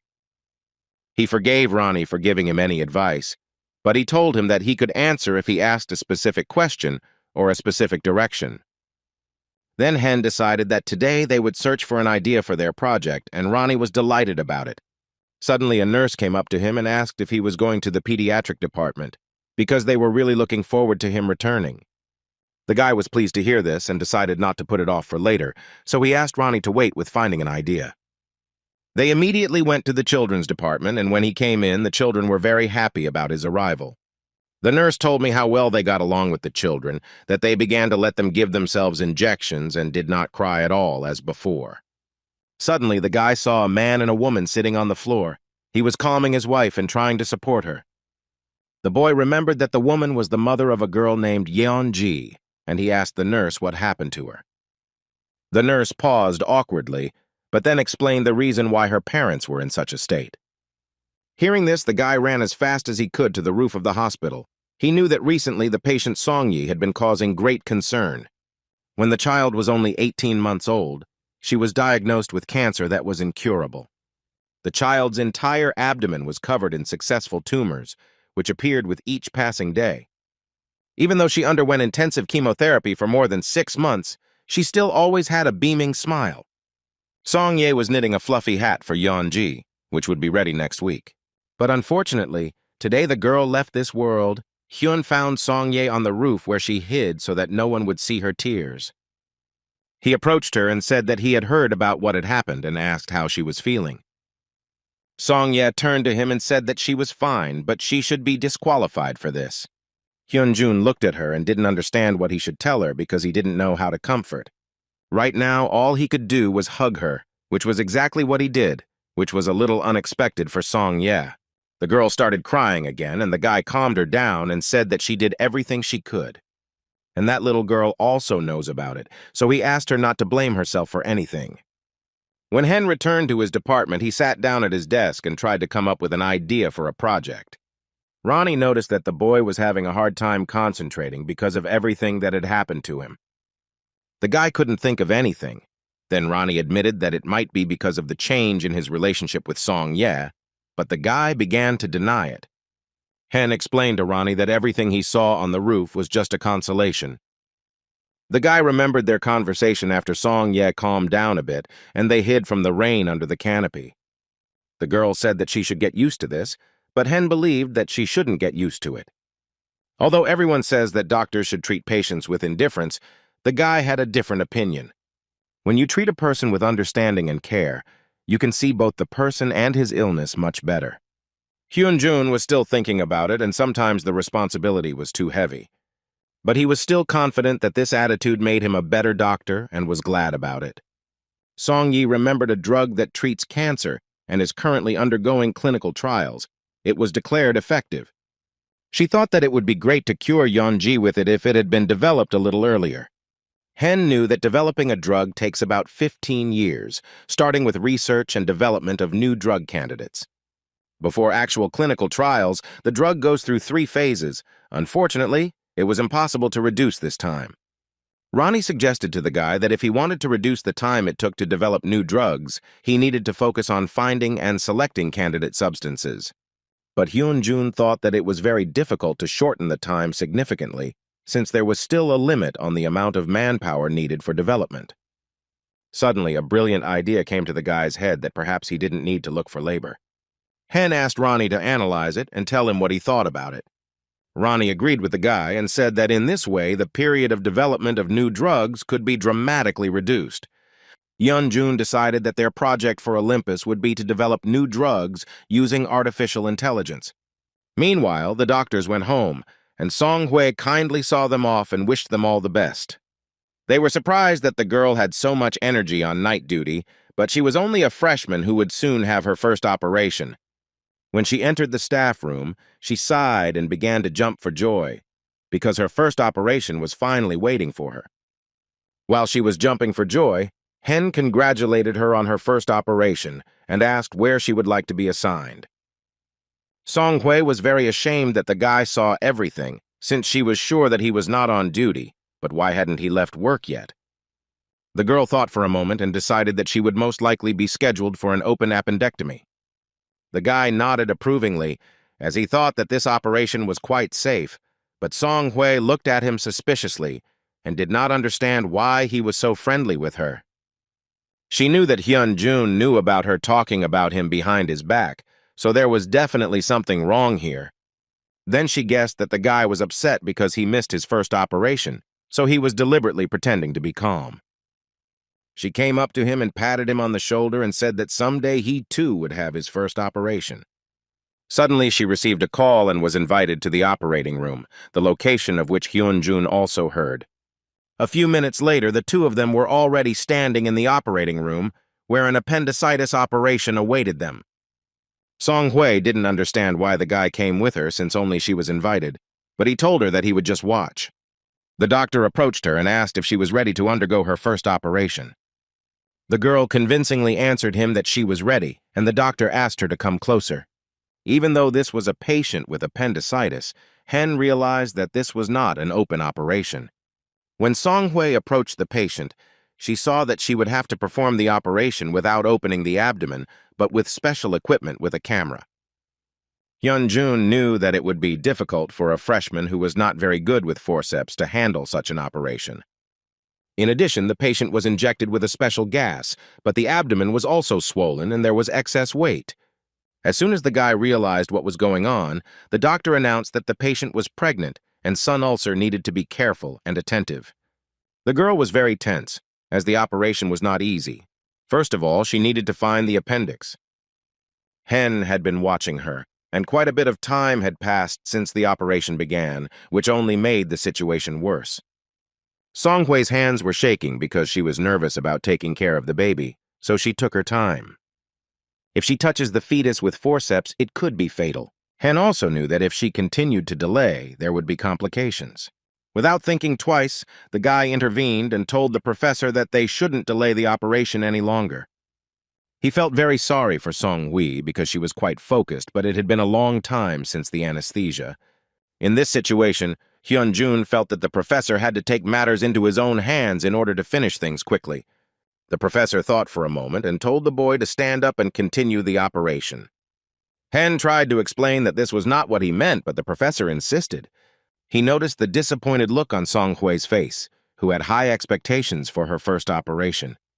The professor didn't understand why the guy wasn't doing anything, since he himself said that they had little time. Hyun-jun decided not to delay and approached the patient to continue the operation. When Song Hui handed him the forceps, the boy asked to change the patient's position, and within seconds he had located the appendix. He began to isolate him, and the professor, watching him, did not even expect that the guy would be so fast. The professor also noted that the patient had a damaged stomach wall, and in this case they would need to use sound waves, but the guy most likely wanted to use a special tool to cut the muscles. The professor wanted to tell him what he was doing wrong, but suddenly he heard Hen ask the nurse to hand him the ultrasound instrument. He was shocked how the guy also saw the wall breaches and immediately understood what equipment was needed for this. The professor had never seen anything like this before, as he was usually good at reading people, but Hen was just a surprise to him. Song Hui also watched Hyun and saw that in such a situation he still remained calm.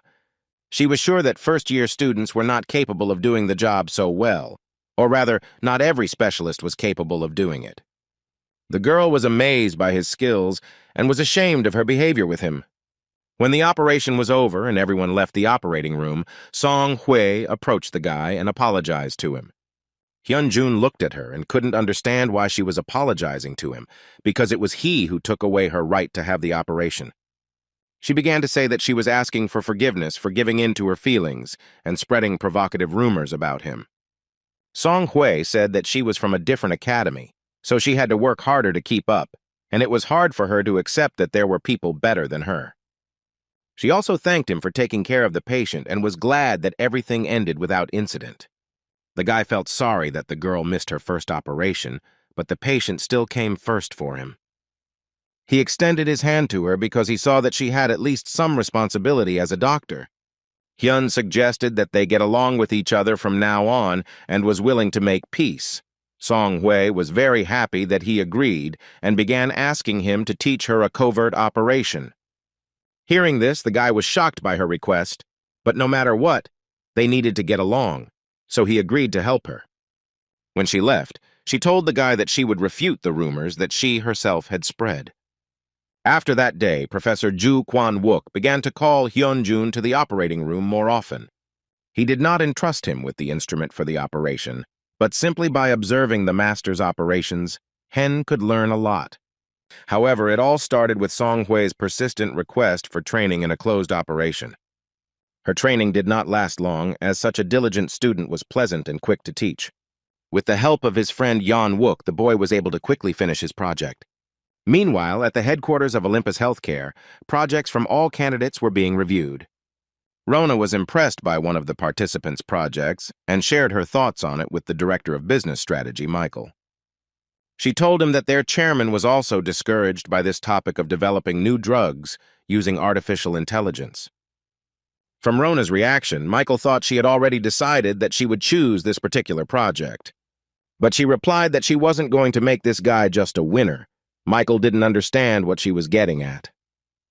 Without thinking twice, Rona replied that she wanted to invite him to work with them. After the lists were posted, the students immediately began searching for them, and Kyun-suk was also eagerly awaiting the results. When they found the lists and started looking through them, they found Kyun-suk's name there and congratulated him on being chosen as the Olympus project. Hearing this, the guy breathed a sigh of relief. Now he was sure that he was a few steps ahead of Hyun-jun, but suddenly his attention was drawn to the conversation of the boys. They saw Hyun's name on the list of those who passed, and Kyun-suk went up to them to see for himself. When he saw that his name was actually on the lists, he was simply furious. His project topic was absurd to the guy because he definitely wouldn't have enough time for something like that, so Kyun-suk thought it was some kind of joke. Colleagues began to look again and admitted that it was possible that he had the same last name, but then they saw that it was their hospital that was indicated there, and now there were no more doubts. They then decided that Hyun-jun had once again used his connections with the authorities, and that was why he was lucky. Song-hwae intervened in their condemnation and said that she was there and saw the entire process of preparing Hyun's project. She said that he asked his friends for advice, but the idea of the project was entirely his. The regatta was surprised that the girl suddenly began to stand up for him, because before that she had not spoken well of him. Song-hwae asked them not to mention it again and admitted that she had been wrong all along when she said such nasty things. They kept talking about how good the guy was at it and thought he was a genius. Listening to their conversations, Kyun-suk was very angry and furious that this was happening again. He began to remember all the situations where Hen had been ahead of him, the advice his father had given him on this matter. A veil of hatred fell on Kyun-suk's eyes, and now he was sure that his father was right, so he had to stop Hyun-jun at any cost. A few days later, Hyun-jun was invited to the United States to the Olympus office to discuss his project. Joining him in the project were Rona and her partner Michael, who were even more thrilled to hear details of the project in person. She told the guy that this information was really worth flying so far, but she was worried that the guy had given up surgery. But Hen explained that he was only a first-year student, so the hospital had people to take care of the patients. She was also delighted that he was also working and training at the hospital. Suddenly, Michael put an envelope in front of the guy, and Rona moved on to a more serious conversation, which made the guy tense up a little. Rona told Hen that she wanted to hire him at their Olympus Research Center. She promised him the best offer. When Hyun-jun heard this, he couldn't believe his ears and asked again if this was really true. She confirmed her words and asked the guy if he knew the Deep Brain Laboratory. Hen thought for a moment and remembered that it was in this laboratory that they had recently developed a very effective cure for a disease that disrupts the functioning of the brain. But the guy was sorry that not everyone would be able to use it because it was very expensive. Rona confirmed the guy's suspicions and said that if drug development with him gains momentum, it could help many patients. But Hyun-jun was going to become a surgeon, and no matter the conditions, he couldn't leave the hospital. He was very attracted by her proposal because if they could improve the technology, the laboratory would develop and sell many new drugs. But no matter how good a new drug is, it will be useless if patients cannot afford it. So Hen thought it would be a good idea to reduce the burden on patients. Ronnie suggested to the guy that he put forward his demands in exchange for participation in their developments. He explained to him that in addition to the fee for providing them with the technology, the guy should demand 10% of the profits from the sales of the drug as compensation for the use of his idea. When new drugs on the market start selling well, their sales volume increases significantly. Hen thought they wouldn't accept his unreasonable offer, but Ronnie reminded him that the demand made sense to him because of the unreasonable ratio. After all, with the help of their 10% of sales, they will be able to influence the prices of Olympus's medicines, and the guy finally realized what Pani meant. If he uses the money he receives to lower the initial price of the drug, he will be able to provide patients with new drugs at a more affordable price. The guy was excited about the idea, but suddenly he began to doubt whether they would accept his condition. Then Ronnie suggested that if they added one more condition to this, they definitely couldn't refuse.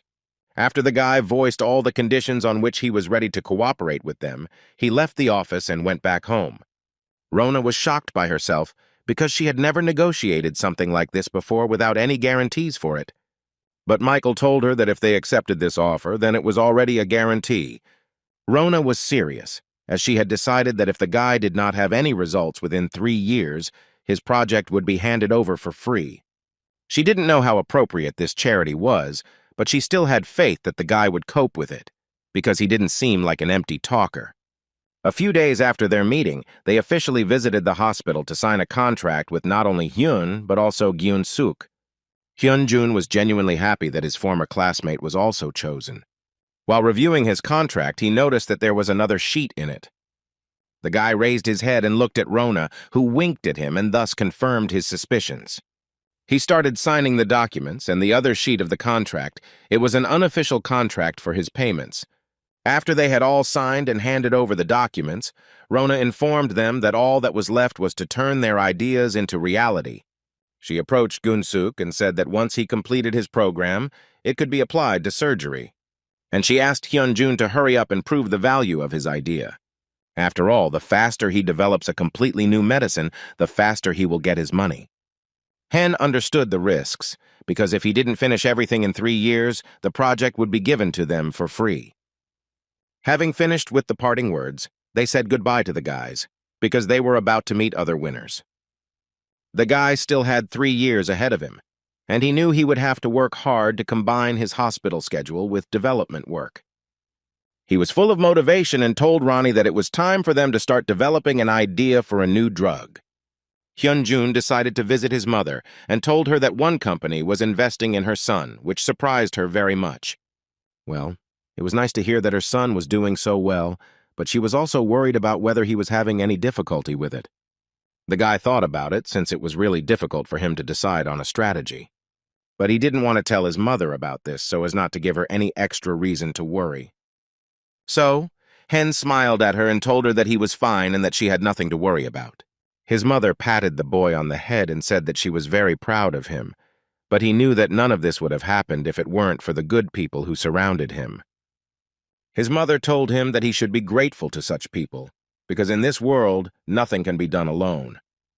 Hyun-jun noticed that his mother's Ren had become much better and clearer than before. This only meant that the effect of the treatment was amazing and she was recovering quickly. But this would not have been possible if Professor Kim had not been involved in this personally. The guy thought he was really lucky because there weren't many places that researched treatments for rare diseases like the one that developed his mom's medicine. But he was also tormented by the thought that there were other patients with rare diseases who were suffering due to the lack of a cure. Suddenly, he came up with an incredibly crazy idea to create such a cure for rare diseases. When he finished his visit, he came to the bus stop to wait for his bus. He asked Ronnie what he thought about taking a new drug for rare diseases as a topic for the project. Ronnie asked why he had chosen this particular topic, and Hen explained that treating rare diseases is usually not profitable, so the drug companies would push the topic into the background. So if they take this step and develop a cure for a rare disease, it will help weak patients who have no choice. However, he had doubts whether Olympus would accept this topic, but Ronnie replied that the contract did not include a clause on the specifics of the drug developed. At that moment, a bus pulled up, and as Hen was getting on, he decided to take this idea with Ronnie and start developing it.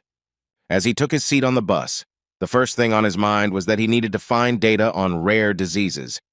He sat not far from the driver and noticed how he used a device to improve his breathing.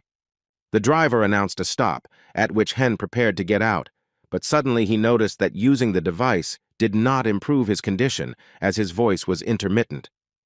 As they ran to the tax stop, the bus for some reason continued to drive and Hen became a little tense.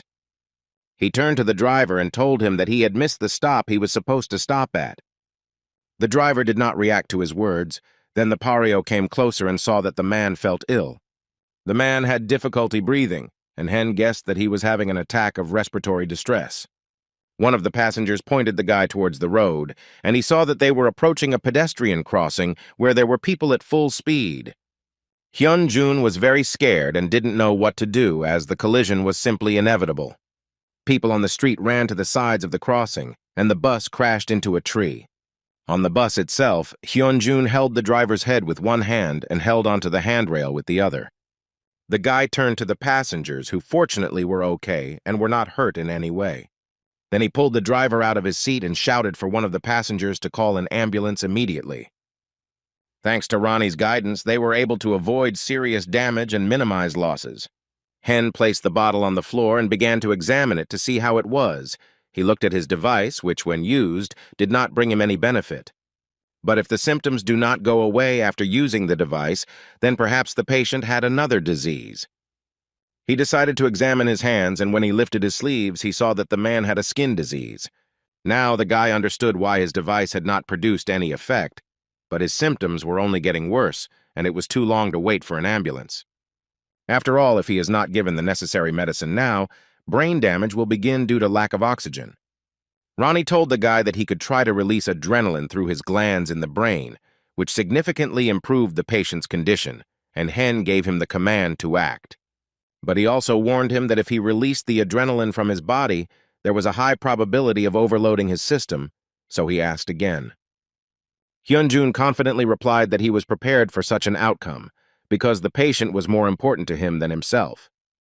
The guy put his hand on the man's head, and Ronnie began to release the necessary enzymes to stabilize his condition, at a time when the guy was a little uneasy. When he finished, an ambulance arrived and took the patient and Hen to the hospital. His wife and son immediately came to him and were very worried, but the man was already feeling much better.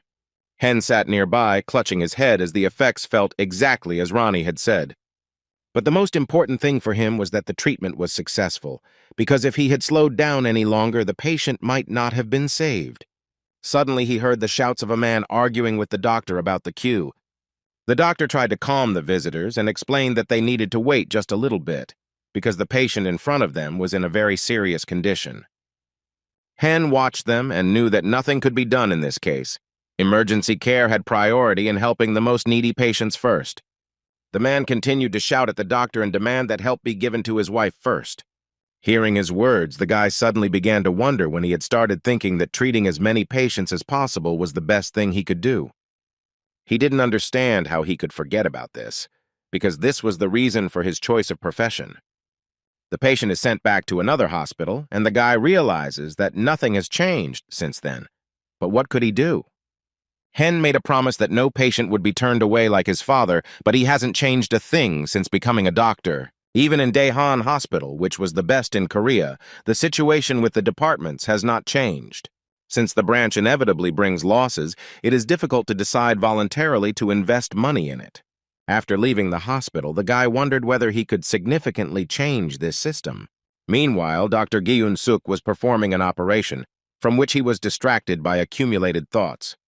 The other doctor was surprised by his absent-mindedness, as it was not at all like him. Gi-eun-suk remembered how Hyun-jun was praised in the office for an article in a famous magazine. But the guy refused their praise because he hadn't done anything supernatural, and the author of the article simply inserted his name there. Having filled his head with these thoughts, Gi-eun-suk came to his senses again when the doctor called him. He began to scold the guy for not listening carefully to his requests. Now they had to do it all over again because of his mistake. Gi-eun-suk was angry at himself because he made a mistake like he was a newbie. After finishing the operation, he changed his clothes and quickly went about his business, blaming only Hyun-jun for all his mistakes. Gi-eun-suk went to see the vice director on an important matter, although he didn't want to be indebted to this man. But now he was ready for anything. He approached Professor Pio and said that he had a favor to ask of him. The guy was ready to do anything just to become a head taller than Hyun. The deputy asked him again if he really wanted the professor to join Professor Woo Jae-yong's World Liver Transplantation Society team. And Gi-eun-suk confidently confirmed his words, because this was his only chance to defeat Hyun-jun. This society is a world-scale conference that brings together hundreds of surgeons from different fields. OTP Color is a program that broadcasts surgical procedures live, and until last year it was won by Professor Ju Kwan-wook's team, who is a liver transplant pro. However, a large number of staff members had recently left his team for unknown reasons. and most of the doctors felt that it would be difficult for them to participate again. At the moment, one team is still preparing to participate in this conference on liver transplantation using a surgical robot, and the head of this team is Professor Wu, who is close to Vice President Pyo. If Kyun-suk could get into this team and show off his skills, he would be able to make a big impression on the community. Now was the best time and opportunity for him. The vice president replied that he had excellent knowledge in robotic surgery, so he would be a great fit for Professor Wu's team. The guy was glad that the vice president approved of him, but suddenly he added something else to his words. The deputy said that Ju Kwang-wook recently came to him and said that he would add Hyun-jun to his team. Therefore, he will also take part in the World Conference, even if only as a freshman. Gyun-suk knew that if Professor Ju's team also participated, Professor Wu's team would receive less attention. The vice president went on to say that it was better for them to remain in the shadows now, since there would be elections next year. He decided that it would be more convenient to throw out people from the hospital who only interfered with their work. Hearing this, Gyun-suk became seriously tense. The deputy wanted to start with the emergency department first, in order to weed out the competitors they didn't need. The boy understood that Professor Ju and Hyun-jun were disobedient workers, but removing doctors from the emergency room was too much. If it comes to that, it will most likely be because of Seok Jin-woong and Choi Young-soo, because the vice president doesn't like them. But they are still key figures in the emergency room. And then Gyun-suk realized that he was going to weed out everyone who would go against his will. The vice president asked the guy if he was ready to join their team and what he could do for that. He had no doubts about the quality of his work and knowledge, but he needed a good reason to hire him. The guy didn't understand what the deputy meant, but he in turn drew his attention to the camp that the reporters had set up in front of the hospital. Gyun-suk knew that they were there because of the response to the emergency room case. The vice president told him that when such a problem arises, someone from their department should take responsibility. But the guy didn't understand what they were talking about, because security guards control all the entrances and exits so that reporters don't get inside. Then the deputy told the guy that if someone accidentally let the journalists through, this could become a significant motive. Meanwhile, Professor Ju called Heng into his office and invited him to join his liver transplant society team. The guy was very surprised by his offer, as he did not expect this at all. The professor said he had observed his excellent skills while performing bowel surgery on a pregnant patient. And then the boy realized that the professor had entrusted him with the operation to test him. The doctor also noted that he saw Hen watching him and moving his hands to mimic his movements, so he needed real experience during the operation. Hyun-jun thought about the liver transplant operation, which he practiced as a virtual operation, limiting it to just observation, and if he could get into his team, he could personally learn from Dr. Ju. But joining the team means becoming a key employee of the department of this type of surgery, after which he will have no right to ask to go to traumatology. Han apologizes to the professor, but he suddenly interrupts him and says that he knows that the guy wants to apply for a trauma specialty. So he calmed him down and said that he only wanted to go to his room, not to the department, and in a few years he would decide for himself where to go. As he left the office, he thought about how it happened that he agreed and accepted the offer to join his team. The guy told Ronnie that they now needed to practice more so as not to become a burden on the team. Ronnie agreed, and Hen decided that when he returned home, he would focus on watching videos of Professor Ju's operations. Suddenly, someone grabbed him by the robe and pulled him back. The guy turned around and saw Song Hui, who asked him to speak quietly. The guy didn't understand what was going on. Then they looked out, and the girl showed that journalists had entered the hospital to report on the overcrowded emergency room. Hyun recalled seeing a similar case at Suning University Hospital, but such situations were common in the emergency room. However, in the news, articles constantly appear that talk about the problems of emergency care. Criticism is always directed at medical workers who already work all day and night. But because it is impossible to change anything, everything repeats itself in a circle. Sun began to swear at the language about why they were allowed in, since they entered through the staff entrance. Hearing this, Hen wondered how they could get through there if the passage was only for employees, and one could not enter through it without a special key card. While they were wondering how this happened, an irritated CPU Jew walked past them and started chasing the reporters out of the department. Hyun-jun and Song-hwae were in a panic because they knew that this would reflect very badly on the hospital's reputation. In the days following this incident, the news was abuzz with reports that emergency departments were running out of beds for patients. And journalists filmed the situation when the professor tried to throw them out the door. Because of this news, the vice president called an emergency meeting to consult with the professors. Since the hospital is not shown in the best light, they need to react quickly in such moments and improve their image. Professor Ju raised his hand and said that if it was a matter of responsibility, then he said he should bear it, since it was his fault that the hospital had attracted attention. Vice President Fee confirmed that in this situation, the blame falls on Professor Ju and smiled at Gyun-suk. He added that the incident occurred due to a general problem in the emergency care system. The deputy approached Professor Choi and reminded him that the current emergency system was introduced at his suggestion, and he confirmed this. He then stood up and announced that the person who made the mistake would correct it, and suggested that Professor Choi present a plan to improve the emergency system. The professor thought about it because it was not so easy and would take a lot of time, since there was a lot of work this year, but his deputy suddenly interrupted him. He told him that the deadline for implementing the new plan was within 1 week. The professor was shocked by his statement, because something like this was simply impossible to accomplish in such a short time. But the vice president was adamant that if a plan was not ready within the time allotted to him, he would be held accountable. When he left the office, Professor Ju apologized to Yeon-soo, as he was now in trouble because of his thoughtless actions. But the doctor answered him that he should not apologize, since they had conceived this task a long time ago, and it had to be started sometime anyway.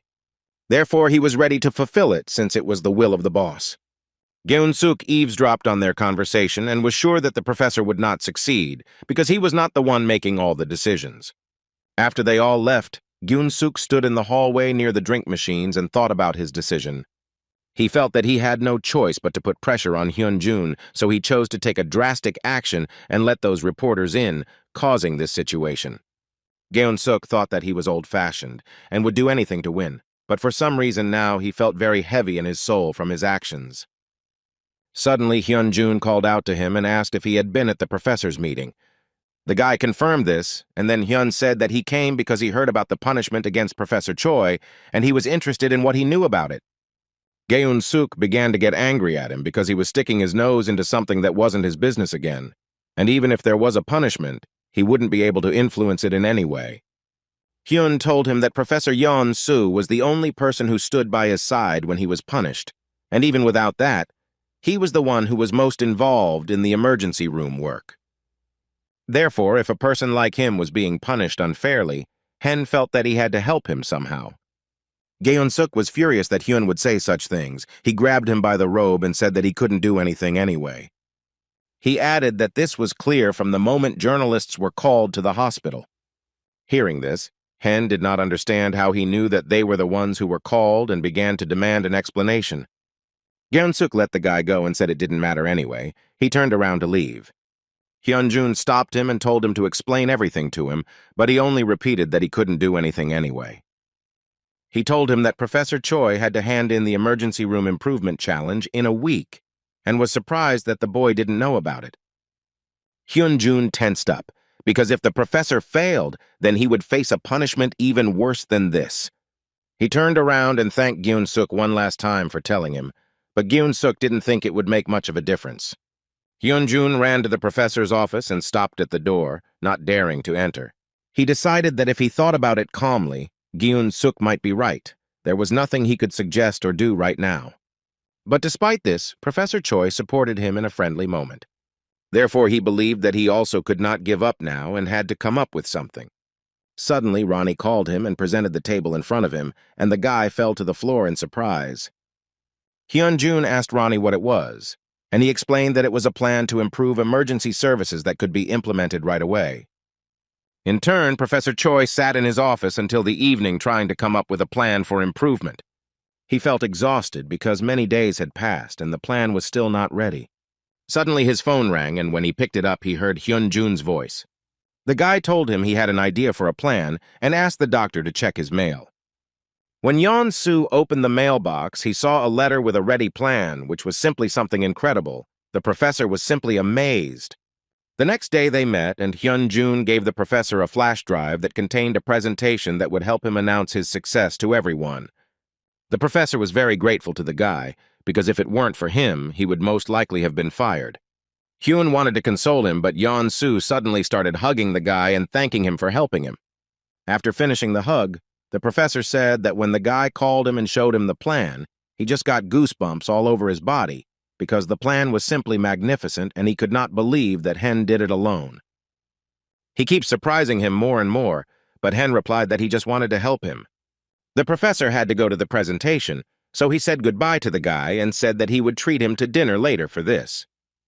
Hen waved back at the doctor, and as he left, Pat turned to Ronnie and said he was very surprised, as how long he had been planning this idea was a mystery. Ronnie said he had been hatching the idea ever since the boy made his decision at Sunning University Hospital. Since then, Hen had been constantly thinking about how to improve the emergency department, so Ronnie said he simply organized his thoughts and ideas. The guy was very pleased with Ronnie and began to praise him because he was his best friend. Suddenly, he saw the vice president in the corridor in the company of other doctors who were discussing Professor Choi. The guy heard that the deputy wanted to remove Professor Choi from his position and said that it was his plan. He added that if the professor's plan turns out to be good, then this is also a good result. After all, he himself asked him to come up with this, so if anything happens, they will simply pretend that they accepted his proposal, and in the end, everything will be in their favor. What he heard made Hyun-jun feel like a Turk. He didn't understand what they were talking about and why they were doing this. The guy remembered what Gyun-suk had said about journalists, and now he understood how it was all connected. Hyun looked at their backs, and hatred filled him, because it wasn't enough for the vice president to try to kick out Professor Choi. He was also going to embellish his results. The guy was determined because he couldn't let this happen, no matter the cost. The professor began his presentation by talking about how the biggest problem in their emergency department was the waiting time, which caused congestion. Continuing his report, he was suddenly interrupted by the vice president, who was not at all satisfied with his story. He believed that efforts to reduce wait times were something the hospital did all the time. Although their budget was large, there were no positive results at all, so this method no longer suits them, which means his proposal will not suit them either. The professor did not lose his composure and replied that the deputy was right, because no matter how much their capacity and workforce increased, there would still be a lot of patients, and the situation would repeat itself. So in his improvement proposal, he tried to address this problem and asked all the doctors to pay attention to the slides. A brochure was displayed on the screen that outlined each step and process of treatment, designed to help patients understand their current status. He planned to distribute it through a special person so as not to make patients anxiously wait for their turn. He also planned to install monitors that would display the wait time in real time. And because of this, the queues would also decrease. The doctors began to discuss the idea animatedly, since it suited them even in terms of budget, but the vice president was not particularly pleased. One of the deputy's partners raised his hand and said that although the idea was not bad, it still would not solve the problem of queues at the department. He approached Professor Choi and asked if this was the final idea, since the number of patients admitted to the hospital was not decreasing. The deputy smiled sarcastically, realizing that the professor had no more ideas, which meant he had lost. But Professor Choi responded that they might think this is the final plan, but in fact it will not stop there. A mobile app has appeared on the screen that provides information on the situation at nearby emergency departments, allowing patients to choose those with shorter wait times. In this way, patients are distributed across several hospitals, and this will significantly reduce the overload of the department. The doctors began to congratulate the professor for his excellent report and good preparation. But the doctor who asked the question last was very annoyed as their plan had failed. The professor thanked everyone for their attention and was glad that it was finally over. But suddenly, the deputy stood up from the table. He started clapping his hands and said that his work was absolutely magnificent. The deputy thanked him for the good report and said that his office would take responsibility and do everything as stated in his plan.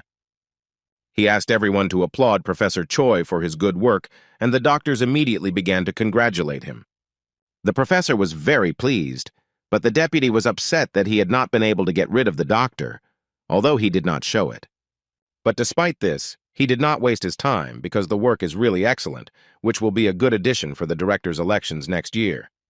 The professor thanked everyone and the vice president for the kind words, and also added that the plan had been sent to the planning equation for review, so they were waiting for the results. When the deputy and his accomplices heard this, they were shocked, because this department is completely subordinate to the hospital director. In that case, the vice president's plan failed, but he didn't show it and replied that he would eagerly await the director's decision. Professor Choi smiled and mentally apologized to him for letting him carry out his plan since Yeon-soo had a strong ally. Before the faculty meeting, Hyun-jun managed to find the professor and told him what he heard in the hallway. Hearing this, Yeon-soo was shocked because now the plan that Hyun came up with was no longer needed because it wouldn't help him. He was already upset because he thought that there was nothing more that could be done, but Hen convinced him that there were places that the vice president could not reach. When the deputy left the office, his accomplice ran after him, and the guy carefully followed them. Hyun remembered Vice President Pyo's words that he wouldn't let things go his way. But the hospital wasn't his kingdom. It was created for the patients, and the boy was going to protect it to the end. He was distracted from his thoughts by Professor Choi, who put his arm around the boy's shoulder and invited him to dinner with him. They came to his favorite cafe and ordered his favorite soup, celebrating the victory over evil. The improvement plan was unanimously approved after a board meeting and approval of the allocated funds from the hospital budget. Under Professor Choi's leadership, a major redesign of the emergency department began. An entire season passed, and by the time the new system was fully operational, Hyun-jun was a sophomore. The guy thought that the second year of study in the specialty would be better than the first, since he participated in a lot of operations. Taking care of patients, he was so busy with mouths in his first year that there was not a moment's respite. In addition to all this, serious preparations have begun for Professor Ju Kwang-wook's World Liver Transplant Conference. The guy didn't even suspect how much work and everything else awaited him ahead. After another operation, Surgeon Oh Yeon-jin thanked everyone for their good work. He approached a guy named Lee Dong-shin, who was also a member of the team and a third-year specialist. The doctor asked him to pick up the parcel at the office, which the courier would bring if he refused to pick it up there before the professor. And he told him to take it to their laboratory. Dr. Lee nodded approvingly in response. He didn't show it, but he was very annoyed that after 2 years of being on their team, he was still at their beck and call. Another doctor came up to them and praised Hyun-jun for learning everything quickly. He joked with Dr. Lee, saying that he would have to be nervous to keep his position. Dr. Lee was very angry because he was loyal to his team as the most junior in position, and now he would have to compete with a second-year student. When everyone had left, Dong-shin threw his robe at the boy's feet and told him to do what the professor said. Hyun-jun didn't react to his behavior in any way. He replied that he would do everything, but Song-hwae was unhappy with this. She went with him and asked why he was doing this, since he was not assigned to do this. The guy replied that he just wanted to have a conversation rather than argue with someone. But the girl was infuriated by his attitude toward such things because she couldn't allow him to sit on her neck. They went into the lab and decided to open the box to see what was in it. When they opened it, they found 3 glasses in there. Song-hwae admitted that perhaps these were glasses for the cinema, but she did not understand why doctors needed them. Hyun-jun explained to her that the glasses were needed to see the screen during a closed surgery. These glasses allowed the image to be magnified, so with its help the operation would be more accurate and faster. He told Song-hwae that this new technology was developed by Professor Ju, and the girl was delighted because these glasses would be presented at a conference on liver transplantation. She dreamed of working on their team, so she was looking forward to the conference. But Hyun-jun thought that the glasses would hardly attract much attention. He explained that it was like seeing robotic surgery from another professor's team. At that moment, Dong-shin entered the lab, heard everything, and decided that the guy was talking behind the professor's back. Hyun began to make excuses, but Dong-shin didn't care, because he definitely couldn't say these words to the professor's face, but only behind his back. He told the guy that he was behaving very badly and did not respect his team. Dong-shin was already looking forward to telling the professor about this situation, who would kick him out. Hyun-jun tensed up a little, and Song-hwae couldn't think of anything better to do than simply stick her tongue out at him. When the guy finished work and headed home, on the way he thought about the situation that had happened, and he understood that the professor would be offended if he heard his words. But Ronnie didn't understand why. If he was right anyway, the guy told him that even truthful words could hurt a person. Ronnie didn't think it was right to remain silent when words could go a long way to preventing a problem. Hen was surprised by his reasoning and said that sometimes it is better to remain silent than to say too much. Ronnie then asked if he should keep quiet when Professor Ju was expelled from the hospital, and upon hearing this, Hyun became very tense. They came home, and Ronnie explained to the guy that he analyzed the voices of the doctors at the hospital and realized that the vice president was more hostile to Professor Ju than to Professor Choi. So there was a possibility that they wouldn't be able to speak at the world meeting, because if the vice president had something in mind, then this meeting was his best chance.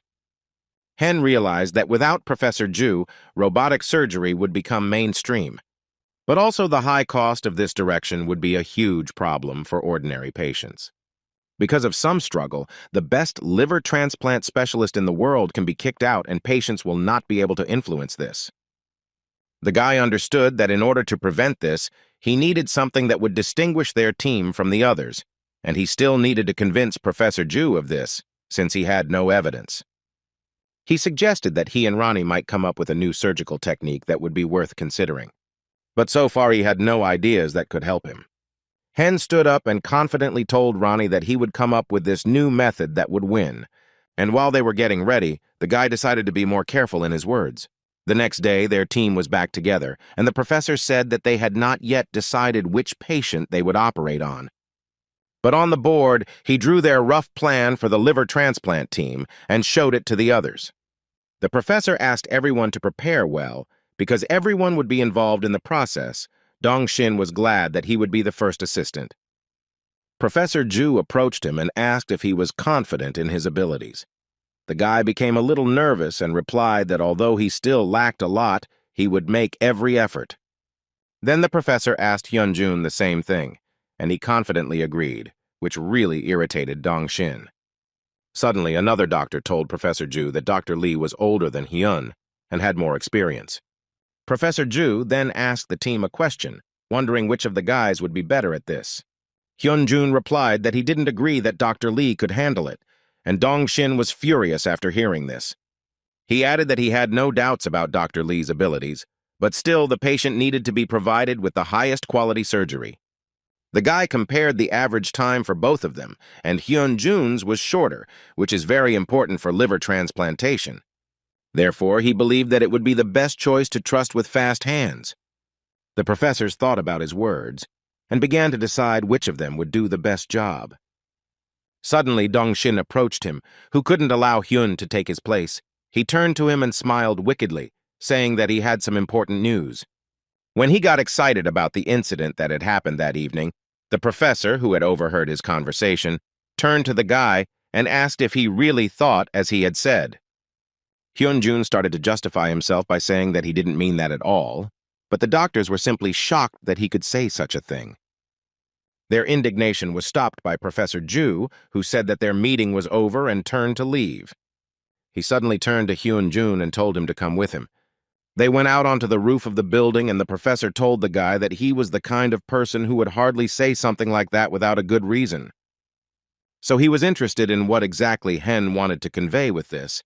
But the guy suddenly hesitated, because he couldn't say that all this was because of the vice president. He started saying that he didn't see the difference between their 3D screen and the robotic surgery in the other room, since their entire procedure was in 3D mode, and it would be difficult to attract attention because of that. The professor asked him a little why the boy wanted to become a surgeon. Hyunjun replied that he wanted to save the lives of as many patients as possible with his own hands. Professor Ju thought so, because he saw that the guy was a doctor for whom the safety of the patient was more important than recognition and reputation. In this, they were very similar. But the professor also noticed that he began to pay more attention to external assessments. The doctor turned around and said that his too big ambitions could lead to bad consequences, but the guy tried to justify himself, because he was not like that at all. But he didn't listen to him at all, but only hoped that the guy would back down from his position.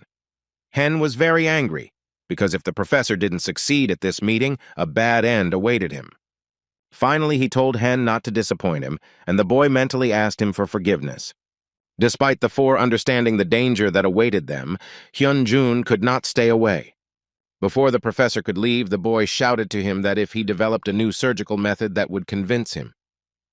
He asked if the professor could show it to his team at the world meeting. Hearing this, Gwang-wook was simply furious. When he ran up to the guy and grabbed him by the shoulders, he didn't expect that Hen was going to talk about the new method on his own behalf. But the guy replied that thanks to this method, there would be no problems with surgery. The professor realized that Hen would never give up. He didn't know that he had such a strong desire to become famous. The guy replied that he would not disappoint him, and the professor let him go, saying that he would reconsider all actions. He also warned Hen that if he made a mistake even for a second in the operating room, he would be kicked off his team in an instant.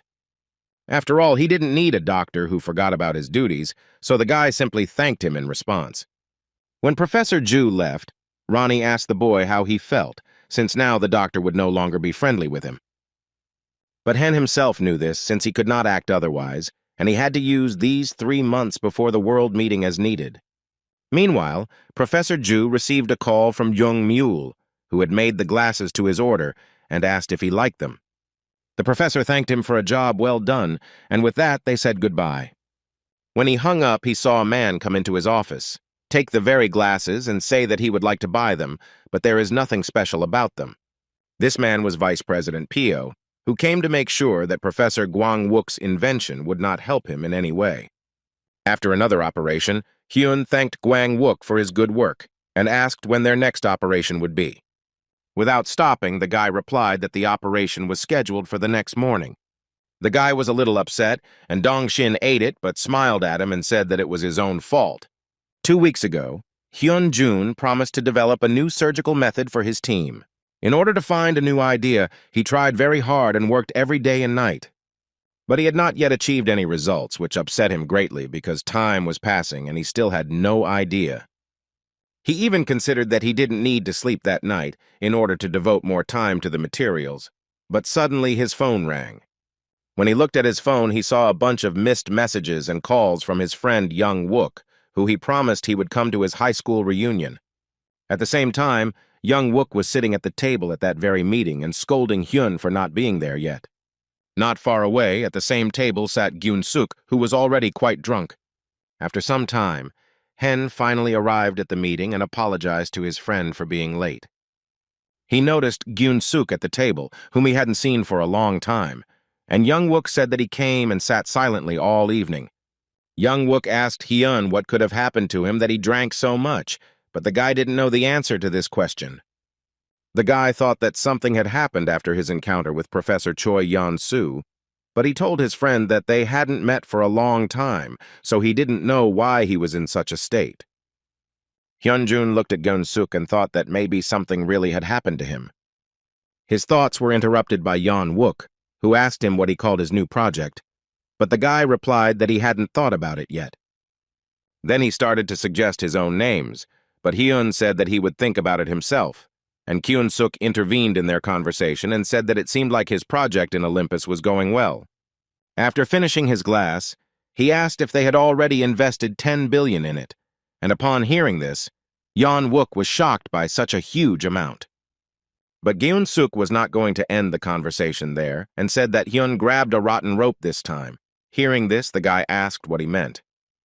He replied that this world meeting would be the last for Professor Ju Kwang-wook's team. Hen thought about it, because he couldn't understand how he knew about this. He says it as if he knew it a long time ago, and if this is not an accident, then he is in cahoots with the vice president. Then Hen shouted after him that this time he was lucky and was able to grab the right rope. Hearing this, Gyun-suk became even more tense, but without stopping, he headed towards the exit. Yong was worried about the guy because he was very drunk and something bad could happen to him. Meanwhile, Kyun-suk went to the toilet, where he became ill from the large amount of alcohol in his system. He remembered how the vice president had shown him Professor Ju's equipment that he was going to use in the operation. The deputy threw down his glasses and said that there was nothing threatening to them in this device. Gyun-suk decided that they could do nothing then, because victory would definitely be theirs. But the vice president did not agree with him and showed that he had given the plant director an envelope. The guy was shocked. He didn't understand why the deputy bought the glasses factory and immediately guessed that he did something with that surgical equipment. But if everything is as he thinks, then the operation will go wrong, which could lead to the death of the patient. This thought frightened the guy. The vice president saw Gyun-suk's strange reaction and asked him what he didn't like. He didn't like it because he could hurt an innocent person, but the guy didn't tell him that and just smiled, swallowing it. Gyun-suk didn't understand how things had gotten this bad. He was just trying to be a good doctor. He left the bar and thought only about whether he could fix everything and somehow get out of this situation. At the same time, Hyun-jun was talking to his friend about how it was the first time he saw Gyun-suk in such a state. Young Wook began to ask the guy about what happened at the hospital, because from their conversation it was clear that he knew what they were talking about. Hyun thought that Gyun-suk was usually always a little angry, but there was something different about him this time. He thought that the guy was probably tormented by something, but he didn't know what exactly. But he also thought that he needed to quickly come up with a new method to keep the professor in the hospital. Suddenly, two girls approached the elephant with beer in their hands and started advertising it. His friend immediately approached them to take part in their action. He had to pull out a lucky ticket from a box where a girl was drawn, who seemed very familiar to Hyun. While he was wondering where he might have seen her, Yeonwoo asked him if he was a fan of Kim Sora. And the guy had an epiphany. He remembered that this was the same Sora that he once treated, and he didn't recognize her because of her new hair color. Suddenly he thought about what he himself had said about dyeing the strands. The guy suddenly jumped up from his seat and shouted loudly, which scared his friend a little. He immediately jumped up and shouted to Yeon-wook that he had a great idea, and he needed to run immediately. His friend was a little upset, but suddenly the doors of the bar opened and he saw Kyun-suk. The boy could barely stand on his feet, so Yeon-wook had to hold him down so he wouldn't fall. Gyun-suk asked where Hyun-jun was, but he replied that he had just left, but where he was going was unknown. The guy was upset because most likely he wanted to talk to him about what happened. His head was clouded by alcohol, but even now he was thinking about how he was one step behind Hyun-jun again. He suddenly started to fall and Yeon-wook couldn't hold him back, so he fell to the floor. The guy started to hand him the glasses he had dropped when he fell, but when he looked at him, he saw that he had fallen asleep. The next day, Hen had already arrived at work and was finishing something on his laptop. Ronnie reminded him that not sleeping all night was very harmful to his body. But the guy showed him that he had finally found the article that would become the key to creating a new method. The only problem was how to apply this method to liver transplant surgery. The moment he saw Sora's dyed locks, he remembered the brain tumor removal surgery he had once heard about. In that operation, the tumor area was painted to make it more visible. Thanks to this technique, it was possible to carefully remove the damaged tissue. He thought that if it were possible to stain the difficult damaged part of the liver, it would certainly shorten the working time. He addressed this question to the head of neurosurgery, Professor Sim, who was very surprised by his question. The guy was glad that when he searched all night for an article about this operation, its author turned out to be Professor Sim. Cook Hyun thought about it since dyeing a specific fabric doesn't seem impossible. But he was surprised that Hyun-jun, a second-year resident, wanted to develop such a method, since this was the first time he had encountered such a thing. He was sure that the guy should be practicing surgical skills in his second year, but Hen began to say that his skills were not bad. Professor Sim knew this because he remembers very well how well the guy handled operations, and now he is also developing a new method. He watched him because such a brave man had yet to be found, and he was also very confident in himself, which could not but please. Professor Sim told him that if anyone else had asked about it, he would have kicked him out immediately, but he had enough confidence in the guy. Hyun-jun thanked him for his trust, and the professor asked what exactly he was interested in. The guy was interested in how it was possible to apply the staining of brain tissue with a special preparation that the doctor used to liver tissue. The professor asked if the boy had any reason to use the drug, but Hen did not understand his question. Then he explained that the drug was designed to specifically target the stolen brain tissue, and instead of using it, the guy needed to do something else. Namely, he had to look for a substance that would react with the tissue of the very organ that he needed. Hyunjun knew that it was unknown which of the many substances would react with the organ tissue he needed, so he would have to test each substance. The boy told the professor that this process would take too much time, and Kuk-hyun agreed with him because it was not that simple. Professor Sim really wanted to help the guy find the right substance, but it was not his specialty, so he apologized to him. But Hen said that he helped him a lot, and his friend would help him with finding candidates. After this, Ronnie launched a search for suitable candidates and entered the virtual reality. He discovered a huge number of substances that can react with liver tissue, but also selected the most suitable ones for them. While in a parallel reality, Hyunjun saw the name of the project, Project Panacea. Panacea is a goddess in ancient mythology who healed all diseases in people. If he applies it, artificial intelligence and investments from the Olympus Company, then this is how he could name a project to find new drug candidates. Moreover, Panis exceeded all expectations at the time of the first launch and found 3 suitable substances for his method with an accuracy of 80%. After working until the evening, they found the candidates they needed. Now, once they tested them, they would be able to immediately apply it to the operation, and this made Hen even more delighted. The guy was sure that as soon as this happened, Professor Ju would also agree. He left the office and on the way thought that if they started testing the substances from tomorrow, they would know the results next week. Suddenly, he heard conversations from the ward where the son asked his father to agree to a liver transplant operation. Hyunjun came closer and saw that Lee Bong-gyun, who had undergone preparation for a liver transplant, was lying there. The boy heard that the man refused to accept the liver from his sons. Bong-gyun continued to say that he didn't want to be selfish and make his children crippled for life. He added that he had already told Professor Ju that he was refusing the operation. His son was very upset and did not understand why his father refused himself and did not consult with them. But he believed that they would not solve anything by arguing and asked to accept his choice. But his sons could not do this.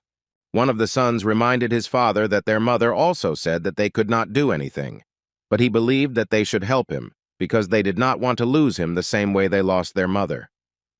The father did not answer him and simply turned away so as not to continue the argument since he was not going to change his mind.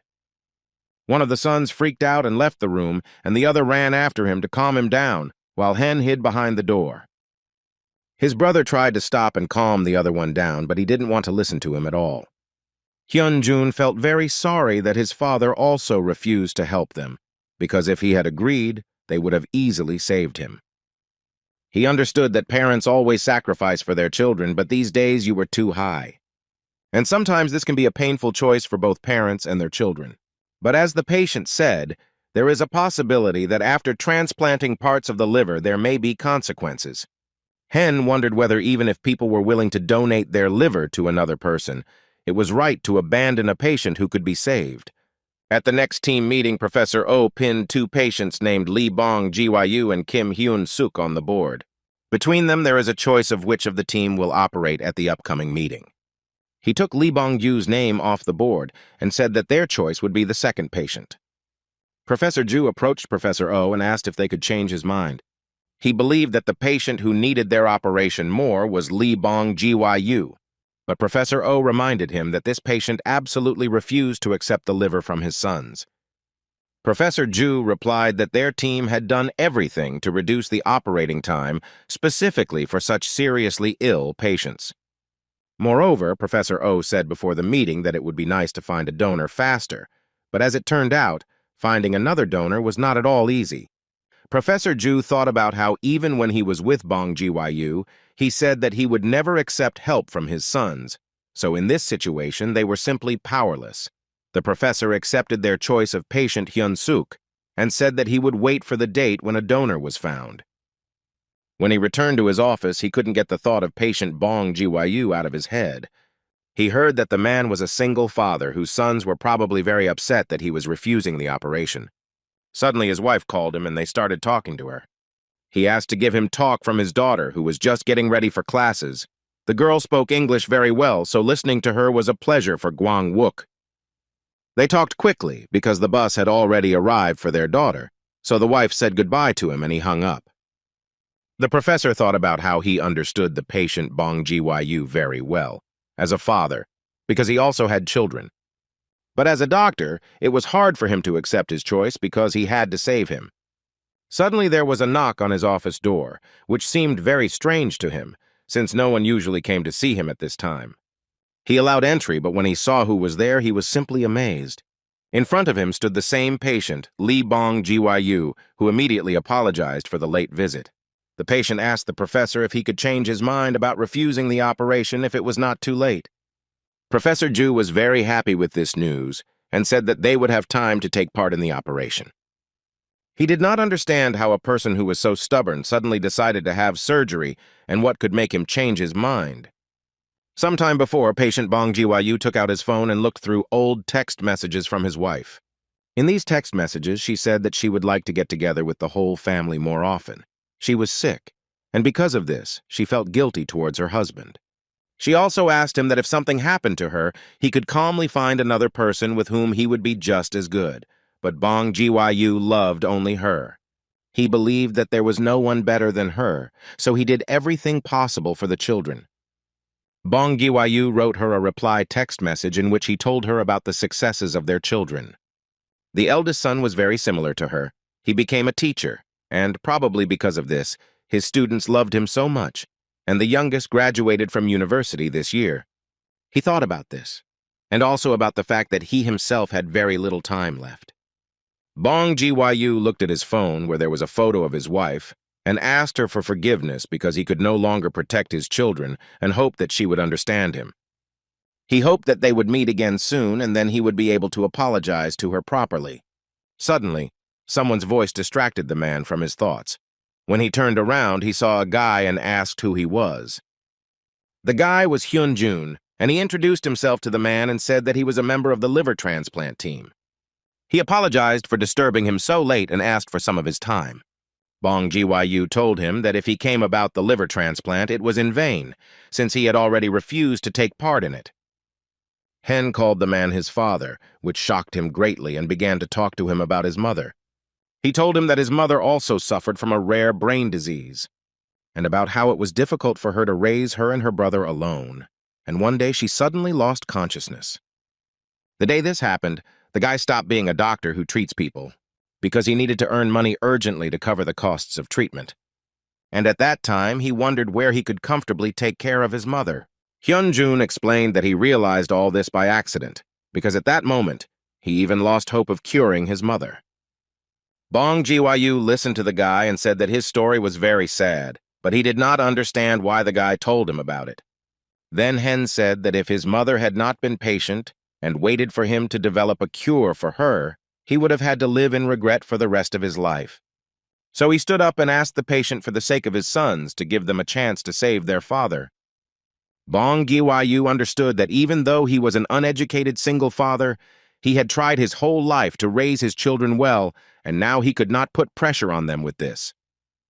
The guy replied that Professor Ju was the best liver transplant surgeon in the world, so their team would do everything to ensure that his sons did not suffer any consequences. But the man said they couldn't be 100% sure, even though he had cancer. He knew that the body of a person whose liver was taken would not be healthy. He believed that, if not now, then someday they would definitely regret this choice. At that moment, his sons came in and said that they would never regret it. Even though they don't know how much time they will have, all the moments when their father is with him will be the most precious to them. His sons asked him to stay and live with them as long as time allowed. Hearing these words, Bong Gyu thought about the correctness of his decision, because he realized that he could not abandon his children. He started crying and with a smile on his face said that he agreed to the operation. The man mentally asked his wife for forgiveness, since it was still too early for him to leave this world, and the sons hugged their father tightly. This is what Bong Gyu said as the reason why he was now in Professor Ju's office. The professor thanked them for telling him and for deciding to have the operation. He walked them to the door. Gwan-wook thought about the fact that he didn't even know that Hyun-jun's mother was sick, but that still didn't mean that he would take his politeness into account. When he had almost closed the door to his office, Hen suddenly called out to him and said that he had important business to attend to. Entering the office, Hen showed the professor a plan to improve his glasses. Professor Ju was amazed by his work, and asked if the guy really had developed this plan himself, and then assured him that this was so. He praised his plan, and Hen in turn apologized to him for his stubbornness, because he only wanted to help the team. The professor looked at the screen and realized that this was a high-level surgical method that was worthy of being presented at the conference. He thought that after the recent surgeries, Hyunjun's skills had really improved. The professor blamed himself for having a bad opinion of the boy and considering him just an upstart without a plan. But this, on the contrary, was the confidence of a true genius. Professor Ju praised Heng and said that his operation plan was simply super. The next day, the professor gathered all the team members and announced that he had some news regarding the operation. He handed out a printed plan to everyone so they could look at it in more detail. He also told them that this plan was personally developed by Hyunjun. Now, once the new equipment that can see all substances is ready, it will be used in surgery. Hearing this, Jong-shin was furious. How could the guy come up with such a plan? Hyunjun clarified that the plant director said that the film would be ready within a week. Professor Ju posted a photo on the board and added that they had replaced the patient who would be operated on at the conference with Lee Bong-gyun. Everyone was shocked by this, but the professor explained that the patient had voluntarily agreed to accept his son's livers. But Professor Oh didn't understand how they could save him if he had incurable liver cancer. Professor Ju told him that then they would have to remove the entire liver, which already had affected areas. They need to perform a 2-for-1 operation, where the left and right halves are obtained from patients at the same time. But Professor Oh did not understand who would take care of the left side of the liver if he took care of the right. After all, even Dr. Kim, who has the most experience, cannot perform such an operation. Professor Ju told him that it would not be Dr. Kim who would do this, but Hyunjun himself. Dong-shin was shocked that the professor was going to entrust such an important operation to a second-year student. Professor Oh began to tell Gwang-wook that although Hyunjun's skills were good, it was too dangerous to trust him to carry out such an operation. But Professor Ju told him that if the lack of such experience was the only reason, then it was not enough to prevent him from doing so. Suddenly, Dong-shin stood up as he could no longer sit idly by. He told Professor Ju that he would handle the operation himself and asked him to trust him with it. Professor Oh began to scold the boy for interrupting them, but was stopped by Gwang-wook. He asked Dong-shin if he was confident in his abilities, but the guy didn't care, because if he retreated now, he would lose to Hyun.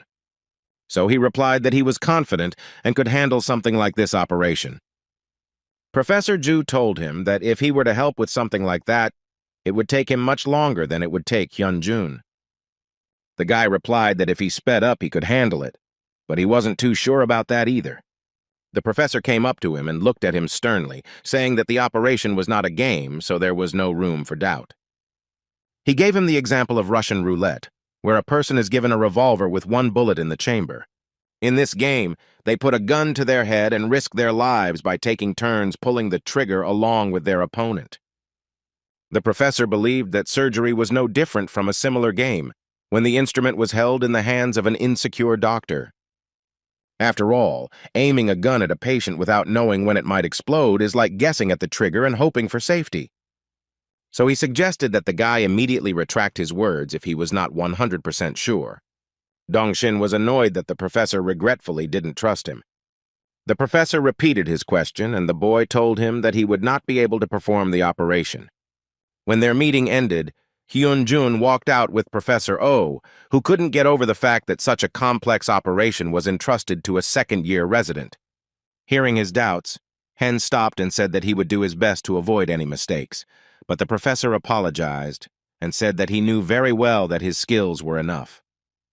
He was more concerned that his older colleagues would feel left out, a feeling he knew all about. Hen was very surprised and could not believe that this had happened to him too. He then told them that there was a man named Hwang Bum-jun. He was a third-year resident on their team and was so talented that Professor Oh couldn't keep up with him. Professor Ju took care of him as his best student and always praised and protected him. The guy was surprised because if even Gwang-wook recognized him, then he definitely had excellent skills. He asked what kind of person Hwang was and whether he could be found in their hospital, but Professor Oh said that the man was no longer there. It was not a very pleasant story. so Professor O did not want to continue talking about those who were no longer there. The guy wondered what could have happened to him when suddenly he heard his voice. The man called out to young Jin, whom he hadn't seen for a long time, but the professor wasn't particularly happy to see them. He called him shameless because his behavior had not changed at all since then. In front of them stood the very man Professor O had spoken of, Mr. Hwang Bum-jun, who was Gwang-wook's first favorite. Young Jin greeted him and asked if he could call him by his first name or if he should address him as the vice director. Hwang noticed that young Jin was not friendly and said that his character was similar to Professor Ju, to whom he still obeyed. Professor O agreed with him, and unable to restrain himself began to shout that at least he did not steal all the merits from him like Hwang Bum-jun.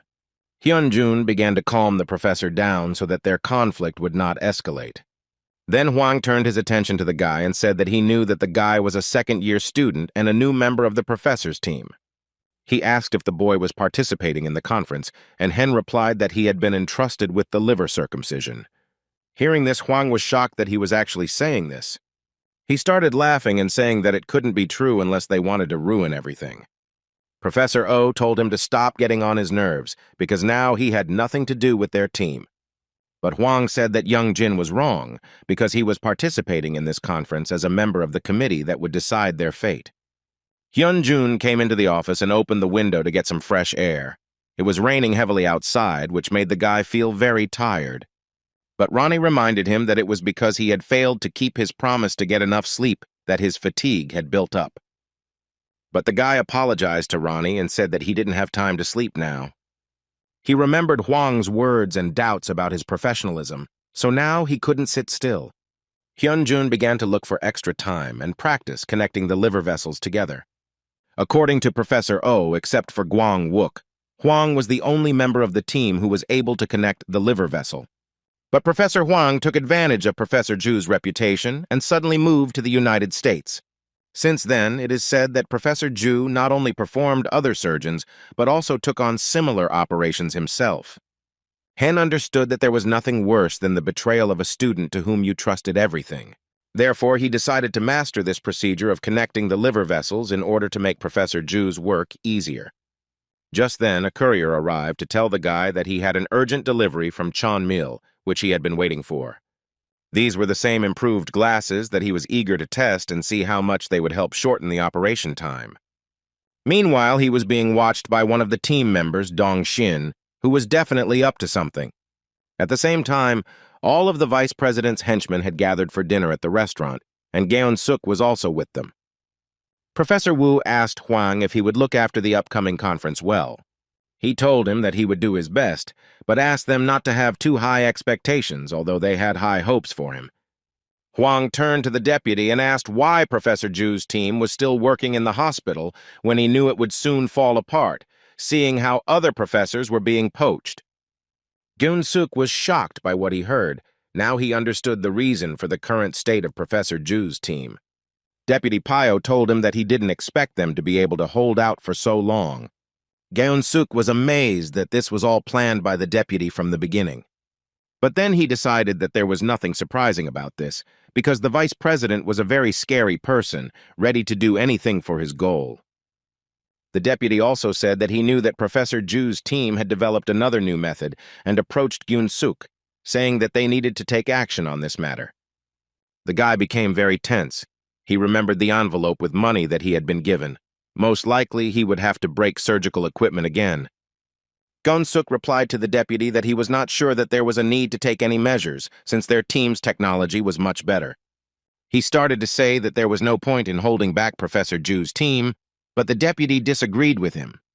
The guy noticed that the atmosphere in their company had changed, and he guessed that everything had already been agreed upon between them in advance. He saw that the meat was burning and wanted to turn it over, but the deputy told him that his help was no longer needed. Now he would take care of everything himself, and Geon-suk realized that it was not about food. When they finished dinner, the deputy went to the meeting, and while he was waiting for the man, he thought about Geon-suk, because it seemed to him that he would be useful to him. He felt sorry that his father was a deputy, but there was nothing he could do. He decided to remove him from office. The deputy didn't necessarily have to be him, because no one is irreplaceable, so he found a better option, which was Dong Xin. Meanwhile, Hyun-jun was already performing his 44th virtual operation to connect blood vessels. This was still not enough for him, but he decided not to linger and go to bed. Ronnie was surprised that the guy went to bed so early, because usually they work until almost the morning. Hen explained that tomorrow was his most important day, so he better get some sleep. Ronnie praised him for a job well done and wished him good night. All these days, the guy could not lose a minute, not a second. He worked with all his might. Worked hard to make sure I didn't miss anything and was well prepared for the day. He treasured every day until the day of the liver transplant conference arrived. Upon arrival at the hospital, the professor gathered all the participants in the office and asked if they were ready, and they answered in unison that they were ready. Then he asked them to change clothes and they would begin. When everyone left, Professor O asked Hen to prepare all the devices they needed. The guy was happy that finally everything would be for real. When he had collected everything, he was about to leave when he suddenly noticed a dirty food tray. He realized that it was left by Dr. Lee, who was having a late dinner in the office, so he decided to clear the dishes. As he was leaving the office, the guy decided that this happens to everyone and that he was most likely busy preparing, so he didn't clean up after himself. When he opened the door to go out, he saw Gyun-suk standing on the threshold and was a little scared from the surprise. Gyun-suk walked into the office and pulled the guy along with him, saying that they needed to talk. Hen broke free from his grip and said that he had no time for this now, as he had to make final preparations for the conference. But Gyun-suk was very persistent and said that the guy would leave only after they talked. Hen tried to say something again, but he was interrupted and said that if things were left as they were, his team's operation could be disrupted. Sometime before this, Gyun-suk had cornered the deputy in the office, who didn't understand what he wanted. He explained that he heard that Professor Wu was going to a meeting with him, and he also hurried to come. The deputy was surprised that the guy didn't check the information, because he didn't have to come, so he told him to go get ready for the operation. The guy didn't understand how it could be that the person responsible for the operation wasn't needed at the meeting. Unexpectedly, Dong Xin entered the office and immediately greeted everyone. Gyun-suk was confused as to why Professor Ju's team member was in the vice chairman's office. Deputy Pyo asked the boy to hurry up and leave as they were having a usual conversation. Gyun-suk apologized for the delay and immediately left his office, completely confused about what was happening. The boy thought that Dong Xin's motives for joining the vice director were unknown. Gyun-suk did not agree with his position at that dinner. Therefore, he realized that they wanted to replace him, because as a member of Professor Ju's team, it would be easy for him to handle the equipment. As a result, the deputy continues to stick to his plan without his participation. Gyun-suk believed that he had done enough, and if he continued, he himself could become the next target. He was distracted from his thoughts by a guy who asked if he was a member of the liver transplant team. Both guys greeted him and introduced themselves as the sons of the man he would be performing the transplant on. Gyun-suk told them that he was not a member of Professor Ju's team and that they had a different patient, but the boys replied that they knew about it. They said that when they watched how all the doctors were preparing for their operation, they realized what wonderful people they were. So they asked to be accepted out of respect for doctors like him and all the others who now give them hope. But inside, Gyun-suk was ashamed to accept this, because he didn't consider himself a good person. Hyun didn't understand what was going on and why Gyun-suk was asking him to check his glasses. But the guy couldn't tell him anything, so he just asked him to trust him and check everything. He himself did not understand why he was doing this, but it was too late to retreat. Ronnie did an analysis of the equipment and said he didn't see any damage, but there was some. The guy wondered what could have happened to the glasses, and Ronnie told him that the glasses were old and did not have the special film they had developed. Hyun-jun was shocked because now they wouldn't be able to use their new method, but how this could happen was anyone's guess. There was no time to clarify, so Hyun thanked Gyun-suk for his help and went to look for new glasses. Now Gyun-suk clearly understood that he had chosen to finally cross the line and no longer help the deputy. It was as if he had left their hospital on his own, without any orders to do so. This means that everything he has tried to do so far has been in vain and all his decisions have been wrong. But despite this, he felt a pleasant feeling, as if the fog had cleared and everything had become clear and correct. He didn't understand why he felt so light-hearted, and whether his goal of becoming the best doctor had really clouded his eyes so much. The doctor suddenly called out to him because he saw that something was wrong with him. Geun-suk continued walking and thought about why he wanted to become the best doctor in the first place, and whether it was really him who wanted it and not his father. He wasn't sure if it was his desire, but he knew one thing for sure. At least at that moment he was as sincere as anyone else. The doctor saw that Kun-suk had gone to the wrong device and began calling him to go to his place. By changing his place, the boy indicated that they could begin, because now he knew one thing. First and foremost, he was a doctor. Meanwhile, the conference announced the start of simultaneous liver transplants for several patients. They also apologized for the fact that the operation was delayed by several minutes due to technical reasons. Hen ran to his team and apologized for being late, but they didn't understand why he was late. They didn't have time to talk about it, so the professor told him to quickly change his clothes and get to work. The guy found those very new glasses, not just anywhere, but in the refrigerator of the restroom. They were in the bag from the box of food that Dong-shin ate yesterday. Dr. Lee quipped that Hen was late because he thought he had plenty of time as a surgeon. The guy didn't pay attention to him but changed his clothes. Song-hui decided to help him and asked why he came so late. Hyun-jun turned to Dong-shin and replied that he found some trash in their break room that wasn't there before. Dr. Lee was very tense as he most likely understood what the guy was talking about. The broadcast of both operations was in full swing, with everyone in the room watching the process attentively.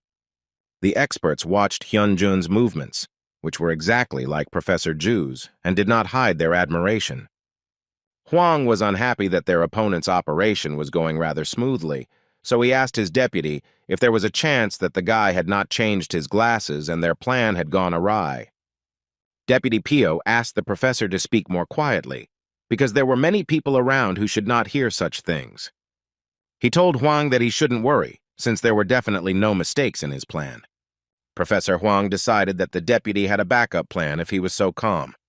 At the same time, Hen continued the liver transplant operation, trying to do everything quickly and efficiently. A liver transplant is a surgery that involves donating a liver from two healthy people. To increase the chance of transplant success, it is best to keep the liver transplant and removal teams as small as possible. This is why the speed of surgery is so important, as is the right timing for all surgeons. Hen knew that if he was late, he would cause problems for the other teams as well. Because the operation was delayed, they needed to hurry. But just as he was getting ready, his vision suddenly began to deteriorate. Everything started to swim before the guy's eyes, and he suddenly stepped back. Song-hui was scared for him and wanted to help him, but the guy waved his hand at her and said that he was fine. But he was no longer sure that everything was fine, because he was only getting worse. His vision started to deteriorate rapidly, and he had no control over it. If it continued like this, they would not be able to continue the operation. The experts in the room saw that the operation had stopped and realized that something had happened to the surgeon. But the only one who understood what was going on was Deputy Pio, who had a hand in it. A few days before, he had gone to the director of the glasses factory and told him to replace the film before sending it to the customer. The director began to refuse his offer because other people could suffer because of it, so he decided to return his money. The deputy took the money and said that then their contract for the supply of glasses was also canceled. Hearing this, the man began to ask him to return the money and agreed to do what he asked. He knew that this would happen because the amount alone is not enough in negotiations, so he used all methods. Even though he pretended to be noble, no one can resist money. So he watched with a smile as Professor Ju's operation did not go according to plan. After all, even though Don Shin hadn't been able to replace the equipment, the deputy had still done something, and now he was sure that the guy didn't have a single chance to fix the situation. But suddenly he heard voices in the hall saying that the operation had resumed.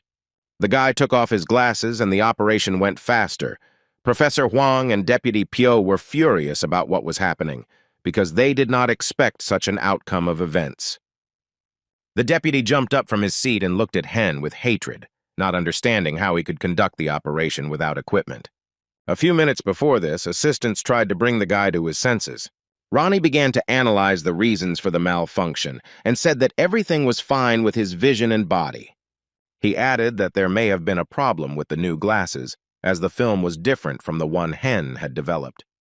The guy didn't understand how this was possible because he definitely checked everything before sending it to the factory. But he accepted that it was still his mistake, and he needed to check everything again. Hyun-jun knew that after making such loud promises to the patient, he couldn't come up with any excuses for himself. Now he has to come up with something to continue the operation, and Ronnie suggested that he scan the patient with a thermal scanner. The guy didn't understand what he was talking about, so Ronnie explained that this was how he tracked the body temperature of missing people during the Gyeongju earthquake, compensating for his lack of vision. Hen remembered this incident and realized that this was a great opportunity to use this ability. This meant that he would be able to see colored substances without using film. The boy asked Ronnie to activate this ability and notified the doctors that they were continuing the operation. A few minutes later, he successfully carried out and completed the operation. Hyun-jun turned to the nurse and asked her to find out how things were going in the other operating rooms. He understood that thanks to Ronnie, he was able to successfully complete the operation, but it could have been not only his mistake, but also a problem with Professor W's glasses. The nurse came back and said that the other group was also finishing the procedure, and the guy breathed a sigh of relief, because the liver extraction had gone without incident. He decided that it was now time for them to go to the main operating room and hope that everything would go well. But his fears were unfounded, as Professor Ju's operation went as usual. He watched his hand, which moved precisely and without a single mistake. At that moment, you could forget that they were in the operating room. The guy couldn't even imagine how many surgeries Gwang-wook had to undergo to achieve such skill. He thought that, compared to the professor, he still had a long way to go. Suddenly, he was distracted from his thoughts by the voice of Professor Ju, who asked him to stop the operation for a few minutes. He asked the nurse to take off his glasses and said that he could no longer continue the operation. This was all because he had difficulty keeping his eyes open, which were very inflamed.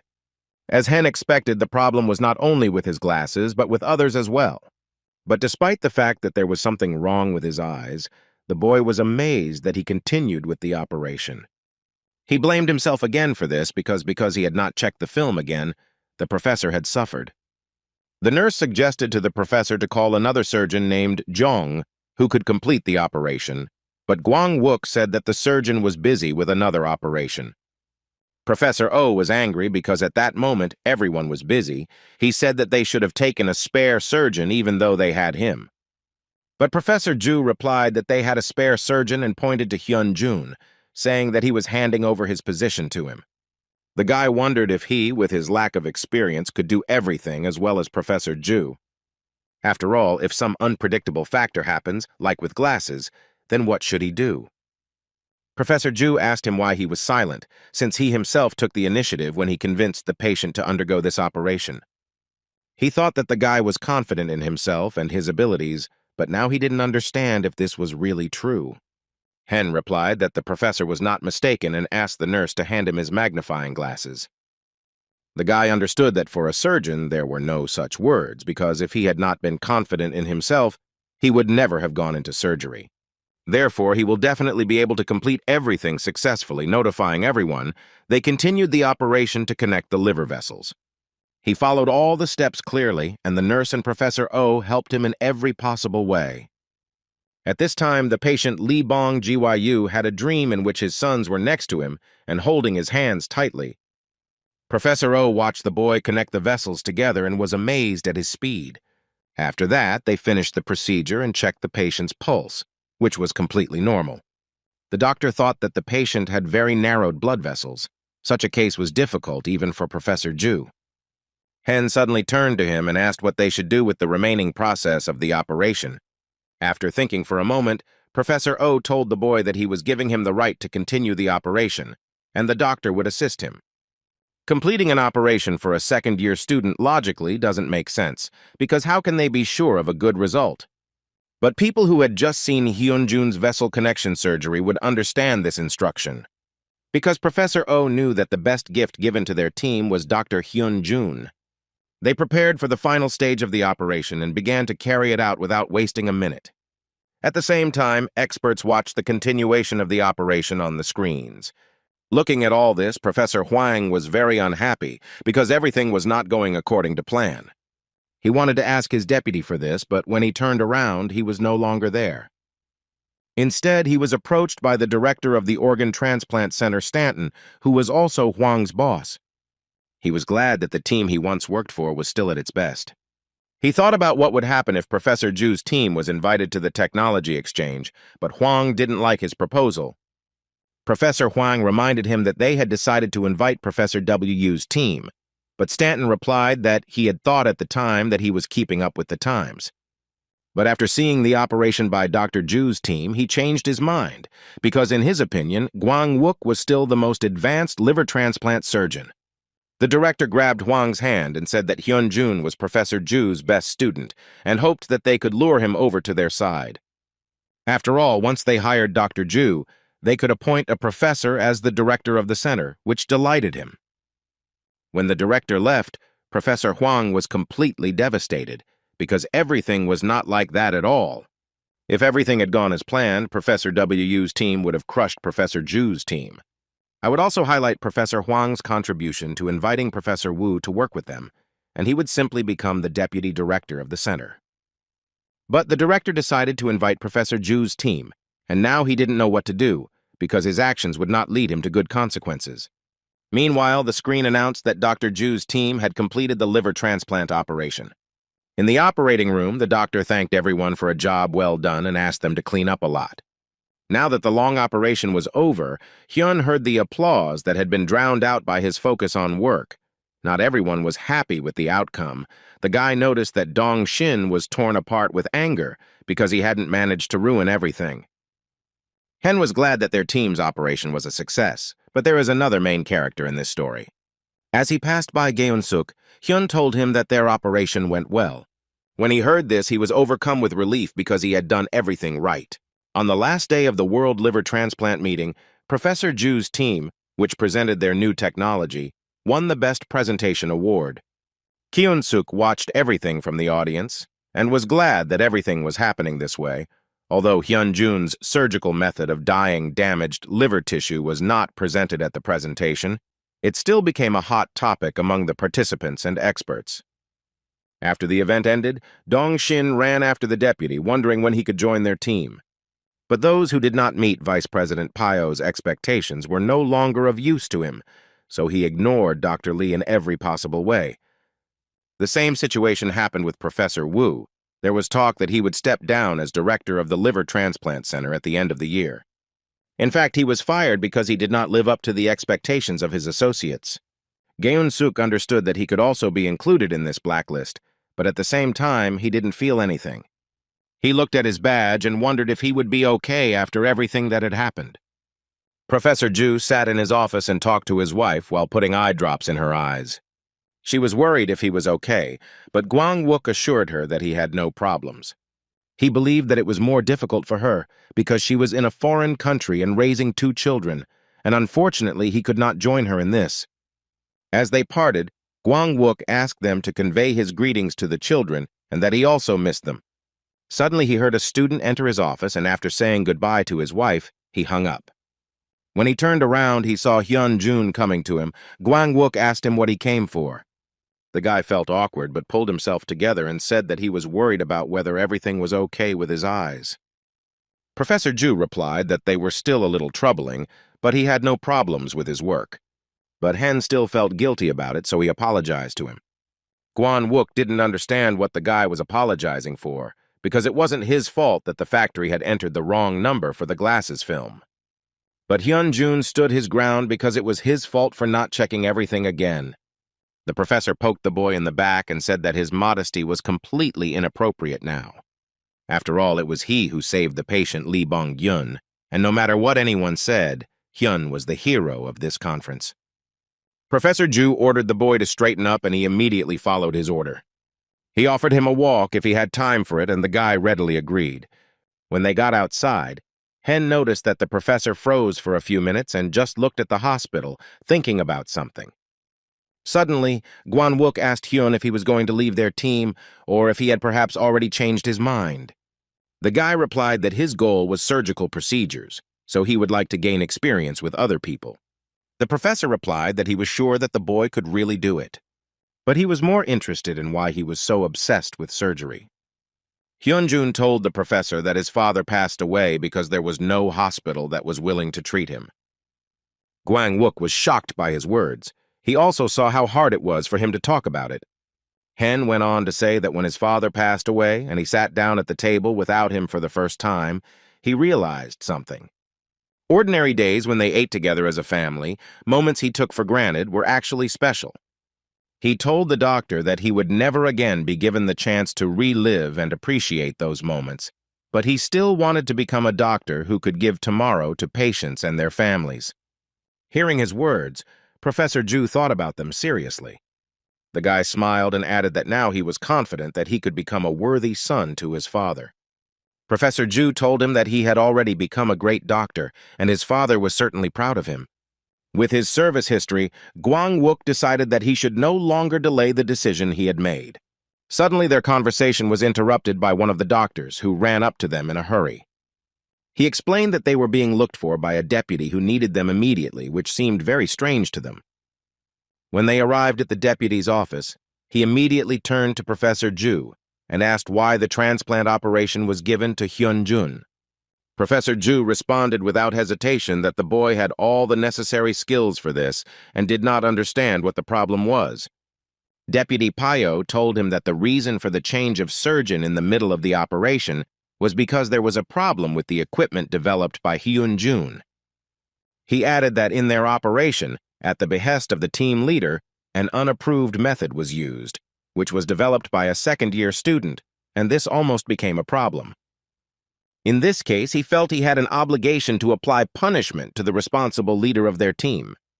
Hen intervened in their conversation and said that the problem that arose during the operation was his fault, so he was willing to take full responsibility.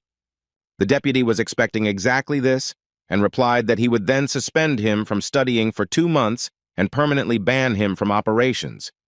Hearing this, the guy was shocked, because never having participated in operations was simply a disaster for him. The deputy saw his reaction and assumed that now he was not so confident in himself. But Hyunjun replied that no matter what, he would accept this punishment. Suddenly, Professor Ju interrupted the guy and said that there was no need for this. The professor told the deputy that no one would be punished, but the deputy did not understand what he meant, since someone had to take full responsibility. But Gwang-wook didn't feel the need to take responsibility for anything. He threw his badge to his deputy and said that he was leaving the hospital. Without hiding his joy, Deputy Pyo asked if he could somehow dissuade him from such a decision. Professor Ju replied that he could try to dissuade her, but he also added that he had received an offer to become director of the center at Yancey Hopkins University Hospital.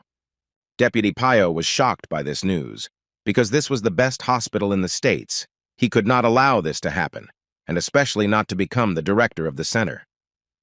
He understood that Professor Ju Kwang-wook's status was at the peak of popularity due to his presentation and new method. In such a situation, if word gets out that he left because of a disagreement with his deputy, then he will not be able to avoid criticism of his management. If this happens, Deputy Pyo will be at a disadvantage in the upcoming elections. Therefore, first of all, he needed to somehow keep the professor in the hospital, and he asked him to think carefully before leaving. The deputy reminded him that he had been working at their hospital for a long time, but Professor Ju was surprised that Pyo was thinking about such things, since he usually didn't care about such things. Gwang-wook also said that he would like to leave before his team is sent overseas. The deputy was even more angry, because only his close associates knew about this. He began to ask the professor who told him about this. But Gwang-wook was shocked that the deputy only cared about this, since he framed one of his team members during the conference. Professor Ju told him that it would be better for his reputation not to repeat such a thing in the future. Gwang-wook also warned him that if the deputy continued what he did to his team, then all of his actions would be revealed in such detail that the entire hospital would know about them. He looked at the deputy and waited for his answer, but he, gritting his teeth, replied that he understood his warning well. A few days later, the professor gathered his team for a farewell party, where he began to thank them for the time spent together, and they, in turn, prepared a surprise for him.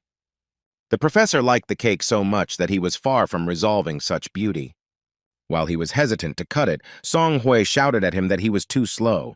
She reminded that in surgery, time is of the essence. Song Hui asked the professor if he could have saved the patient if he had acted as artificially as this cake rarely did. Hyunjun was surprised by her courage, but the girl said that this was the last time they saw each other, so they needed to relax and just rest. Suddenly, Professor Ju came up to her looking quite angry, and Song Hui realized that she had gone too far with her joke and began to apologize to him. But the professor smiled at her and stroked her head, telling her not to worry so much. He explained that he had been pressuring her all this time only because of his desire to save their team.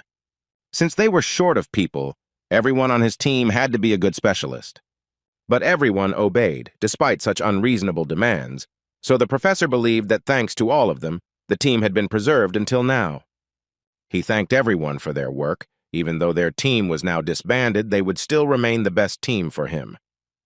Everyone was a little upset because they didn't feel like saying goodbye, and the professor's words were very touching. Professor O smiled and said that they shouldn't be upset, but should instead make a toast. He opened the bottle of champagne and it started pouring out, and the whole team watched, and they all made a toast and drank to their new beginning. Hyunjun also watched this, and he felt as if he had just joined their team yesterday. He looked at his team and couldn't believe that this was really the end of their collaboration. Dr. Kim said he was going to a private hospital as a lecturer on a specific medical topic. Song Hui joined another liver transplant team at the request of Professor Ju. Hyunjun cleaned up the remains of the cake and felt sad that they were no longer a team. The professor came up to him and asked if there was any cake left. Hen nodded to him and replied that he just wanted to clean up. The guide took the last piece and said that it was impossible to just throw away what was left. Long before this, the professor remembered a conversation with Gyun Suk, who told him that it was the deputy who set up his team. But he didn't understand why the guy was telling him all this because he was on his side. Gyun Suk himself didn't understand why he was doing this and what was happening to his thoughts. He knew one thing for sure, and that was that he no longer wanted to be Deputy Pyo's partner. After all, then at least he will not feel abandoned. These words were strongly remembered by the professor. Guan-wook came to the office where Dong-shin was sitting and brought him a cake. He asked why he didn't come to them. The guy replied that the professor shouldn't care if someone like him didn't come to his farewell party. He didn't understand since when the professor began to care about this and worry about him. In turn, Professor Ju put his hand on his shoulder and said that due to circumstances, they could not give him a chance. He apologized to the guy for not managing the team well, and because of that, he had to go through such difficult trials. Dong-shin got angry at him and said that if he understood everything, then maybe he should thank him for that too. Professor Ju did not want to deal with him and replied that if he wanted to be angry with someone, he could blame him for everything.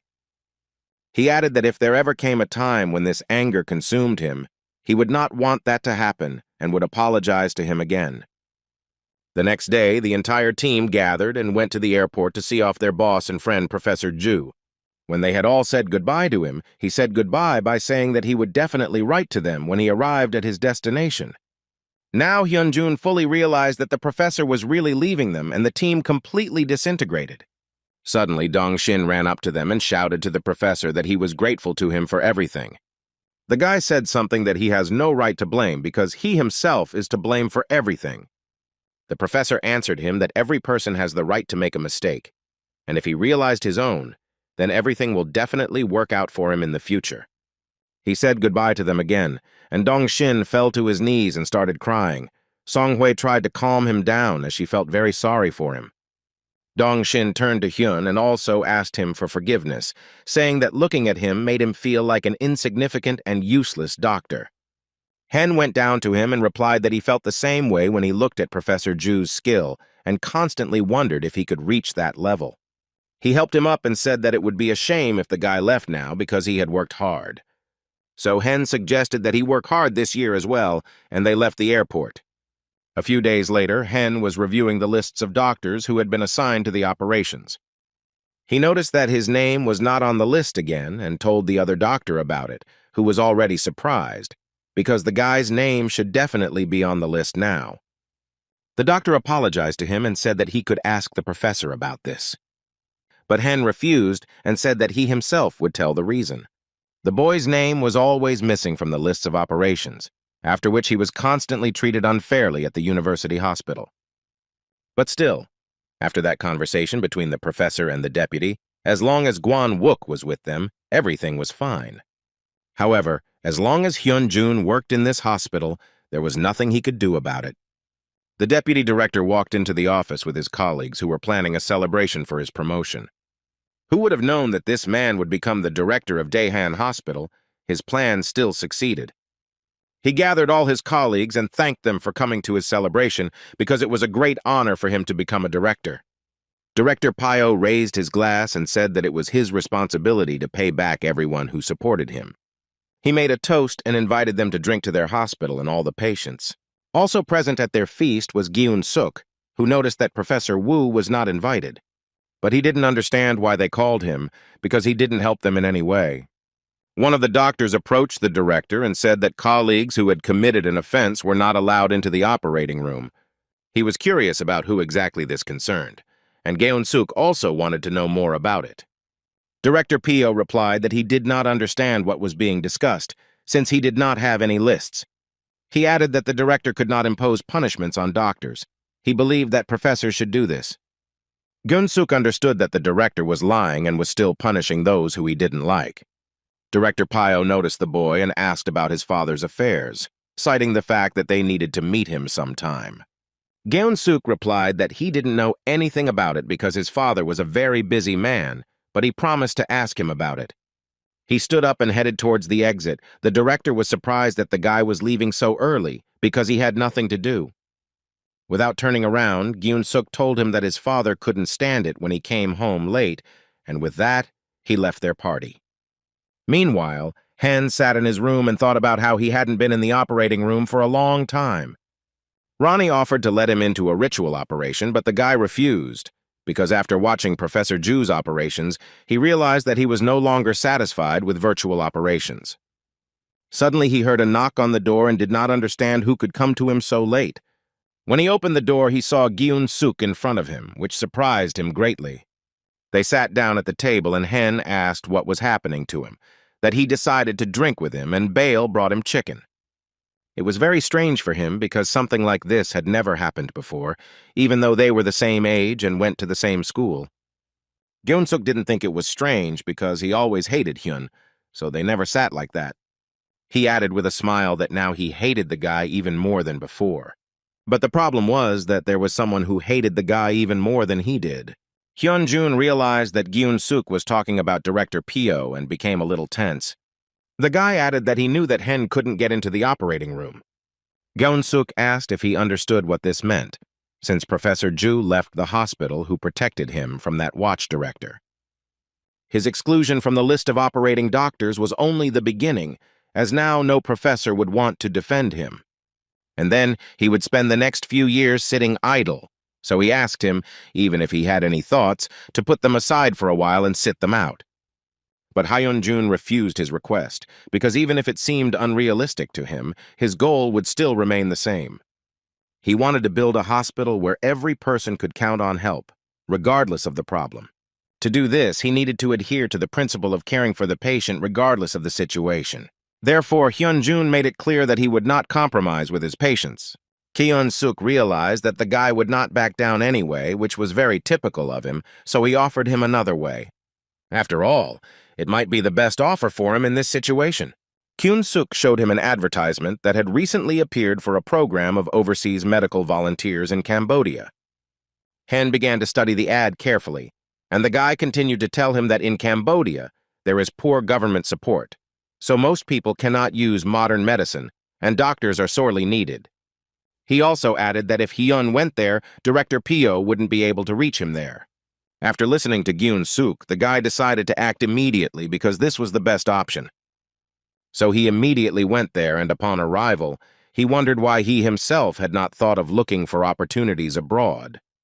But Lee Gyun-suk surprised him greatly by helping him in this difficult situation.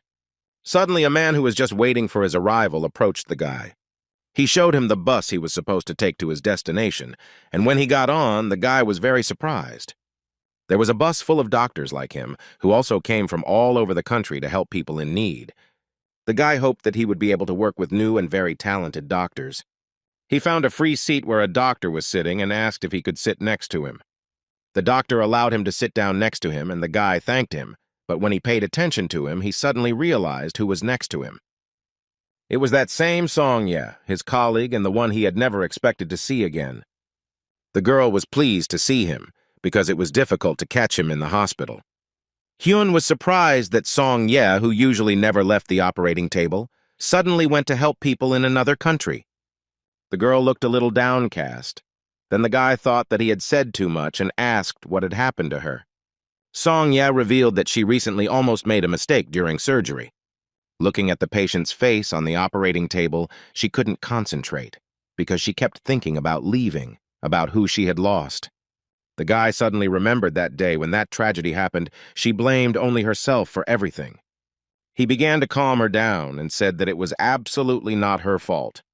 But the girl smiled at him and replied that she understood. She needed to live through these painful memories and collect her thoughts, and then, perhaps, she could become the best pediatric surgeon. The guy was glad that she had such an attitude and supported her because she was a truly worthy doctor.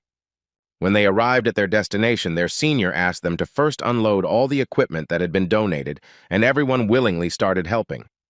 While helping to carry out the equipment, Hyun-jun and Song-ye noticed the doctor. All the local residents came running to this doctor, and the guys realized that he was very popular among the people.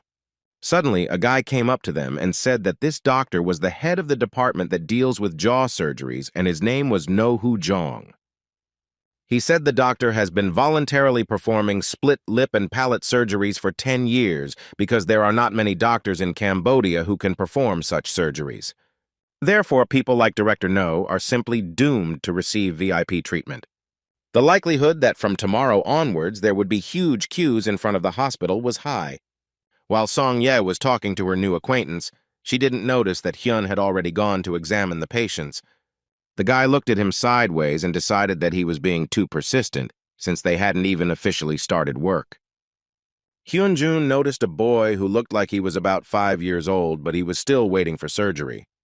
The child was diagnosed with cleft lip, a common congenital deformity of the child's face that causes a separation in the upper lip and palate. In Korea, this is usually corrected with surgery when the baby is between 3 and 5 months old. And if the operation can be performed, then the prognosis is good, and the child will be no different from his peers. The guy had no idea that the circumstances could be so severe that such operations were rarely performed, but he was determined that while he was in Cambodia, he would cure as many patients as time allowed. The next day, they arrived at the Khmer hospital to begin work. When his work began in earnest, the guy finally realized where he was, because there were countless patients. The schedule of risky operations was simply endless, so no one had time to rest. But thanks to Director No, who worked without a single break, they managed to treat more patients than planned. However, Hen realized that in a couple of days his group would have to move to another area, and the number of waiting patients, on the contrary, had grown. The guy thought that if doctors could perform surgeries themselves, people would not have to wait for a volunteer group of doctors. He suddenly realized that the local doctors had difficulty understanding English, so they could not accurately master Director No's techniques. If the guy could translate for them, then the operation would go faster and they would be able to do everything themselves. After another operation, a doctor approached Hen and was very surprised that he understood the Khmer language. Then in the operating room, Hen finally suggested that the doctors translate Dr. No's words. But in his life he had never even tried to speak Khmer, so he did not understand how this happened. The doctor continued to speak with delight about how they would now be able to perform operations themselves without the participation of Dr. No. He also drew the boy's attention to the people who were standing in line for the operation and said that he was now their savior. Hyun-jun was glad that patients would no longer have to wait for a team from overseas. But he still couldn't understand why it was so easy for him to speak their language. Then he realized that perhaps it was Ronnie who had somehow helped him again. And he was right. Ronnie said that upon arriving in Cambodia, he reconstructed the words he had collected during his interactions with other people and stored them in a language library. Although this is an unusual method of human learning, Hen can technically now speak their language. The guy was a little shocked that Ronnie updated it at his own discretion, because this had never happened before. He replied that up until that time, their connection had been weak, so they had to communicate through conversation. But as the synchronization between them increased, the boy was able to understand Ronnie's available information without any additional communication effort. Ronnie wanted to say something else, but Hen asked him to stop for a second. He suggested that he block their communication channel for a while, as he needed time to think things over. Ronnie understood him and disappeared, and the guy decided to go outside to check himself a little and come to his senses. When he went outside, he thought that if it weren't for his friend, he wouldn't have achieved all this, and he wouldn't even be able to come up with a cure for his mother and save her. But if the boundaries between them become blurred and disappear completely, then perhaps he will no longer be able to be himself.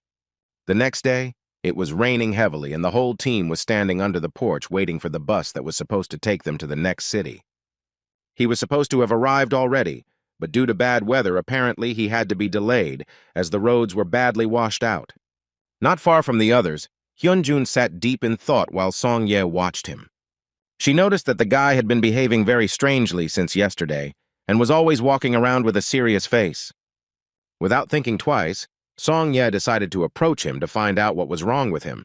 But suddenly a guy approached her. The one they met upon arriving at this place, he began to talk about the weather, which had gotten very bad, and they would probably have to stay for a few more days. The girl didn't answer, so he decided to invite her to dinner to somehow pass the time, but she didn't listen to him, because she saw something approaching them in the distance. Everyone started looking, but it didn't look like a bus, and a few seconds later, ambulance workers were rushing towards them with a patient. When that guy saw him, he realized that the patient's condition was very serious. Hyunjun immediately began to help the doctors, and Song-ye joined him, asking what was wrong with the patient. The boy replied that the boy, who was only 11 years old, had stepped on an explosive substance which he had not noticed under his feet due to the large amount of water. When they brought the patient to the clinic, they learned that the surgeon was delayed due to bad weather conditions. Hen saw a crying woman near the patient's bed, who was the mother of the injured child. He sat down next to her and took her hand, asking what her son's name was. The woman replied that her son's name was Dara.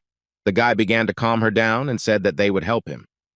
In response, she placed her hand on his forehead and begged him to save her son at any cost. Hyunjun tensed up, because in words it was easy to do, but in reality they couldn't waste a minute. He turned to the nurse and said that they needed to give the child first aid. The guy asked her to bring the seals and all the necessary tools, as well as a device to scan the patient's body. He looked at the boy again and gently asked him to hold on a little longer so that they could save him. Once the nurse had brought everything he needed, Hen went to work and removed all the visible fragments from the patient's body. After that, he started checking his stomach with a special device for the presence of fragments inside his body.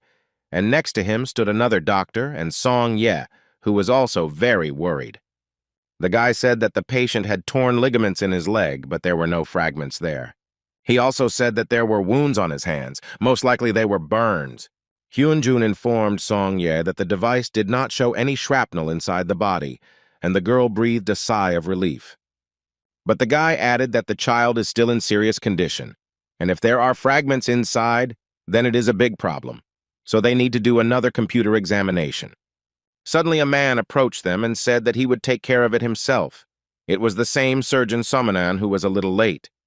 The surgeon asked the nurse to prepare everything for the examination as soon as possible, and Hyun, watching him, noticed that the doctor spoke good Korean. Suddenly, Somanan approached the boy and thanked him for helping the patient while he was away. He added that the patient will now be taken care of by medical staff. As he was leaving, the boy suddenly called out to him and asked him to save the boy Dara. The surgeon smiled at him and, folding his hands, replied that he would do everything for this. Suddenly, a nurse came running and started shouting that they had a huge problem, which scared everyone a lot. She explained that they had a short circuit due to a water leak, and now there was no power in the computer exam room. The surgeon was very scared and tense, because now they would not be able to find out whether all the fragments had been removed from the patient's body. Hyunjun also became nervous because they couldn't wait for the power to be restored. He thought of Ronnie, who would definitely be able to find these fragments, but for now it was impossible. After the guy stopped communicating with him, he never stopped thinking about him for a second. But he still couldn't solve anything with these thoughts, So Hen decided to test what kind of doctor he would be without his assistant. The guy suggested that the surgeon perform an operation on the patient and make an incision to find out if there were any fragments. The surgeon was surprised by his proposal, but the guy confidently said that he would find all the fragments himself. The doctor was at a loss, as he did not understand how this particular procedure would help. When evening came, everyone went outside to have dinner and rest from a hard day's work. The surgeon sat at the table with Song Ye and another of their acquaintances and admired Hyun-jun and his excellent skills. It was their last day in this city, but Hyun never came out of his room, and this made Song Ye very upset. Meanwhile, the guy sat and listened to their animated conversations, and he himself thought about a well-tested operation. But what worried him most was how he was able to find the shard. When he saw the report on the texture of the damaged organ tissue, he was able to trace the location of the fragments. During this, for some reason, he was sure that he could feel the pulse of the microscopic vessels that had been damaged by the shrapnel. But he did not understand how this happened, because such sensations cannot be developed by simple practice. The guy realized that he was originally an unusual surgeon, like other doctors, and now he no longer has to worry about his changes. After all, the most important thing for him now was to understand what kind of person he had become. Just when he thought his concerns were back on track, he suddenly received an email on his phone. This text message was sent to him by Mr. Allen, who, while he was in Korea, was able to taste Gyeongju and ate at their friend's place. He said that the city had become much better, and it seemed that the traces of the earthquake had completely disappeared. Allen looked around the rooms on the second floor where they once lived, and memories came flooding back. The intensity of their discussions every evening, he even felt the warmth from their conversations, which still remained there. Although their opinions did not always agree, the man believed that that time was simply wonderful.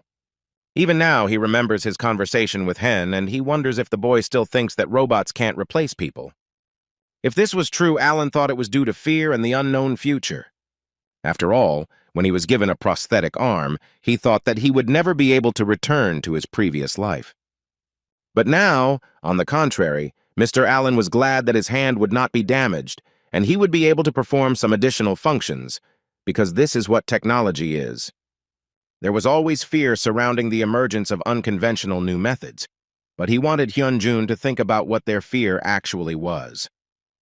He believed that this also applies to the medical field, because if you think about the essence of treating patients, why wouldn't robots be able to notice them? Hen read his letter carefully and understood that treatment was not the only goal of the doctors in the hospital. He remembered his words. Kazangwe once told Allen that although human diseases can be treated with technology, only people can maintain peace in the soul.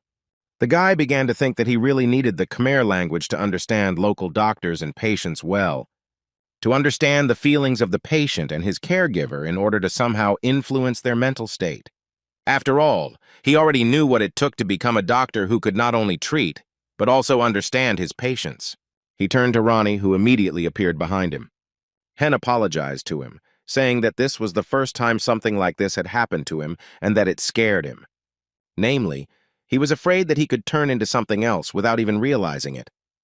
Ronnie replied that he understood him, but what the guy was worried about would not happen, since he just wanted to help him as his colleague. However, Ronnie also realized that he had not thought through his actions and thought that the guy needed the Khmer language, which he had managed to learn without even realizing it. Therefore, he didn't expect that this would scare Hen, because he always thought that he understood him well. But every time this happened, Ronnie realized that he was missing something to better understand people. Hyun-jun told him that if he had not understood him, they would not have been able to implement their ideas and reckless plans that no one agreed with. They only took into account the patient's data when doing something like this, so Hen convinced Ronnie that all of this was only possible because of trust and support.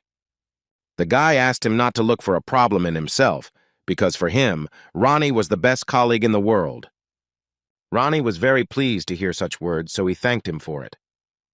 Hen replied that there was no need to thank him for the truth, and suggested that they work together again as they had done before. The next morning, their entire team gathered around the bus to leave this city.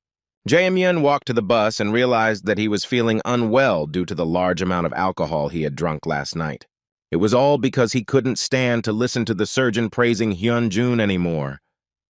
As he passed the boy, he heard one of the patients call him a famous surgeon. He was surprised by this, but when he stopped to see what was going on, he heard another man admiring Hen for his participation in the World Conference on liver transplantation. Jamyeon didn't understand how this was possible, since Hyun was only in his 3rd year of study. At that moment, the guy heard that they were asked to get on the bus, since they had to go already. As he walked towards the bus, he was suddenly called out by a surgeon who had come with the boy and his mother and thanked the boy for his help with the operation. Hen was pleased to see that Dara was doing well and was on the mend. The guy waved back and sighed with relief, realizing that going to the water was a very good idea. Suddenly, Jin Yeon came up to him and tapped him on the shoulder and said that now the guy can expect a rapid career advancement when he returns to Korea.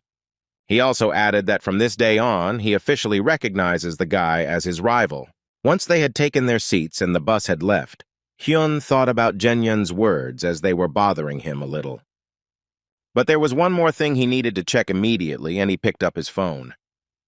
Last evening, Mr. Allen attached a link to the address to the last paragraph of his letter. This link led to the Olympus Honorary Club, which included many other people. It was a private community where there were a huge number of experts from other countries where you could share your opinions and get advice, and Hen was invited there as a special guest. The guy was delighted with this because now specialists in all areas of medicine will be ready to answer all his questions. Now he will be able to learn much more than if he had thought it over with Ronnie, and he had also confirmed his words, since the variety of information will be greatly increased. Hyun-jun was already looking forward to what he could do with their advice, and for that he mentally thanked Mr. Allen. Suddenly the bus stopped and the driver asked everyone to get out, which seemed very strange to the guy. A group of volunteer doctors had to abandon their bus trip because the road was very washed out. This phenomenon was normal in Cambodia, where there is a lot of rainfall. The volunteers carried luggage and humanitarian aid to people without any complaints, which was very pleasing. Having already walked a sufficient amount of the road, the landscape kept repeating itself, and only trees and grass were visible. Hyun-jun wondered for a moment if there were private houses in places like this. They needed the city of Prabang, and after a few miles the driver said that they had already arrived at that very place. The guy noticed that all the patients had already gathered and were waiting to be examined and treated. But what surprised him most was that the city was completely different from the one that had been there before. There were wooden huts all around, and there was no unnecessary civilization. Suddenly, a guy came up to him and asked to examine his hand, and Hen immediately began to help him. While he was examining a patient's hand, he was suddenly stopped by a woman, which greatly frightened him. She began to tell the man and the other people that the reception had not officially started yet.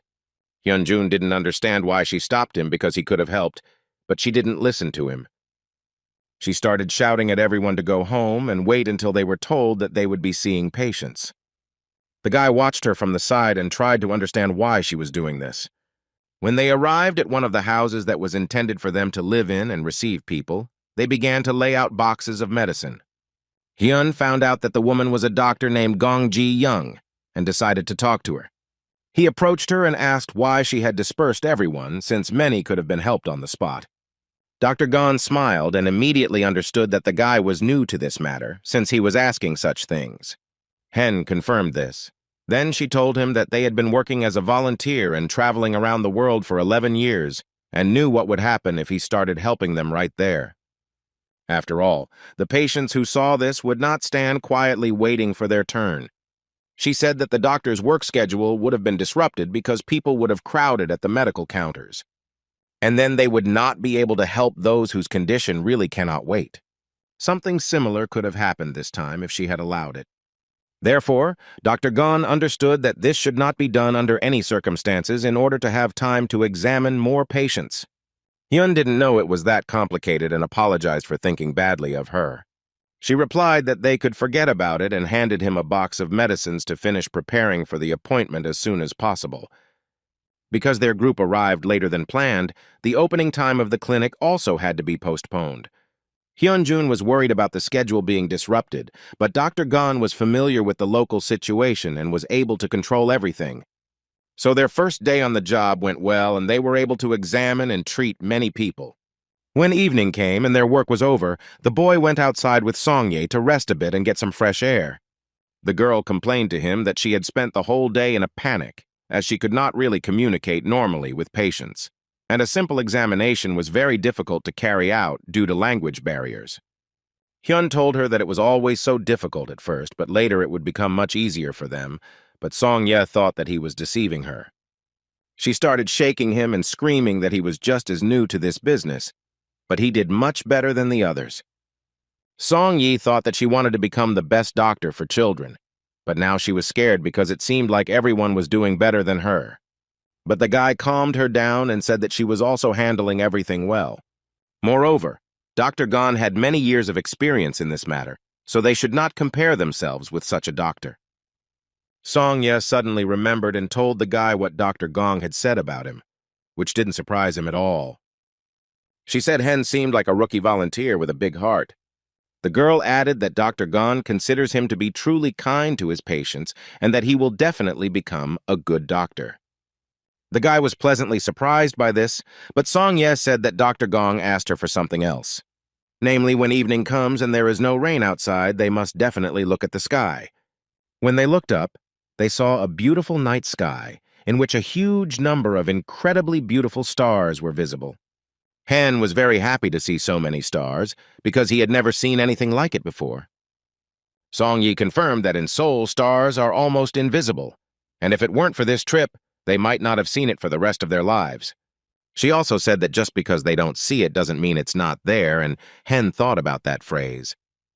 After all, there were things that were in the blind spot of modern medicine where no one sees them. The same as the act of me and people who cannot get even the most basic treatment. And Hen would not have known about this if it were not for this opportunity. But he didn't just see it. Now he just couldn't close his eyes to it, and Ronnie confirmed his words, suggesting that he find effective ways to help those who do not have access to medicine. The guy was so deep in thought that he didn't understand how Song-ye ended up right next to his face and kept repeating his name. He was a little scared and quickly stepped back from her. The girl did not understand what was wrong with him because she had to call him more than 10 times. Hyun apologized to her and said that he had something to think about. Song-ye stood up and replied that he could consult with her sometimes. She called him to go home as the lights on the street were about to be turned off. The guy walked behind her and looked after her. He didn't understand why he suddenly blushed when she approached him. At this time, Jae-myun was eavesdropping on their conversation and was thinking about something of his own. The next day, they worked as a team to prepare the work area before the patients arrived, and Hen had to check the medicines they had left. As he was going about his business, he met Song-ye on the way, who smiled at him and greeted him. For some reason, he blushed again and hid behind the boxes he was holding in his hands. Having put the boxes down, the guy tried to understand what had been happening to him since the previous evening. A second later, he began to remember Song-ye's face again, and when he realized what he was doing, he tried to come to his senses. At that moment, Jae-myun approached him and said that he wanted to talk to him.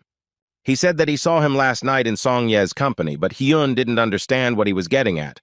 Then Jae-myun asked directly if there was something between them if they were spending time like this. Hen was very surprised by his question and replied that there was nothing between them, as they were just colleagues. Jae-myun was glad to hear this and said that now his conscience would be clear because he was going to court the girl. Hyun-jun stood there and didn't understand why he couldn't say anything else. He remembered the situation when he abandoned Song-ye, and it made him feel very sad. The guy examined another patient and prescribed him treatment and medications, and also asked him not to forget to take them on time. Song-ye sat next to him and called the next patient, and the guy watched her and thought that they really were just colleagues. A man with his son approached her and told her that he had recently had a chickenpox rash, but it had gone away, and now a strange irritation had appeared on his hands again, but the girl did not understand what he was saying and asked him not to rush. Hyun-jun looked at the boy and realized that he had most likely become infected again because he was scratching the rash. In this case, he needed to do anesthesia and remove pus from the inflammation. He translated to the girl what the man was telling her so that she could apply the treatment. But when the guy saw that Jae-myun was already standing next to her, he decided to help her and translated all the man's words. Hen was surprised that he also knew Khmer, since he had not noticed such skills in him before. Then the guy admitted that perhaps Jae-myun was doing this on purpose to attract Song-ye's attention. But suddenly, Hyun-jun wondered why he even cared, since he had more important things to do. But Ronnie told him that his face was telling a different story. He just doesn't want to admit his sympathy. Suddenly, the guy heard the screams of the boy who took the injection, and Ronnie asked if he was going to help them. The guy decided that now was not the time to think and he needed to save the patient. He walked up to the boy and touched his shoulder, and at that moment Ronnie began to secrete special calming substances. The boy stopped crying and Hyun convinced him that Song-ye wouldn't hurt him and that he would be fine. When the girl gave him an injection, the boy did not make a single sound because it really did not hurt him at all. Hyun-jun praised the little patient for his courage, and he, in response, jumped in that Hyun was the coolest doctor. Song-ye approached the guy and whispered in his ear that she was very grateful to him for his help and promised to treat him to dinner upon her return. Hen pulled away from her and began to get a little nervous, and when he tried to answer, his words just got tangled up. The girl told Jae-myung that Hyun was very famous in their Daehan hospital for his ability to handle children. The guy began to scold himself for reacting to Song-ye's words like that, and in front of the patients. Ronnie praised the guy and said that he taught his opponent a great lesson, and so far the victory is his. Although Hyun-jun didn't think about any rivalry, he decided that he would have to tell Jae-myung the truth. Namely, he wanted to say what he thought about Song-ye, and not at all as if he were an ordinary colleague. When evening came, Hyun approached Jae-myung while he was brushing his teeth and decided to tell him everything, but Jae-myung understood everything himself. The guy apologized for not saying everything right away because at that moment he was not completely sure about it. He didn't want to deceive him or hurt him, but Jae-myung told him that he could forget about it. Hyun-jun was surprised that he retreated so quickly, but Pareo replied that he was no longer interested in Song-ye. He explained that it was because she had no free time at all, so he would rather devote himself to another person, but he didn't know who yet. The boy watched him walk away and wondered who that person was. As Hyun continued working, he watched Song-ye and didn't realize the obvious because even in this busy hospital she was very popular. And it seemed strange to him that she wasn't dating anyone, although he didn't understand what he himself had been doing all this time. Suddenly the boy named Soka, whom they had recently given an injection, called out to the guy. Hyun asked why he was here again, and he answered that he was much more interested in them. The boy said that his father was busy with his younger brother anyway, and the boy was surprised that he had another brother. Soka explained to Hyun that his brother was still in his mother's belly, but his father promised him that he would meet him after he had slept for another 50 nights. The guy was happy that the boy would soon have a brother. Just at that time, his father came for him.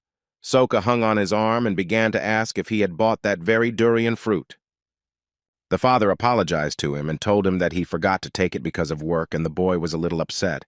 Hen approached him to calm him down, but the boy explained that the fruit was for their mother, as Bofa wanted to try it. Hen didn't understand who he was talking about, so his father explained that Bofoy was the name they were calling their future son, and his wife had told him a few days ago that she wanted to eat durian. He saved money by working more than necessary, so in his situation, durian is a very expensive pleasure, so he hoped to buy it someday. After the conversation, they said goodbye and went home, and the guy, watching them go, thought about something of his own. Song-ye approached him and said that they would soon have a child, as Dr. Gong had told her about it. The girl thought it was very sweet because she loved children, but she was upset that he would be born after they left. Suddenly she remembered something and asked the guy to go with her to her room. When they arrived at her room, Song-ye immediately showed him her baby hats. She held the hats in her hands and asked them to choose one of them together for Soka's brother. But when he noticed how many of these hats she had, he was very surprised, because they had to choose one of them all. Hyun asked why she needed so many hats, and the girl sat down and told him that she still thought about the boy in June. Every time she thought about him, she knitted hats one after another. Hearing this, the guy understood what she wanted to give to In-jun back then. Song-ye knew that this would not ease her sadness, but she still knitted them and imagined whether they would suit him. After all, In-jun, in her opinion, would probably also want these hats to go to needy children. The guy picked up one of the hats and said that he would definitely like them, because the hats were just great. Ronnie admitted that perhaps the person Song Yi wanted to focus on was this boy. The guy confirmed his suspicions because since she cared about In-jun the most, she needed enough time to figure everything out. Ronnie then asked him what he was going to do given the circumstances, since she didn't have a boyfriend. Hyunjun thought about it and decided that he would just wait, staying by her side all the time until she made her decision. He turned to her and reminded her that she had promised to treat him upon her arrival in Seoul. The girl was very surprised that he reminded her of this, because usually he is up to his ears in work and has no time for anything. Suddenly she saw that he was laughing and they started fooling around with each other. Suddenly the guy realized why he liked Song Ye and everything she did so much back then. On the first day of their practice, when they had to perform an operation on a rabbit and examine all the organs, not everyone found it easy. Song Yi was so soft-hearted that she found it difficult to even look the guinea pig in the eye. He remembered how wonderful it was to see her tenacity and steadfastness in her pursuit of becoming a doctor who saved people's lives. Even now, she also worried about each of her patients and treated children with kindness and love. Therefore, the guy decided to leave everything as it was for now, so that Song Yi could collect her thoughts and come to her senses a little. The next day, Dr. Gong found a durian fruit on the table that Hen had left there, which had a very unpleasant smell. The guy thought that she didn't understand what it was and wanted to explain it to her, but Dr. Gong knew what kind of fruit it was. She was more interested in why he brought it. When he wanted to tell, he was suddenly called out by Soka, who had just run to them in the hospital, and hearing his voice, the guy was very happy. But when he turned around and saw the state the boy was in, he became very scared and ran towards him. Hyunjun started asking what was wrong with the boy and why his clothes were stained red, but Soka cried loudly and said that his mother was hurt. Dr. Gong and Song Ye immediately ran up to them. As it turned out, the boy's mother lost consciousness, and he also said that before the vaping, his mother had severe pain in her stomach, which really scared the doctors. Dr. Gong realized that perhaps these pains could be a sign of premature labor. She asked Song Ye if she had experience with this, but the girl replied with confusion that she had never been present at such a thing. Hyunjun shouted that he had experience in this. He took the boy on his back and said that this situation seemed very urgent, so he immediately decided to go to help. When he left, he asked the doctors to take as many medicines with him as possible. Having said this, he immediately rushed to the boy's house, hoping that everything would be fine. Once the entire team arrived, they examined the woman, and Dr. Gong confirmed that by all indications she was in early labor. The guy started asking Dr. Gong if they had any means that could stop this process, but she shook her head. The doctor thought about the fact that they had been in this town for quite a long time, so all the medicines were almost finished and there was almost nothing left. Although Hen told her that he had experience in such a matter, without drugs, it seemed unrealistic to her. But the guy suddenly told her that they would have to deliver the baby. When she heard this, she was shocked by his statements, but the guy interrupted her and asked if they had a drug to speed up this process. But this was also not available in their medical bag, which made the doctor even more nervous. Then he asked her to find a remedy that would help the child at birth, and the woman found it, but she did not understand how it would help. Hyunjun explained that the drug is administered as a regular injection, which can reduce complications due to the baby's immaturity. Dr. Gong was amazed by Hyun's knowledge, since it was completely unrelated to his specialty as a surgeon. But most of all, they didn't care how the guy was going to induce labor if they didn't have any of the necessary drugs for this. Hyunjun put on gloves and said that she didn't have to worry about that since the woman would soon be giving birth. He placed his palm on her head and Ronnie began to secrete special substances for stimulation. Ronnie also warned the boy that such a huge amount of substances released could have a very bad effect on his body. But he had no other option, because if nothing was done now, the mother and child could be in great danger. Hyunjun turned to the woman and asked her to be strong, because she would soon give birth. She suddenly took the guy by the hand and asked if he could save her son, to which the guy confidently agreed. Suddenly, everything went dark in Hen's head, and he became scared because he didn't understand what was happening to him, and Ronnie said that the situation was very critical, and began to secrete special substances so that the guy wouldn't lose consciousness. Hyun-jun guessed that these were the side effects his colleague had warned him about.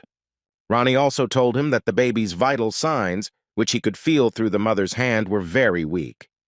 Therefore, if he wants to provide first aid himself, then he needs to act faster and speed up the birth. Meanwhile, Dr. Gong and Song-ye ran into the room, bringing everything the woman needed. The basin of water that Song-ye brought was quite heavy and her arm began to hurt a lot. Dr. Gong began to worry about the girl, but she replied that she would be fine. After all, her pain was worth nothing at all, compared to the pain of not being able to save her child. The guy noticed how everyone around him was worried, and he assured himself that he would never lose consciousness and would see it through to the end. At that moment, he shouted for everyone to get ready, as labor was starting. Her husband was very worried, as were the other doctors who could not really help her in any way, hoping that she would endure all this. A few minutes later, the woman gave birth to a boy, and seeing this, her handsome son was very happy. The boy started doing procedures to the child to make him breathe. Soka did not understand why her little brother was not crying, and Dr. Gon asked Hyun to stop because the boy's heart had stopped. Soka told the boy that his brother was not crying because he was as brave as he was. The boy's eyes were full of tears from the hope that this was really true. Dr. Gon looked at the boy and felt very sorry for him since there was nothing they could do. Hyun-jun told him that his brother Bofa would live, and he continued to do all the necessary procedures to bring the child back to life. When Dr. Gon heard this, she started yelling at the guy for deceiving the child. Song-ye stopped her and asked her to calm down, but she continued to scold him, because he could hurt the boy's family twice if he did not keep his promise. But the girl answered her that the guy was not lying, because when he has such a serious face, it means that he is sure of something. Therefore, she asked to give Hyun a little more time so that he could fulfill his promise. When they went outside to get some fresh air and not disturb the guy, Dr. Gong turned to Song-ye. She explained that it was not that she did not understand from her feelings, but that more than 30 minutes had passed since the baby was born. Dr. Gong didn't know what could be done with the baby when his heart had already stopped. Suddenly, she heard a little boy crying and was simply stunned. She couldn't believe she was hearing this. It was simply impossible, so they immediately ran inside. When she came back into the house, she saw a small baby who was completely fine, and from the shock, she immediately burst into tears of joy. The mother held the child in her arms and was incredibly happy that everything ended so well. She was happy and thanked the guy for doing everything he could to save her son. The guy told her that he had done nothing wrong and that she had also helped him a lot, and that her baby had a very strong desire to survive. He remembered an article he had seen just recently about a situation that had happened in a hospital in Australia. There was a baby born there who was born prematurely and his weight was very low, so everyone thought that he died because his heart stopped beating.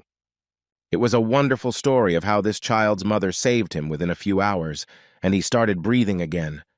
A few minutes before, when everyone had left, Hen told the woman that she should share her warmth with the baby and hugged him. She looked at the boy and asked if he was sure that if she did this, her son would survive. But Hen looked at her sternly and said that this was the best they could do now. Although it was indeed a very effective procedure to boost the child's immunity, Ronnie believed that it would not help them. He explained that saving a child whose heart had already stopped was one of the most difficult tasks. But the guy was sure that when he held God, he definitely felt that electrical signals were still flowing in his body. Therefore, he knew that the child could still be saved, and the guy was not going to give up. Ronnie supported him and agreed to help him, because that is what is called a miracle. Suddenly, the guy fell to the floor and everyone was a little scared, and Song-ye ran to his aid and started asking what was wrong with him. Hyun-jun smiled at her and said that he was fine and was just a little tired from having so many nerves. The boy turned to Song-ye and asked her for one request that he had to make with her help. A couple of days later, Hyun and Song-ye came to visit Soka. They brought the very desired fruit that his wife wanted and said that it was a gift for the birth of the child. The father thanked them for such a wonderful surprise, and the boy approached their youngest and asked Soki how his brother was doing. The boy replied that his brother was doing just fine. The baby was surrounded by heating pads on all sides, and his brother was keeping an eye on their temperature. Watching this, Hen was very glad that he was able to help them and that now there would be no problems with their baby. Bofa's heart began to beat again, but because he was born prematurely, it is unknown what problems await him in the future. This problem can be easily corrected by placing the child in a special device that will constantly maintain the desired temperature. But given the harsh conditions of this town, where there is not even free access to electricity, Hen had to come up with another solution. At first, he simply asked for a thermal bag in which he could place the child and warming packs. But then he decided to make his own incubator by sewing Song Ye's honey caps onto a t-shirt. If he had not considered the safety of children his personal business, he would never have come up with such a wonderful idea. The words that Song Ye said that evening became very important to the boy and pushed him to take actions that helped save the child. The boy watched as Dr. Gon and Song Ye praised the boy Seok-ha, because now he would be able to look after his brother without their help. And Hyun-jun himself hoped that he would have enough time to do something else. After a few days, the time for separation came unnoticed, and it was time for them to part. Everyone was sad, the children most of all, but unfortunately nothing can be done about it. The guy understood that in the future, knowing that there would be many more children who would not be able to receive even first aid, it would be even more difficult to leave. As he left, he looked at them and thought that even after returning to Seoul, he would find a way to help them somehow. When they got on the plane, he slept almost the entire way, and Song Ye looked at him and understood that he was really tired. The girl understood that Hyun-jun deserved a rest, because he worked without a break, like no one else, and he had not slept so soundly for a long time. She leaned against him and decided to rest too, so that she would be a little more cheerful when she returned. They slept until late at night, and Hen fell asleep without letting go of the phone. A few weeks after his return, the boy sat in the warehouse and ate the healthy food that Ron advised him to eat, although he did not consider such a diet necessary. But in turn, Ronnie reminded him that he had warned him, and while the guy's physical condition was not normal. Therefore, he will have to focus on fully restoring his health and follow a strict diet, as well as work hard to support his body. It's been a month since Hen returned home from Cambodia, and the reason he is in the warehouse is also very interesting. He remains restricted in his freedom of action at work and is still unable to attend surgeries. But that doesn't mean he doesn't have things to do, because what he realized when he visited Cambodia is that even in places he can't see, there are always people who need help. The boy could not express in words how sorry he was that he had to return home and leave that beautiful city behind. The only thing he had left was time, which he decided to spend on these people. But even a month ago, when Hyun-jun had not yet left Cambodia, he did something useful. Namely, he uploaded his first post to the Honorary Olympus Club, which was provided to him by Mr. Allen. He showed them the Sun Ye device, and the question was whether it was possible to turn it into a product. And suddenly, in one moment, Hyun-jong received dozens of reviews and advice on how to save them. There were many suggestions for improvement, as well as advice on the choice of production processes and installation plans. And there were even tips on the material of the heating pad, which is most important for maintaining the baby's body temperature. Brilliant ideas from the best experts in every field of medicine have been brought together and perfectly. These ideas resulted in a beautiful new machine that Hyun-jun named after a little boy, Bofa.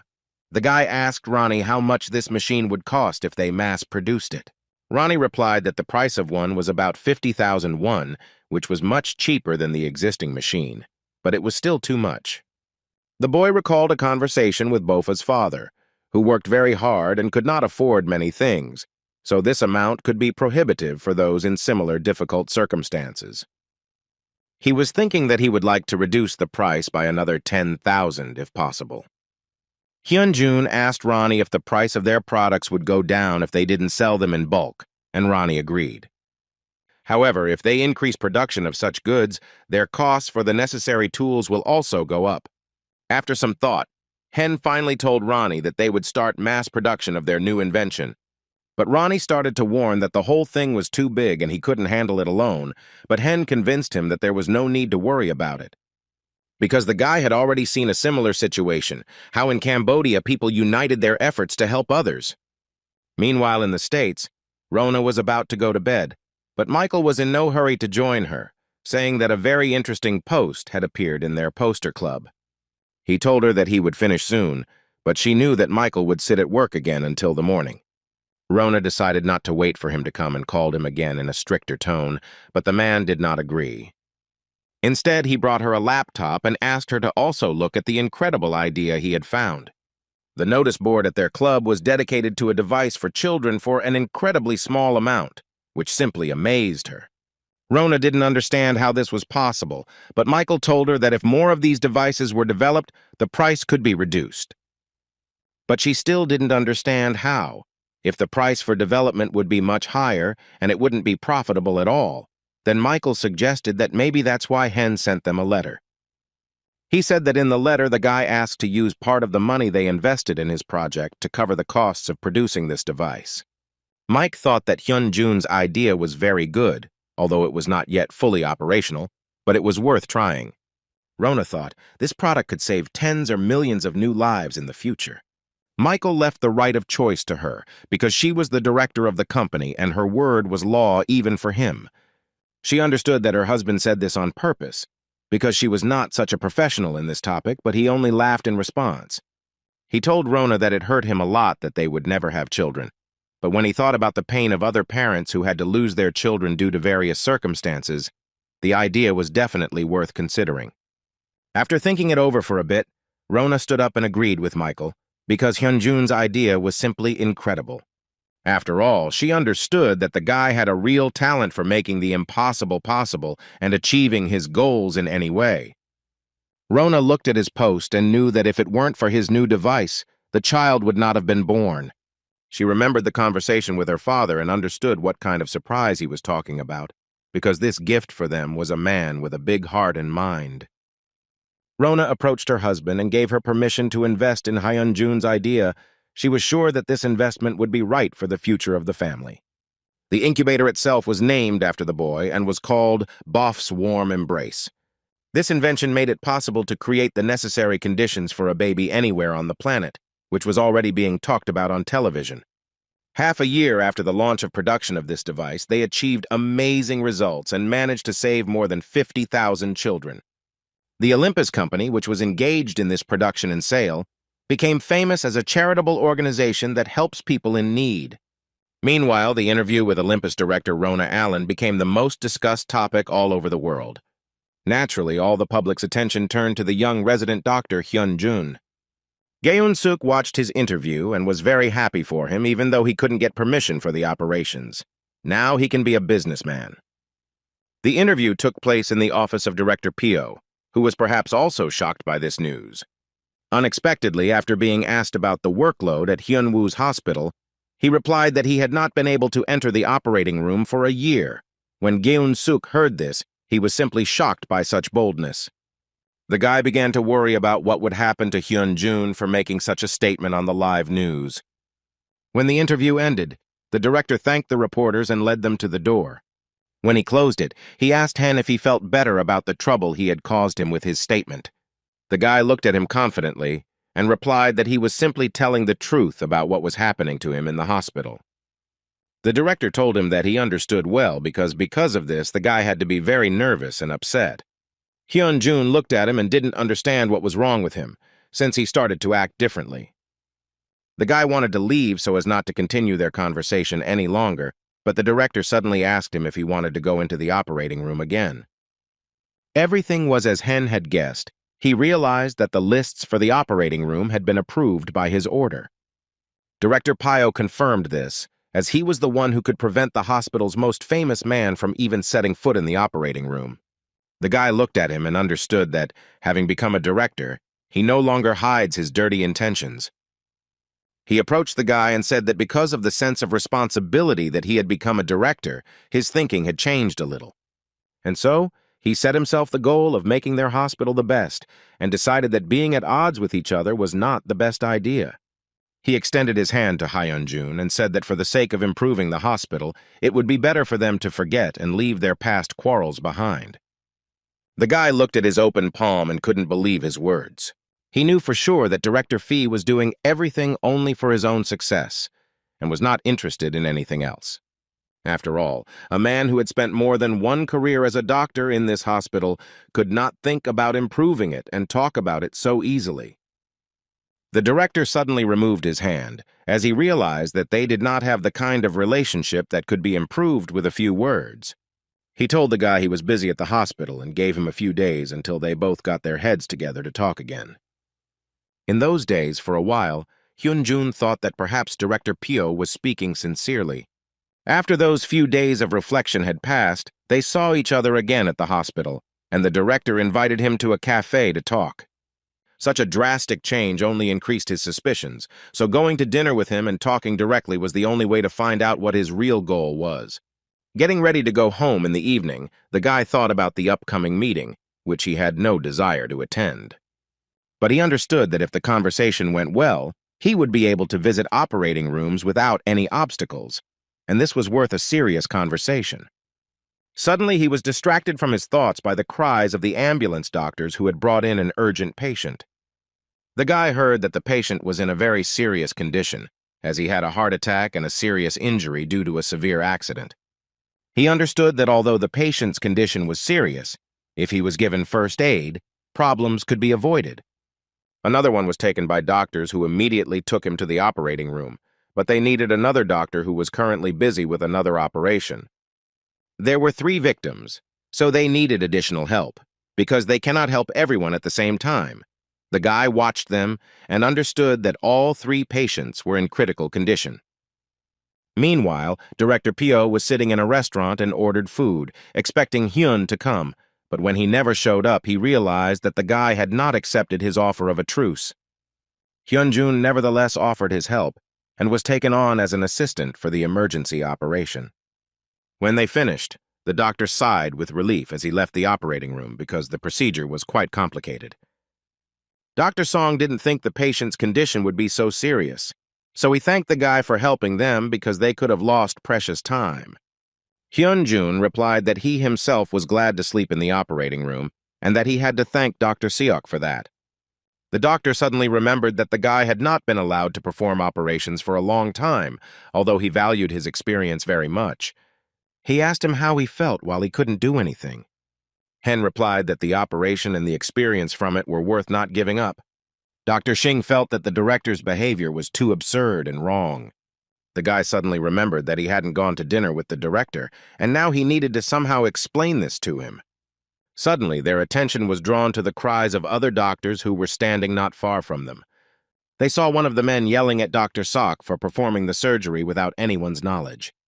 Dr. Sok told him that the consent of the guardians was not needed to perform the operation and that it was the only way to save him.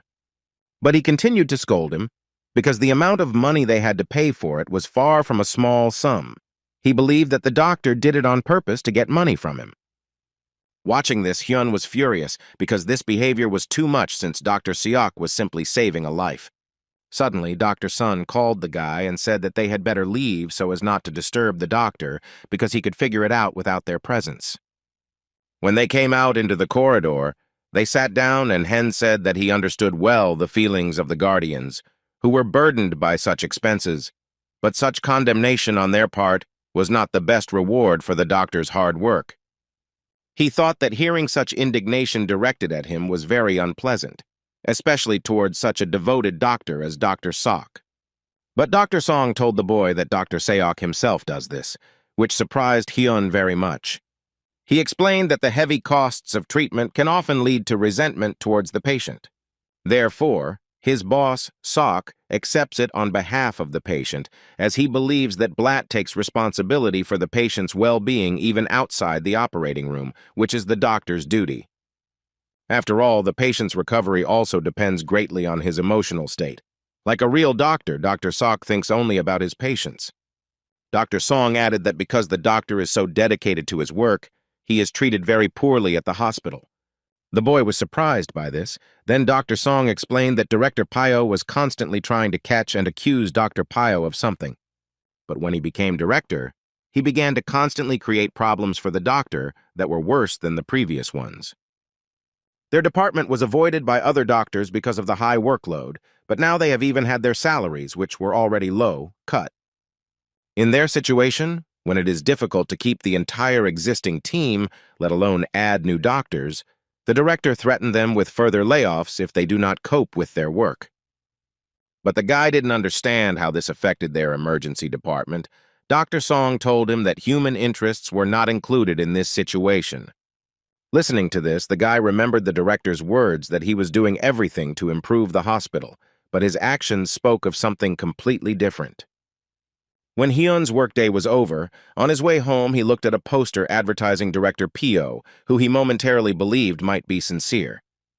He was very angry with him, but at the same time as the anger, the guy was overcome by a feeling of helplessness. He felt very sorry for himself in this situation. Hyunjun suddenly remembered Principal Kang's words that you need to show everyone around you who you really are, and this advice was very practical. The boy's achievements in science at the moment protected him from possible pressure from the director. But if he keeps himself out of situations like this in the hospital, that's all he can do there. He was angry with himself because even if he gained many years of experience and became a specialist, he would not be able to help patients in any way. Suddenly, a car drove up to him. The guy didn't know who it could be, so he froze in anticipation. When the headlights stopped blinding his eyes, the car window opened, and he saw Director Kang calling him to get into the car so they could talk. Hen thought that the timing was too perfect to be a coincidence, since he just had a question for the director. The headmistress wondered what could be troubling the boy, and he recalled her own words that in order to keep his place, he had to reveal himself. The guy did everything he could. Regardless of his field of work, he tried to open up, but efforts alone were not enough to solve the organization's problem. They suddenly stopped abruptly, and the headmistress said that he was overestimating himself, but she wanted to talk about this later. She explained that they were being waited for now, so they needed to hurry, but Hen had no idea where they were going. Then Headmistress Khan pointed her finger at the entrance, where his mother was standing, supported by the hand of a security guard. When Hyunjun saw her, traces of the past began to flow from his eyes, leading up to so many years, and for the first time he saw his mother standing on her own feet. The headmistress asked him how long he planned to sit in the car and just watch. The guy immediately jumped out of the car and hurried to his mother to quickly hug her and congratulate her. The headmistress watched them and was happy that the boy was able to change someone's world. She knew that his drug, with which he cured his mother, was only the beginning. She, together with her company, made a very important and bold decision to support the guy. Their common cause, which would change the world for many people, and they would support him in this in every possible way. On the seat next to her car lay documents about the new business plan for his personal hospital. Upon returning home, Hen looked at the plan and thought that it was something from his distant future, namely a hospital where he can control everything and where everything will correspond to his ideal. Ronnie warned the boy that although Director Kang's offer was friendly towards him, it was a large sum of money, so he needed to consider his capabilities. Hen wanted to create a hospital where no patient would refuse treatment because they could not afford it. From the point of view of running such a hospital, he did everything right, but he could not shift such a burden of responsibility onto his investors who would invest money in him. But Hyunjun didn't know how to explain this to Director Kang and asked Ronnie for advice.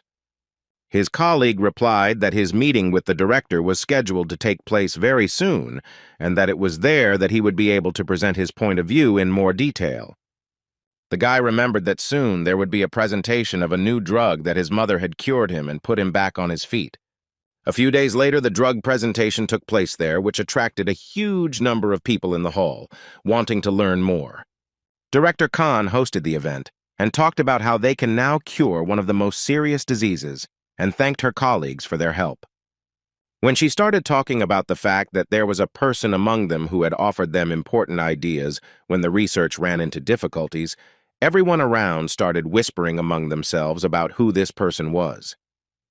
Director Kang said that this person was also present at this presentation, so she decided to introduce him to everyone and called Hyunjun. Everyone started clapping when they realized who he was talking about, asking and praising the guy for his recent development for children, which has become very popular. He was showered with compliments from all sides because he was only a resident, but there was nothing he couldn't do. Henu was very pleased to hear this, and he began to thank everyone. Director Kang looked at him and was glad that this guy surprised her more and more each time. Before this presentation, Hen approached the director and refused her offer about the hospital, but she did not understand why he did this. She thought that he was not happy with the amount, but the guy replied that this was not the issue at all, because he understood that her intentions were good. He explained that on the right, he thought he wanted to improve emergency medical care and run it himself. But as his medical experience grew, so did the number of ideas he wanted to implement. So his ultimate goal was to run a hospital that could return its profits to patients. Hyunjun asked her to wait for him a little longer until he could organize the expenses for running his hospital himself. The director thought seriously about his words, although it seemed completely impossible to her. But when she looked at him and his success, she was in anticipation of that ideal hospital that Hyunjun dreamed of. Unexpectedly, the event was interrupted by the director of the Olympus company, Rona, whom Hen was very happy to see. She immediately apologized to Director Khan and congratulated her on the launch of the new drug, but she was only glad that such guests visited her. Rona told her that she came for a reason, and Director Kang guessed that the reason was Hyunjun. Rona also said that this guy is their main partner in the most important projects of the Olympus company. Director Kang smiled, because talented people like Hyun were hard to miss. And Rona replied that in her family there was a person who was well-versed in such people.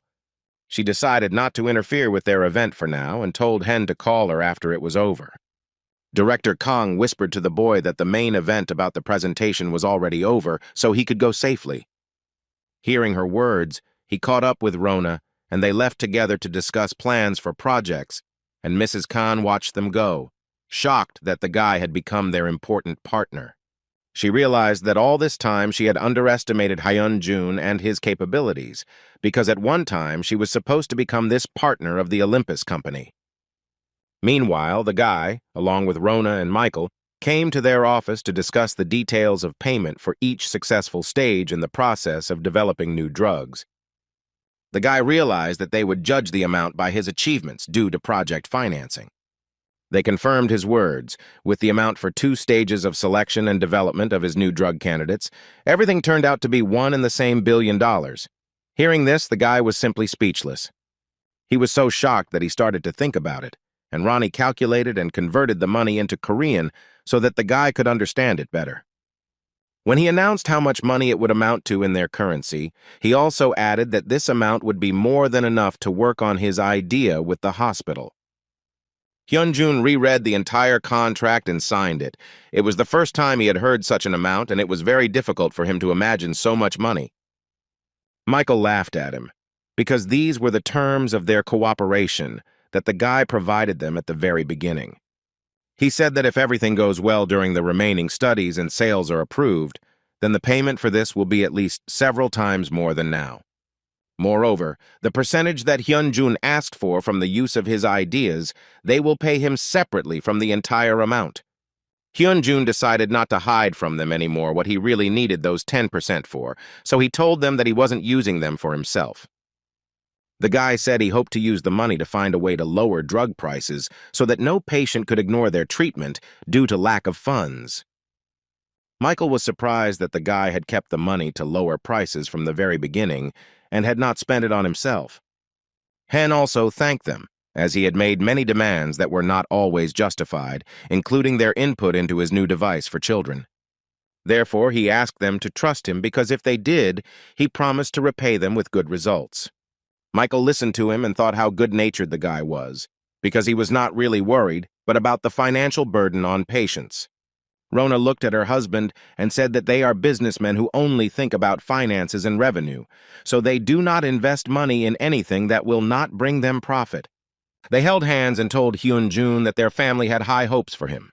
When the guy returned home, he still couldn't get over what he saw because they really surprised him that they were a family, but Ronnie said that this information was classified, so no one knew about it.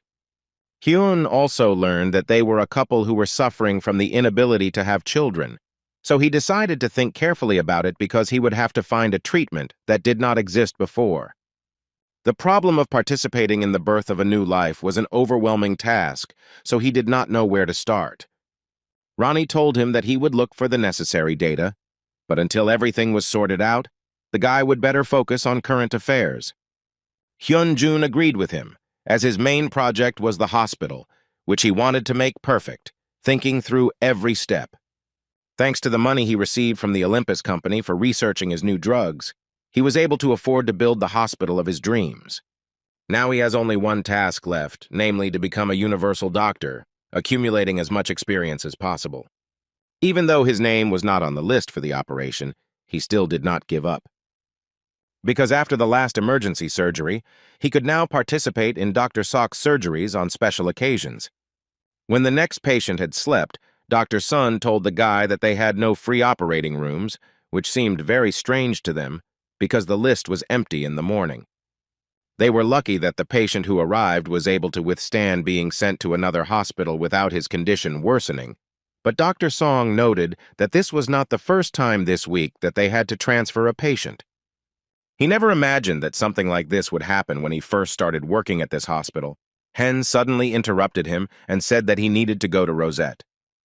The doctor wondered why he needed to go there, but Hen explained that he had to check something, because there was something suspicious about all this. Every time a new patient is brought in, surgeries are suddenly scheduled. Although the surgeons and staff were different, everyone in this hospital had the same handwriting. The guy decided to check one of the operating rooms himself, hoping that his guesses were wrong. But when he came to one of them, he saw one of the doctors sitting on the operating table and briskly talking about something with another. They wanted to order some food for themselves, as they still had 2 hours to wait for the end of the fictional operation, but suddenly one of the doctors covered the mouth of the other with his hand. When they turned around, they saw Hyun-jun, who told them that the schedule said that a cancer patient was undergoing surgery at this location.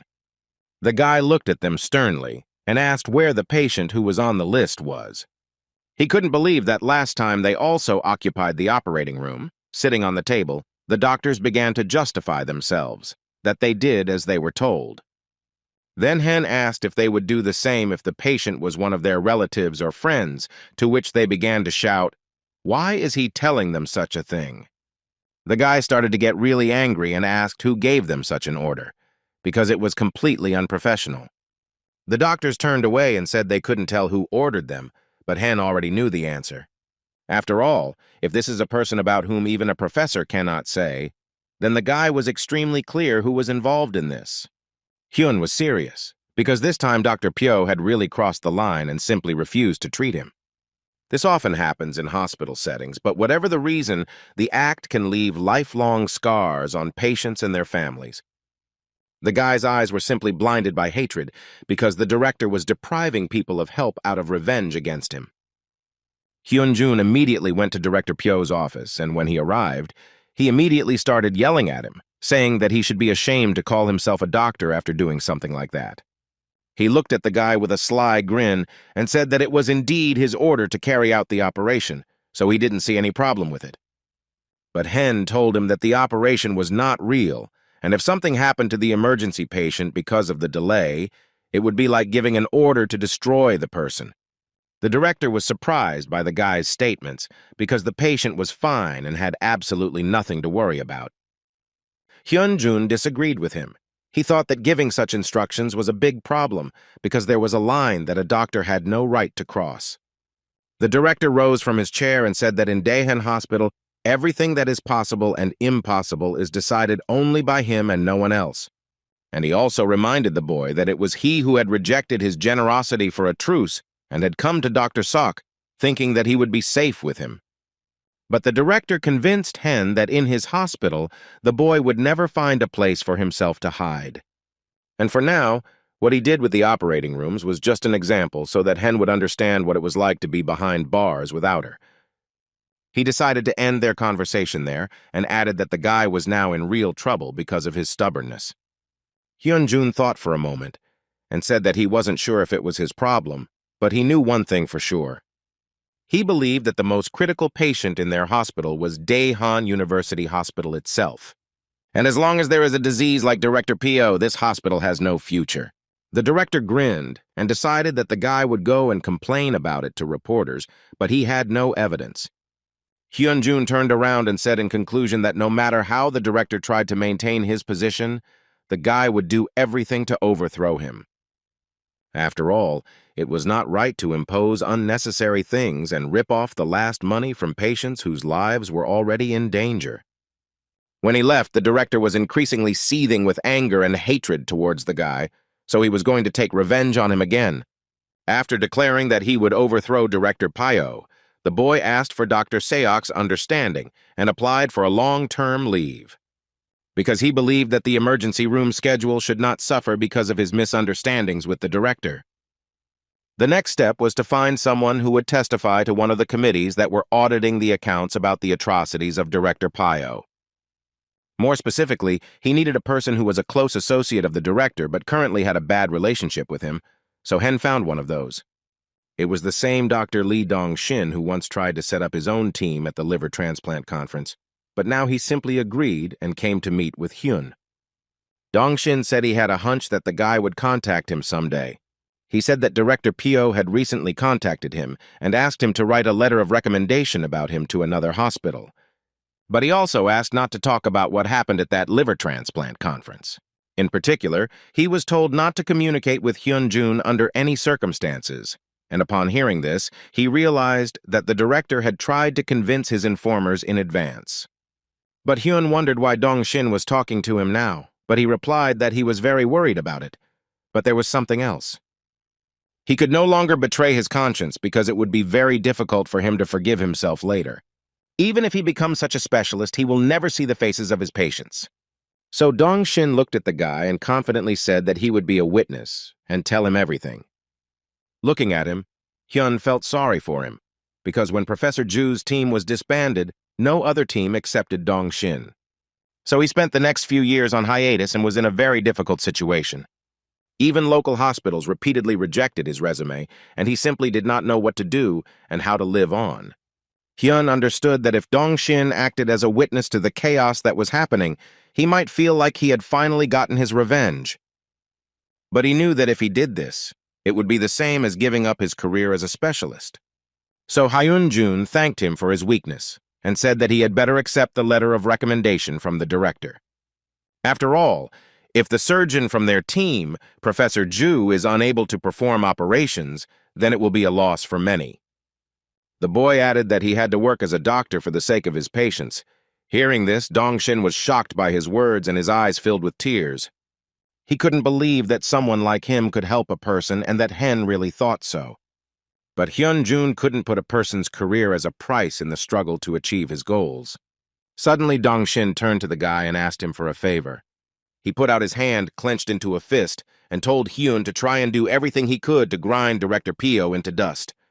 Hen agreed Blue and hit his fist against his, saying that a man who only uses a patient as a tool for politics should not set foot in a hospital. In the end, the plan with Dr. Oi's testimony was canceled. They said goodbye, and Hen went on with his business. After all, now he had to look again for someone who could tell something and be a witness against the director. Hyun suddenly remembered that there was only one such guy, free from threats and orders from Director Pyo. He met with Kyun-suk and told him all the details about Poltavki, which the director had organized for his team at the conference. The guy was simply furious at what he heard. Hen was surprised at his reaction, since he was the one who told him about the glasses being switched. But Geun-suk explained that he first heard about the problem with the glasses that happened during the last stage of the operation, and also that he was annoyed by the director's tricks that he practiced with the operating room. The guy admitted that he contacted Hyun because he found out about his fight with Director Pyo, who doesn't care about people's lives, so he's also pressing him for it. Geun-suk agreed with Hyun 100%, after which he suddenly turned the other way. Hen didn't understand why they suddenly turned around, but he heard the guy say that if he needed decisive evidence, he would have it, since there was a person who definitely knew something. After driving a few more kilometers, they found themselves at a factory that made 3D glasses. When they approached the gate, they saw a chain with a lock on it. Geun-suk became nervous because the factory was closed at the most inopportune moment. But Hyun-jun called him over and showed him a sign that said they were closed permanently. Hyun was wondering why they came here. Then Geun-suk told him that he heard from the director that he bribed the owner of this factory. Although he didn't know that something like this had been done to the glasses, if there were any people killings, they were definitely at the factory. Suddenly, a woman who owned a bar next door approached them. She thought the guys had come for money and said they didn't have to wait because the factory wasn't working. Hyun-jun asked her if she knew where the owner was, but she was wary because she thought they would demand money from him. She asked him not to touch her because she already felt very sorry for him, and because of ill-wishers he even had to move. Suddenly, Gyun-suk bowed to the woman. When he saw Hyun, he was a little shocked because he was always too proud to do something like that. In turn, Gyun-suk began to beg the woman to help them and give them the owner's number so that they could contact him. The woman began to refuse again, but the guy stood his ground, and Hyun-jun didn't like this behavior either. Then Hen decided to show her his medical ID so that she would understand that they did not come for money. He began to convince her that a large number of patients' lives depended on her decision. She thought for a bit and still decided to help them.